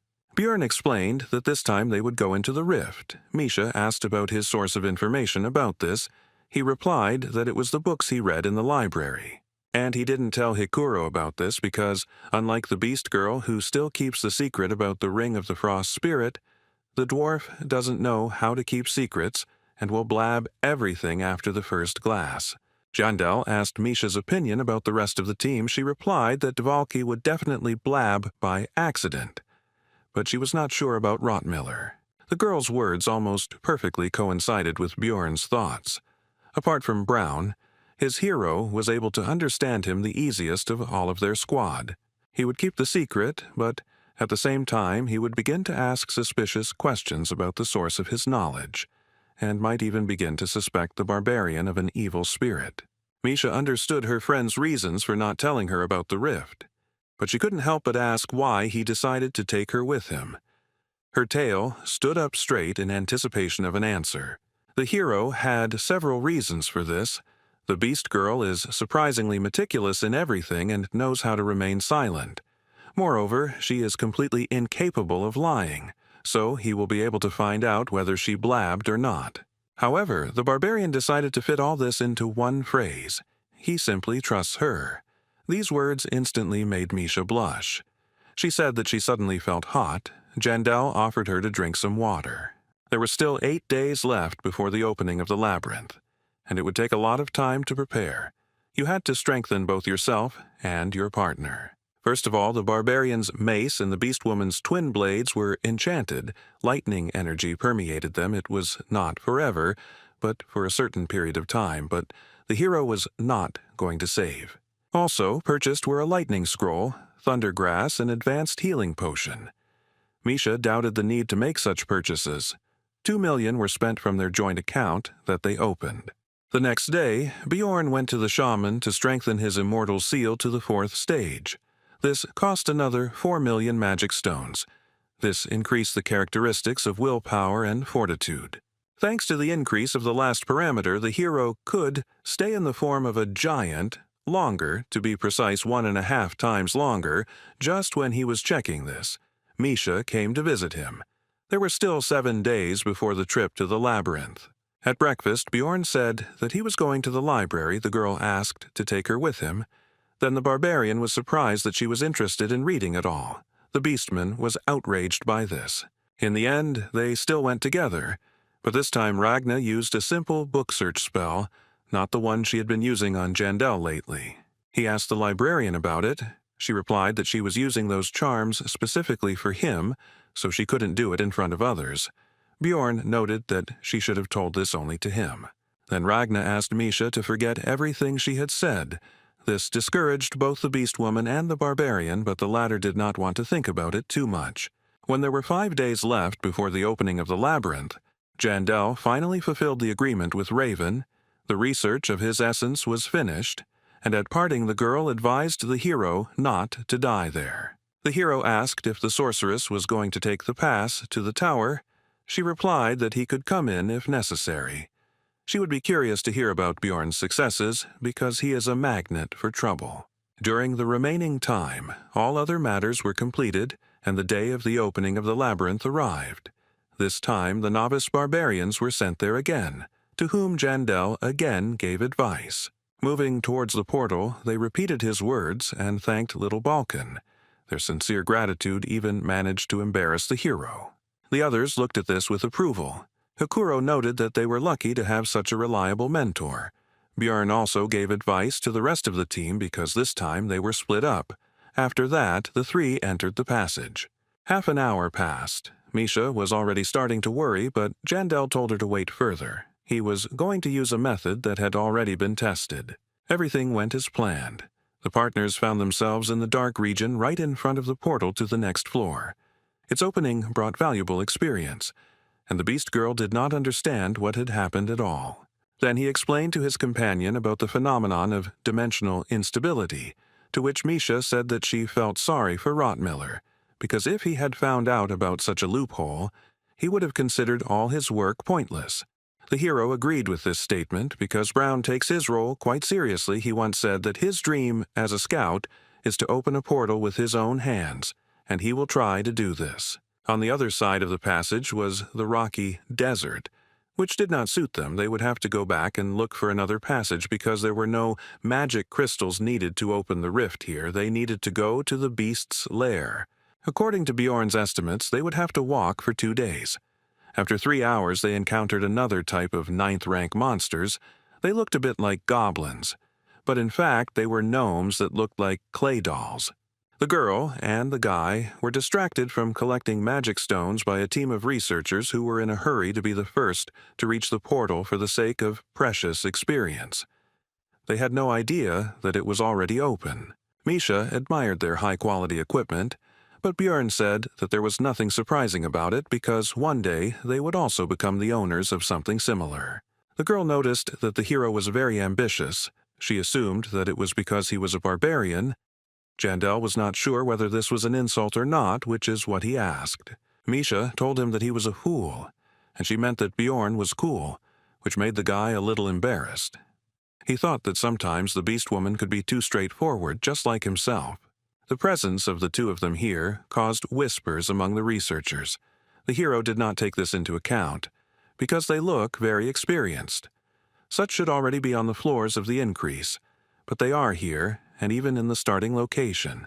A chuckle escaped the barbarian, because he himself had recently been a newbie like the people around him, and he remembered the past and the troubles he had to go through. Then he met Irvin, his first friend. He became interested in how she was doing. Everything should be fine with her. After all, her sister has money, but he was still curious. Maybe it was worth looking for her. Bjorn was brought out of his memories and reflections by a strange look from one of the researchers, which the barbarian immediately did not like, as incidentally did not like the guy himself. He stared at Jandel, who saw greed and avarice in his eyes. This newcomer did not seem to understand that it was even easier to kill him than the goblin. The hero felt worse the longer he looked at the researcher, so he decided to approach and ask if he had any business with them, and if not, why he was hatching. Misha grabbed Bjorn's hand and asked him what he was doing because the man hadn't even done anything. This situation seemed familiar to the barbarian. The beast girl was now like a wife who was holding back her aggressive husband so that he would not get involved in a fight. Be that as it may, the hero decided to check something. He asked the name of the boy, who turned out to be Hans Ivan, and Bjorn expected to hear Hans, so he demanded to tell the truth and not lie. Soon, Jandel began to calm down, but the researcher admitted that he really had been called that before, but he changed his name because it was too popular. Now it became clear to the hero why he felt so bad. As soon as he looked at the boy, it was another Hans, who always brings him misfortune. After this, the barbarian told him not to change his name back under any circumstances, but to continue living as Konst. He agreed with everything and nodded his head actively. The hero was distracted from the conversation by Misha and the rumble that was heard throughout the labyrinth. Bjorn immediately grabbed his companion by the hand and ran toward the sound, because this could only mean one thing. The rift would soon open. Jandel decided that changing his name didn't help. If it was Hans once, it was Hans for life. They really were harbingers of trouble. Naturally, the rifts open once every 3 days, and while the first one was going on, it meant that someone had used the same method as him before to open this place. Bjorn was in a hurry. He had spent a lot of money on preparations. He also wondered who it could be. A former player, or just someone with the right information. Whatever it was, he was going to find out. But to do this, it was necessary to get inside, so to increase the speed. And, accordingly, the chances of success because the space is limited, the barbarian took Misha in his arms and rushed to the entrance. The partners still made it in time. They were the last of the 5 participants. 3 were already inside. It was time to get acquainted with the new members of the formed Rift Cleanup Squad. The young man introduced himself simply as Carlson.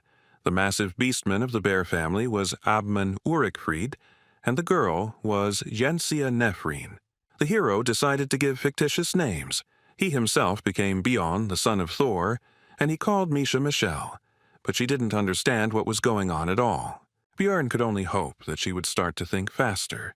She soon confirmed his words, but she was completely incapable of lying. Her face could not hide anything.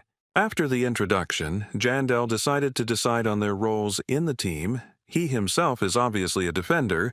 Jensia said that she absorbed the essence of a goblin archer and is a scout, and Carlson is a vanguard fighter.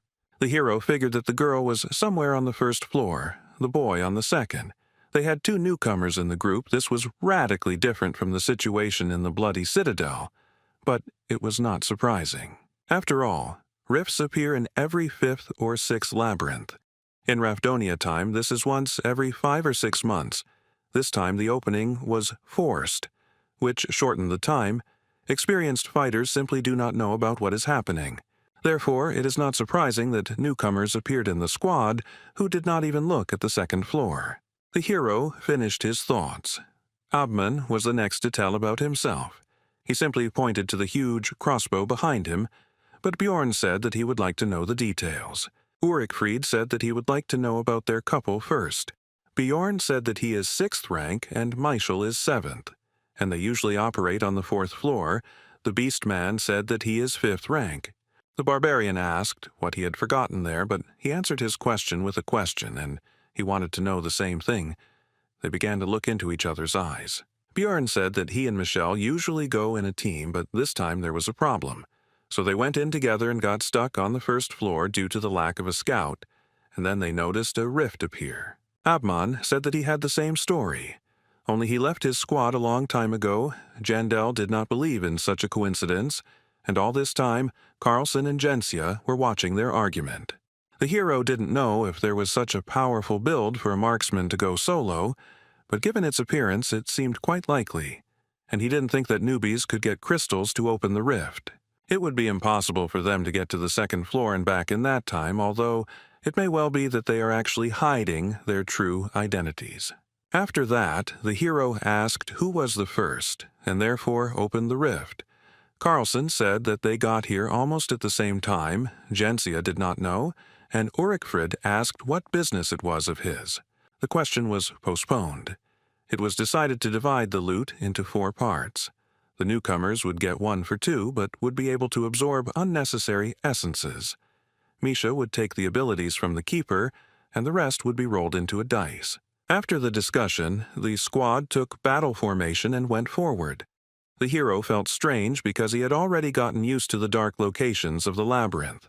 He also noted that they were lucky, because the rift he was going to get into was open, which meant that the preparations, including consumables, were not bought in vain. Half an hour later, the team encountered their first enemy, a rank 7 monster, Yeti, an elite gatekeeper that lives only in glacial caves. Jensia Nephrine was afraid of the enemy. Because she was not sure of victory over such a beast, Abman said that the paths in the rifts that need to be followed are usually guarded by monsters. Ulrikfrid decided to make the first attack. For this, he took his huge crossbow from his back and loaded it, after which he shot at the monster. It hit, but Yeti blocked it with his hand. Now, he couldn't pull the arrow out of his body. It was like the effect of the hook arrow skill. Then it was up to the melee fighters, Bjorn and Misha. The newcomers didn't bother. The barbarian, with his favorite cry, ran straight at the enemy. He was going to collide with him head-on. His power collided with no less power. Yeti blocked the run-up with his shield at the ready with his crossed arms. After which, Jandel shouted out the fake name of his companion, Michelle. Now was her turn. The girl used her truly cat-like agility. She jumped into the air where she twisted to end up upside down and directly above the enemy, who raised his head up to observe the new threat. This was the monster's mistake because now its eyes were vulnerable to attack. So it was natural that soon the beast woman's twin blades were sticking out of its eye sockets. The Yeti was defeated with lightning speed. The hero turned to look at the reaction of the others because he and his sheep showed very good abilities. If there is a traitor among them, then he should be afraid. After that, they entered the ice cave and chopped down countless clouds of frost wolves. Carlson and Jensia also entered the battle. Everything went as it should. Only this type of monster appears in this location. Bjorn and Misha destroyed most of the opponents. The rest only finished off the remnants, which was natural, given the level of strength of the newcomers, as well as Abman's characteristics. He, of course, also killed a number of wolves, but his crossbow was more suitable for dealing damage to a single target, and he, apparently, does not have area attacks. No one volunteered to lead the group. The hero knew that at the first post he had to turn left, and at the next ones, in turn left, right, left, then straight 7 times, and left again. With this information, it would be possible to pass the rift in an hour, but since no one reported it, then either the one who opened this place, and therefore could be a traitor, is not a player, or he sits quietly below water. While going down the steps, a hiding place in the column was also missed. However, in this way it was easy to expose oneself. Bjorn decided to take these things himself later. Soon the squad descended to the very bottom. Carlson noticed that the lower they descended, the lighter it became. The girls began to admire the beauty of the place they had arrived at. Gensia noticed a pillar-like thing that started to glow when touched. Abman said that it could be a key that would summon several monsters and then open the passage. The hero noted that this was a very gamer way of thinking. Besides, he was basically right, although there would not be so few enemies, but a whole crowd together with the boss. The long-sealed tyrant has begun to awaken. But first, of course, we must deal with his minions, who have sensed their master and also awakened from their long sleep. Abman and Gensia did not expect such a number of opponents, but Bjorn calmly suggested retreating to the stairs, since it would be easier to build a defense there. There were about 20 frost wolves in the first wave, and a few rank 8 monsters appeared in the second wave, but they weren't a problem. After that, an ice golem appeared among the opponents. Distributing a slowing debuff that also stacks, the barbarian decided to smash it into pieces as quickly as possible, which he did. The next enemy turned out to be the Lord of the Snowfield, Katumba, a named monster that is an intermediate boss, a mutant yeti that can use various skills, one of which was suppression. The hero had already experienced it during the battle with the marauders on the second floor. Because of it, it was impossible to move his body. It's easy to remove. You just need to take damage as soon as you freeze, or bite your lip like Misha, so that the blood doesn't stop, which will also fulfill this condition. The hero used a different method. He simply pumped up the magic defense parameter, due to which the effect did not affect him at all, and he rushed at the boss with his battle cry, using Wild Splash. Misha also joined his attack. Katumba decided to use his skill called Cold Burst. Bjorn took it on his shield. Although the body began to tingle, it did not cause any noticeable discomfort. The monster and the barbarian met in battle. The hero held back the enemy and struck him, practically without suffering in return. Ulrichfried told him to get out of the shot's path if he wasn't going to die, as he began to use his skills, which were Enhancement, which strengthened active skills proportional to the soul's power, and Hazardous Materials. The combination was so powerful that it not only instantly killed the boss, but also dealt damage to the monsters that were nearby. The explosion was impressive. Misha was surprised that such a thing could be achieved with a regular crossbow bolt, while Jandel realized that the Beastman had had an area of effect skill all this time.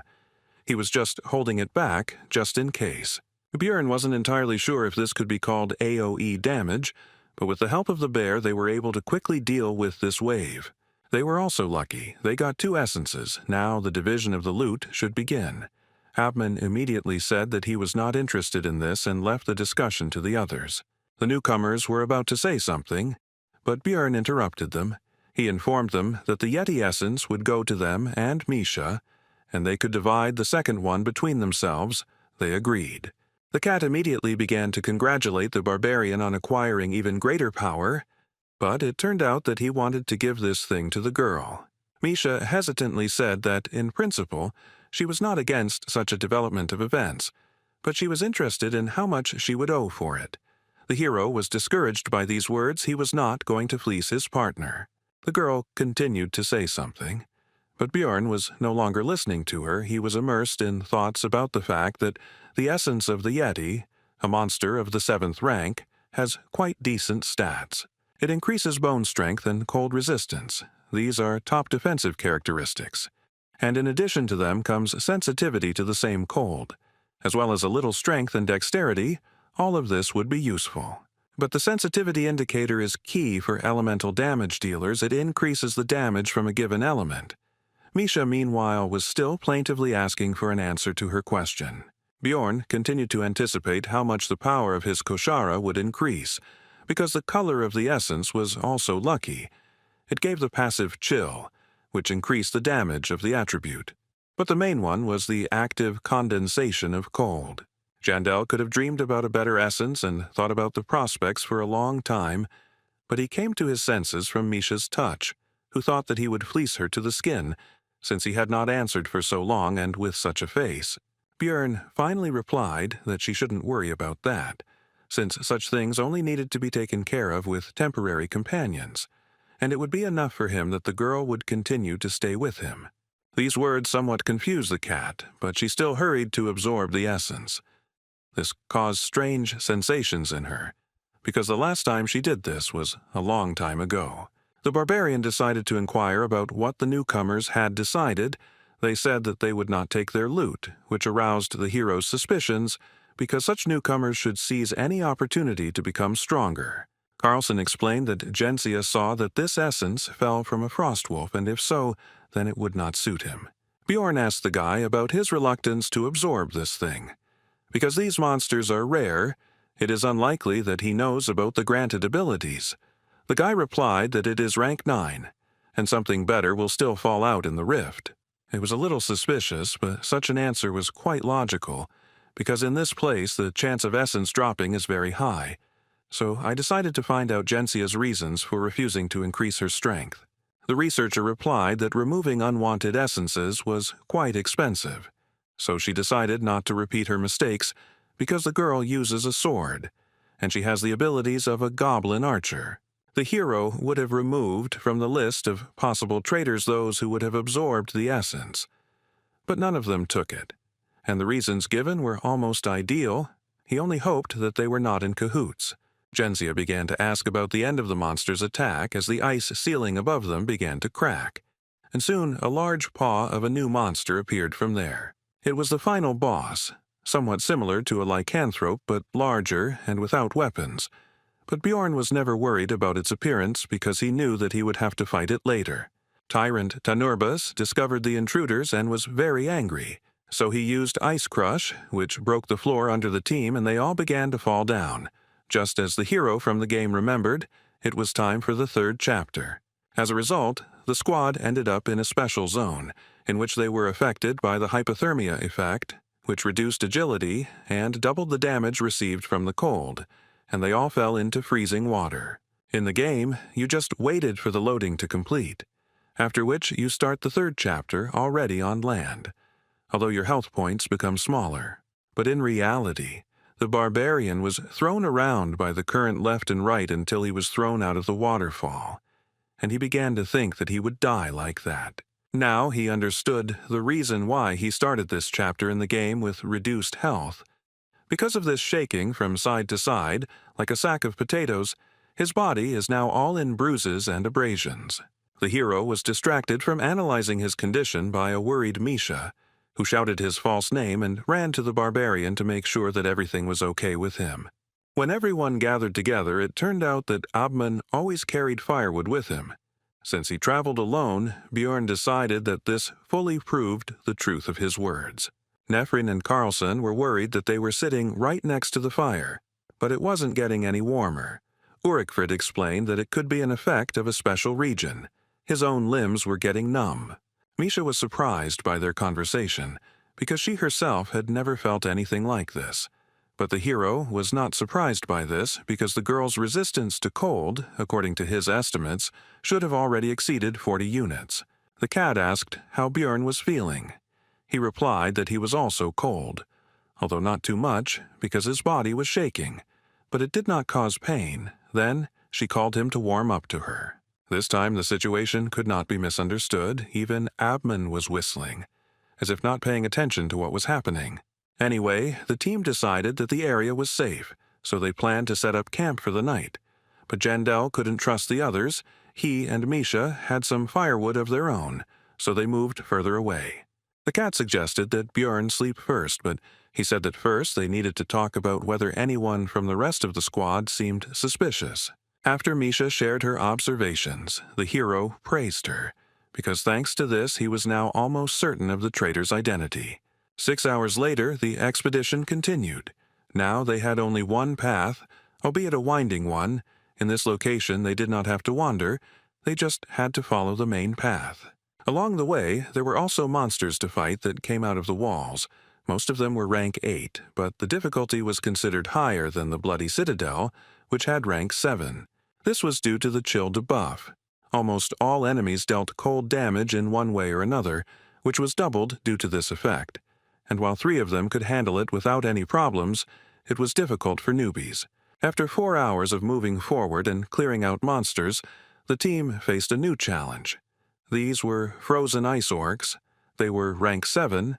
They were soon freed. Abman was a little upset by this, because he wanted to get a better look at the monsters. Bjorn called on everyone to keep in line, mentally adding that in this case it would be easier for Misha to keep an eye on them.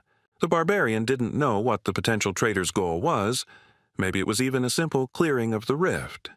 But, in any case, he decided to prepare for any development of events. Now he rushed straight at the orcs with a battle cry. Such a serious skirmish is the perfect chance for him to take action, so, just in case, the hero decided to keep his cards close to his chest and fight at a lower strength. Abman asked Misha why she was still here and not joining the battle. She replied that someone could attack from behind. But in fact, Bjorn simply asked her to do so. Ulrichfried decided that the battle was not going in their favor, so he used his contract with the spirit beast. It turned out to be a summoner, so the bear Iradun, the Iron Hero, appeared on the battlefield. Seeing the beast's power in action, Bjorn finally understood how Abman could explore the labyrinth alone, though that wasn't a good thing right now. At this rate, they would win before the traitor revealed himself. So the barbarian had to go to Plan B. He weakened his defense and exposed himself to the orc's attack, while Misha worriedly shouted out his fake name. But in fact, she was closely observing the actions of the rest of the squad as previously agreed. Bjorn was actually almost unharmed because the combination of the helmet, the thickness of the skull, physical resistance, and regeneration protected his head. He only got a slight dizziness. Now it's the cat's turn. Carlson temporarily took the place of the defender and began to hold back the opponents. But among them was an orc sorcerer who aimed at two beastmen standing at a distance. Abman fired a crossbow at the enemy, who tried to defend himself with an ice wall. But the bolt easily pierced the barrier and hit the greenskin right in the forehead. Even without the barbarian, the team coped with this fight. Jandel was already beginning to think that his whole idea of creating a difficult situation was losing its meaning, when a voice was heard that said that since the essence had appeared, it was possible to begin implementing the plan.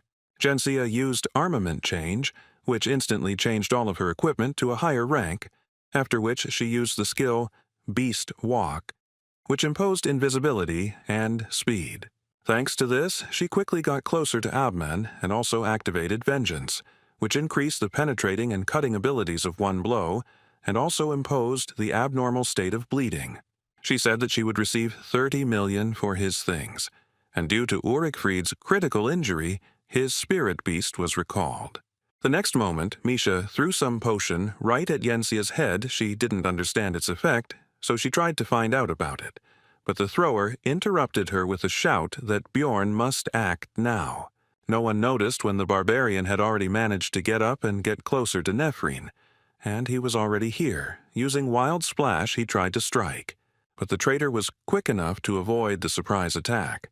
She realized that the enemy had somehow figured out her intentions, but it didn't matter, because she still had the skill of stealth. But when she tried to use Beast Walk again, she was in for a surprise. It didn't work. The effect was cancelled by the potion that the cat had thrown a few moments ago. Bjorn insulted her intelligence, thinking that she should have kept her mouth shut because she herself said that she had the essence of a goblin archer, and that was how he learned about the invisibility skill. In general, there were many hints that Jensia was a traitor.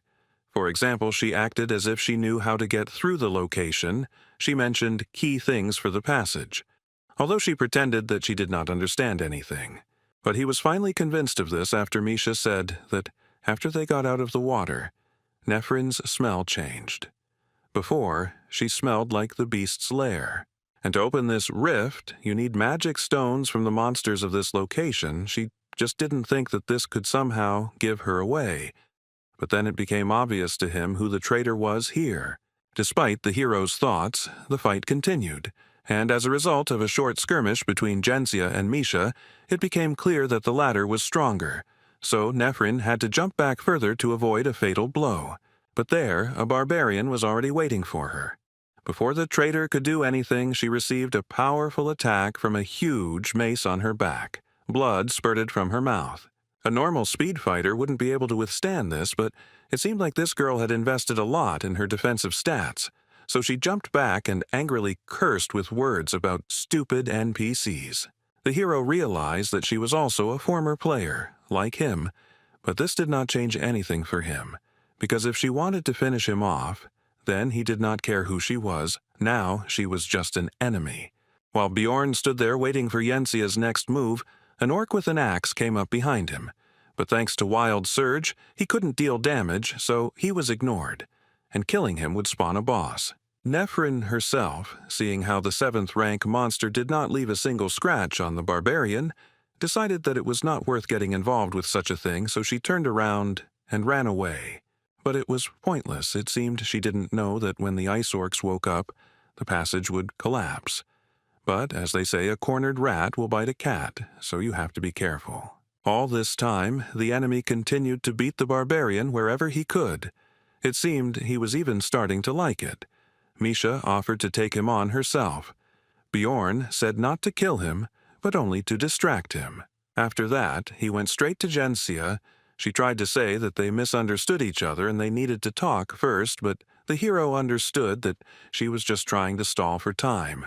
She recently cast Vengeance and is now waiting for the cooldown to be able to use it to win, which she needs to do for about 3 more minutes. In other words, she wouldn't be able to break through the shield yet, but his thoughts were interrupted by the enemy's attack. He realized that despite this, she would still try. Nephryn's onslaught didn't last long.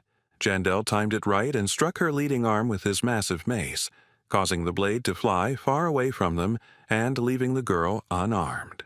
After that, the barbarian returned to the conversation and asked about what they had misunderstood.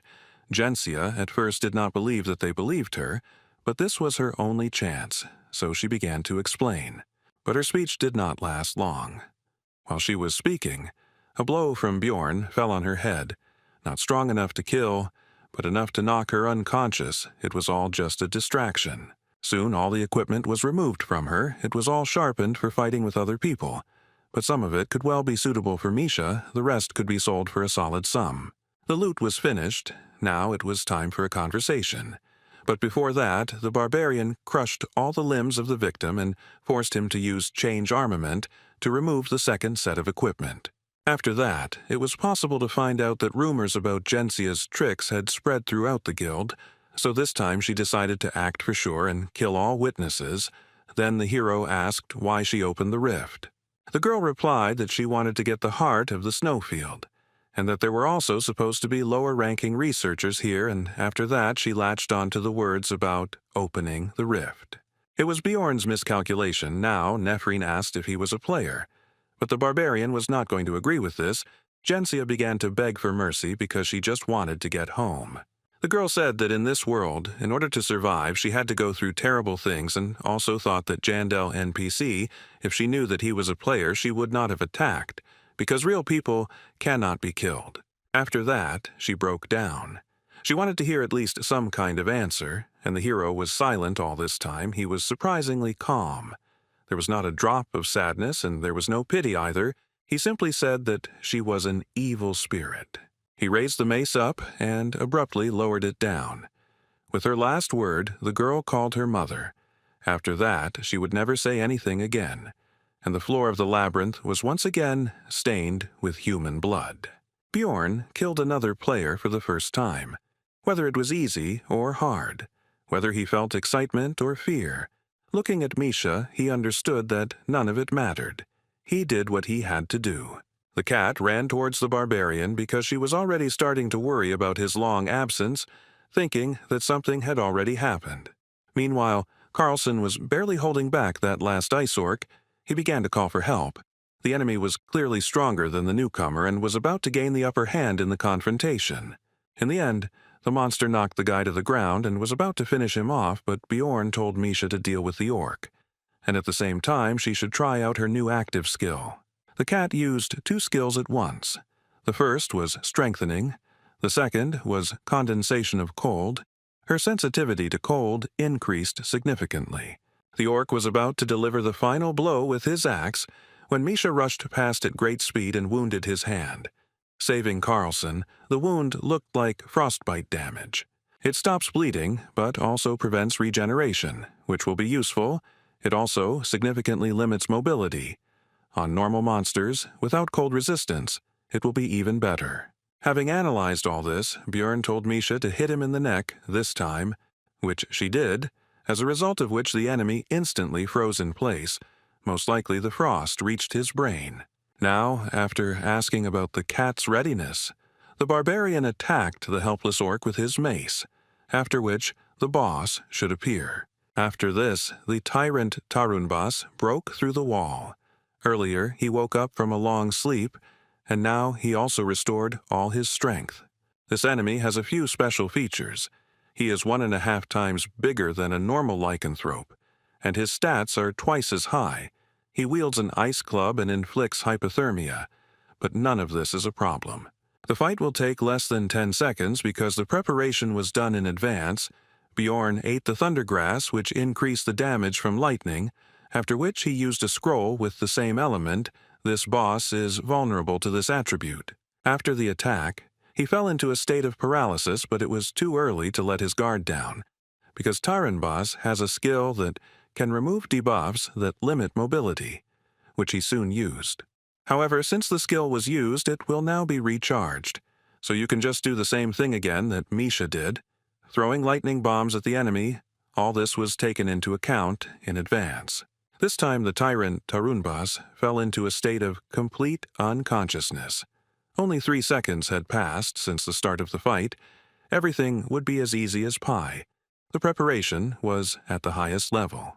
Now, Misha and Bjorn began to beat the boss with weapons enchanted to deal lightning damage. It reminded him of the good old days when he and Einar also killed death demons. The essence fell from the keeper. It was previously decided that it would go to the cat. She again began a conversation about the same as last time, but he did not listen to her and simply forced her to absorb the prey. Here they were attracted by the weak voice of Abman, who asked to get a potion from his bag. Misha was glad that he was alive, although she could have sworn that a second ago he had not been breathing. Carlson and the girl found the best potion and, telling the wounded man not to complain about the waste later, began the treatment. But it didn't help, so they continued. The hero realized that the blade was probably lubricated with poison that prevents healing and regeneration. The antidote also didn't work.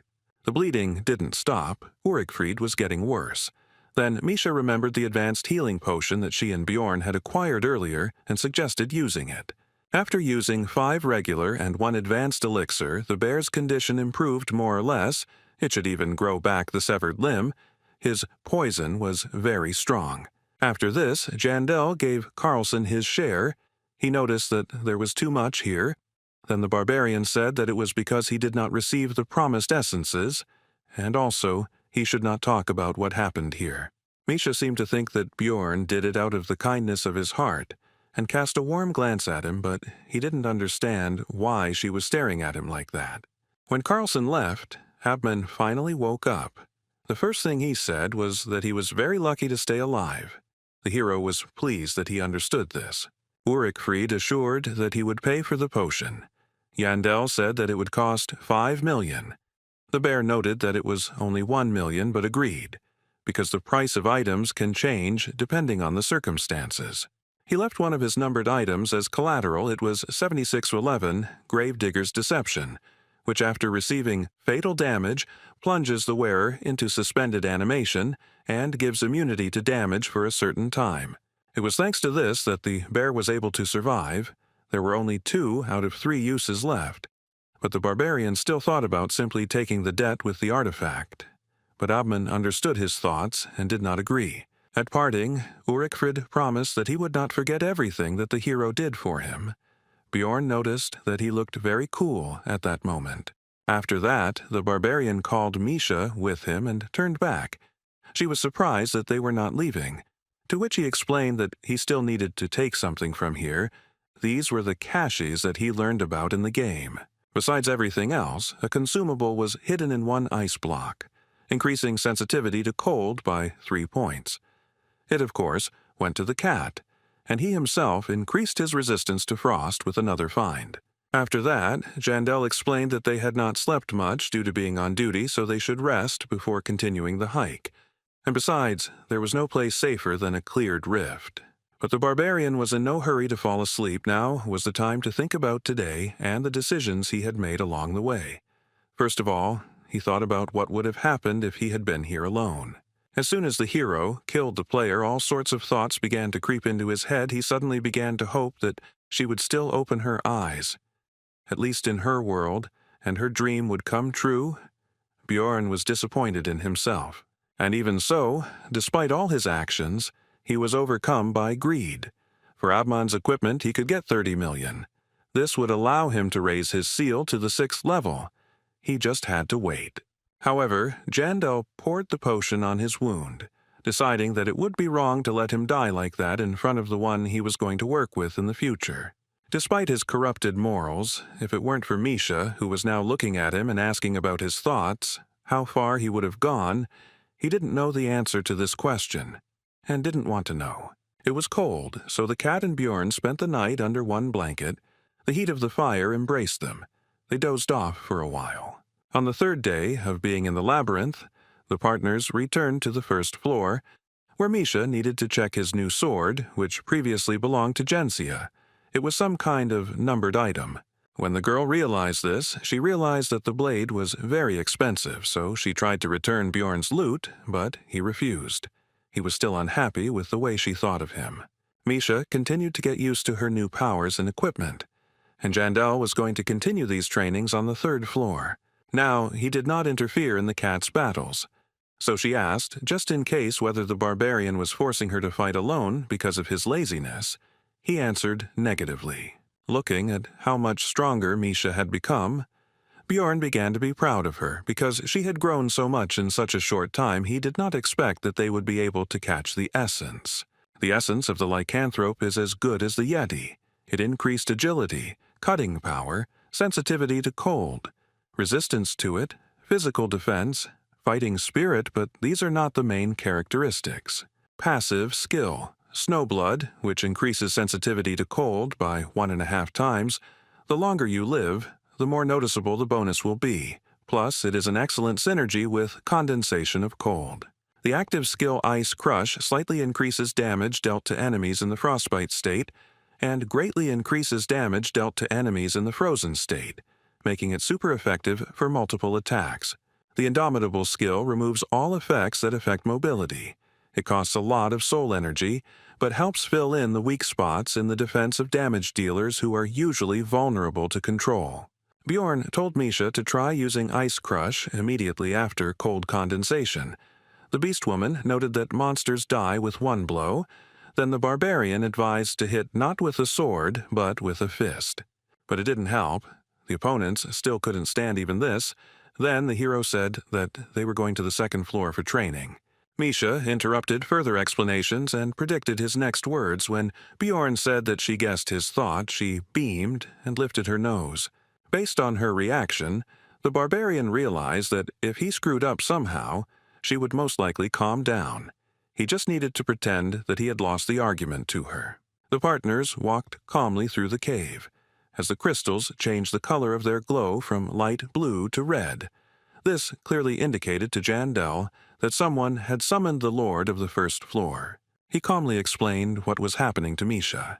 She initially calmed down because of his tone, but then perked up, because the meeting with Ryakis was still fresh in her memory. Bjorn hastened to reassure her. He explained that the lord of the 1st floor was quite level-headed. He was only summoned after 3 days and when there were more than 5 people in one place, and in general did not pose a particular threat. The girl came to her senses, and Jandel added that the portals are not blocked, and if the researchers lose, he simply quietly leaves. The monsters on the level also do not change in any way. Most likely he was summoned specially. He also recalled how he sold information about the tactics to defeat the 1st floor lord to the player community. He only had 2 weeks to prepare, but it seems like he is really impatient. The duo reached the 2nd floor, the land of the dead. In a whole day, the absence of a scout in the team took its toll. Rothmiller's absence was really noticeable. The views of this location reminded Bjorn of the good old days when he and Einar broke the bones of skeletons here and beat death demons into mush. It evoked pleasant emotions. But the next moment he remembered his meeting with that crazy woman, because of whom they almost died, which made him feel somehow worse. The reason Bjorn chose this path was simple. It was just much easier to get to the third floor from here. You just need to stomp north. This time there were only 2 of them, so they could open a raid on the Death Knight, a 6th-rank monster, in the battle with which it will become clear how much stronger Misha has become. And they will also receive experience. Soon, the duo encountered 2 death demons. They would be good targets to test the girl's new skills, so she would hold off the opponents while she focused on consecutive attacks. The plan was immediately put into action. Misha used cold condensation and ice crush. This immediately caused the entire lower part of the monster to be covered in a ball of ice. He was unable to move, but he was not going to give up. So he used Call of the Dead. New opponents pounced on Bjorn while he held back the second death demon, which made him unable to defend himself. The dead man, despite all the hero's physical protection, managed to bite through his skin and draw blood. The damage was not particularly significant, but it was unpleasant. Misha became worried and rushed to help the barbarian. But this was not such a dangerous situation as it seemed to the cat, because a moment later the wound began to rapidly regenerate with a hiss. The beast woman asked if Bjorn was a monster. He told her not to look at him, but to return to the battle.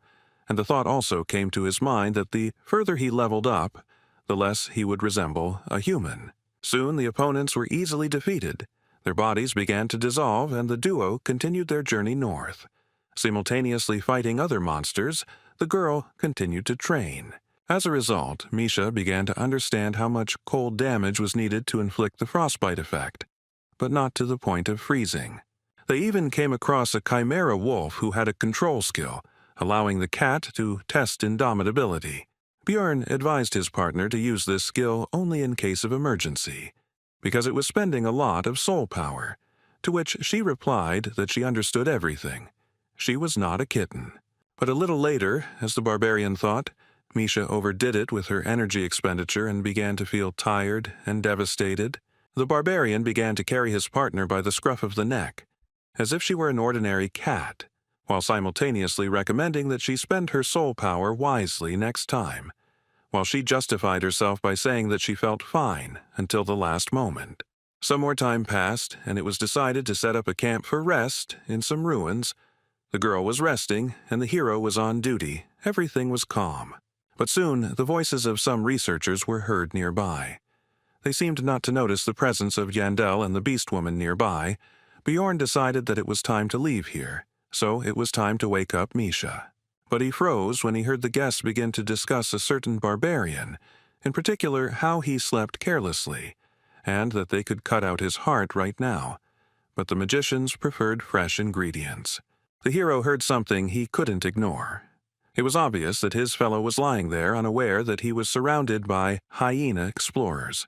Bjorn remembered that of the barbarians who had gone through the initiation ceremony with him, less than a third had survived by now. Karak had told him this. And of course, it couldn't be just the monster's fault. It was obviously the work of marauders aiming for their hearts. Continuing to listen to the researchers' conversations, the hero began to understand that they, it seems, were not going to do anything today, so what should he do? His first thought was to just kill them all. It was a simple and convenient solution, but not ideal, so he came up with another option for the development of events, after which he woke up his partner. The researchers were resting peacefully.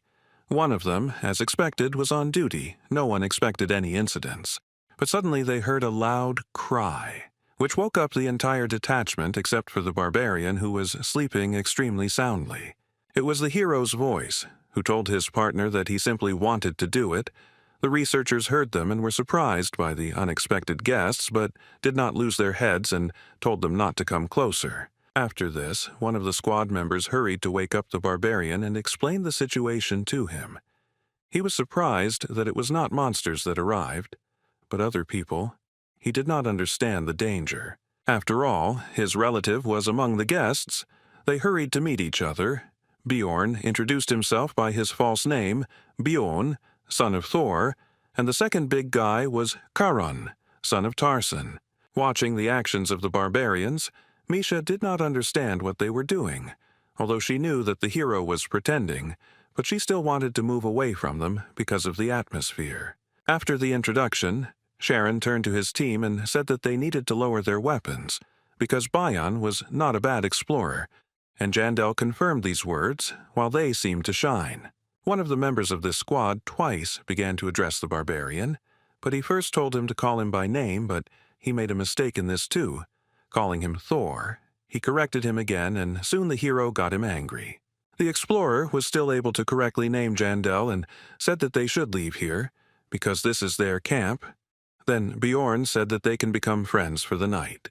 He began to explain that this was not done above the first floor, but the faces of the other people showed that they were already fed up to death. They had no idea that this was only the beginning. The researcher continued his speech. He said that you need to go up with those you trust. Bjorn clarified that they cannot become friends for the night. In the next moment, he yelled that they were completely stupid, that they only had the bull for decoration, because if they united, then each of them would be able to sleep longer. Sharon was surprised by this. He exclaimed that this was simply a brilliant solution, and he also wondered how the others had not thought of this before. The researchers were extremely surprised by this whole conversation. They decided that there was no point in even talking to these stupid barbarians. They even tried to somehow object, but this did not bring any results. The leader, with whom Bjorn had been talking all this time, had already decided that this would only bring disadvantages. When he noticed the beast woman, who was very beautiful, he asked her opinion. The cat replied that since they were in the company of a barbarian, they could not be bad people, so she was not against their temporary unification. After which she told that her companion had lost his weapon, so she could not trust him to be on duty. This news pleased the squad leader, and Bjorn added that he had stuck the weapon into the monster, and it had run away. The hero came up with a ridiculous excuse, but they believed him, looked at each other, and decided to agree. Sometimes the reputation of not the smartest barbarians can be useful. The duo began to pretend that they were sleeping. Misha asked if they had to lie together. Bjorn replied that it was necessary. In exchange, he would then fulfill any wish of his partner. Soon, the people stood up. Jandel squeezed the cat's shoulder tighter. The researchers decided to split up to deal with all the targets at once. 2 went to the hero and the beast girl, 1 to Karen. Bjorn pretended to wake up. He asked if they also got up because of hunger. They answered in the affirmative, and said that they had dried meat. The hero turned away. Then the researcher struck him, which did not cause him any damage. The attacker was so surprised by this result that he simply froze, not even continuing the attack. Jandel turned around and asked about the fact that he had done this by accident, and also said that you can't make a mistake like that, even if you are very hungry. The leader of the squad began to justify himself. But before he could say 3 words, he received a punch in the face. Several of his teeth flew off, after which the hero said that it happened by accident, because he was also hungry. Sharon, meanwhile, woke up because of the noise. Then one of the squad members shouted to the archer who was standing behind Tarson's son to shoot him. But the barbarian still managed to defend himself from the arrow. Although it pierced his arm through and through, the tip almost reached his eye, but he still survived. This made Quarren very angry. He grabbed the archer by the neck and began to demand answers. The situation of the researchers was getting worse and worse.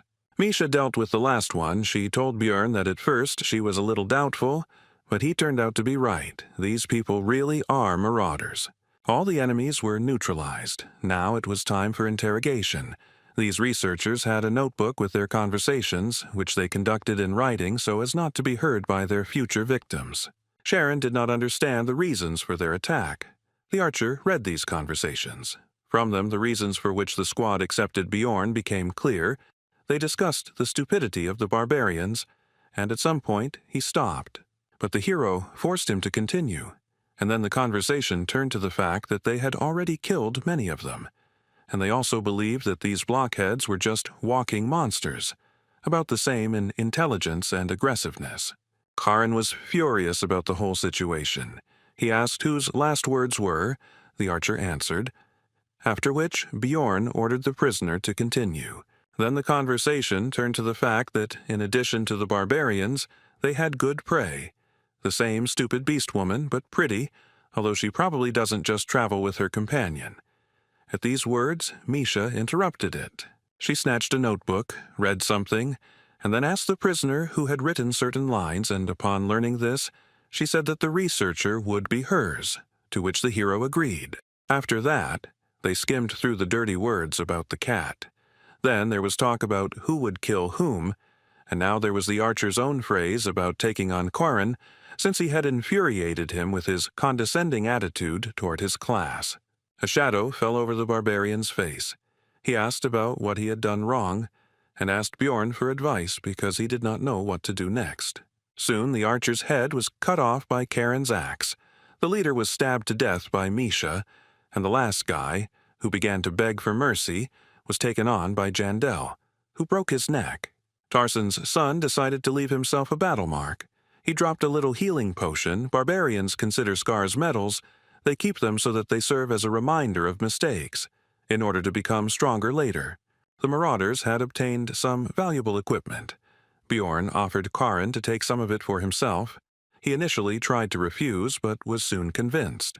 In the end, he took the hammer for himself, saying that he would use it if he couldn't finish someone off with an axe, and the hero thought that having a weapon in each hand was just the thing for a barbarian. Misha and Bjorn suggested that he take something else, even if it doesn't suit him, then he can sell it. After that, they decided to take Quarren to the first floor. When the squad reached the crystal cave, the hero decided to introduce himself again. Because earlier he had given a false name, Tarson's son immediately recognized the celebrity.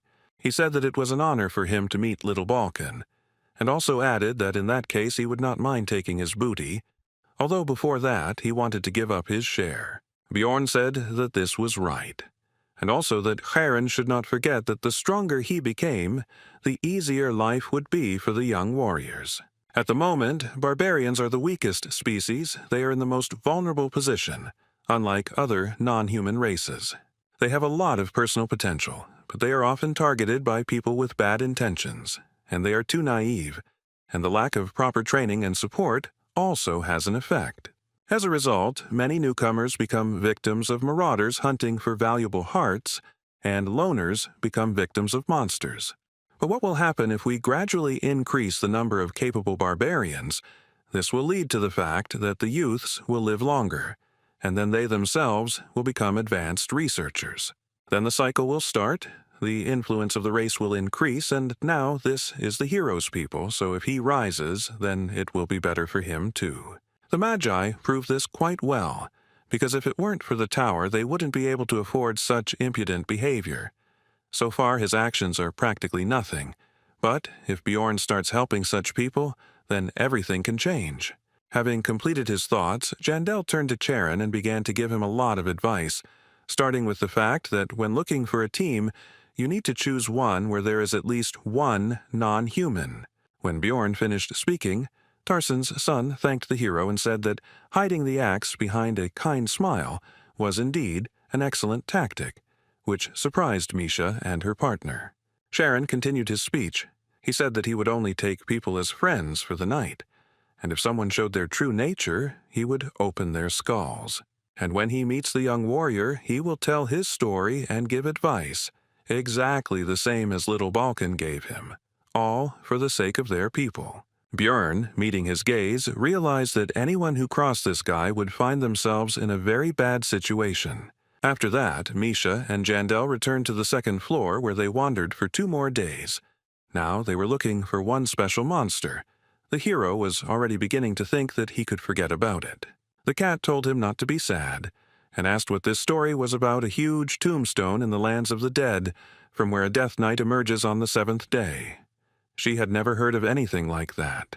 After that, Misha said that books don't always tell the truth, so the hero should stop sitting around in the library and start walking with her. Bjorn was surprised by this specific alternative, but further conversation had to be interrupted. Both felt something strange and became alarmed. They did not know yet, but they were subjected to the effect of the resentment skill, which reduced the effectiveness of healing and regeneration. The hero suspected what had happened. thanks to the time spent in Dungeon and Stone, so he immediately bit his lip and began to time the time it took for the blood to stop. He was right. Everything indicated that the Death Knight was very close. Apparently he was agroed immediately upon his appearance. Someone was waiting for him and immediately attacked, possibly a player, but not a fact. All they need is experience from this monster. There is an option to act, even if someone is already fighting it. Soon, the duo ran to their destination, where the researchers actually started a fight with the Death Knight. The hero did not stop the speed of his run and attacked the monster with a swoop. After this, Bjorn switched on his stupid barbarian mode and shouted to the squad that had just been fighting not to be afraid, because he had saved them. In the end, they started whining. The elf was furious and tried to rush at the barbarian. One of them held her back. The rest just stood there. Misha actively apologized and bowed. Suddenly, one of the people spoke up. He said that he remembered that it was little Balkan who helped him and some others on the 3rd floor. The hero remembered this guy. He was the same dude who took out the researchers during the battle with Ryakis. Jandel thought that he could be a former player. The fighter and the magician decided that this was all some kind of misunderstanding, and little Balkan really just wanted to help, because it couldn't be that such a great hero would deliberately snatch the last blow. The hero thought that this was a good reason to be famous. Misha did not believe that it would really work. Everyone remained silent and did not rush to dispel their misunderstanding. After this, the player said that they must have been brought together by fate, so they should get to know each other better. Bjorn did not mind and introduced himself, after which he began to extend his hand for a handshake. But he frantically stopped his limb when he heard the name of his new acquaintance. He turned out to be Hins Chrisen. This immediately alerted Jandel. The hero could not imagine that this would happen. He grabbed Misha by the hand and ran away. It was terrible. One of the players captured a body with exactly that name. It was simply too much for him. He decided to get away. The cat asked him irritably what had come over him. He replied that he would answer later, also thinking that he should have taken Salt with him, and Hans looked after them and did not understand the reason for such a reaction of the barbarian. Meanwhile, when the 1st floor had already closed, Karen returned from the campaign with good booty, which immediately attracted the attention of the rest of the barbarians, who this time all survived the first journey. They had many questions for their relative. One even suspected him of looting. Then he invited everyone to come closer and began to tell about his adventures. Karen told about everything that happened in the labyrinth. As expected, the barbarians were furious, but at the same time they were happy with the actions of little Balkan. They considered him a great and wise warrior. Tarsen's son confirmed their words. He raised one of his bags of loot and said that he had achieved all his success thanks to him and his advice. A couple of researchers behind them began to discuss the fact that this gathering of savages was too noisy, and that their kind had only one benefit, their hearts. It was obviously impossible to attack them in Rafdonia. Until now, the barbarians were at the lowest level in the hierarchy of the labyrinth. But now, Karen was going to change this. He decided to start small. He would teach his kindred what he learned from Bjorn and what he learned himself. Misha and Jandel reached the 3rd floor in the second half of the 9th day, ending up in the Black River mouth location. Next time, they definitely need to take a scout, but now they've tagged along with another group. Bjorn also told the cat about Hans, who said that since such a meeting was a bad omen, then perhaps they should have gone back and left the 1st floor. The hero noted that this was not proven, and if such an effect existed, they would not become immune to it even if they returned to Rafdonia. So it was better to just continue doing what they were going to do. Misha said that it would be better if he didn't tell her anything. Because now she was worried, he replied that he was glad to share his problem with someone. This irritated the girl, because she thought that he was laughing at her. The barbarian initially agreed with this, but then said that he began to rely on the cat, although he himself did not understand when this happened. These words confused his companion. Misha praised Jandel and said that he needed to continue to rely on her and not suffer alone, while she experienced a cocktail of different emotions: pride, joy, fun, and awkwardness. Bjorn said that he was just joking, after which he instantly disappeared from his previous place, causing the cat to be surprised at first and then angry and irritated, so she chased after the fleeing barbarian. But the merry chase did not last very long. To reach the place for a halt, it was necessary to cross the river. At certain moments, the water rises. They were lucky to make it in time, but the best places were already taken. Misha said that she forgave Björn because she has a generous heart, and certainly not because she didn't want to get wet. Suddenly, the voices of the researchers were heard asking someone to be quieter. Because they were trying to sleep here, they apologized, and the cat was happy, because she recognized the one who was asking for forgiveness for the noise. Hikuro, Devalki, and Rottmiller also set up camp here. Misha said that they were definitely connected by fate itself. But so the team of outcasts became one again. The dwarf asked about their task. Bjorn answered that it was on the first floor. The customer had already returned, after which he inquired about their presence here because the trio was going to stop on the second level. Hikuro explained that they had already finished all their business on the previous floor, so they had come here on a backup mission that they had taken just in case, which was exactly what had happened. After that, the team completed the task that Murad took. It was necessary to get the eyes of the frog sorcerer. The reward would be 2 million. It did not take even 3 days. Misha was surprised that the matter was finished.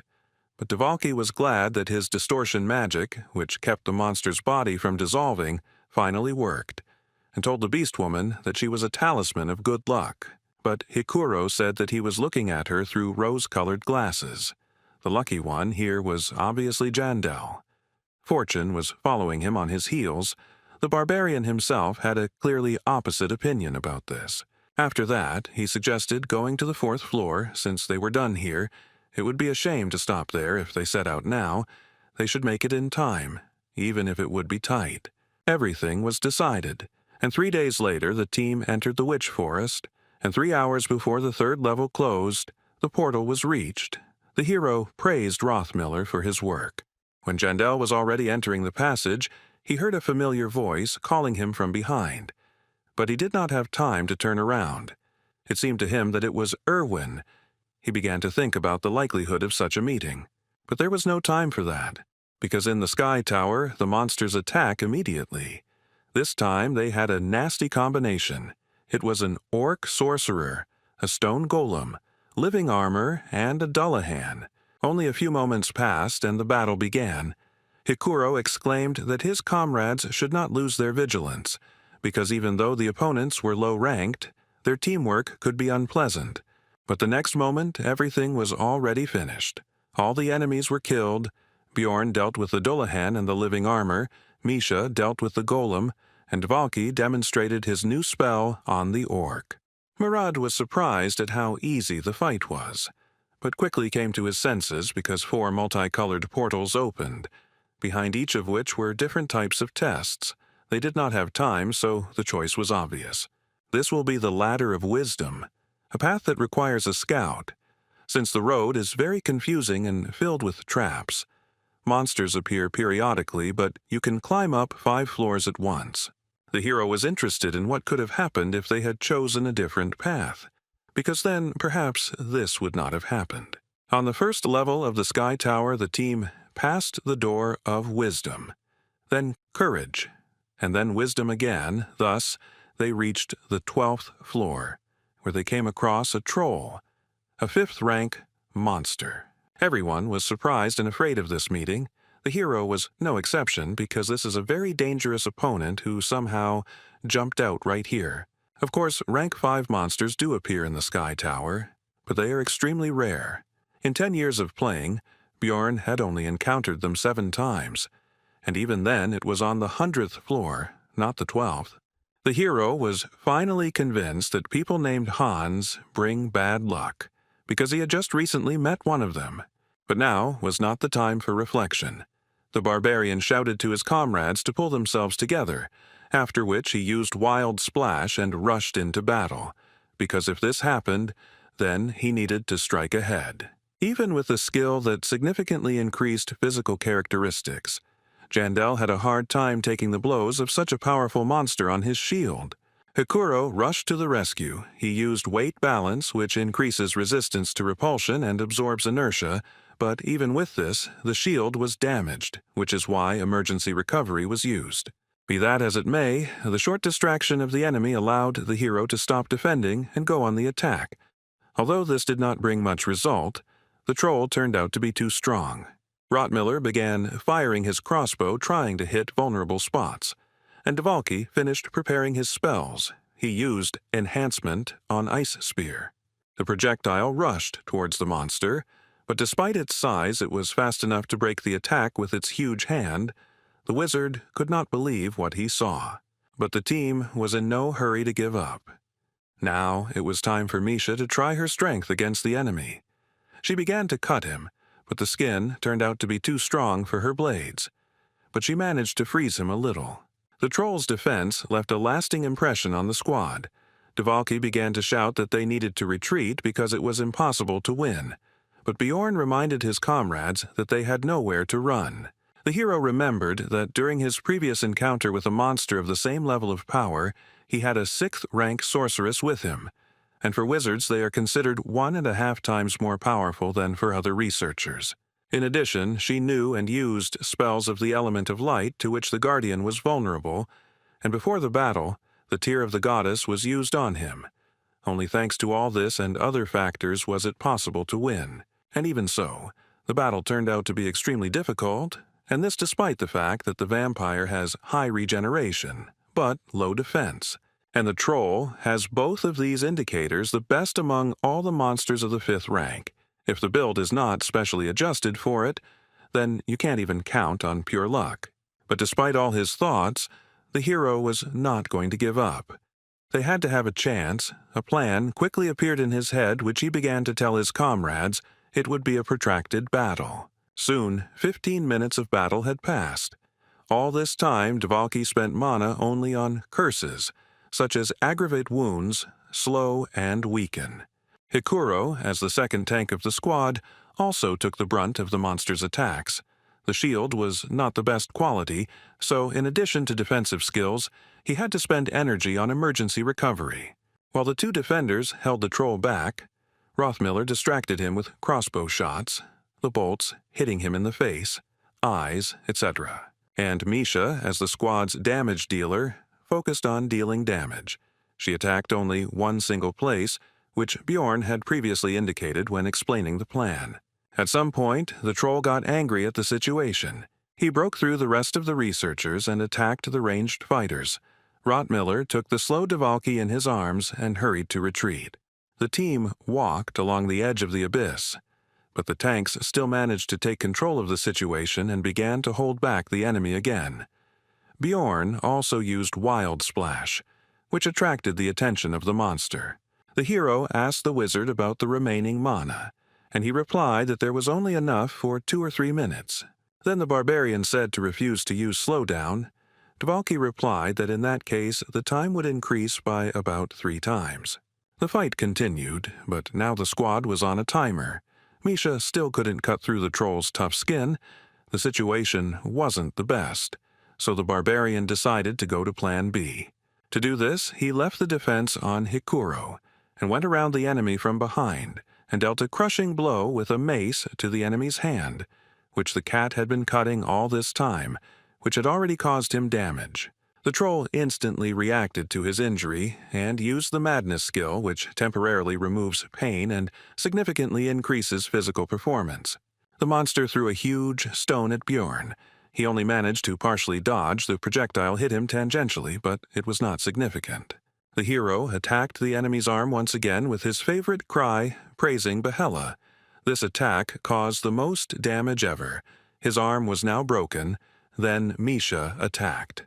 The limb was severed, but the troll used super regeneration, an active skill that must be used on a specific body part and allows any damage to be restored. This skill really lived up to its name because the hand began to recover quickly. It seemed that it was in vain and everything returned to the beginning, only the researchers had less energy.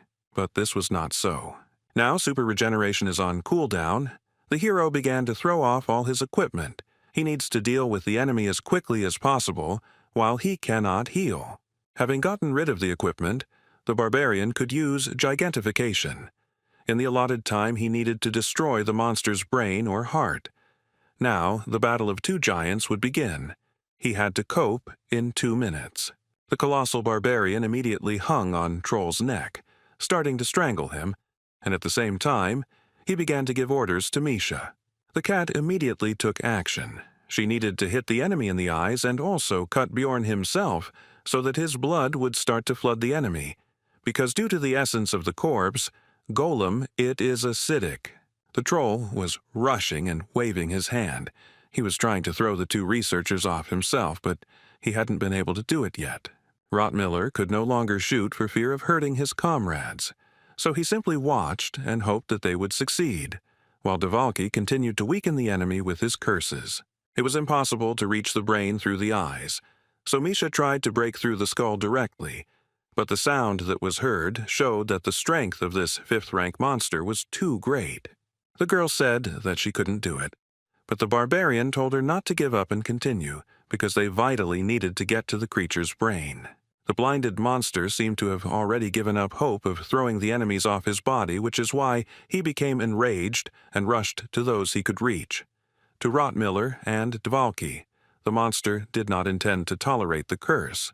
It is unknown how he aimed at the wizard, because he should not have seen anything. But it was now, and it did not matter. Brown, as a more resilient and physically developed one, took the magician in his arms and began to run away. The troll became extremely purposeful, and was no longer distracted by anything. He decided to pursue his new goal to the end. Perhaps he had sensitivity to mana. The battle quickly began to take a different turn. A moment ago, it seemed that victory was near, and now the situation has become extremely dangerous. The most vulnerable members of the squad are at risk. Hikuro tried to stop the huge carcass, but right now, his soul energy ran out, which is why he was unable to use his defensive skills. The shield was broken, and the dwarf was wounded. The situation was getting worse. Misha was worried about her comrade, but Bjorn shouted at her to focus on the troll. The girl began to strike with even greater force and speed, putting her whole soul into it. Despite numerous wounds, the monster did not stop, so it soon reached its target. Devalki received a blow from a fifth-rank monster. The curse's effects stopped affecting the troll, and Misha, after a moment of confusion, pounced on the enemy with unprecedented fury, simultaneously using skills to inflict more damage. Tears flowed from the girl's eyes. Curses at this monster burst from her mouth, but she did not stop, continuing to cut, pierce, and freeze the monster. But Bjorn's energy was not endless. Gigantification consumed it in huge quantities. So soon it ran out, the skill's effect was cancelled, and the barbarian and the beast woman fell off the troll. They both lay limp on the ground. The creature turned around and bowed its eyeless head over them.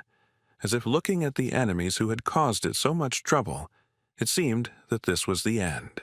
But it turned out that the troll was on its last legs, and the next moment he died, leaving behind only a single magic crystal, and no essence or anything else. The hero rose to his feet, simultaneously beginning to think about the situation, because all this was not his dream. These were the consequences of the decisions he made, because of which Devalki suffered. Misha quickly checked Rottmiller and Hikuro, who were lying nearby. The first one only had a leg injured, and the second one was knocked out. There were no critical injuries. The real problem was in Devalki. He wasn't breathing. The young mage's frail body had suffered the most from the encounter with the fist of the fifth-rank troll. Misha was at a loss. Tears were flowing from her eyes. Bjorn simply poured the potion into the mouth of the injured but still living wizard, although he understood that this was a temporary solution. Devalki is an ordinary human magician, who is known for his fragility. Now his spine is almost folded in half. His leg is also broken. There are also internal injuries, since blood is coming from his nose and mouth. At that moment, the hero regretted wasting his advanced healing potion on Abman. All sorts of petty thoughts came into his head that the situation should change, but it turned out not to be so bad. Rottmiller had one of the same elixir which he bought just in case. Soon, the potion took effect. Devalki felt better. The crisis was overcome now, he just needed to rest. After that, Misha started crying tears of joy. She said that she was happy that it was all over and no one died, but Bjorn couldn't be happy, because too many things had happened that were stressing him out. Jandel's son understood that everything ended well, not because he planned everything correctly, not because of his efforts or because of the right reaction. It was just luck. Now, recognizing this fact and remembering his past misadventures, the barbarian truly understood what the life of an explorer meant in this accursed world. The hero was also sure that luck, like today's, would not be with them forever. Death might await them in one of their next journeys into the labyrinth. Soon, Hikuro came to his senses and, having learned all the details, was glad that everyone survived. Rothmiller said that it was worth leaving a donation at the temple when they returned. Bjorn bowed his head and began to apologize to his comrades. Because he did not expect such behavior from the troll at the end of the battle, they were not going to blame him, because without him, no one would have survived. He made the right decisions. The conversation was interrupted by Dvalka's cough. He woke up. Everyone immediately rushed to come closer to him and began to calm him down and explain the situation. The potion hadn't completely healed everything, so some blood was still coming out of his mouth, but he said he was glad to see all his comrades were okay.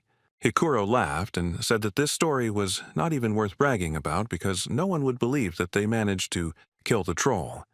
Misha shared her indignation over the lack of normal prey. Rottmiller was also glad that they all survived.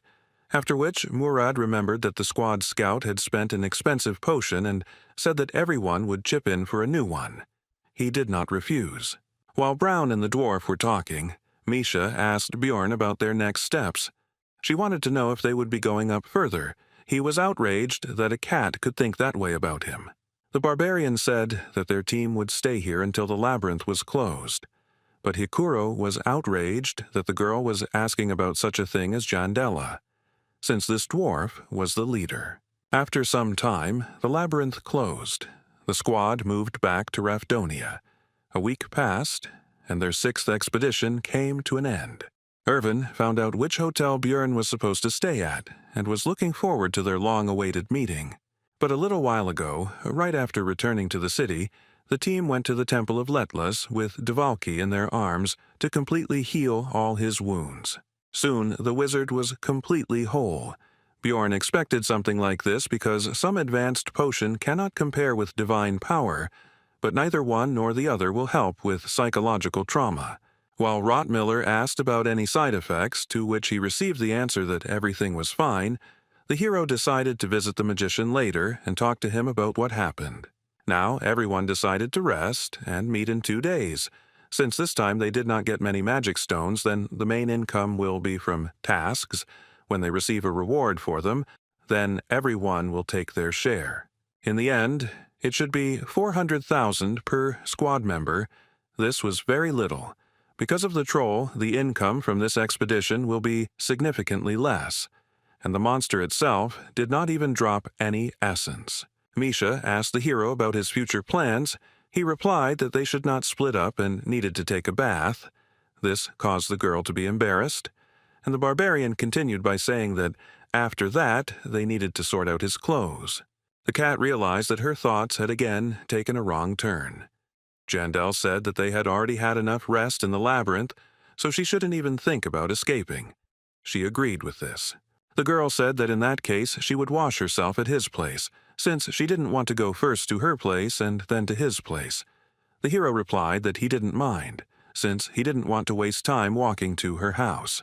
Bjorn quickly took the water procedures, impressing Misha with his speed, and then delighting her with the fact that she could take her time because he still needed time to sort. The hero was going to divide all his loot into what he would need to keep for himself and what he would need to sell. All of this could be done while the cat was in the bathroom.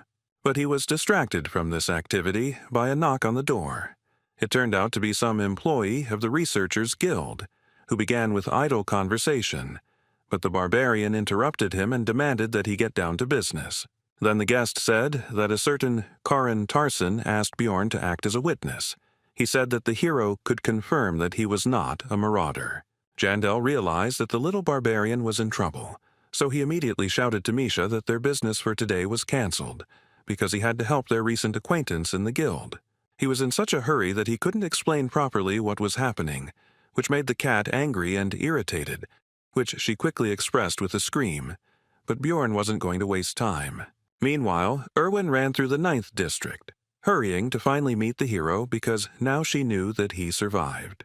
A few days earlier, in the labyrinth timeline in the Witch's Forest, Daria told her sisters that she should be able to find her way to the 4th floor on her own, despite the fact that she is not a scout. In order to find the right path, she had to learn to sense the fluctuations of mana, thus figuring out the location of the portal, which she soon succeeded in doing.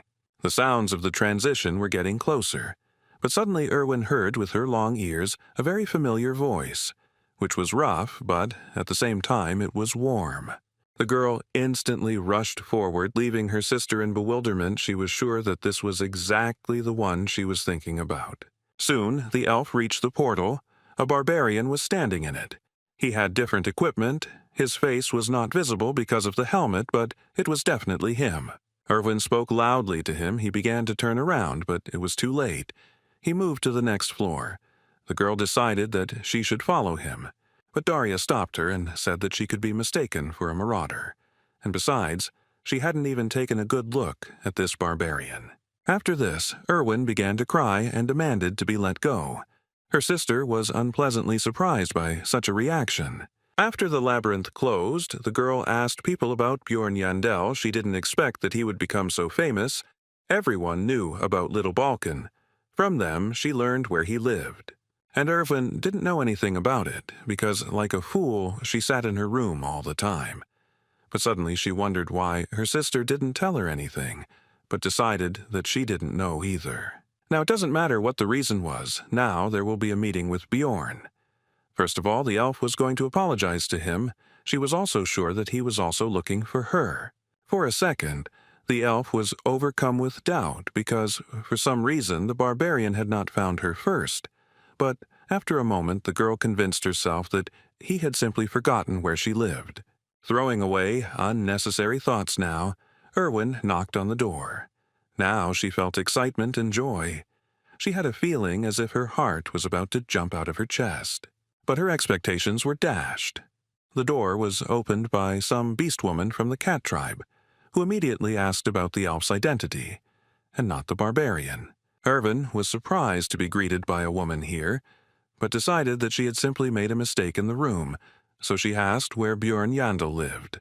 The beast woman replied that this was his place of residence. He had just washed himself and had already left, after which she suggested that the elf wait for him here. Erwin mentally repeated the words she had just heard, and realized that this was indeed Bjorn's room, from which the girl had come out. Clearly just from the shower, she was at a loss about this situation. After this, Misha said that if the elf did not want to wait, then let her say her name. Then she would tell Jandel about her arrival when he returned. This phrase made Erwin even more tense because it sounded like they were living together, but she decided not to ask about it. After this, the elf decided to wait for the barbarian in the room and not go anywhere. The beast woman did not object to this. When they entered the room, Erwin noticed the things scattered here while Misha explained that there was usually no such disorder here. The elf interrupted her. She said that she understood what was happening here, and she also said that she had done the same with him. Then the beast woman asked her about the fact that she was also a researcher. Then Misha said that the girl shouldn't get it all wrong, because all this equipment was obtained from marauders. Erwin said that the beast woman shouldn't worry, because she understood everything correctly and knew that Bjorn would never do something like that. And she continued by saying that it is only fair to be punished for lusting after something that does not belong to you. Meanwhile, Bjorn arrived at the Explorers Guild, where he was informed that the girl he had taken hostage for some reason wanted to meet him. The branch manager was reluctant to disclose any details, so the barbarian stood up and said he was going to leave. The man quickly stopped Bjorn. He explained that he could not reveal the details, but it would not harm him. But Yandel replied that he could tell the girl that he was refusing the offer. 20 minutes before, it had become clear that the story with Garen was just a decoy for the hero. He had been told that with the help of magic, it had just become clear that Tarson was innocent. After which the local chief invited Bjorn to his place, and said that Miss Urbans wanted to meet with him. At first he did not remember who it was, but the man reminded him that it was the daughter of the head of the district whom he had taken hostage. Meanwhile, the girl's father recalled how his daughter spoke out against him. While a woman should know her place, he was amused by this fuss because what could she do anyway? Sitting in his office, the man read documents with a report that the head of the branch, where the escape incident occurred, had conspired with his child. The subordinate added that Niall Urban's daughter most likely decided to fall into the hands of that barbarian, and the chief realized that his stupid offspring had decided to rebel against him. The head of the district thought that despite everything she remains his daughter, even though she has entered a difficult age. But it is funny to watch how that man is trying to keep his position, taking advantage of the situation. Eventually, while sipping his tea, he came to the conclusion that he needed to get rid of both of them. They were slightly annoying him. Somehow these two managed to continue to get on his nerves, but the amazing thing is that the barbarian manages to do the same. Meanwhile, Bjorn, who had no idea about the intrigues swirling around him, left the guild and unexpectedly found himself right in the middle of a downpour. He decided that since it was dinner time anyway, he could hide inside the nearest establishment, wait out the rain, and at the same time satisfy his hunger. Having tried the meat, the barbarian came to the conclusion that Misha was doing better. He was interested in what she was doing now, and also thought about the fact that tomorrow he could buy a piece and ask the girl to cook it. After that, he suddenly wanted pancakes with green onions and soju, but there probably isn't anything like that here. But he still doesn't have much of a desire to return, because he's already gotten used to the local way of life, and to the creaky bed, to the only room with a bathroom in the entire tavern, but most importantly, to the everyday life with his comrades. Of course, he could complain all day about all the troubles that happened to him here. The hero came to the conclusion that he had simply begun to become attached to this world, especially if you pay attention to how he thinks about it. Later, he thought about the fact that if he was going to get to the next floors of the labyrinth, he would have to look for a new team. Bjorn had thought about this before, but after the incident with the troll, he finally realized that if he was going to go higher, it wouldn't work with this group. After all, the further you go, the more dangerous your opponents will be, and you can't expect too much from your current comrades. They can't be lucky all their lives, as they were in past events. The hero was pulled out of his thoughts by Abman Urikfried, who unexpectedly approached his table. Bjorn first made a mistake with his last name, but he corrected him and said that if it was difficult to pronounce, then he could use his first name. The Beastman sat down on the chair opposite and said that he did not expect to see Jandel in this place. He did not understand why, to which he received the explanation that this was his wife's establishment. The barbarian was surprised that Urikfried was a married man, but still went into research. He replied that business was going badly, and it was his job to cover the rear. Bjorn decided not to comment on this. The conversation continued with Abman saying that their meeting was fate, and asking to be taken into the team because he could be sure that the barbarian would not betray him, since he saved him in a desperate situation. Bjorn assessed Urikfried as a very powerful researcher with a summon that can cover a tank, and also has powerful long-range attacks himself. Such a person will definitely not let you down on the 5th floor. However, the barbarian already had a team, which he explained to the bear, and also added that he and Misha had simply separated from the others, and then Abman had asked to notify him when a place became free or something like that. Yandel asked about how he saw the first one. Urikfried's face became serious, and he replied that the hero should understand what he was talking about. After this, the issue of repaying the debt was discussed. They agreed to meet in 10 days, the barbarian borrowed a raincoat, and went home. In the hero's room, the two girls continued their conversation. Misha noticed that Erwin was much sterner than he seemed at first glance, and she herself was surprised that she said her phrase about justice out loud. After this, the elf came up with the idea that technically Bjorn could not have been stolen from her, because he was not some kind of thing that belonged to her, and she herself decided to form a team with her sister. But despite all these reasonable arguments, Erwin continued to feel hostility towards this beast woman. She was thinking about what her chances of winning in a direct confrontation were, and the cat herself finally introduced herself. The elf also said her name. Misha admired his beauty, After that, the girls sat down and began to wait for the owner of the room to arrive. An awkward silence settled between them. Irvin broke it by asking if the cat was dating anyone. She blushed and replied that she and Björn were just partners. These words made the elf glow with joy. She explained that she had misunderstood Misha's words, thinking that she had taken a shower with the barbarian. Irvin suggested that the cat simply lived far away, since she went to bathe in another man's bathtub, but she replied that her house was not that far away. The elf immediately came to the conclusion that this woman was using dirty, dissolute tricks. She was trying to seduce Jandel. Misha wanted to know how Irvin knew Björn, and she told him that they were also teammates before. After that, she added that she had a special relationship with the hero, because they were each other's first partners, and also had their first drink together upon returning from the labyrinth. Misha noticed that all this was so important, it seemed, only for her, which somewhat upset the elf's mood, who asked for an explanation.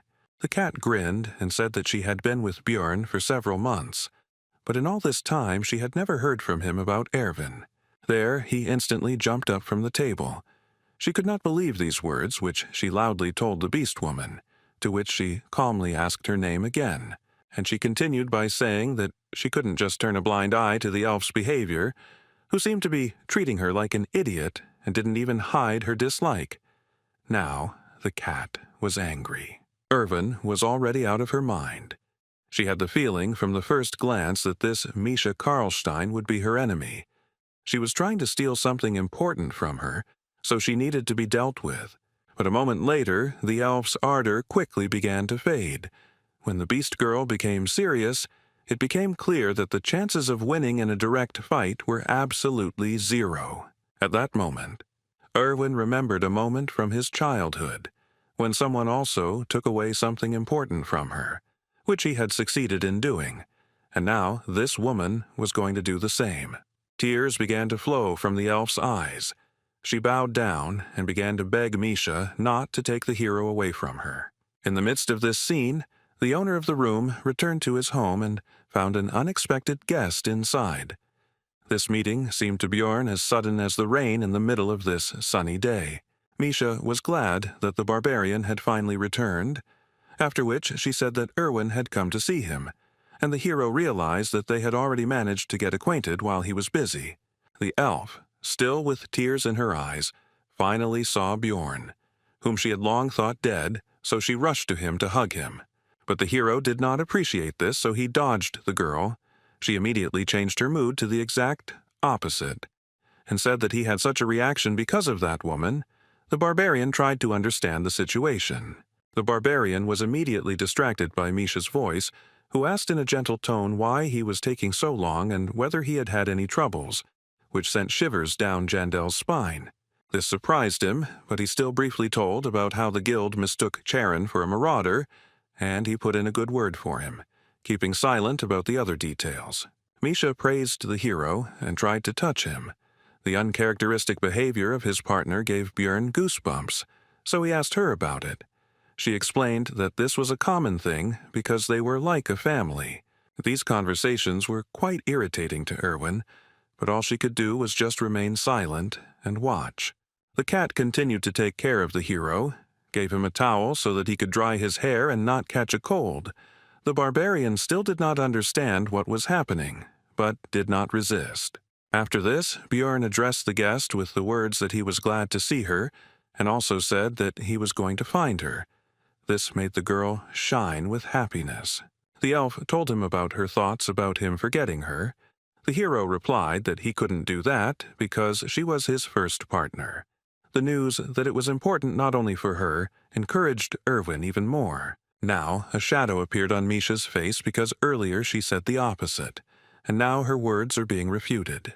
And so, word for word, Irwin told about what had happened to her during this time, chirping like a bird. And she also could not help but boast about her achievements in the growth of her combat power and her skills.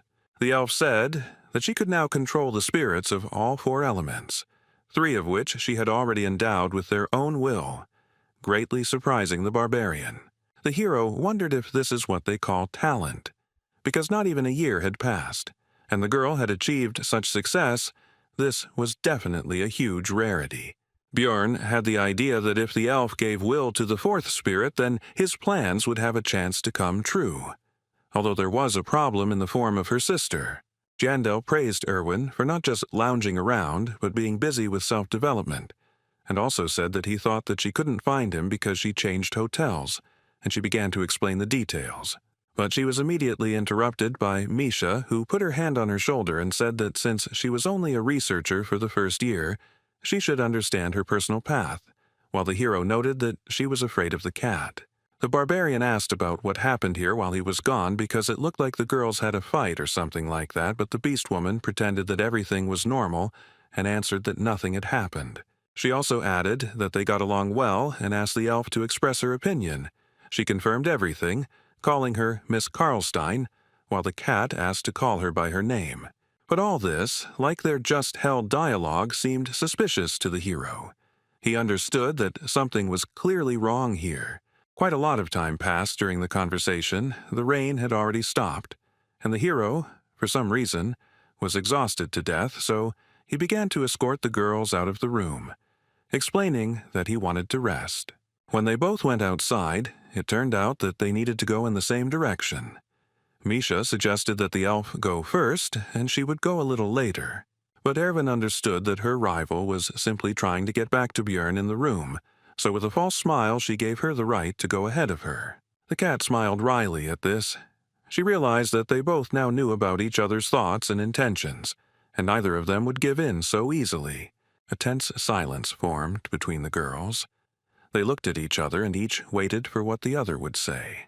But they couldn't stand there forever, so Erwin suggested going together, to which Misha agreed. On the way, the elf thought that if Bjorn had not come in time, she would most likely have had to beg the beast woman on her knees.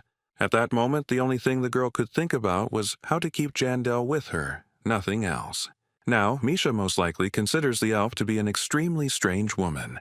This worried and embarrassed Erwin. Soon the road brought the girls to a crossroads where they had to split up.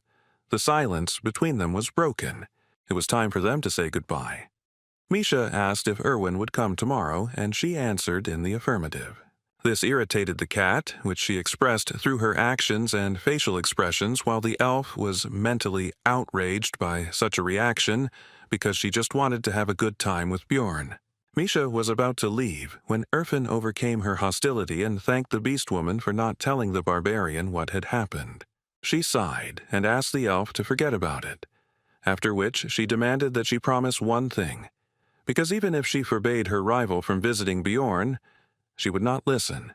She ended by saying that they should keep what happened between them, since there was no need to bother the barbarian with something like that, to which Erwin agreed. Upon returning home, the girl threw herself into her sister's arms and told her that she had seen Bjorn and that he was indeed alive. Daria had already decided that Erwin would stop training so hard, but her expectations were dispelled by the youngest's words that she would become even stronger. And she added that now there was someone she needed to defeat, but she was not going to reveal the details to her sister. It was her personal business. Erwin asked Daria for help in gaining more power, because in order to prevent Misha from stealing Bjorn from her, she herself was going to become the one who steals. The next morning, the hero was awakened by a knock on the door, and Misha's screams it was only 6:30, so he was still sleeping. The barbarian was unhappy that he was woken up so early, but since he was already up, there was nothing he could do. He opened the door and asked the cat about the reasons for her arrival at such an hour. The beast girl invited Bjorn to eat something tasty, and reminded him that today they would have to divide the spoils from their last trip to the labyrinth. The work took up the entire day. The Marauders' equipment was sold for 3 million, 2 of which were immediately spent on new equipment and an advanced healing potion, and 350,000 were also spent on repairing things. The result was 640,000. This is the income of Misha and Bjorn together, which still needs to be divided in half, because not everything goes to their joint account, but only part. As a result, the hero returned home late at night. A surprise was waiting for him at the door. It was Erwin, who, it seemed, had been waiting for him here for a long time. She was also wearing a very bold outfit. The girl was happy to see the barbarian. He asked how long she had to wait. She answered that it was not long, and then asked her own question about whether Misha and Bjorn had been walking together. Yandel answered in the affirmative and also specified that they needed to go to a shopping area called Kommelby, which somewhat upset the elf. The hero asked about the purpose of Ervin's visit. It turned out that tomorrow she would start special training with her sister, so she would only be able to see Bjorn once a week. She was very upset about this. She wanted to meet more often, but she couldn't do otherwise because then it would take forever. The barbarian asked what exactly would take her forever, but the girl did not want to answer this question and, screaming that it was not important, ran away, finally reminding him that she would come next week. The hero was overcome by an alarming premonition, but possible problems awaited him not only because of Erwin's obsession, because right now in the office of the head of the 7th District of the Explorers Guild, something else was happening. Niall Urbans called Brown Rothmiller to his office and began by reading his file, which stated that he was 34 years old and had been working in the labyrinth for 8 years. The man did not understand the reason for the call, and while the chief was beating around the bush, he said that he sympathized with the intelligence officer, especially because he did not ask unnecessary questions, although he should have enough of them. Rothmiller asked to get down to business, to which Urbans responded that the researcher was too tense. He should calm down because this proposal would also benefit him. The next day, the team gathered together to dine in a tavern and divide the spoils from the labyrinth. This time, the total of the entire squad, which ended up being 550,000 stones per person. The amount turned out to be higher than expected due to the fact that the ingredients from the Frog Wizard sold for more due to their quality, so the Rothmiller, as the one who masterfully cut it up, received praise from the others. The hero was pleased because the profit was 1.27 million, which was much more than in the last 2 months, and he did not even take into account Abman's debt, the essences absorbed by Misha, as well as the loot from Genzia Nephrine. Altogether, it was a huge profit. Soon he would be able to afford the 6th stage of printing. He decided to celebrate the success with alcohol, which outraged the dwarf, because you can't finish the first mug alone. The hero did not understand the complaint, to which Hikuro explained that they should drink their first glass upon returning together. It was an important tradition. Soon the squad began to celebrate. Everyone celebrated their profit, but the main toast was that they all managed to return alive from the labyrinth. The comrades actively discussed the last campaign and had fun. Misha was the first to leave the company. She still had things to do today, including visiting her family. Hikuro was sorry that she was leaving so early, but nothing could be done, so he simply said goodbye, like the others. Rothmiller was next. He stood up abruptly, slapped the table, and said that he was done too. He had things to do. After which he left. He was a little out of sorts and taciturn. Bjorn was in an unfortunate situation because he himself was going to leave, but now that the two had left them so early, if he left too, Hikuro would be furious. But his fears turned out to be unfounded. The dwarf found several acquaintances at the next table and went to boast about the story with the troll to them. The hero had already decided that in this case he could leave. But suddenly the last member of the squad remaining at the table, besides himself, Dvalki, turned to him. The wizard asked Jandel to talk, because they had never talked like this before. The barbarian did not know what the topic would be. He did not want to refuse his comrade. Dvalki suggested that they clink glasses first, but he was clearly out of his element and stuttered constantly. Bjorn even felt a bit awkward and decided that it would be better to leave. The hero asked the magician how he was feeling, and he replied that after going to the temple and receiving divine healing, he felt a little uneasy. But now, everything is fine. The barbarian replied that this was good, but he was also worried about whether the sorcerer's head was okay, since it was the first time he had been completely torn apart like this, and he asked whether he would be able to return to the labyrinth. Dvalki replied that because of that incident, even the thought of returning there made him panic. He really thought he would die at that moment. After that, he said that, in theory, everyone goes through something like this sooner or later and somehow copes, and if so, then he too will come to his senses by the next trip. The hero noticed his determination, so he asked him why he wanted to remain a researcher so much, even after such an incident, and the revelation that it was not all fairy tales. He replied that it was cool. This surprised the barbarian, and Valky continued by saying that at first he had another goal, but Bjorn continued for him, saying that he wanted to become famous and bring glory to the Baron's family name. The wizard admitted that it was all a lie. All he really wanted was his father's attention. But he died soon after, and as Jandel already knows, his brother didn't even know about the wizard's existence. Dvalky suddenly stood up from his seat and said that it had upset him a little, but at the same time it had cooled him down, as if he were floating with the flow. And after this phrase he shouted that he had already overcome all of this, and he declared that he had gone through this because his faithful comrades were with him. But Bjorn again began to feel ashamed of these speeches, just as he had when the members of the outcast squad told their unfortunate stories. At that moment, the hero envied Hikuro.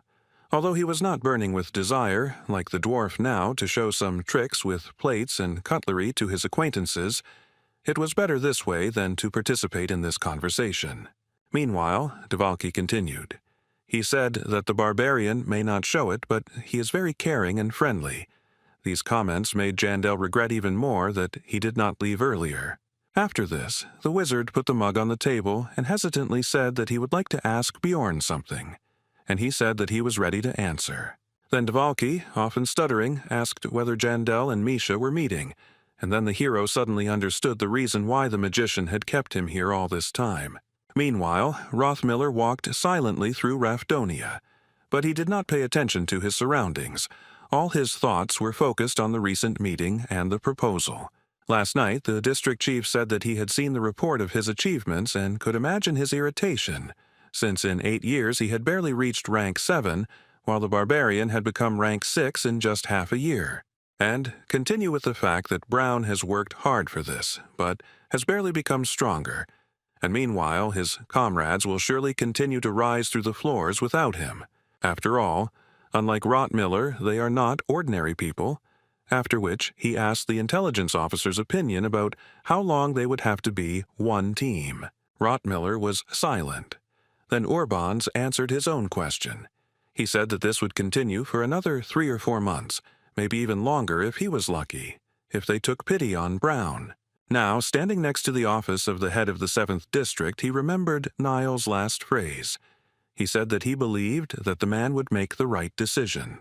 Meanwhile, Bjorn had already returned to his room at the hotel that night, and he was irritated by the previous events.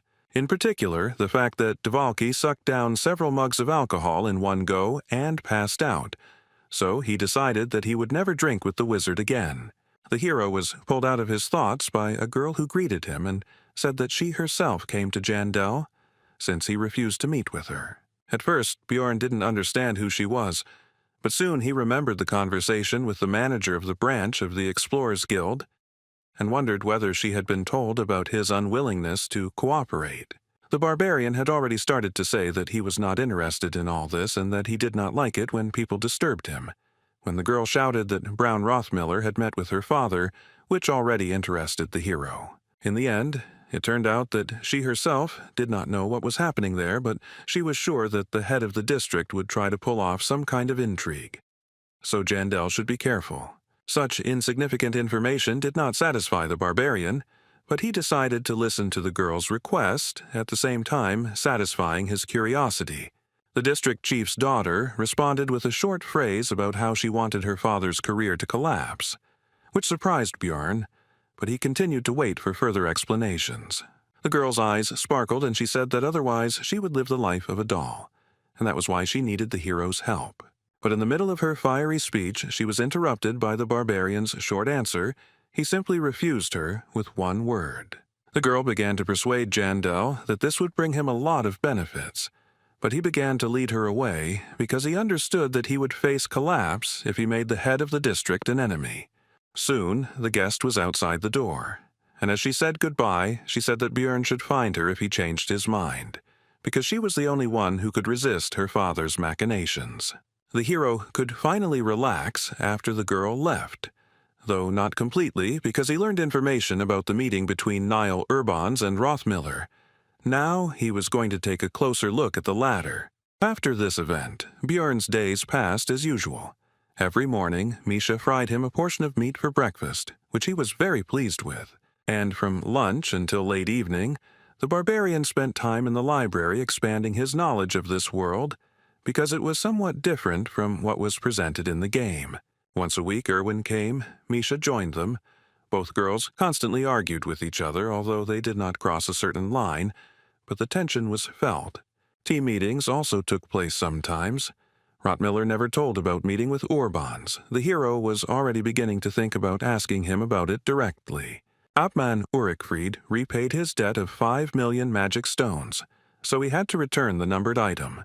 Although the barbarian did not want this because the artifact was useful, but he had to accept it. So time passed, day after day passed. Soon the 15th arrived. Soon it would be midnight, and the moment of sending to the community of players would come. This is what happened. The hero's soul was drawn to another world, and he again found himself in the projection of his past body in his room. First of all, he decided to rummage through the channels and check the market later. After checking many rooms, it turned out that there were no barbarians at all. It seems that there were few of them from the very beginning due to the unpopularity of the class, and those that were died due to the complexity. In the end, a chat for Koreans was found. He clicked on it instinctively. Now looking at the interior, he was surprised by its luxury, because he expected that everything would be as usual, but it seems that a lot of software was put into it. Here his thoughts were interrupted by the cry of another player, who, apparently, was very happy about Lee Han-soo's appearance here. This man was dressed in a military uniform. On it was written, but Sergeant Lee. He immediately explained the reason for his appearance by saying that he came here immediately after demobilization. This hero was filled with horror at this situation and sympathy for his compatriot. It was extremely unfair to him.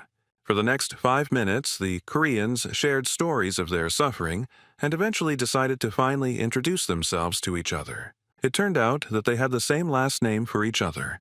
The new acquaintance was called Lee Baek-ho. They also told each other their age to the new acquaintance, Bello, 23. The hero clarified what the word meant, after which his compatriot explained that he had been in this world for 10 years. But at the same time, he refused to acknowledge his seniority, believing that he would return young again. After that, his expression became somewhat gloomy, and he asked Lee Han-soo for confirmation, who wisely agreed to it. It seemed like he had a serious issue with age or returning to the previous world. Then Lee Baek-ho decided to conduct a test. Because he still did not trust the hero completely, he decided to answer in the affirmative. It's a kind of test for Korean affiliation. The compatriot was ashamed to admit it, but it seems his nickname is quite well known in the gaming community. He explained that because of this, quite a few people have already tried to pretend that they are from the same country in order to get Lee Baek-ho's help, and that is why they need the test. Its essence was simple. The hero would have to name his first thought after his compatriot's phrase. Even though they were both Korean, Lee Han-soo was still nervous. Both of them started to change colors with words. Kimchi was answered with jjigae, cow's head was soup. Arabia was Saudi, the last one was obviously meant to confuse or something like that. After this, Lee Baek-ho suddenly stood up from his chair, straightened up and shouted part of the Korean army chant, and Lee Han-soo immediately stood up and continued it. True, immediately after the end he admitted that he had not worked as a military man, since he was unfit, but as a civil servant. At first, the guy opposite was a little upset, but after a moment he cast aside this feeling and resigned himself. After that, Lee Baek-ho made a serious face and announced that there was one last question left, as if everything that had happened before meant nothing. And the guy said just one name, Lee Wan-yong, who most Koreans consider a traitor because he signed the agreement for the annexation of the country by Japan in 1910. Lee Han-soo was a patriot, so he got angry at the mere name of this man, which he did not hesitate to express in words that mentioning him was too much, even for this test. Lee Baek-ho simply remained silent for a while, after which he said that he now believed the hero. He really was a true Korean, while he himself had the impression that his compatriot was somehow strange. Lee Han-soo thought for a moment about the identity of the new acquaintance.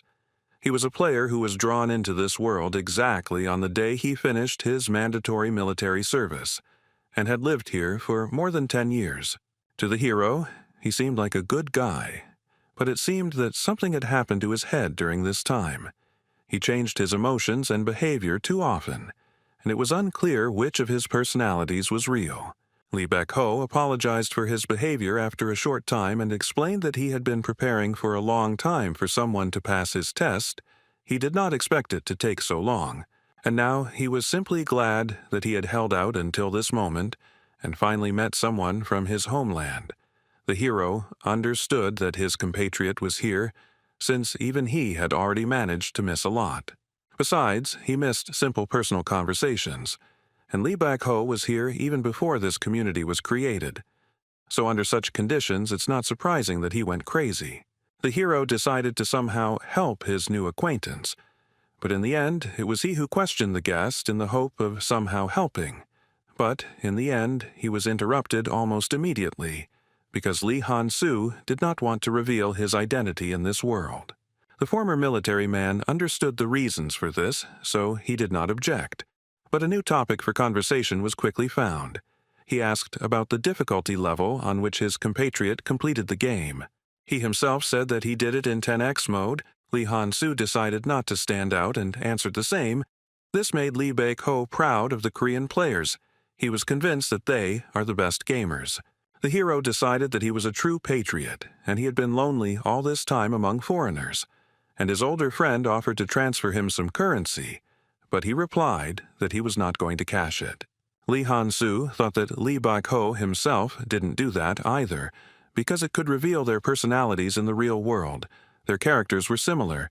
They both wouldn't reveal themselves so easily and would act prudently. In the end, it turned out that they wouldn't be able to provide any material assistance to each other, so the former military man suggested simply meeting periodically, just like now, and just chatting. He also decided that he could at least provide support with information and suggested asking any question. Lee Han-soo first decided to find out who was in charge of the player community. Lee Baek-ho was surprised by what his new friend decided to start with, but still said that he himself was not sure about it for sure, but named 3 magicians whom he suspected of this. After this, the elder comrade gave advice, which was that it was better never to reveal one's identity in this community, because among its members there were those who sided with the royal family. Then the hero asked if the administrator of this little world could find out who he was, to which he received the answer that he shouldn't, because they weren't even the creators of this place. They just rebuilt it. After that, Lee Baek-ho shared information that evil spirits have been visiting Rafdonia for at least 100 years, which is more than 20 years in earthly time, and the game wasn't even in development at that time. And they came from other dimensions. These people were transferred by various methods, for example, by reading a book about this world. There were very few of them, but each of them had unique abilities, and one of them was a powerful magician who created this community, and the current administrator presumably simply inherited it. For the hero, this was shocking information, and he was interested in how his compatriot knew all this. Lee Han-soo decided to put the matter aside and focus on gathering even more information. However, Lee Baek-ho admitted that he was currently in hiding, so he had very little current information, but he had something to offer in return. He decided to tell his ward about a room where he could get information about the latest events. It was something like a club for internet addicts, but they could be useful. These are the Round Table Observers, a society of experienced players who meet in secret and not everyone can get in. Lee Baek-ho described them in great detail, as if he were sending his child on his first school trip, but eventually became upset and said that it was time for him to go, and he explained that the pill he swallowed himself was a prototype, so he was only here for an hour. He got it in a raid on the headquarters of the Ministry of Security. The latter greatly discouraged the hero. Lee Han-soo was curious about who he was to carry out such operations, but soon his compatriot left, and after him the second Korean he tried to join the Round Table Observers. You can only enter there from 3 to 3.10. The hero registered there and joined their ranks. The meeting guaranteed the anonymity of the participants, and he appeared in the personalization room. Lee Han-soo wasn't too thrilled, but he decided to disguise himself since that was the rule here, so he took a lion mask and dressed in a blue suit. The hero opened the door and entered the main hall, where players wearing masks of a jester, a fox, a deer, and a crescent moon were sitting at a round table, all of whom immediately began to stare at the newcomer. The clown remarked that he had never seen a person with such a disguise before, and the girl in the animal mask asked how the player got here, since they had not accepted new participants since last year. Lisa demanded that he identify himself and the person who recommended him, which made Lee Han-soo clench his fist and tense up. Lee Bak-ho has already said that if you lie in this place, the mask will instantly break, and the liar will then be thrown out of this channel. However, this rule only comes into effect after the meeting has started, and these people are simply watching the newcomer. Apparently they either agreed in advance, or they are simply curious. Lee Bak-ho recommended that he hold himself rigidly from the first second, and if it becomes too difficult for him, then he should simply follow his instructions. Now the hero understood why his compatriot insisted on this so much. He immediately began to pretend that he was uncomfortable, and the like. Lisa immediately tried to put pressure on the newcomer, but he immediately interrupted the girl with an answer to the question about who recommended him here, saying that her mother had advised her to drop in last night. This was done because he had learned everything about the members of this club from Lee Bak-ho. The hero understood that these people could not do anything to him. The fox was shocked by these words, so she asked again, to which the newcomer repeated his words. The girl got angry and used a skill that can only be used in the spiritual world, like this Ghostbusters community, a dimension where will and emotion are important, that is, killing intent. This caused some strange sensations in the hero. His skin tingled, something like goosebumps, but they were in this special space where they travel only with their souls. It's not a very useful thing, but Lee Han-soo heard that it's great for scaring noobs. He started to pretend to be confused and scared again. Lisa believed him again and pressed. But the hero understood that these were just pathetic tricks of experienced players the girl demanded to repeat after her word for word. The intensity of the threat increased. Lev agreed, but instead of what was expected, he again said that her mother had advised her to drop in last night, which surprised Lisa, because she thought that the new guy should have already shit his pants from fear. The other participants intervened in this performance. They were unhappy with how far these jokes went from the newcomer, who with such an attitude seemed to be looking for enemies. The hero simply shrugged his shoulders at their reproaches. He tried very hard to create such an image for himself. But apparently, since they were veterans, it didn't impress them all that much. The fox was already trembling with anger, and Lee Han-soo continued to think. He quickly outlined the members of this club, one curious, one impudent, one pathetic, and one annoying. The hero withstood the pressure quite easily, because Lee Bak-ho had already demonstrated this effect on a compatriot. He also said that with excessive exposure it can cause psychological problems. This technique is stronger the will, so it is used mainly by veterans who have finished off many opponents and themselves have been on the verge of death more than once, although some are born this way. The hero asked how to apply this. It turned out that you need to look at your target as an enemy, someone who needs to be killed, no matter what. Now, Lee Han-soo decided to do this. The fox quickly became so ill that saliva began to flow from her mouth, and the lion did not understand what was happening. He quickly turned his gaze to the deer. He was also injured, although not as much as the main object of the impact. Then the gaze fell on the jester, who immediately began to justify himself by saying that he had not even said anything. And Crescent just silently leaned forward, the hero surprised that his killing intent was working so well. Lee Han-soo's thoughts were interrupted by a sharp pain in his head. His brain began to be wrung out like a wet rag. Lee Bak-ho, for some reason, did not talk about this effect. This was already the hero's limit, so he could not continue to use killing intent. Lisa had just started to beg him to stop. In an instant, it was all over, and the club members breathed a sigh of relief. The deer remarked that there would be a lot of problems with the new member, and the jester said that it had been an interesting experience, and he was curious when he could do the same. The heroes didn't quite understand what had happened, But it worked. He managed to build an image of a tough guy that no one should mess with.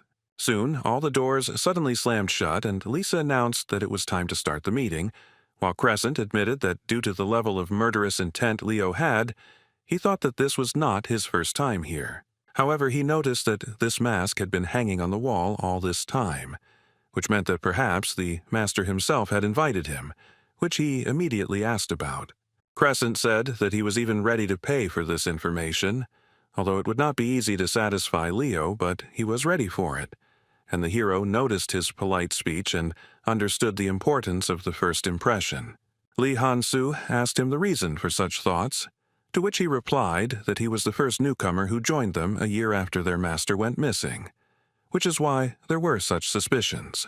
The jester added that this was precisely why the fox had tried to test the water, and as a result had gotten what she deserved, causing the said person to grind her teeth, and the hero suggested that it was this master who had apparently created the room. Crescent continued to try to get information, but was interrupted by Leo's decisive response, who said that they would not get it. The fox seemed to be unhappy with this development of events, so she began to try to say something, but the jester simply suggested that they finally start the meeting. The rules of this event are simple. Everyone takes turns giving out information. If at least half of the participants did not know about it, then the crystal lights up green. If the majority knew what was said, or the information was false, then the red light will come on and new information will have to be given out in place of this one. The jester decided to start. He said that the king of Rafdonia's illness had worsened, but the crystal lit up red, and the other participants said that this was too vague, and also that everyone already knew. But the hero was surprised because he had never heard this before. Such rumors don't even reach the city.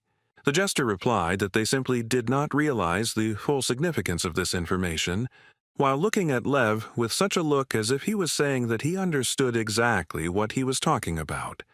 Lee Han-soo just sat there imperturbably. After this, the clown gave new information to replace the previous one. He said that the captain of the Order of the Knights of the Rose died yesterday. The green light came on. Everyone started discussing the consequences, and the hero did not even understand who they were talking about. After that, Lisa spoke up, reporting that the Yagan clan had successfully gone after the first floor boss. The crystal lit up green again, and the discussion began again.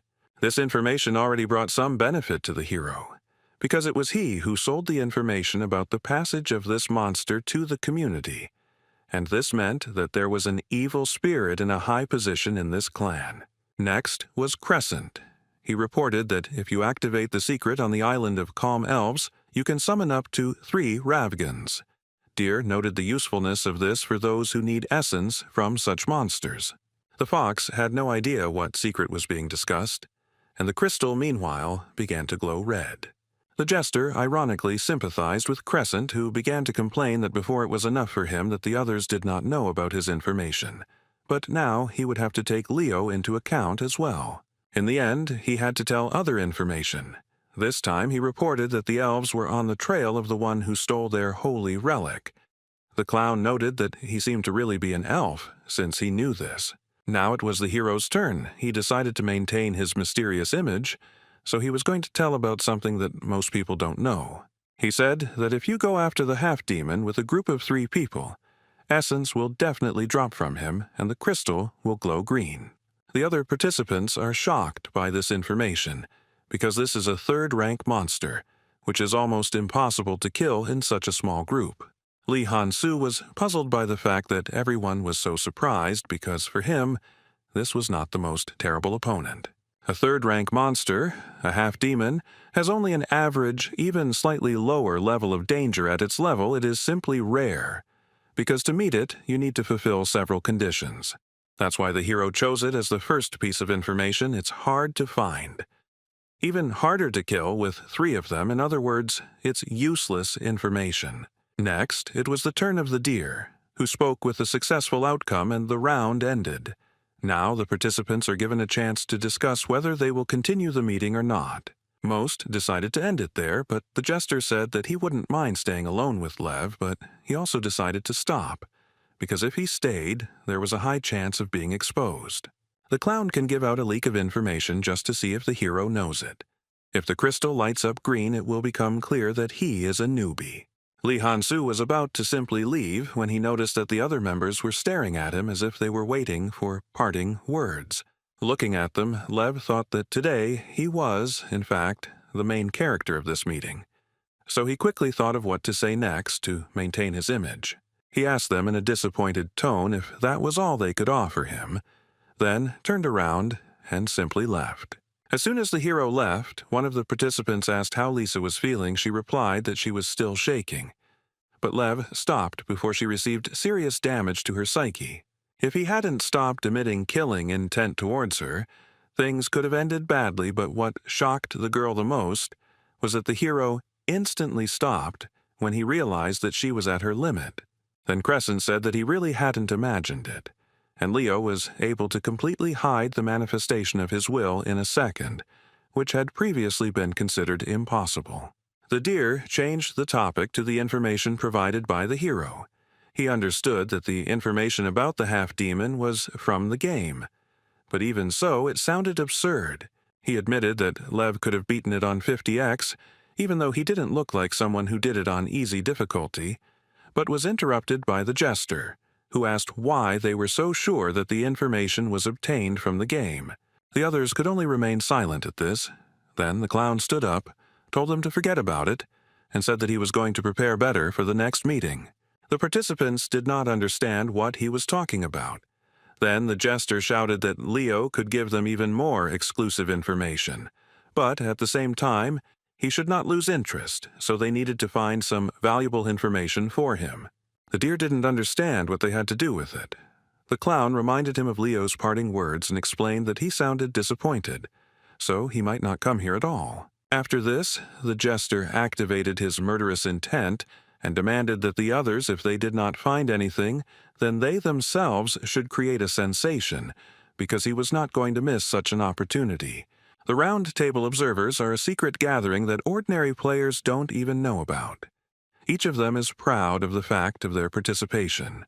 However, one single question stung them all, and they had no choice but to admit that even this gathering was nothing special to someone else, the mysterious Leo. Soon, Lee Han-soo found himself back in the body of the barbarian Bjorn Yandel. He sprawled on the bed and thought about what a curious place this was. There was no better place to get complex information. He decided to thank Baek-ho later. Also, naturally, he wasn't going to just accept his help. He didn't want that. And he didn't think that someone who smelled like a pro player would help just like that.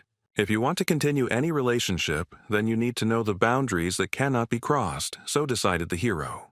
He also thought about the fact that everything happened this way because of his murderous intent. But he could no longer continue to reflect because fatigue overwhelmed him and he closed his eyes.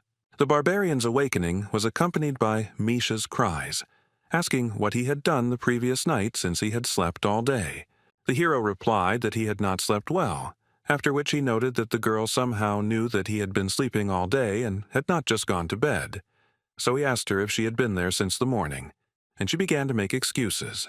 The beast woman said that she wasn't just lazing around. She trained, visited her parents, and also met with Dvalki, the latter of which interested Bjorn, and he asked about it. The girl replied that the mage said that something was bothering him. Jandel decided to find out what they were talking about because relationships between teammates are a slippery slope. It was like that even in the game. The barbarian folded his hands in front of his face and asked the cat what their conversation was about. Misha began to say that it was the wizard's business, but Bjorn interrupted her and asked if they were friends. The girl was embarrassed, but answered in the affirmative because they really were close. And the hero came to the conclusion that she realized that the hero would be a little upset when it seemed to him that she did not consider him a friend. It turned out that Dvalki shared that he didn't know whether to confess his love to the object of his affection or not. Bjorn felt sick from this. He didn't know that in real life someone uses such tricks. The barbarian decided that Misha understood the wizard's attitude towards her, so he asked what she answered him. The cat told him to confess like a man, and it became clear that she did not understand anything at all. Jandel had expected some kind of outcome. It seemed to him that the Beast Woman was somehow not particularly interested in a romantic relationship, but his thoughts were interrupted by the girl, who began by saying that they were close, and she continued, embarrassed, that if that was the case, then could Bjorn go with her to her house, since her father wanted to see the hero. The barbarian calmly agreed to this request and simply specified the time by which he needed to arrive at the place. This reaction surprised the girl. She thought that she had misheard it, so she asked Bjorn again. He answered the same thing. The cat, still embarrassed, said that she would answer later because she was not ready yet, and Dad needed to be warned. Jandel said that he did not see any problems in this and asked to let him know when everything was ready. Misha decided to find out why Bjorn so easily agreed to meet her father. Although he always says that he is busy when she wants to go for a walk with him, the hero replied that since he is her parent, she needs to see him. The girl was again surprised by the brevity, simplicity, and imperturbability of the barbarian. The blush did not leave her face throughout almost the entire conversation. Misha covered her face with her hands and said that she didn't understand how Bjorn could say all this with a stone face, while the hero didn't understand what was happening to her. The next day, Jandel woke up and went to the Holy Land after breakfast. He finally felt rested. The fatigue was most likely caused by using the killing intent.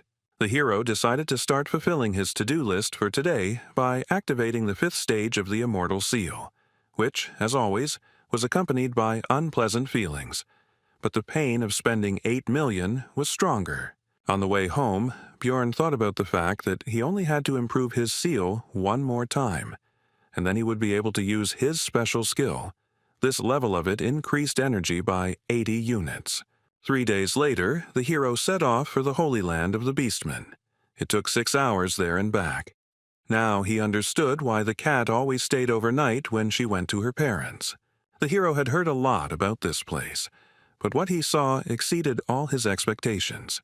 He had heard that Misha's people were as developed as humans, and indeed there was an almost ordinary city around. A child with a parent was passing by. The boy noticed a barbarian walking around here and pointed at him with his finger, also drawing his father's attention to this, and Bjorn realized that children here remain in families. The beastman calmed his child and they continued on their way. Jandel was still looking at them. Misha noticed the strange behavior and asked her comrade about his thoughts. Because the hero was turning around, the cat decided that he was already thinking of running away. So she exclaimed about it and added that it was too late to back down. But Bjorn explained that he was simply surprised. He was taken aback by the huge difference between the creepy lifestyle that the barbarians lived and the way things were done by the beastmen. This place was a real city for their race. Jandel asked his companion if all the Holy Lands were arranged the same way. She did not understand at first, and Bjorn explained that he thought that her people lived in the forest and bred animals, adding to himself that this was 150 years ago. Misha replied that they lived like this in the past to preserve traditions. Then the hero wondered why the barbarians were the only races that had not developed over all the past time. Soon, the couple approached an impressive estate, locked behind reliable metal gates. This was the cat's house, which greatly surprised the hero. Bjorn was slightly upset by the comparison of this dwelling with the way the leader of his people lived. But Misha took it as a worry and consoled him that nothing terrible would happen. After that, the girl said that her father liked famous explorers, and Jandel came out of his thoughts and noticed that she was the one who was nervous here. Misha was lost in her memories, because just recently she believed that all her worries would disappear as soon as a contract with a spiritual beast was concluded. But this was not the case, which became clear after meeting with her parent. The first thing he did was to make sure that his daughter did not tell anyone else about this, while he continued to look at the girl as if she were a stranger, and his voice remained as distant as before. Then her father asked her to bring her companion from the barbarian people somehow, but the cat was nervous. She thought that her parent somehow knew that her contract was concluded in an unusual way. Misha asked the beastman about the reasons for his interest in Bjorn, but he simply pressed her, and she did not dare to refuse. Of course, she did not say anything to the hero. She decided that even if everyone else knew, she didn't want Jandel to hear about her problems. She didn't want him to know. and that's why she started visiting home more often. That's why she tried so hard. Even though her relatives despised Misha and were far from delighted with her visits, she still came. Even among all the other relatives, she was alone, as if on an abandoned island. Even the servants cast angry glances at her. But the girl endured all this. The Beast Woman did this because Bjorn taught her that running away would not solve anything. Her father offered her, in essence, a deal. She had to bring the hero here within a month, and in exchange he would tell the family that she had signed a contract, and would also treat her like a normal child. Misha didn't understand why he was so insistent on meeting Jandel. She just thought that she would be more confident in front of Bjorn if her family accepted her. The girl believed that she would be able to be more useful with the support of her relatives. She was afraid that the barbarian would refuse, but he easily agreed. Misha managed to rejoice only for a second until she was consumed by anxiety, because when they visited her house, it would no longer be possible to hide everything. The cat didn't know what to do with the situation. All she could do now was tell her companion that only her father knew about her contract, so the hero shouldn't be surprised by what would happen inside. The girl asked Jandel not to get mad. He replied that everything would depend on what exactly would happen there. Soon the servant opened the gate. Misha asked if they could pass through, but he didn't even say hello, uttered a quiet curse at the cat, and hurried away. The girl immediately decided to calm the hero down. She asked him not to pay attention to it and assured him that no one would treat him like that. But she cut herself off when she looked at the barbarian's face. It immediately became clear to her that her words had not helped. Misha asked Jandel not to make such a face, because this smile frightened her. The girl also made another attempt to convince her companion not to do anything.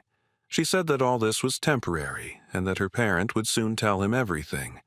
She just needed to be patient, a little longer. But the hero continued to be angry, because the bastard who called himself her father silently watched her tolerate such treatment. Regardless of whether there was a reason for it, he made his child suffer for the sake of profit. And he even dared to call her friend to his home. He definitely considers the hero an idiot, the barbarian came to the conclusion. Bjorn began to sense some kind of bad vibes from this mansion, as if he was looking not at a rich building, but at a dungeon filled with monsters. After finishing his thoughts, Jandel gave vent to his emotions. He filled his lungs with air and shouted out his favorite cry, the name of the barbarian ancestor goddess, Behela.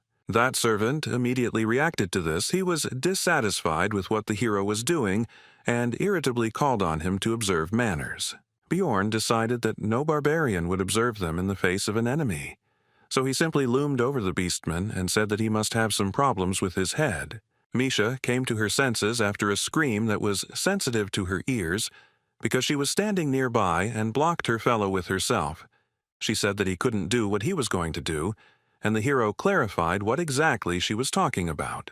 The cat replied that she already knew that his words about troubles with the head meant that he was going to smash the skull of the addressee of this phrase, while the barbarian simply admitted that he had been caught. After that, Bjorn said that it's normal to do what you want from time to time. You don't have to restrain yourself, and in Misha's case, nothing good will come of it. The girl replied that this is her family after all. To this, the hero asked his partner if this was more important than her own life. She fell silent, and the barbarian added that if she agreed with this, then he would stop. But the girl didn't say a word, so Bjorn told her to just watch what was happening, and also assured her that what she was worrying about would not happen. The servant seemed to believe that no one would dare touch him on the territory of the Karlstein family, so he became bolder and began to make claims again, to which Jandel simply gave him a flick on the face, which was enough with his strength. But he decided not to stop at a broken nose and kicked the beastman with his foot. He immediately flew into the depths of the territory, and the gardener was surprised by what was happening. The other servants were also taken aback. They shouted out the name of the victim, whose name was Bronte, and also raised a noise throughout the entire area. Armed beastmen quickly arrived at the sounds, having learned from the rest of the estate's inhabitants that the barbarian had just attacked the one standing at the gate. Among those who greeted him, the hero noticed a familiar face. It was Misha's brother, He also immediately recognized Bjorn Yandel. He was surprised that this was the guest his father was expecting, but first of all, he wanted to know about the situation. He also added that if the intruder did not justify his actions, he would have to face the consequences. The barbarian expected at least a slightly different reaction since he had previously saved this man's life. Bjorn said that he was indeed a guest of the head of his family, and this insignificant servant treated him like trash, and even insulted Misha, the daughter of the patriarch, and that was a big problem. The beastman quietly said that he told them to behave decently in front of strangers, but Jandel heard this and asked about the fact that he knew everything but did nothing, to which he received the answer that it was their business. Misha's brother, whose name is Talon Orifring, said that if this information is true, then the servant will be punished, and the hero must be content with this. The hero paid attention to the last words. Well, his original plan was to kick the insolent creatures and show them that he was not to be trifled with. But now he changed his mind. The barbarian hovered over the beastman and asked if he had any problems with his head. He was not going to stop at his previous idea. Misha already knew what these words meant, so she tried to stop the hero, but it was useless. He had already made his decision. Bjorn began to take a deep breath. He wasn't going to act as a normal barbarian would. He felt the need to go a little further. He ended up using his favorite scream again. It was loud enough to cause noticeable discomfort to the beastmen in front of him. But they quickly came to their senses, tensed up, and began to prepare for a possible collision. Talon asked Jandel what he was even allowing himself to do. The hero simply decided to ask them whether this attitude towards Misha was due to the fact that she did not make a contract with the spiritual beast, even though she was from the main family.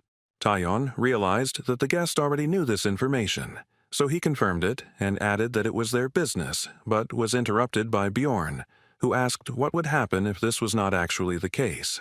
He asked that if Misha had made a contract with the beast, then would the beastman apologize for his past actions and accept her as his relative, to which Orifrening clenched his hand into a fist.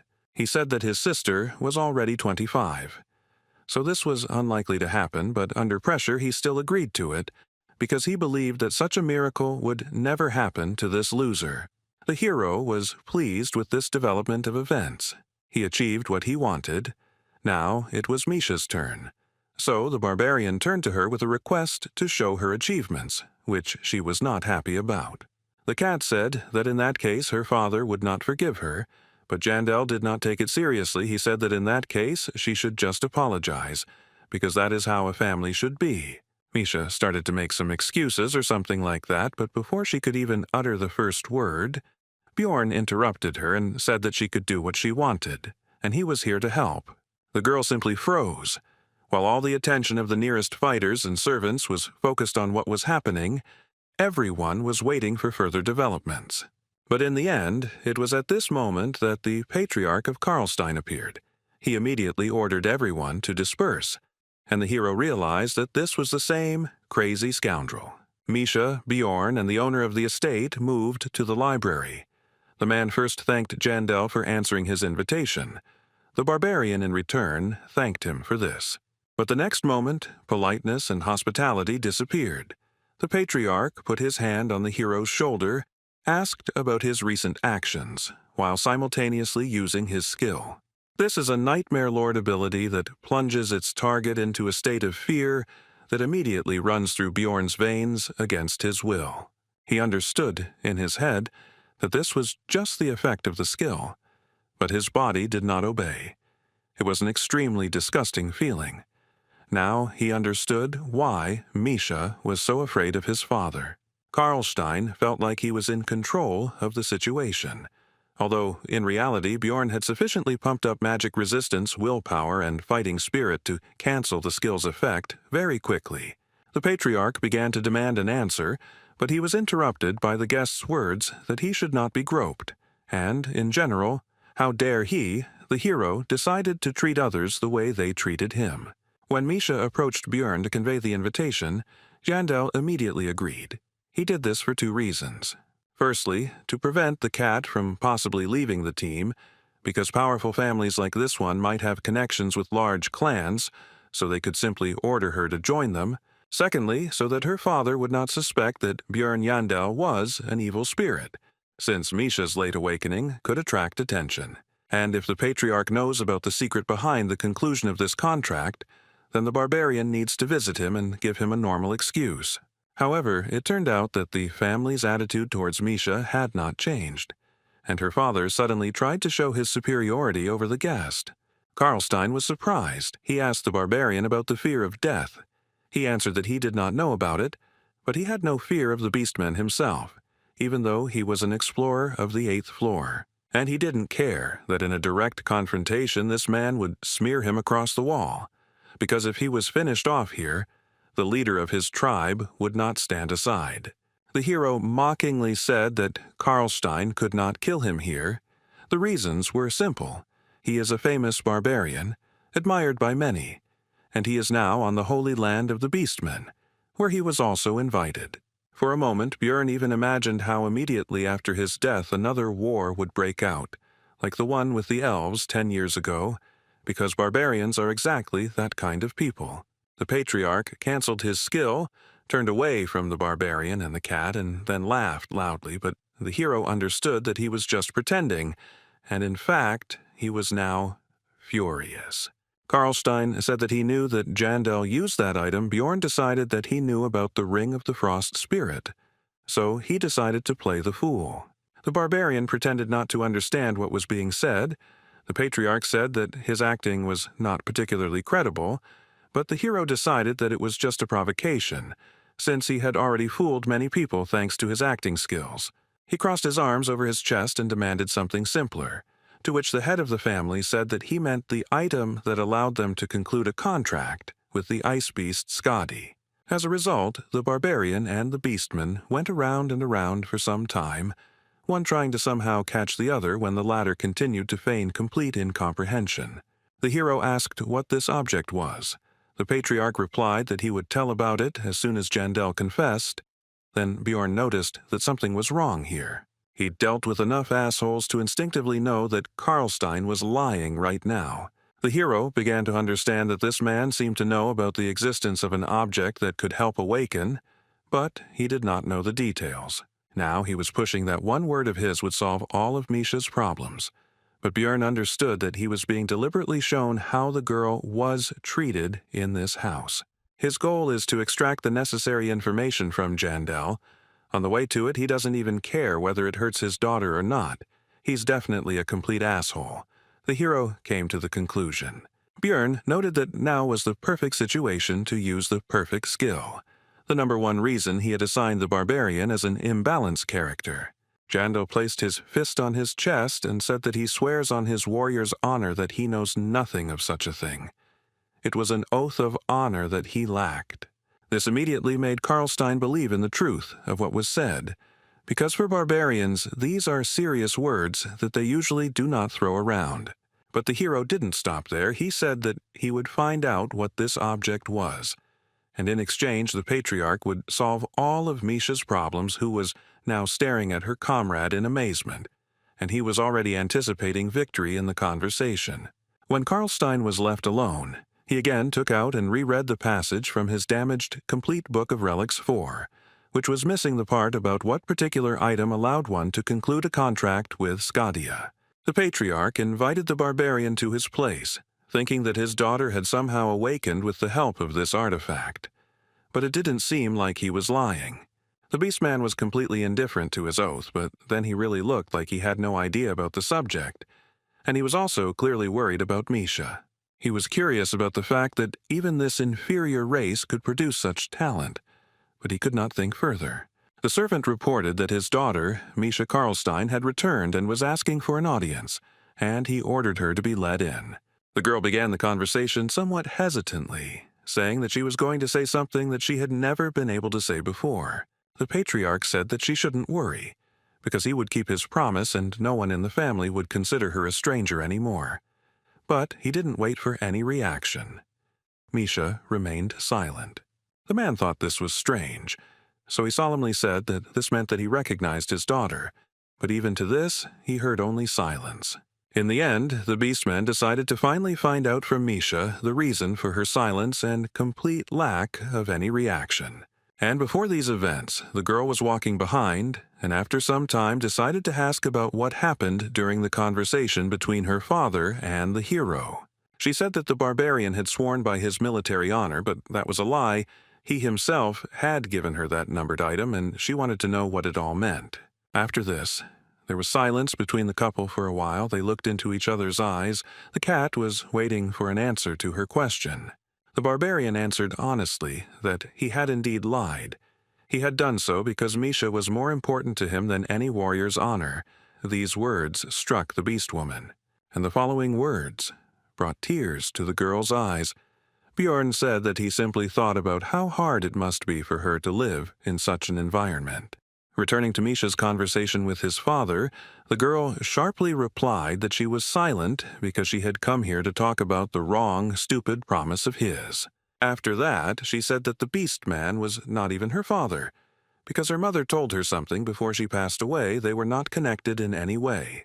The girl turned away and said that she wanted to say exactly that, and also added that she hated him, mentally continuing that at the same time she felt pity.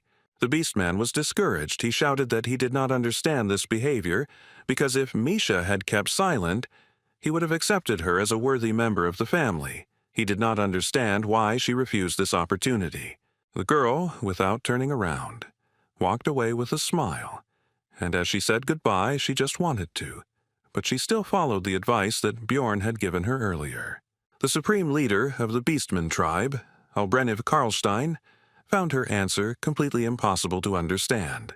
10 days later, in a tavern in the 7th district, the hero met with Rothmiller. He had a strange feeling that because of the stranger's words he could not trust his teammate.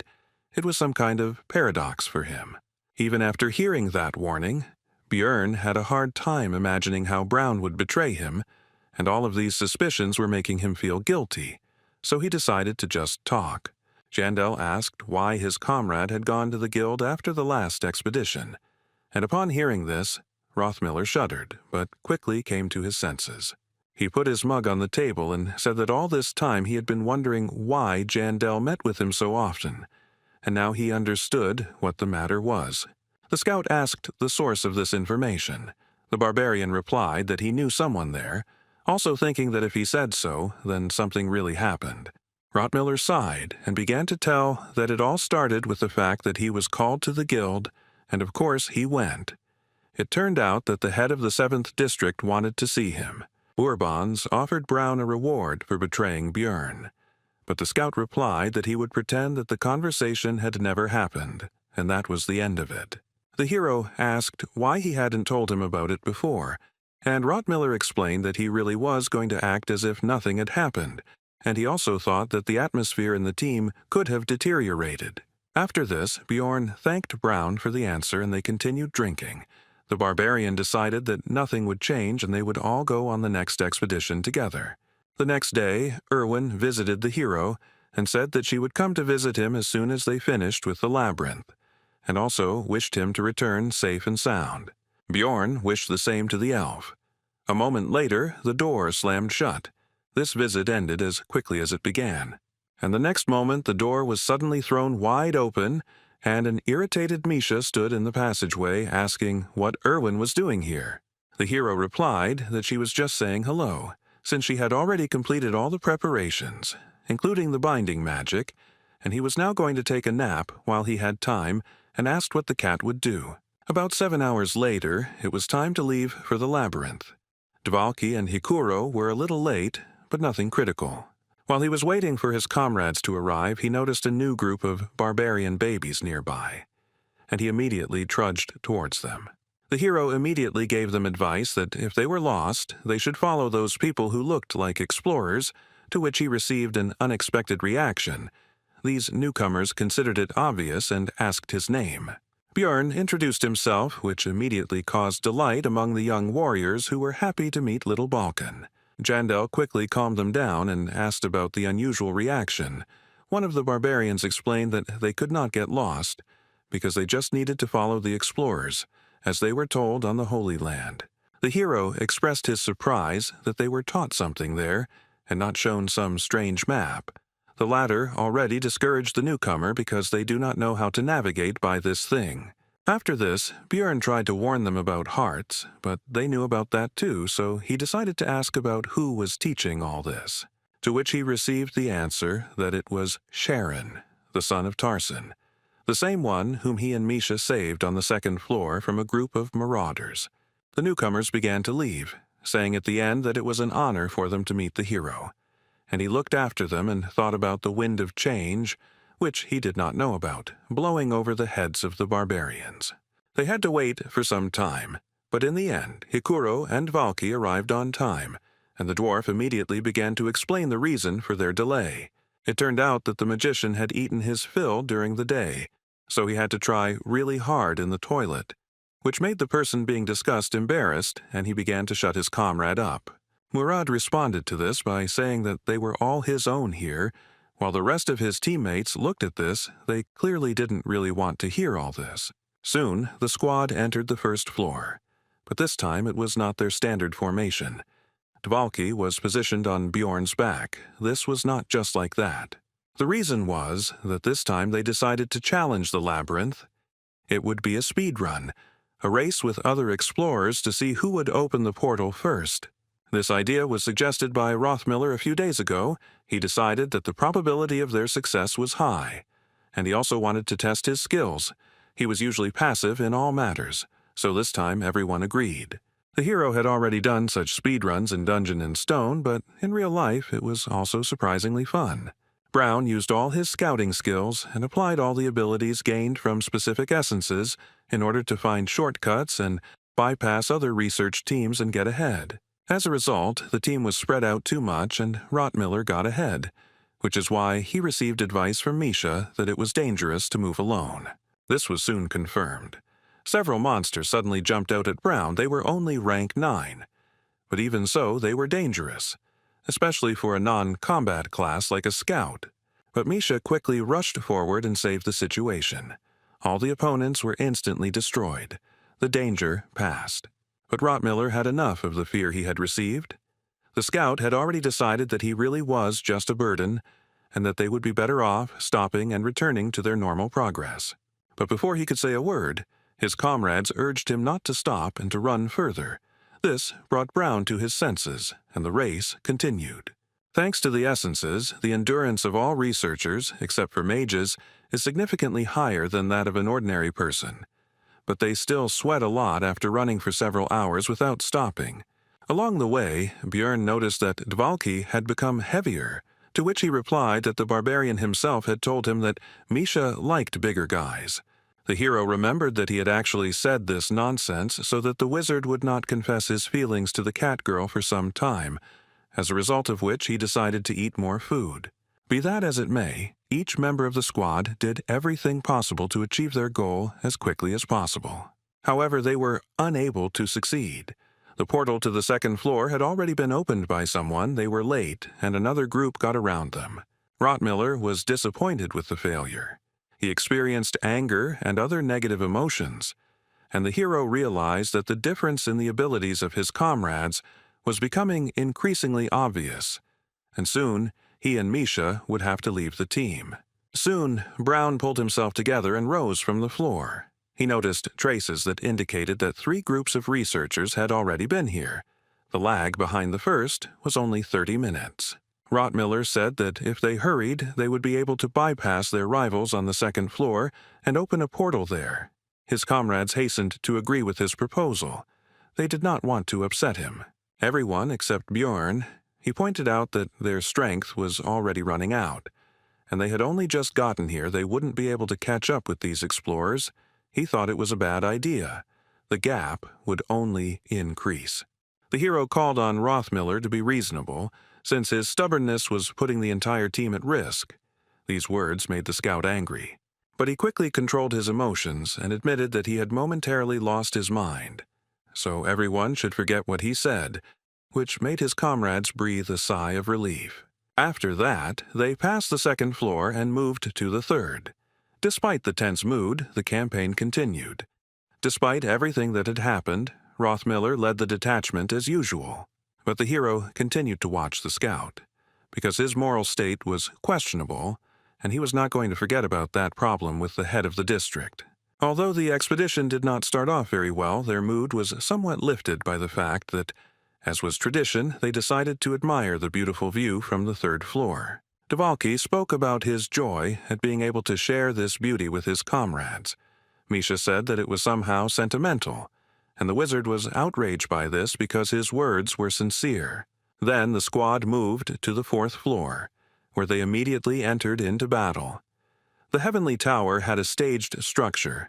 After clearing the monsters, you need to choose one of 3 ladders to climb. There are a total of 100 levels. There is a ladder of courage, wisdom, patience, and fate. Only 4 kinds that appear randomly distinguish them by color, respectively blue, gold, purple, and red. Among them, the first type is the most stable. In it, you just need to defeat all the monsters, but after that, you need to wait 4 hours until the opening of the next test. Wisdom involves going through a confusing path full of traps and monsters, but it allows you to jump 5 floors at once without any unnecessary delays, which makes it popular, although a scout was needed, and everyone tries to avoid the ladder of patience, because here they had to relive their worst memories. The other comrades went through it with tension. Only Bjorn didn't care. But upon completion of such a test, there is a chance to get a numbered item or a 6th rank essence, but this time they only got mana stones, and fate will be told later. Early in the morning of the 19th day of the expedition, while everyone except the scout and the barbarian were asleep, Rothmiller suddenly announced that he was going to leave the team after this sortie. Jandel asked if this decision was made because of him. He also thought that it was sudden, but he expected something like this because he took into account this development of events. Rothmiller asked his comrade to share a piece of dried meat and replied that he was not leaving because of Bjorn. Brown went on to say that this was partly due to the offer from the county chief, as he was tempted by the prospect of a position as a scout in a major clan. Rothmiller understood that this would not happen because he did not intend to betray, but then his heart began to beat faster than ever. Then he realized that it was time to leave the team, after which he asked Bjorn not to worry. After all, he was already used to this. Other researchers, endowed with talent, easily climbed higher. But over the past 8 years, he had managed to change many squads because of this and was left behind. The scout couldn't keep up with their pace of development. Sometimes Brown was kicked out. Other times he left on his own, until the relationship deteriorated completely. And that's how he lived. Emerging from his memories, he finished his story by saying that this time everything was not so simple. Then the barbarian listening to him asked about the difficulties that had arisen. Rothmiller replied that this time his comrades had become dear to him, so he hoped that their travels would last a little longer, but it seemed that everything would come to an end one day. Bjorn was about to say something, but the timekeeping magic that Devalki had created worked, and they had to continue on their way. Jandel decided that this was even for the best, since once in the city he would be able to tell Rothmiller normally that he and Misha were going to leave the team anyway, so the scout didn't have to leave it either. Another test was soon completed. This time, Devalki admitted that he once again realized the danger of carelessness in the labyrinth, because despite the low rank of the opponents, their combination turned out to be dangerous. After the victory, an unexpected event happened that surprised all the researchers. All 3 doors that appeared led to the ladder of fate, which they had never chosen before. There were several reasons for this. Firstly, the chance of their appearance was only 5% compared to others, and secondly, their unpredictability meant that the game was not worth the candle. Misha assumed that it made no difference to them which door they entered, and also remembered how she had been in one, where she had only encountered monsters, and that was it. The hero realized that she had simply been given a test of courage. As with the cat, most people who choose a fate will get one of 3 other ladders which are chosen randomly, but there are also unique events. Devalki told his comrades about this, but he, unlike the hero, did not know that the chance for other tests was 20%. In the game there were 32 of them, from returning to the first floor to defending against a wave of monsters. Hikuro pointed out that standing around was a waste of time, and if they continued hunting, they had a good chance of earning 1.5 million magic stones. Bjorn was not against entering this door, because the appearance of 3 ladders of fate at once could mean only one thing: getting to one of 3 types of special hidden levels. Soon, the team moved to another space. Rothmiller immediately reported that he had no information about this place. The hero regretted that they got the Labyrinth of Larkaz. Devalki suggested just waiting 4 days until the entire dimension was closed, and Brown noted that this place might be like a rift, so they might stay here because of that. The hero knew that they weren't really locked in here, but at their current level, clearing the entire zone in the allotted time didn't sound realistic, and he also suggested that everyone check their condition. Misha noticed that she felt better because of his words, but Hikuro didn't feel anything unusual, so he decided that her imagination was running wild. But Rothmiller's words about him being more energetic refuted his words, and Devalki added that his mana reserve had increased significantly. Now he could use a 6th-tier spell. The comrades did not understand what was happening. Unlike the hero, he knew that all this power was pulled from his muscles. This is the field effect of the Guardian of Balance, evenly balancing the characteristics of those who entered. He couldn't directly tell his teammates about what had happened, but he decided to lead them to the right thoughts, so he said that something strange was happening to his body and he couldn't gather his strength. Rothmiller again showed himself to be an experienced researcher. He decided that since not everyone got better, there must be some special effect. He suggested that their characteristics were mixed up. Bjorn asked Brown about the next plan of action.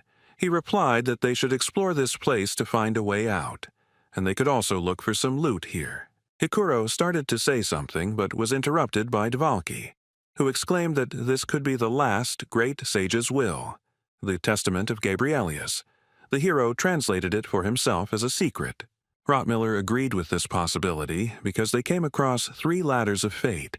The dwarf began to mumble something again, but Jandel did not listen to him, worrying about the fact that there were 4 days left before the labyrinth closed. And so the last expedition of the team of losers began. Misha soon said that she noticed the unnatural silence that reigned in this place. It seemed to her that something was about to jump out at them. Devalki addressed the cat with the words that she should not worry, because he would protect her with all his might. But the girl replied that it was she who should cover him. The wizard continued by saying that they could help each other, and the hero felt ashamed of what the wizard was doing on the campaign, while Hikuro mentally supported the wizard. Soon, the squad met the first monster in this location. It suddenly came out from around the corner. It was a Vaikundus. It has the 6th rank. The fight began immediately. The monster roared and attacked. Bjorn, as the squad's tank, began to hold back the enemy. But this caused him unexpected problems. Jandel began to move back. He lacked strength. This happened because the barbarian's physical strength was redistributed between his comrades. He had the feeling that this was not the 6th but the 5th rank. Devalki decided to intervene in the battle. He began to use his 8th-level spells. First he used Freeze Enhancement, followed by Ice Spear. But unexpectedly, those usual spells that were supposed to simply inflict some damage on the enemy completely destroyed the Vaikundus and killed him. This development of events greatly surprised all the researchers, and it made a particular impression on the one who did it, Devalki. Now the hero remembered that the wizard's powers had increased, and now, when he saw this ice spear, he immediately realized that, in this place, the wizard was no longer a weakling. Jandel already thought that it would be impossible to pass this level, but this changes everything. Now they have a chance to clear the Labyrinth of Larkaz. This is a special hidden field. Even the most experienced guide won't help here because everything here is arranged in such a way that anyone will get lost. Along the way, Rothmiller continued to leave special marks on the walls and lead his comrades forward. At some point, the hero began to wonder why a scout was needed at all if he couldn't find the way. But it turned out to be just his arrogance. Brown rose from the very bottom. He was a truly multi-talented man. Bjorn would never have thought that he was so capable. He even knew how to draw maps. The barbarian expressed his admiration for the skills of his comrade, who was doing his job without any stress at all. And he replied that it was not that difficult. Everything could be remembered along the way, and the distance was measured by the number of steps. Now that his stats had increased, Rothmiller began to actively participate in battles, as all elite scouts do, and he also began to better sense the approach of enemies. There were now 4 of them. Dvalki exclaimed to leave them to him, after which he surprised the barbarian by using double spell, and even enhanced ice spear. But he chose a strange direction. The shells headed straight for the backs of Björn and Brown, who were already tense from this. But everything was under control. The wizard used another spell, trajectory correction. Now the spears were directed at the approaching Vaikundus. The monsters had just come out from around the corner and saw the researchers. They didn't even have time to understand what was happening and didn't realize that they were practically dead. It turned out that Dvalki used 2 spells at the same time, after which he also used support magic. It turned out that, although he had a low level of mana, his talent for magic was quite serious. In the end, half of the opponents were defeated. Now it was necessary to deal with the remaining ones. Björn and Misha were going to take on one, and Rothmiller suggested finishing quickly and moving on. The hero seemed to feel a little ashamed, because even after months of traveling together, he still hadn't really tried to get to know his comrades better. But he noticed too late that Dvalki had become a loser again. Now, for example, he began to boast that he, as a great wizard, could cope with any problems. This field effect, Balance Guardian, helps sorcerers the most, as can be seen with their squad wizard right now. Since they can't absorb essences, their main stat, mana, increases sharply here, but even that has its limits. The hero didn't believe that things could really go that well. Dvalki said that it was as if the shackles had been removed from him. But be that as it may, the barbarian analyzed the team's strengths during the day of observations.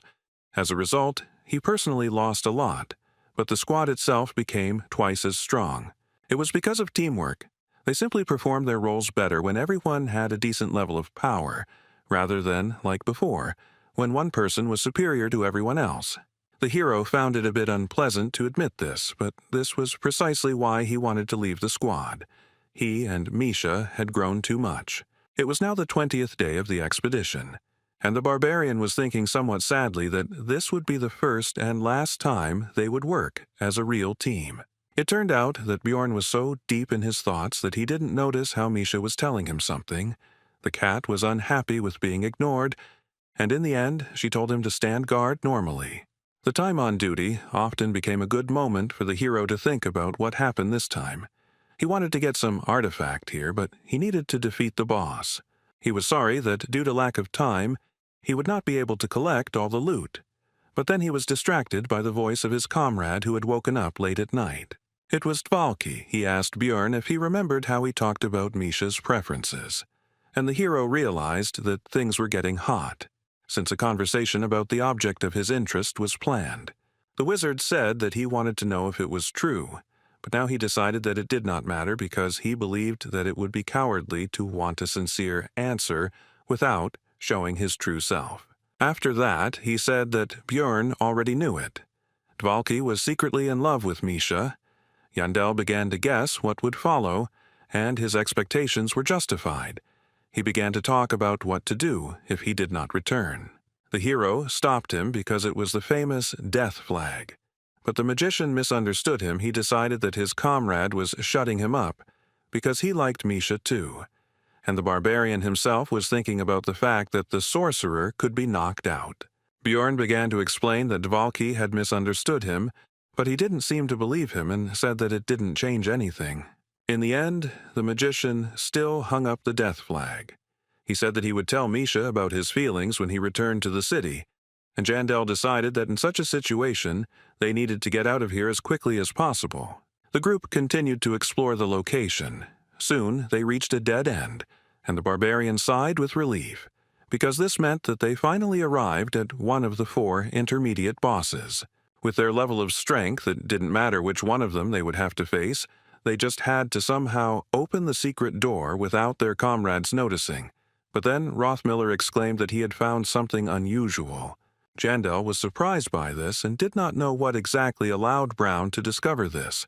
a sixth sense, observation, or something else. But it did not matter. Thanks to this, Bjorn did not have to intervene.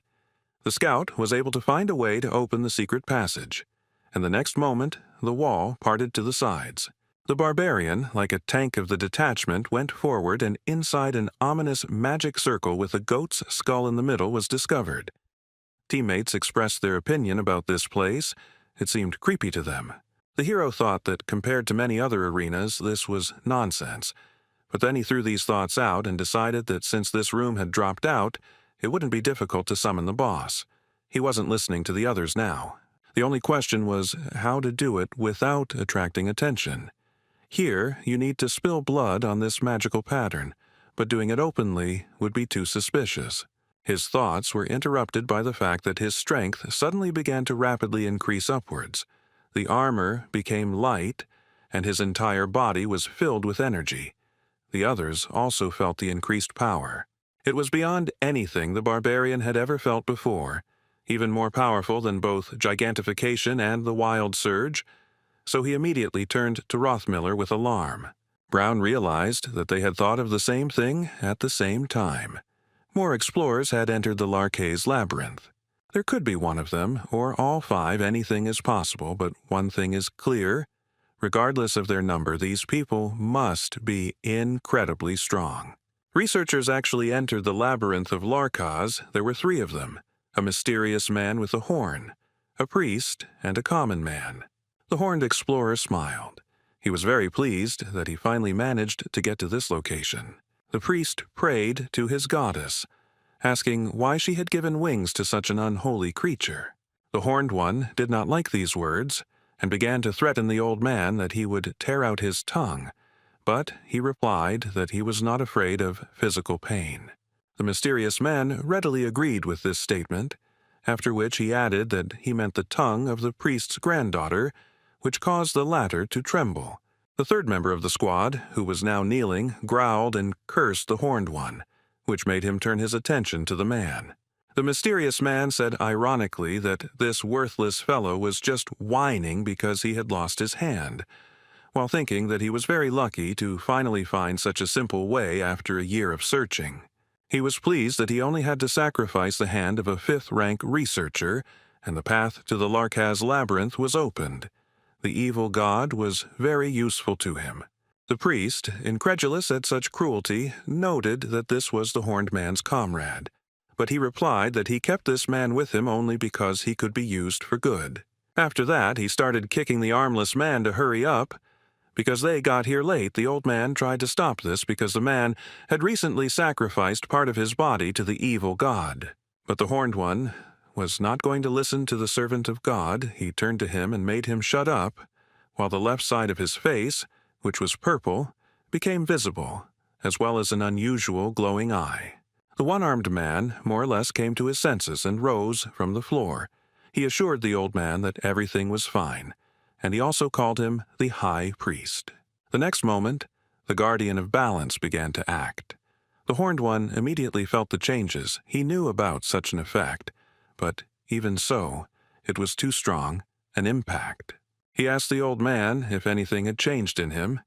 He answered that his holy power had fallen somewhat. He asked again about this, but the priest was absolutely sure of his words. Then the horned one turned to the third member of the squad, the scout. He replied that his physical abilities and strength of soul had declined. Because it affected not only him and the high priest, but also the fifth-rank researcher, the mysterious man realized that some rats had slipped past them here. He removed his hood, revealing the face of a member of the rebel Orcules faction that wanted to end the royal family, the Dragon Slayer, Regal Vagos. Returning to Bjorn, he felt that his stats had doubled. He also realized that those who entered must be from at least the 6th floor. It was also clear that it was a small team, not a large clan. Jande shared his concerns with his comrades. Misha took his words seriously and suggested trying to overcome them with teamwork or find a way out of here. Hikuro remained calm. He said that these researchers could well be normal guys, but the hero for some reason already considers them to be marauders. Devalki felt confident due to his increased strength and said that since their strength was balanced, their team should be able to handle it. Rottmiller was neutral on this issue. He believed that it was better not to fight them or even encounter them. He saw a much better option as finding a way out of the labyrinth of Larkaz. The hero realized that their collective thoughts were not helping, so he decided to get down to business first and continue the conversation later. So he spilled his blood on the magic pattern. It immediately began to shine. As a result, the labyrinth demon, Baphomet, sensed the prey and appeared in the flesh. Misha immediately began to accuse the barbarian of stepping on something again. This is an intermediate boss, which would be difficult to deal with. But in the end, due to his increased stats, he was defeated in less than a minute. Björn didn't expect it to be that easy, so he wondered what kind of monsters had entered here, giving them such power. In addition to the experience from the monster, a very detailed map of the place was obtained, and Jandel, from his previous thoughts, concluded that they needed to move as quickly as possible. Therefore, he distracted his comrades from studying the loot and informed Hikuro, as the leader of the squad, that it was time for them to move out. He considered such caution unnecessary and considered his comrades' behavior strange. His fears seemed incomprehensible to his teammates, so he said that he expected the worst and urged them to think about the last battle, pay attention to the increased strength, and understand that these people are very powerful. He clenched his fist and said that no amount of stat balancing would help them, because potential opponents would have their own essences, ranks, special abilities, and high-end equipment. If they had to fight, then the hero's team would be defeated. This thought was the basis of his anxiety. One of them could be seriously hurt. His comrades finally understood what Björn was feeling. The teammates listened to the barbarian's words. So now they were not just wandering around the labyrinth of Larkaz, but were going straight to the goal. The magician took his place on the dwarf's back. Everyone was hurrying forward. To get out of here and still have time to prepare for the worst, you first need to defeat the main boss, and before that, break through the rest of the monsters. The team didn't even stop, continuing to run towards the monsters. Only Devalki sent a spell forward from behind his comrade. It was Ice Storm, a Tier 7 offensive magic that deals damage to each of its targets, albeit small, but not in this case because now their characteristics are at their best. They usually used it to clear weak mobs or combine it with Misha's quick attacks, but now it froze the rank 6 enemies, skipping the frostbite effect. True, this would not last long, and in a few seconds the monsters would come to their senses. But Bjorn was not going to let them do that, so he rushed towards them with his favorite cry. The path was quickly cleared, and the squad continued their run. More than one such group of enemies awaited them ahead, but they did not pose a danger. They were simply annoying obstacles. The 21st day of their stay in the labyrinth arrived. The team decided to take a short break, during which Hikuro said that due to the increase in characteristics, it was not difficult for him to carry Devalki at all. After which, the dwarf added that it was even easier for him than going through the first floor at speed. The barbarian reacted to these words immediately, because it turned out that no one was particularly tired, but they suddenly decided to rest, so he turned to Murad and demanded an explanation. His look was telling. Hikuro immediately asked not to glare at him and said that they had been running for more than 6 hours without a break. Even with short breaks, he thought that was enough. He remembered how, right after the battle with Baphomet, the hero had admitted that he was now experiencing a bad feeling, similar to what he had when he and Misha encountered the Lord of the Third Floor. At that time, everyone reacted to this seriously and decided to listen to these words. But now, it seems, their ardor has begun to subside. Devalki said that this should be enough, and even if they were marauders, they would not be able to find their team, because they were already far from Rottmiller's marks, and Hikuro was ready to sign under his every word. Misha asked the hero about his opinion on this matter. He answered that he considered it necessary to run further. The girl immediately said that she did not object to this. After that, Rothmiller entered the conversation. He did not understand the reasons why the barbarian thought that they could get out of here this way. Pointing at the map, there was a boss there, but Bjorn could not say it directly. Brown went on to say that despite his own doubts, for some reason he felt as if something truly terrible would happen to them if they didn't listen to Jandel's words. These words had a better effect on his comrades. The reason for this is that Rottmiller had acquired the essence of the mimic and pumped up the sixth sense stat, and during his adventures he was convinced of its effectiveness. Everyone instantly believed more in the possible threat. This somewhat hurt the barbarian, but he understood them because, thanks to this, he himself became more confident in his own feelings. The comrades immediately agreed to continue running further, because when Rottmiller says this, it's a completely different matter. He no longer had an ordinary sixth sense, but a pumped-up one that really worked. After that, their run continued further. They moved forward, simultaneously destroying monsters that they encountered along the way, and practically without resting. And 12 hours after defeating Baphomet, the squad finally reached their destination, the door to the arena with the boss. Now they have to fight him. After some time, the seal lit up, which meant only one thing. The master of the labyrinth sensed a worthy opponent. After this, a loud roar was heard, which made the researchers prepare for an imminent battle with the main boss of this location, who did not keep himself waiting long. He appeared before the opponents with a drawn-out moo. This is the lord of the labyrinth Larkaz, the Minotaur. He immediately attacked the barbarian with his axe. It was a monster whose strength could be estimated at the 4th and a half rank. After all, he was a named high-ranking mutant. But his blow didn't bring any results because, thanks to the increased characteristics, it didn't even bring any damage to Bjorn. He wouldn't even have to use gigantification. Seeing the futility of his attacks, the Minotaur used Burning Skin, which was the ability of the Ifrit, another monster, but the boss had the essence of such a monster. Now, the barbarian began to receive damage from fire, but the third stage of his seal gave resistance to this element. Of course, he would not last long like this, but this was already not bad. Then, Devalki used the support spell Cold Blood, which increased the defense against this attribute.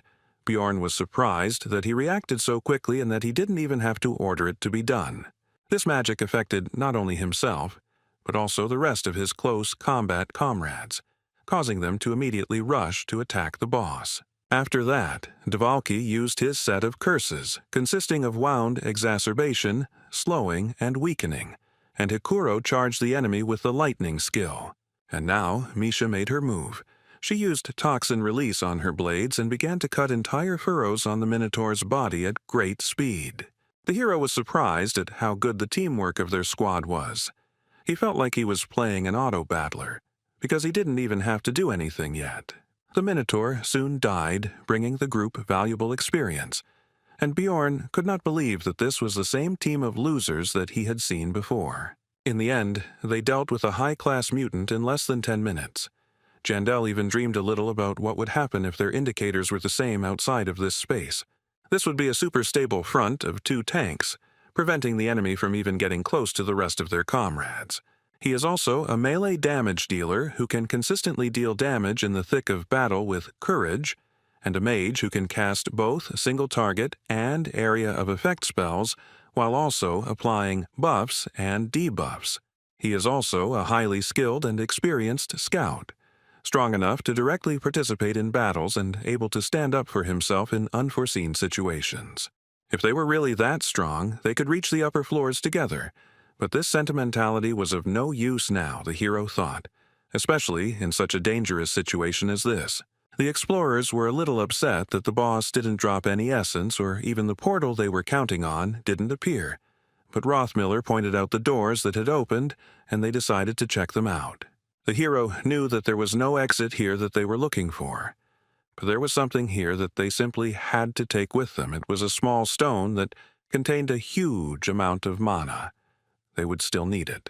The comrades were a little concerned that there was no portal here, but Rothmiller said that he had a feeling that their goal was where the blue dot appeared on the map, and Bjorn knew that this was true. The hero's good mood was interrupted by a threatening voice coming from behind him, which said that he knew that these rats would be here. He then pointed out that if they had not sacrificed another hand, they might have been too late and not caught this group of researchers. Regal Vagos turned to the barbarian and said that he should thank him, because it was thanks to his strength that they dealt with this boss with one hand. The priest immediately turned to the dragon slayer with a request that he simply take what he came for and let these uninvolved researchers go, which somewhat threw him off his game. And Bjorn and his comrades froze tensely after the first words of the Horned One, which froze like an eerie echo in their ears. The warrior's heart instinctively sensed danger and began to prepare even before his mind reacted. The hero expected the worst development of events. Time was worth its weight in gold. Every second became more and more important. His hearing became sharper. His eyes were fixed on his opponent. All his senses absorbed all possible information. The Horned One still stood in place and tried to get at least a word from the silent researchers, and the barbarian analyzed. He realized that this guy knew about this place and got to the arena very quickly, even too quickly. It was also worth paying attention to that sacrifice. Everything indicated that it was an offering to the evil god Karui, but at the same time, the priest did not seem to be on the same wavelength with the Horned One.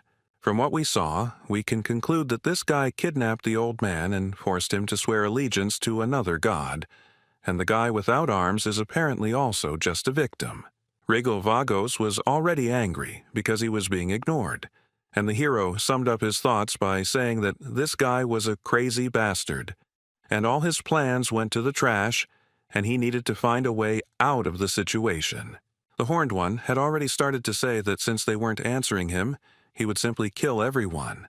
But Jandel finally started a dialogue. He said that he didn't expect to see a researcher here. Regal said with feigned surprise that the barbarian could still speak, and the hero was glad that he had managed to gain at least a little time and asked about a way to leave this place. He decided to seem as weak as possible. But his plans were ruined. The dragon slayer raised his hand with the ring and asked who this barbarian was, because the stone did not glow green, which meant that this rat caused the yellow color. Bjorn immediately realized that this was number 6111, the Destiny Seeker, also known as a traffic light ring. Green means a good event, red means bad, and yellow means uncertainty, such an object. This caused mixed feelings in the hero, because it showed that he had a chance to break the Horned One's skull. But at the same time, his advantage of surprise evaporated. Now the enemy also knows that everything is not so simple. The opponent also noticed the barbarian's reaction and realized that he knew about the ring, and he also drew his blade, causing Jandel to be unpleasantly surprised. After all, it was not a simple weapon, but a sword made of arc, a 6th grade metal. It is considered the most perfect in this world, and is capable of cutting through any object, even a numbered one. Its equipment corresponds to the 8th floor. The Horned One demanded that they give him everything they had dug up here. The hero understood that this situation could not be resolved with words, but with such a level of enemy forces, he should have at least 8 essences of the 5th rank and higher. Jandel took out the recently found stone and asked if this was what he was looking for. Regal immediately confirmed it and said that he would let them go alive if they gave it to him. Misha agreed with this since they still didn't know the purpose of the item. Hikuro supported her. He wanted to avoid a battle, but Bjorn wasn't going to trust a psycho who somehow made a priest change his faith. He did not consider the arguments of his comrades to be at all reasonable, so he decided to act in his own way. Bjorn went into dumb barbarian mode, said he was suddenly hungry and threw the crystal into his mouth, starting to swallow it, causing shocked silence among his comrades.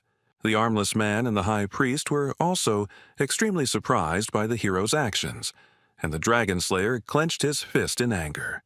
He became enraged, and thrusting his blade forward made a dash towards the savage who had so angered him. Bjorn covered himself with a shield, and the dragon slayer cut through him but did not continue the attack. He simply froze, and the hero knew why he did it. This was his Plan D, a replacement for all his other plans. If this guy thoughtlessly pierced him, he would rip open Jandel's belly, and at the same time that trinket that he wanted so much. The Horned One jumped away from the barbarian, called him a crazy bastard for coming up with such a move, and asked what he wanted. The hero noted that his opponent had given up faster than he expected, to which Vagos advised him to state his terms quickly, since his next target could be the savage's comrades. Jandel demanded to give him just 1 day, and then he would no longer resort to such dirty tricks. The Horned One was surprised that they were not begging him for mercy, but the hero understood that he had heard this many times before, so many that he had lost count of these pleas, and it had become boring and meaningless for him.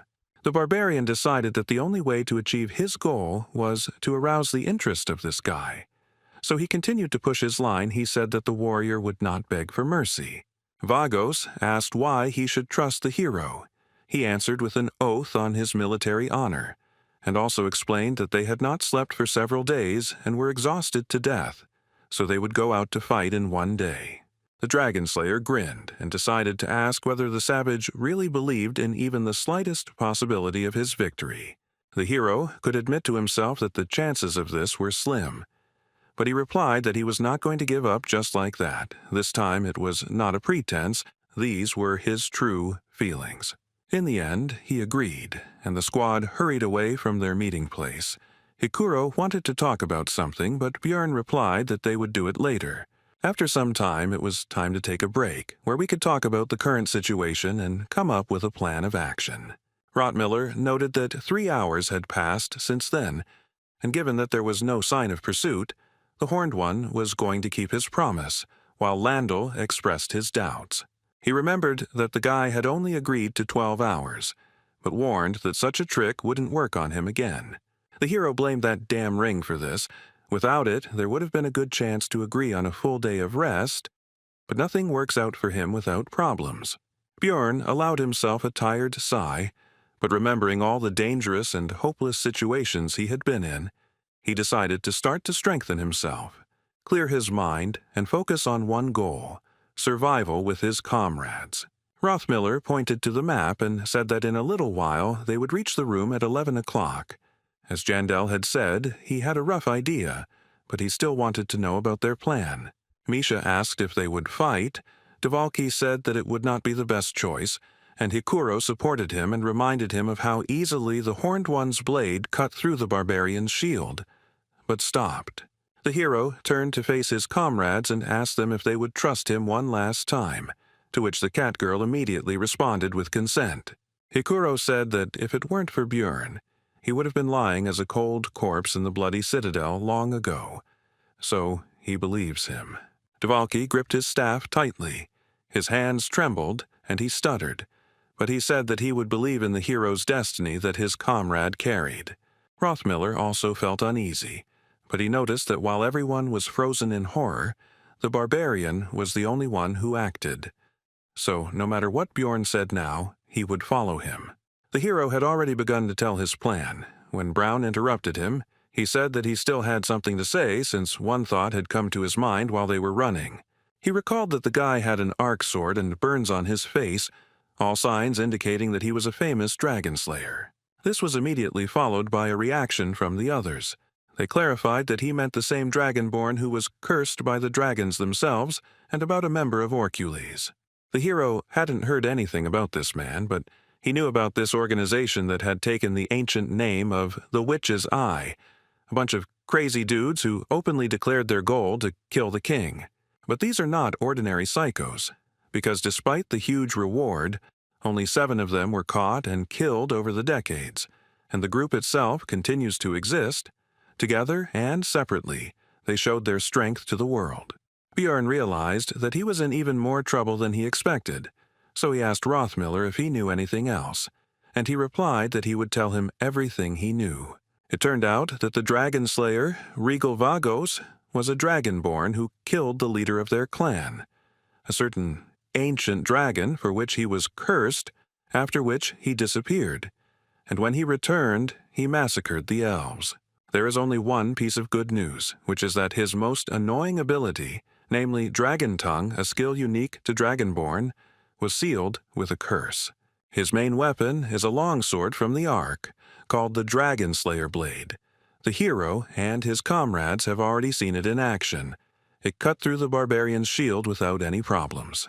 According to available data, he has 6 confirmed essences, 3 of the 5th rank, 2 of the 4th rank, and 1 of the 3rd rank.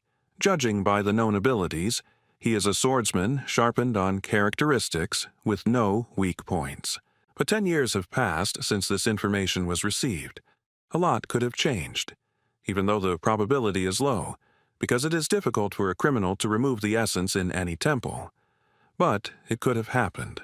And he climbed here because of a special item that can help him bypass some of his limitations. The hero told his comrades that first they need to collect everything that they left here. After that, the team's run through the labyrinth of Larkaz continued. They had to hurry because the Dragon Slayer did not give them much time. But at the same time, the hero did not stop thinking, because this Regovagos turned out to be a much greater threat than expected. If not for the Guardian of Balance, he would have killed everyone before they understood anything. The team arrived to fight the next boss, and Bjorn was still in his thoughts. He had goosebumps just thinking about fighting the enemy, and the more he thought, the more he realized that running away was not the best solution. Despite his thoughts, Jandel and his comrades entered into battle with the labyrinth demon, Argos, summing up that there is a famous saying that says that cowards are not allowed into Valhalla. The second intermediate boss was killed, which meant that the room the hero was thinking about should appear somewhere, and loot was also obtained from this monster, a scroll with the Flame of Greed spell. Bjorn was a little surprised that what he got was exactly what he wanted. He decided to use everything that would be available to him. After that, he began to explain to Rothmiller that they needed to find a secret room, and he immediately agreed to do it without any unnecessary questions. Once Brown got serious about it, they started finding secret places about every 2 hours. Thanks to his intelligence skills, enhanced senses, and mimic essence, he noticed all the suspicious places. But the problem was that none of them were the one the hero needed, and they were running out of time. It did not stop its rapid run. While searching for the necessary secret, the 12-hour delay almost ended completely unnoticed, and Rothmiller stopped the group once again because he noticed something. He pulled down a lamp hanging on a column, which turned out to be a hidden lever, and as a result, another secret door opened. But this time, it was finally what Jandel was looking for. The hero decided to close the room back for now, returning the device to its previous position, after which he announced that they were making a stop here and he would be the first on duty. Misha was surprised by such a reaction, so she asked about it. The barbarian said that he would explain everything if they got out of here alive, but for now, he asked everyone to just listen to him. A little later, the hero thought about the fact that for now, everyone trusts him and doesn't ask unnecessary questions. But the thoughts about how he would have to come up with excuses later were already giving him a migraine. It wouldn't work out that easily. Now he was clutching in his hand the very stone that he had gotten by using gigantification, after which he had simply vomited it out. Jandel understood that they would not believe him that he had simply read everything in a book, especially Brown. The next moment, the barbarian crushed the crystal, hoping that it would help them get out of here alive, which led to the activation of the restrained desire effect. As a result, Bjorn was transported to the balance room, which surprised him a little because in the game you just had to choose something from the list. But in reality it worked differently. Several huge doors appeared in front of him which represented the essences he needed to replace one of them. He already knew how this item worked. Restrained Desire allowed one to replace any essence of rank 4 or lower with a random one of the same rank. Opening the chosen door will replace the corresponding essence. Jandel immediately walked towards his goal, because he already knew what he wanted to choose. It was obviously not an orc hero, because even though she was only rank 5, she was part of his final build, so she couldn't be changed. A corpse golem would be a good option, since Bjorn was going to erase it later anyway, but he didn't want to waste his restrained desire on a rank 7 essence. It would be a waste.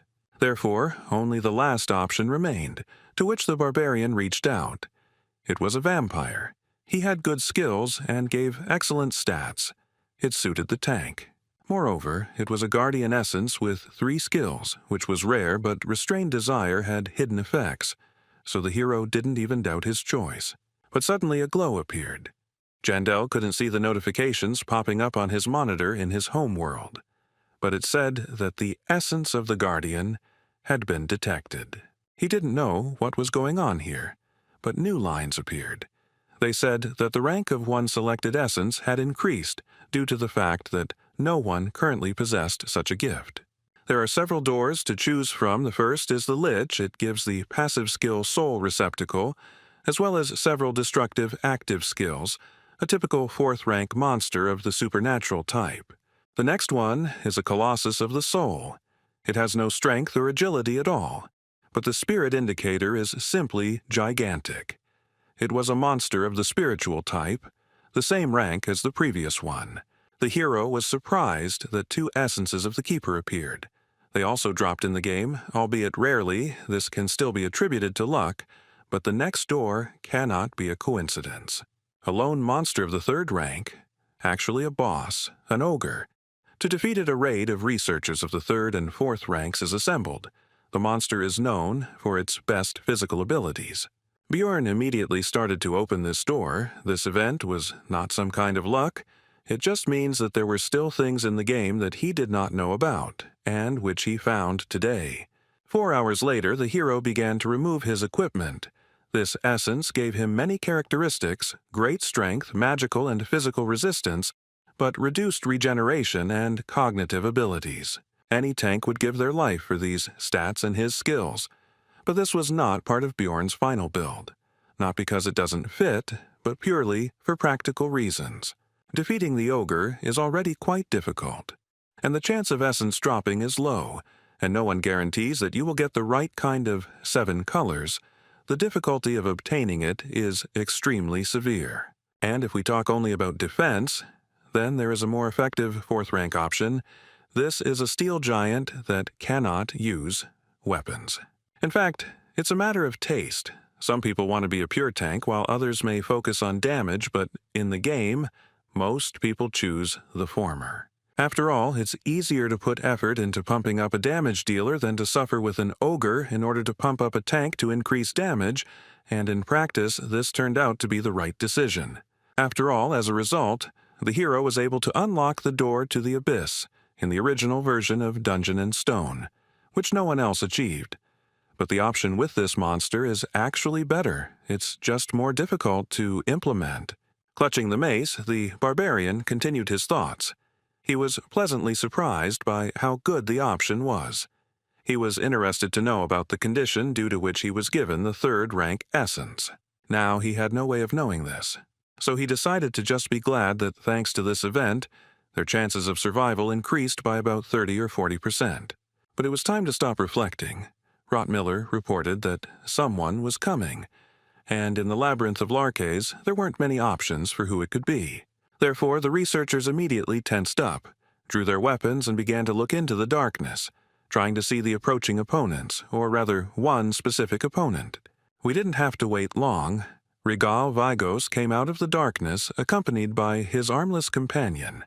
The Horned One immediately reported that some of his strength had returned to him, so he thought that someone had died. His companion lost a part of his body again, apparently to find his way back to Bjorn's squad.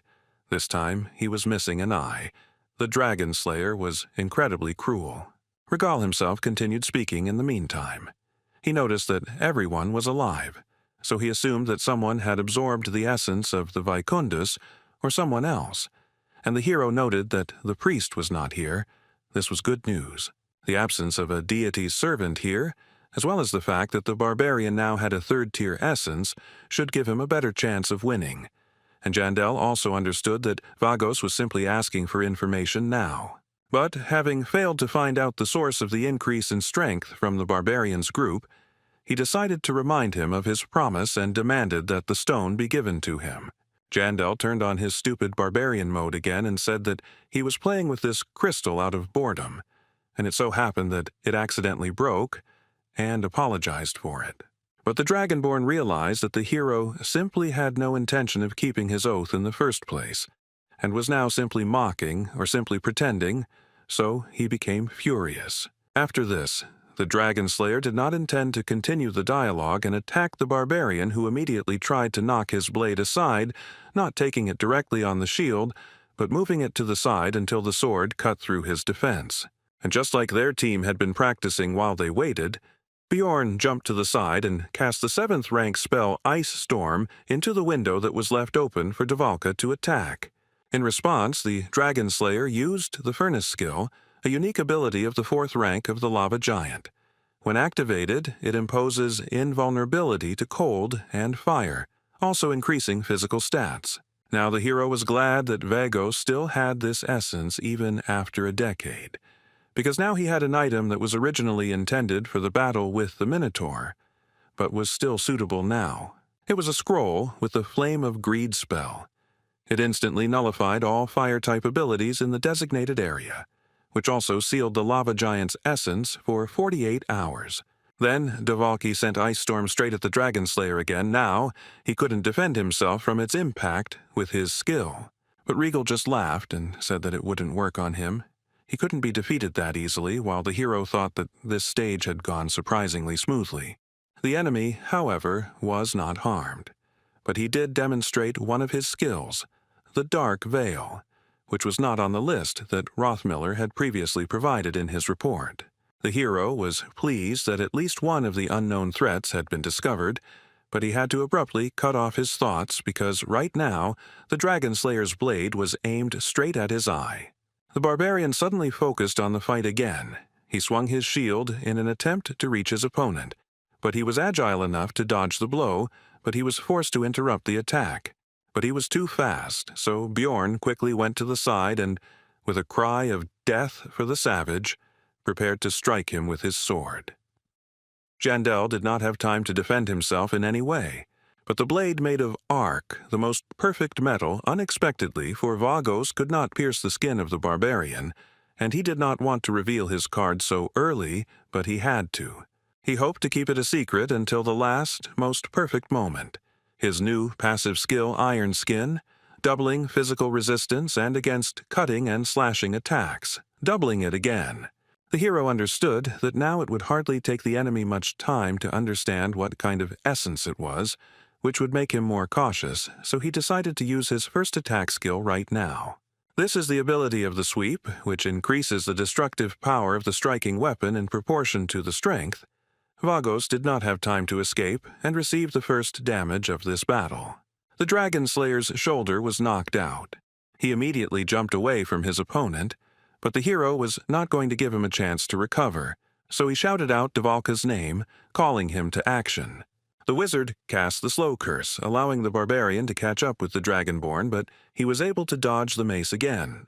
Regal was a little pissed off that some weaklings had forced him to retreat, so he negated the speed debuff with his advanced acceleration and was able to draw blood from Jandel. The hero was surprised that the Dragon Slayer could still develop such speed even after balancing the characteristics and slowing. But of course, he was not going to despair. After that, the fight flared up with even greater force. The blows rained down faster than before. Vagos began to give it his all. Bjorn's agility was no longer enough. The Dragon Slayer continued to use his new skills, this time activating the afterimage, in the process informing his opponents that they could not expect an easy death and urged them to surrender. This allowed Regal to plunge his blade straight into the hero's hand, but he was not at all worried about this. On the contrary, a devilish smile adorned his face. He was pleased. The reason for this was that Misha intervened in their confrontation right at the moment when the Dragonborn could not defend himself, and struck him with her sword. The Dragon Slayer pulled his blade out of the barbarian's body and tried to hit the beast woman with it, but she simply dodged and also attacked. He also dodged this counterattack. They both relied on agility. He shouted at Misha to know his place. She did not remain in debt and noticed that his own horns were cut crookedly, so they exchanged insults. Vagos was obviously more hurt than the girl, so he abandoned the confrontation with the barbarian and rushed after the cat, who was already retreating back under the cover of the tank. But Regal clearly forgot that there were other opponents here. Hikuro turned to him, notifying him of this fact, and began to use his lightning. After that, he activated Release, and the elemental charge flew straight to the position between Misha and the Dragonborn. The Dragon Slayer didn't want to get hit by lightning, so he had to stop pursuing and stop. He was furious that some worthless people dared to oppose him, which he said. He shouted that the mere insects could not affect the outcome of this battle, and then used Fear Imprint, a unique ability of the fourth-tier monster, Nightmare. So she temporarily instills wild terror in the enemy, and then turns that fear into pure physical stats. But their team had an answer to that. Hikuro used his numbered item, Guardian Bracelet, which heavily knocks back enemies and grants temporary immunity to all harmful effects on allies. After that, the hero instantly broke into a dash, simultaneously rejoicing that this artifact had dropped then in the Bloody Citadel, and also noticing that the Guardian of Balance, as expected, had not been cancelled. The barbarian decided that his shield was useless against the arc sword anyway, so he threw it away and decided to trust in Iron Skin and continued to press the enemy. After that, he used Wild Splash, which, let me remind you, increases the threat level threefold, proportionally increasing physical stats, and rushed towards Vagos together with Misha. The Dragonborn had been in a rage for most of the battle and was still in it now, and he was preparing to use his new skill again. It was the Holy Sword. It instantly caused a whole vortex of white energy to appear on top of his sword, which rose up about 10 meters. A moment later, the Pillar of Light descended. Bjorn managed to shout a warning to his partner, and both dodged in different directions. No one was hit. But this allowed Regal to both recover from the dwarf's numbered item and separate the barbarian and the beast woman, after which he attacked the cat. A bloodthirsty smile had already appeared on his face. He was anticipating how the first victim of this confrontation would finally appear, because now there was no one around who could help her. But the Dragonborn was once again in for a setback. This time, Rothmiller intervened, raining down a hail of projectiles on the enemy, forcing him to abandon his thoughts of attack and focus on defense. This allowed the barbarian to finally catch up with his opponent, and he began to hold him back again. Both were already breathing heavily, and the battle, after this exchange of attacks, began to drag on. The only good news was that the Dragon Slayer apparently didn't have any regenerative essence or artifact, although the same situation was now with Bjorn. The wounds no longer healed on their own. But this did not stop Rothmiller from keeping an eye on the barbarian's condition from behind and throwing healing potions at him when necessary, as had once happened in the Bloody Citadel during the battle with the vampire. The Dragonborn did not understand how this crazy person, as he put it, could cope with the pain of healing, and the hero himself decided that it was time to end this battle. During this half hour of fighting, Jandela managed to force Regal to reveal all his cards, so if he continues to drag his feet, the enemy may retreat to return with the priest. So the barbarian decided it was time to act. He made a dash and tried to grab Vagos, but he again showed his dexterity. But Bjorn noticed that the ring on his hand was glowing red, which meant trouble for its owner, and also showed that the hero's strategy had worked. Jandel yelled his favorite battle cry and used a combination of Wild Splash and Gigantification skills, just like he did once during the battle in the sewers under Rafdonia. And, just like in that battle with the repulsed Marauder, this allowed the hero to close the distance and grab the enemy, while he even moved exactly like that woman. The Dragonborn was caught, and this time he was very unlucky, because with the strength that had increased many times over with the combination of skills, Bjorn decided to use a swing, bringing his mace down on the motionless opponent. But he wasn't going to lose like that. He still had at least one trump card up his sleeve, which he didn't hesitate to use. He uttered strange words like a spell, Nandes Aunzo. For a moment, everything seemed to freeze and turn black and white, an unknown force significantly reducing the soul power of the Dragon Slayer's opponents. There was not enough energy, which is why all the hero's skills, including Gigantification, ceased to work. The length of the arms decreased, and the mace fell not on the enemy's head, but simply on the floor. This skill clearly didn't come easy to Vagos. He started coughing up blood. Bjorn didn't understand at first what was used at all, but the answer almost immediately appeared in his head. This is a unique ability of all Dragonborn. This was the same skill that they believed was unavailable to Regal due to the Dragon's Curse, Dragon's Tongue specifically. It was the Soul Silence effect. Misha immediately felt the impact of this influence. She noticed that all her strength suddenly disappeared. The hero remembered the action of the Guardian of Balance. who evenly distributed the sum of the main characteristics among all the researchers who entered. He also noticed that there were more of them, and all of them, taking advantage of their numerical advantage, fought with the Dragon Slayer. They even used a special scroll and completely sealed one of his fourth-tier essences, the one that belonged to the lava giant. And even with the Arc Sword, which is practically impossible to counter, Bjorn found a way to cope. It was his iron skin with the essence of the ogre, and Jandel had been saving the perfect combination of skills for the opportune moment, which had recently arrived and was put to use. With all these advantages, their team should have been able to handle even the researcher from the 8th floor, even taking into account all his equipment, skills, and everything else. But now the barbarian felt a wild injustice, because his skill had drained their energy, causing a state of soul exhaustion, which temporarily reduced absolutely all of their stats by 70%. Now it is impossible to use even any skills. Because of this situation, the hero remembered what he had already forgotten. Despair can overtake anyone at any time. He is referring to a child who was diagnosed with a rare disease and was forced to spend his entire childhood in the hospital, when he should have been playing outside. Recalls the loss of a loved one in an unexpected car accident during a long-awaited trip. A terrible fire in the house of relatives who took him in after everything that happened. But even that vanished like dust. There was also a mother who promised to visit him tomorrow and suddenly disappeared without a trace. All this happens in real life. It happens without warning or time to prepare, and while the hero was busy with all these thoughts, which in fact did not take much time, the Dragonborn came to his senses. The new plan had failed, and the barbarian was about to start finding out right now what this would soon lead to. Suddenly, Regal's blade began to tear itself out of his hands, after which he fell into the opened portal, and its owner said with annoyance that now he would not be able to use it in the near future. The Dragon Slayer rose to his full height, looked at his exhausted opponents, and said that they had no idea how much time he had spent on this place, the labyrinth of Larkaz. After saying his words, he immediately dashed towards Jandel, who was unable to defend himself in his condition, and flew into his body, delivering a powerful kick with his armored leg. Misha was instantly concerned about Bjorn's condition.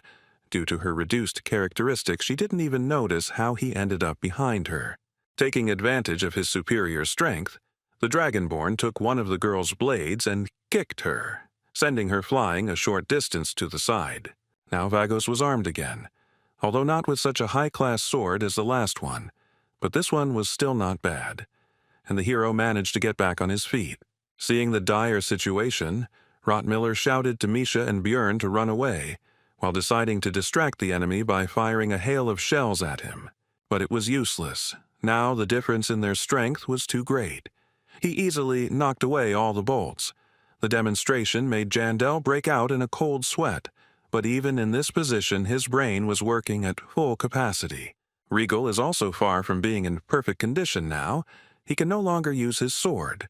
In theory, there should be healing potions in his spatial storage, but not everyone can withstand the pain from them. And yet, no matter what the enemy's position was, he was no match for them. The situation was absolutely hopeless. Even escaping would not work.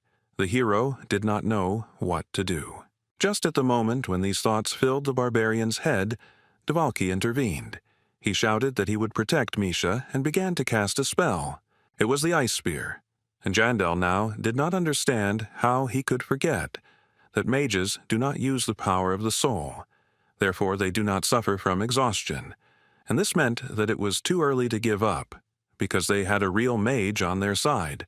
Meanwhile, while the hero's team was still engaged in a life-or-death battle, someone was watching the battle unfold in the central stone chamber of the Larkaz labyrinth. It was Hector Ludwig, once the revered high priest of the Church of Letlas, now a poor old man who had been forced by the Dragon Slayer to swear allegiance to an evil god. Right in the ears of this man, Kurui's laughter rang out right now, after which the deity asked him about the fact that he continued to cling to vain hopes, calling him a hypocrite. Right now, the evil god was showing Hector what was happening. It was not that far away, and the priest wanted the path of this team to be illuminated by the twilight star, as a sign of his past goddess. At such moments, Ludwig remembers the day he regrets most of all, when Regel captured his grandson and he regretted giving in to evil then. If it weren't for that, then maybe so many people wouldn't have had to perish in despair and that person would never have reached this place. And Karui said that these were just meaningless assumptions full of regret. Sweat poured down his skin, and tears streamed from his eyes as he turned to his former patroness, the goddess of stars and travelers, Letlas. But the old man admitted to himself that he would have made the same choice if he had returned that day. Karui again called Ludwig a hypocrite and told him to watch the battle carefully, because their desperate struggle was the fault of the priest. He was the cause of their suffering. But returning to the battle of Bjorn's team, right now Devalki decided to make his move, while Hector continued to watch all of this closely. The wizard thought that it wasn't that he had become brave. He simply instinctively understood that something was wrong with everyone except himself, due to some kind of anomalous effect. And seeing the wounded Misha, Devalki immediately and surprisingly quickly came to the necessary decision. Now it was his turn. While Rothmiller was busy healing the girl, the wizard decided that he now had to do his part to ensure that they survived. It was his turn to protect, and the first thing he did was use the ice spear. At that moment, Regal Vagos remembered that the magician needed to be finished off first, telling him about it and licking the blade he had taken from Misha. But at the same time, Devalki wondered why, even in such a situation, his friend and rival was still protecting him. Suddenly, the wizard remembered a conversation with a barbarian in an orphanage, who said that if the boy was truly grateful to him, then he should not become an explorer. Then he replied that he wouldn't be able to do it anyway, and he didn't want to, but in the end, everything turned out differently. Devalki had to quickly finish with his memories and thoughts, because the battle was still going on, and now he was the one in the most combat-ready condition among the rest of his comrades. Bjorn held Vagos back with all his might. He asked the magician when the spell would be ready. He replied that he could already use it, but his comrade was too close to the target, but he ordered to just shoot. Devalki launched an ice spear into the air, but Jandel and Dragonslayer both managed to dodge the projectile. The former is, of course, good, but the fact that the enemy was also not harmed is already bad. But it didn't matter that much. The Dragonborn had already managed to relax a little, but the spell suddenly changed its trajectory for him. Vagos still managed to react in time to the change in the situation. He avoided a direct hit, but was thrown back by an icy explosion. Taking advantage of the short respite, Bjorn asked Rothmiller about Misha's condition. He replied that she had broken ribs, but she had already recovered from the healing potion and would soon be fine. Devalki turned to the object of his adoration and became a little angry, because he believed that this time he should have protected his comrades. Meanwhile, Rothmiller asked the wizard to retreat further. Hikuro called on Bjorn to be careful, and he rushed into battle with his favorite battle cry. The magician remembered how, as a child, he asked that barbarian if he could become as strong as he was to be able to protect someone dear to him, and he replied not to worry about it, because the baby would become a great man. The battle continued. The Dragonslayer managed to hit the barbarian with the stolen blade, but Rothmiller immediately threw a healing potion at him and the wound instantly began to heal. Meanwhile, Devalki was wondering what that barbarian had seen in him, since he had said that he would become a great man, and changes had taken place on the battlefield. Vagos had jumped over Bjorn and was rushing towards the others. Hikuro immediately began preparing to cover the magician, and Rothmiller did the same, taking out a melee weapon from his spatial storage. The Dragonborn dealt with the dwarf without any difficulty at all, simply kicking him, but the difference in strength was too great. Despite his weakness as a scout, a non-combat class, Rothmiller fearlessly charged into a hopeless battle to protect his comrade. As a result, the logical outcome happened. Brown was pierced through and through by the blade in the Dragonslayer's hand. At that moment, Devalki thought that this was exactly the moment that the barbarian from his childhood was talking about. Despite being seriously wounded, Rothmiller did not lose his head and took advantage of the moment.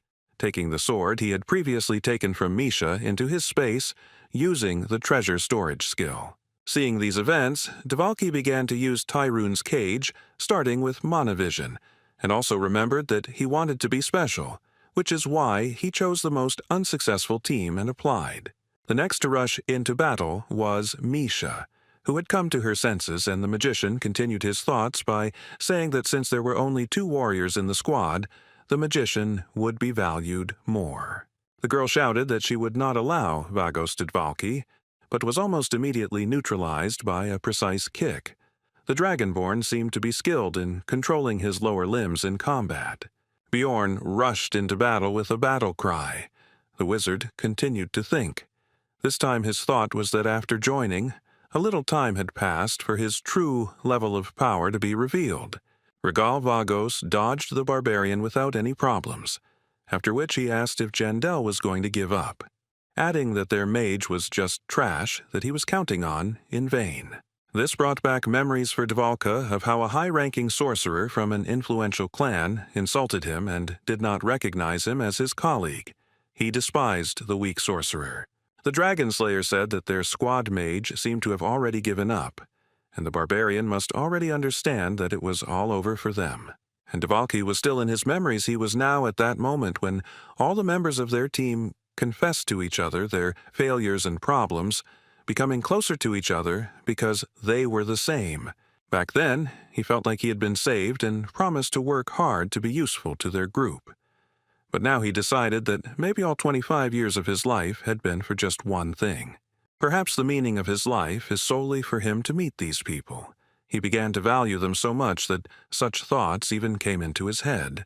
Bjorn, meanwhile, continued to fight with the Dragon Slayer, who in the midst of the fight shouted that he recognized the barbarian as the most persistent insect of those he had met in his entire life. Seeing his dear friend continue to fight despite the hopelessness of the situation, Dvalki finally decided to make his move and realized that he couldn't give up. It would be for the sake of his friends. After that, he focused entirely on his magic. Slightly detached from the world around him, he would be the one who would save everyone else. Once again, he plunged into memories. This time they were thoughts about the day when he came to the old wizard, who immediately noticed that Dvalki seemed to be shining lately, all thanks to his new comrades. But the young magician replied that he had recently simply come to like magic more, after which he asked about ways to defeat the troll. The old man hinted that it would cost a lot, but the sorcerer was ready for that. Then the old man said that he would teach him, but Dvalki had to promise that he would only use it in the most extreme case, when the chances of survival were absolutely 0. And now the wizard was casting this cascade of spells, starting with mental acceleration, mana enhancement, and heart stimulation, all of which were notoriously dangerous and combined many different buffs. After that, there followed a variety of spells that enhanced sensory and cognitive abilities. Then came neural foresight, mana concentration, blood resonance, etc. Bjorn continued to hold back the Dragon Slayer, and Dvalki continued to use more and more new spells. This cascade has no name. It is simply passed from mouth to mouth among magicians, from teacher to student. Although the barbarian held out for a long time, he was losing, it was obvious. But his efforts were not in vain. Very soon, his comrade would finish this combination. At the same time, he was thinking about what name he would give it. Soon, he used the last spell from this cascade. His strength temporarily increased greatly, and he was now able to see the mana coming from him with his own eyes, thanks to one of the effects. The veins around Dvalka's eyes bulged. He himself continued to come up with his own name for this combination. He decided that self-sacrifice would be too pompous, eventually coming to the conclusion that awakening would be ideal. Now the mage had gained immense power, and along with his final spell, he used Tyroon's cage, which sent a multitude of magical projectiles towards the Dragon Slayer that homed in on him. Regal Vagos began to use all his speed to repel all the magic directed at him, cursing the sorcerer who suddenly intervened so significantly in the battle. There were a lot of shells. His agility was no longer enough. At the same time, he could not help but ask the magician whether he was really ready to die. He recognized this technique. In the end, the dragon slayer was unable to repel everything. Now, many ice icicles were sticking out of his body in some places they passed through. This clearly caused him great damage. But that wasn't the end. The shells were still flying. Bjorn was surprised that the Dragonborn could still defend himself from this. He covered all the vital places, and he left the rest to magical resistance. Dvalki approached the hero, who immediately apologized for the long wait and explained that it was difficult for him to decide. The barbarian asked again about this because he did not understand, but the wizard waved it off.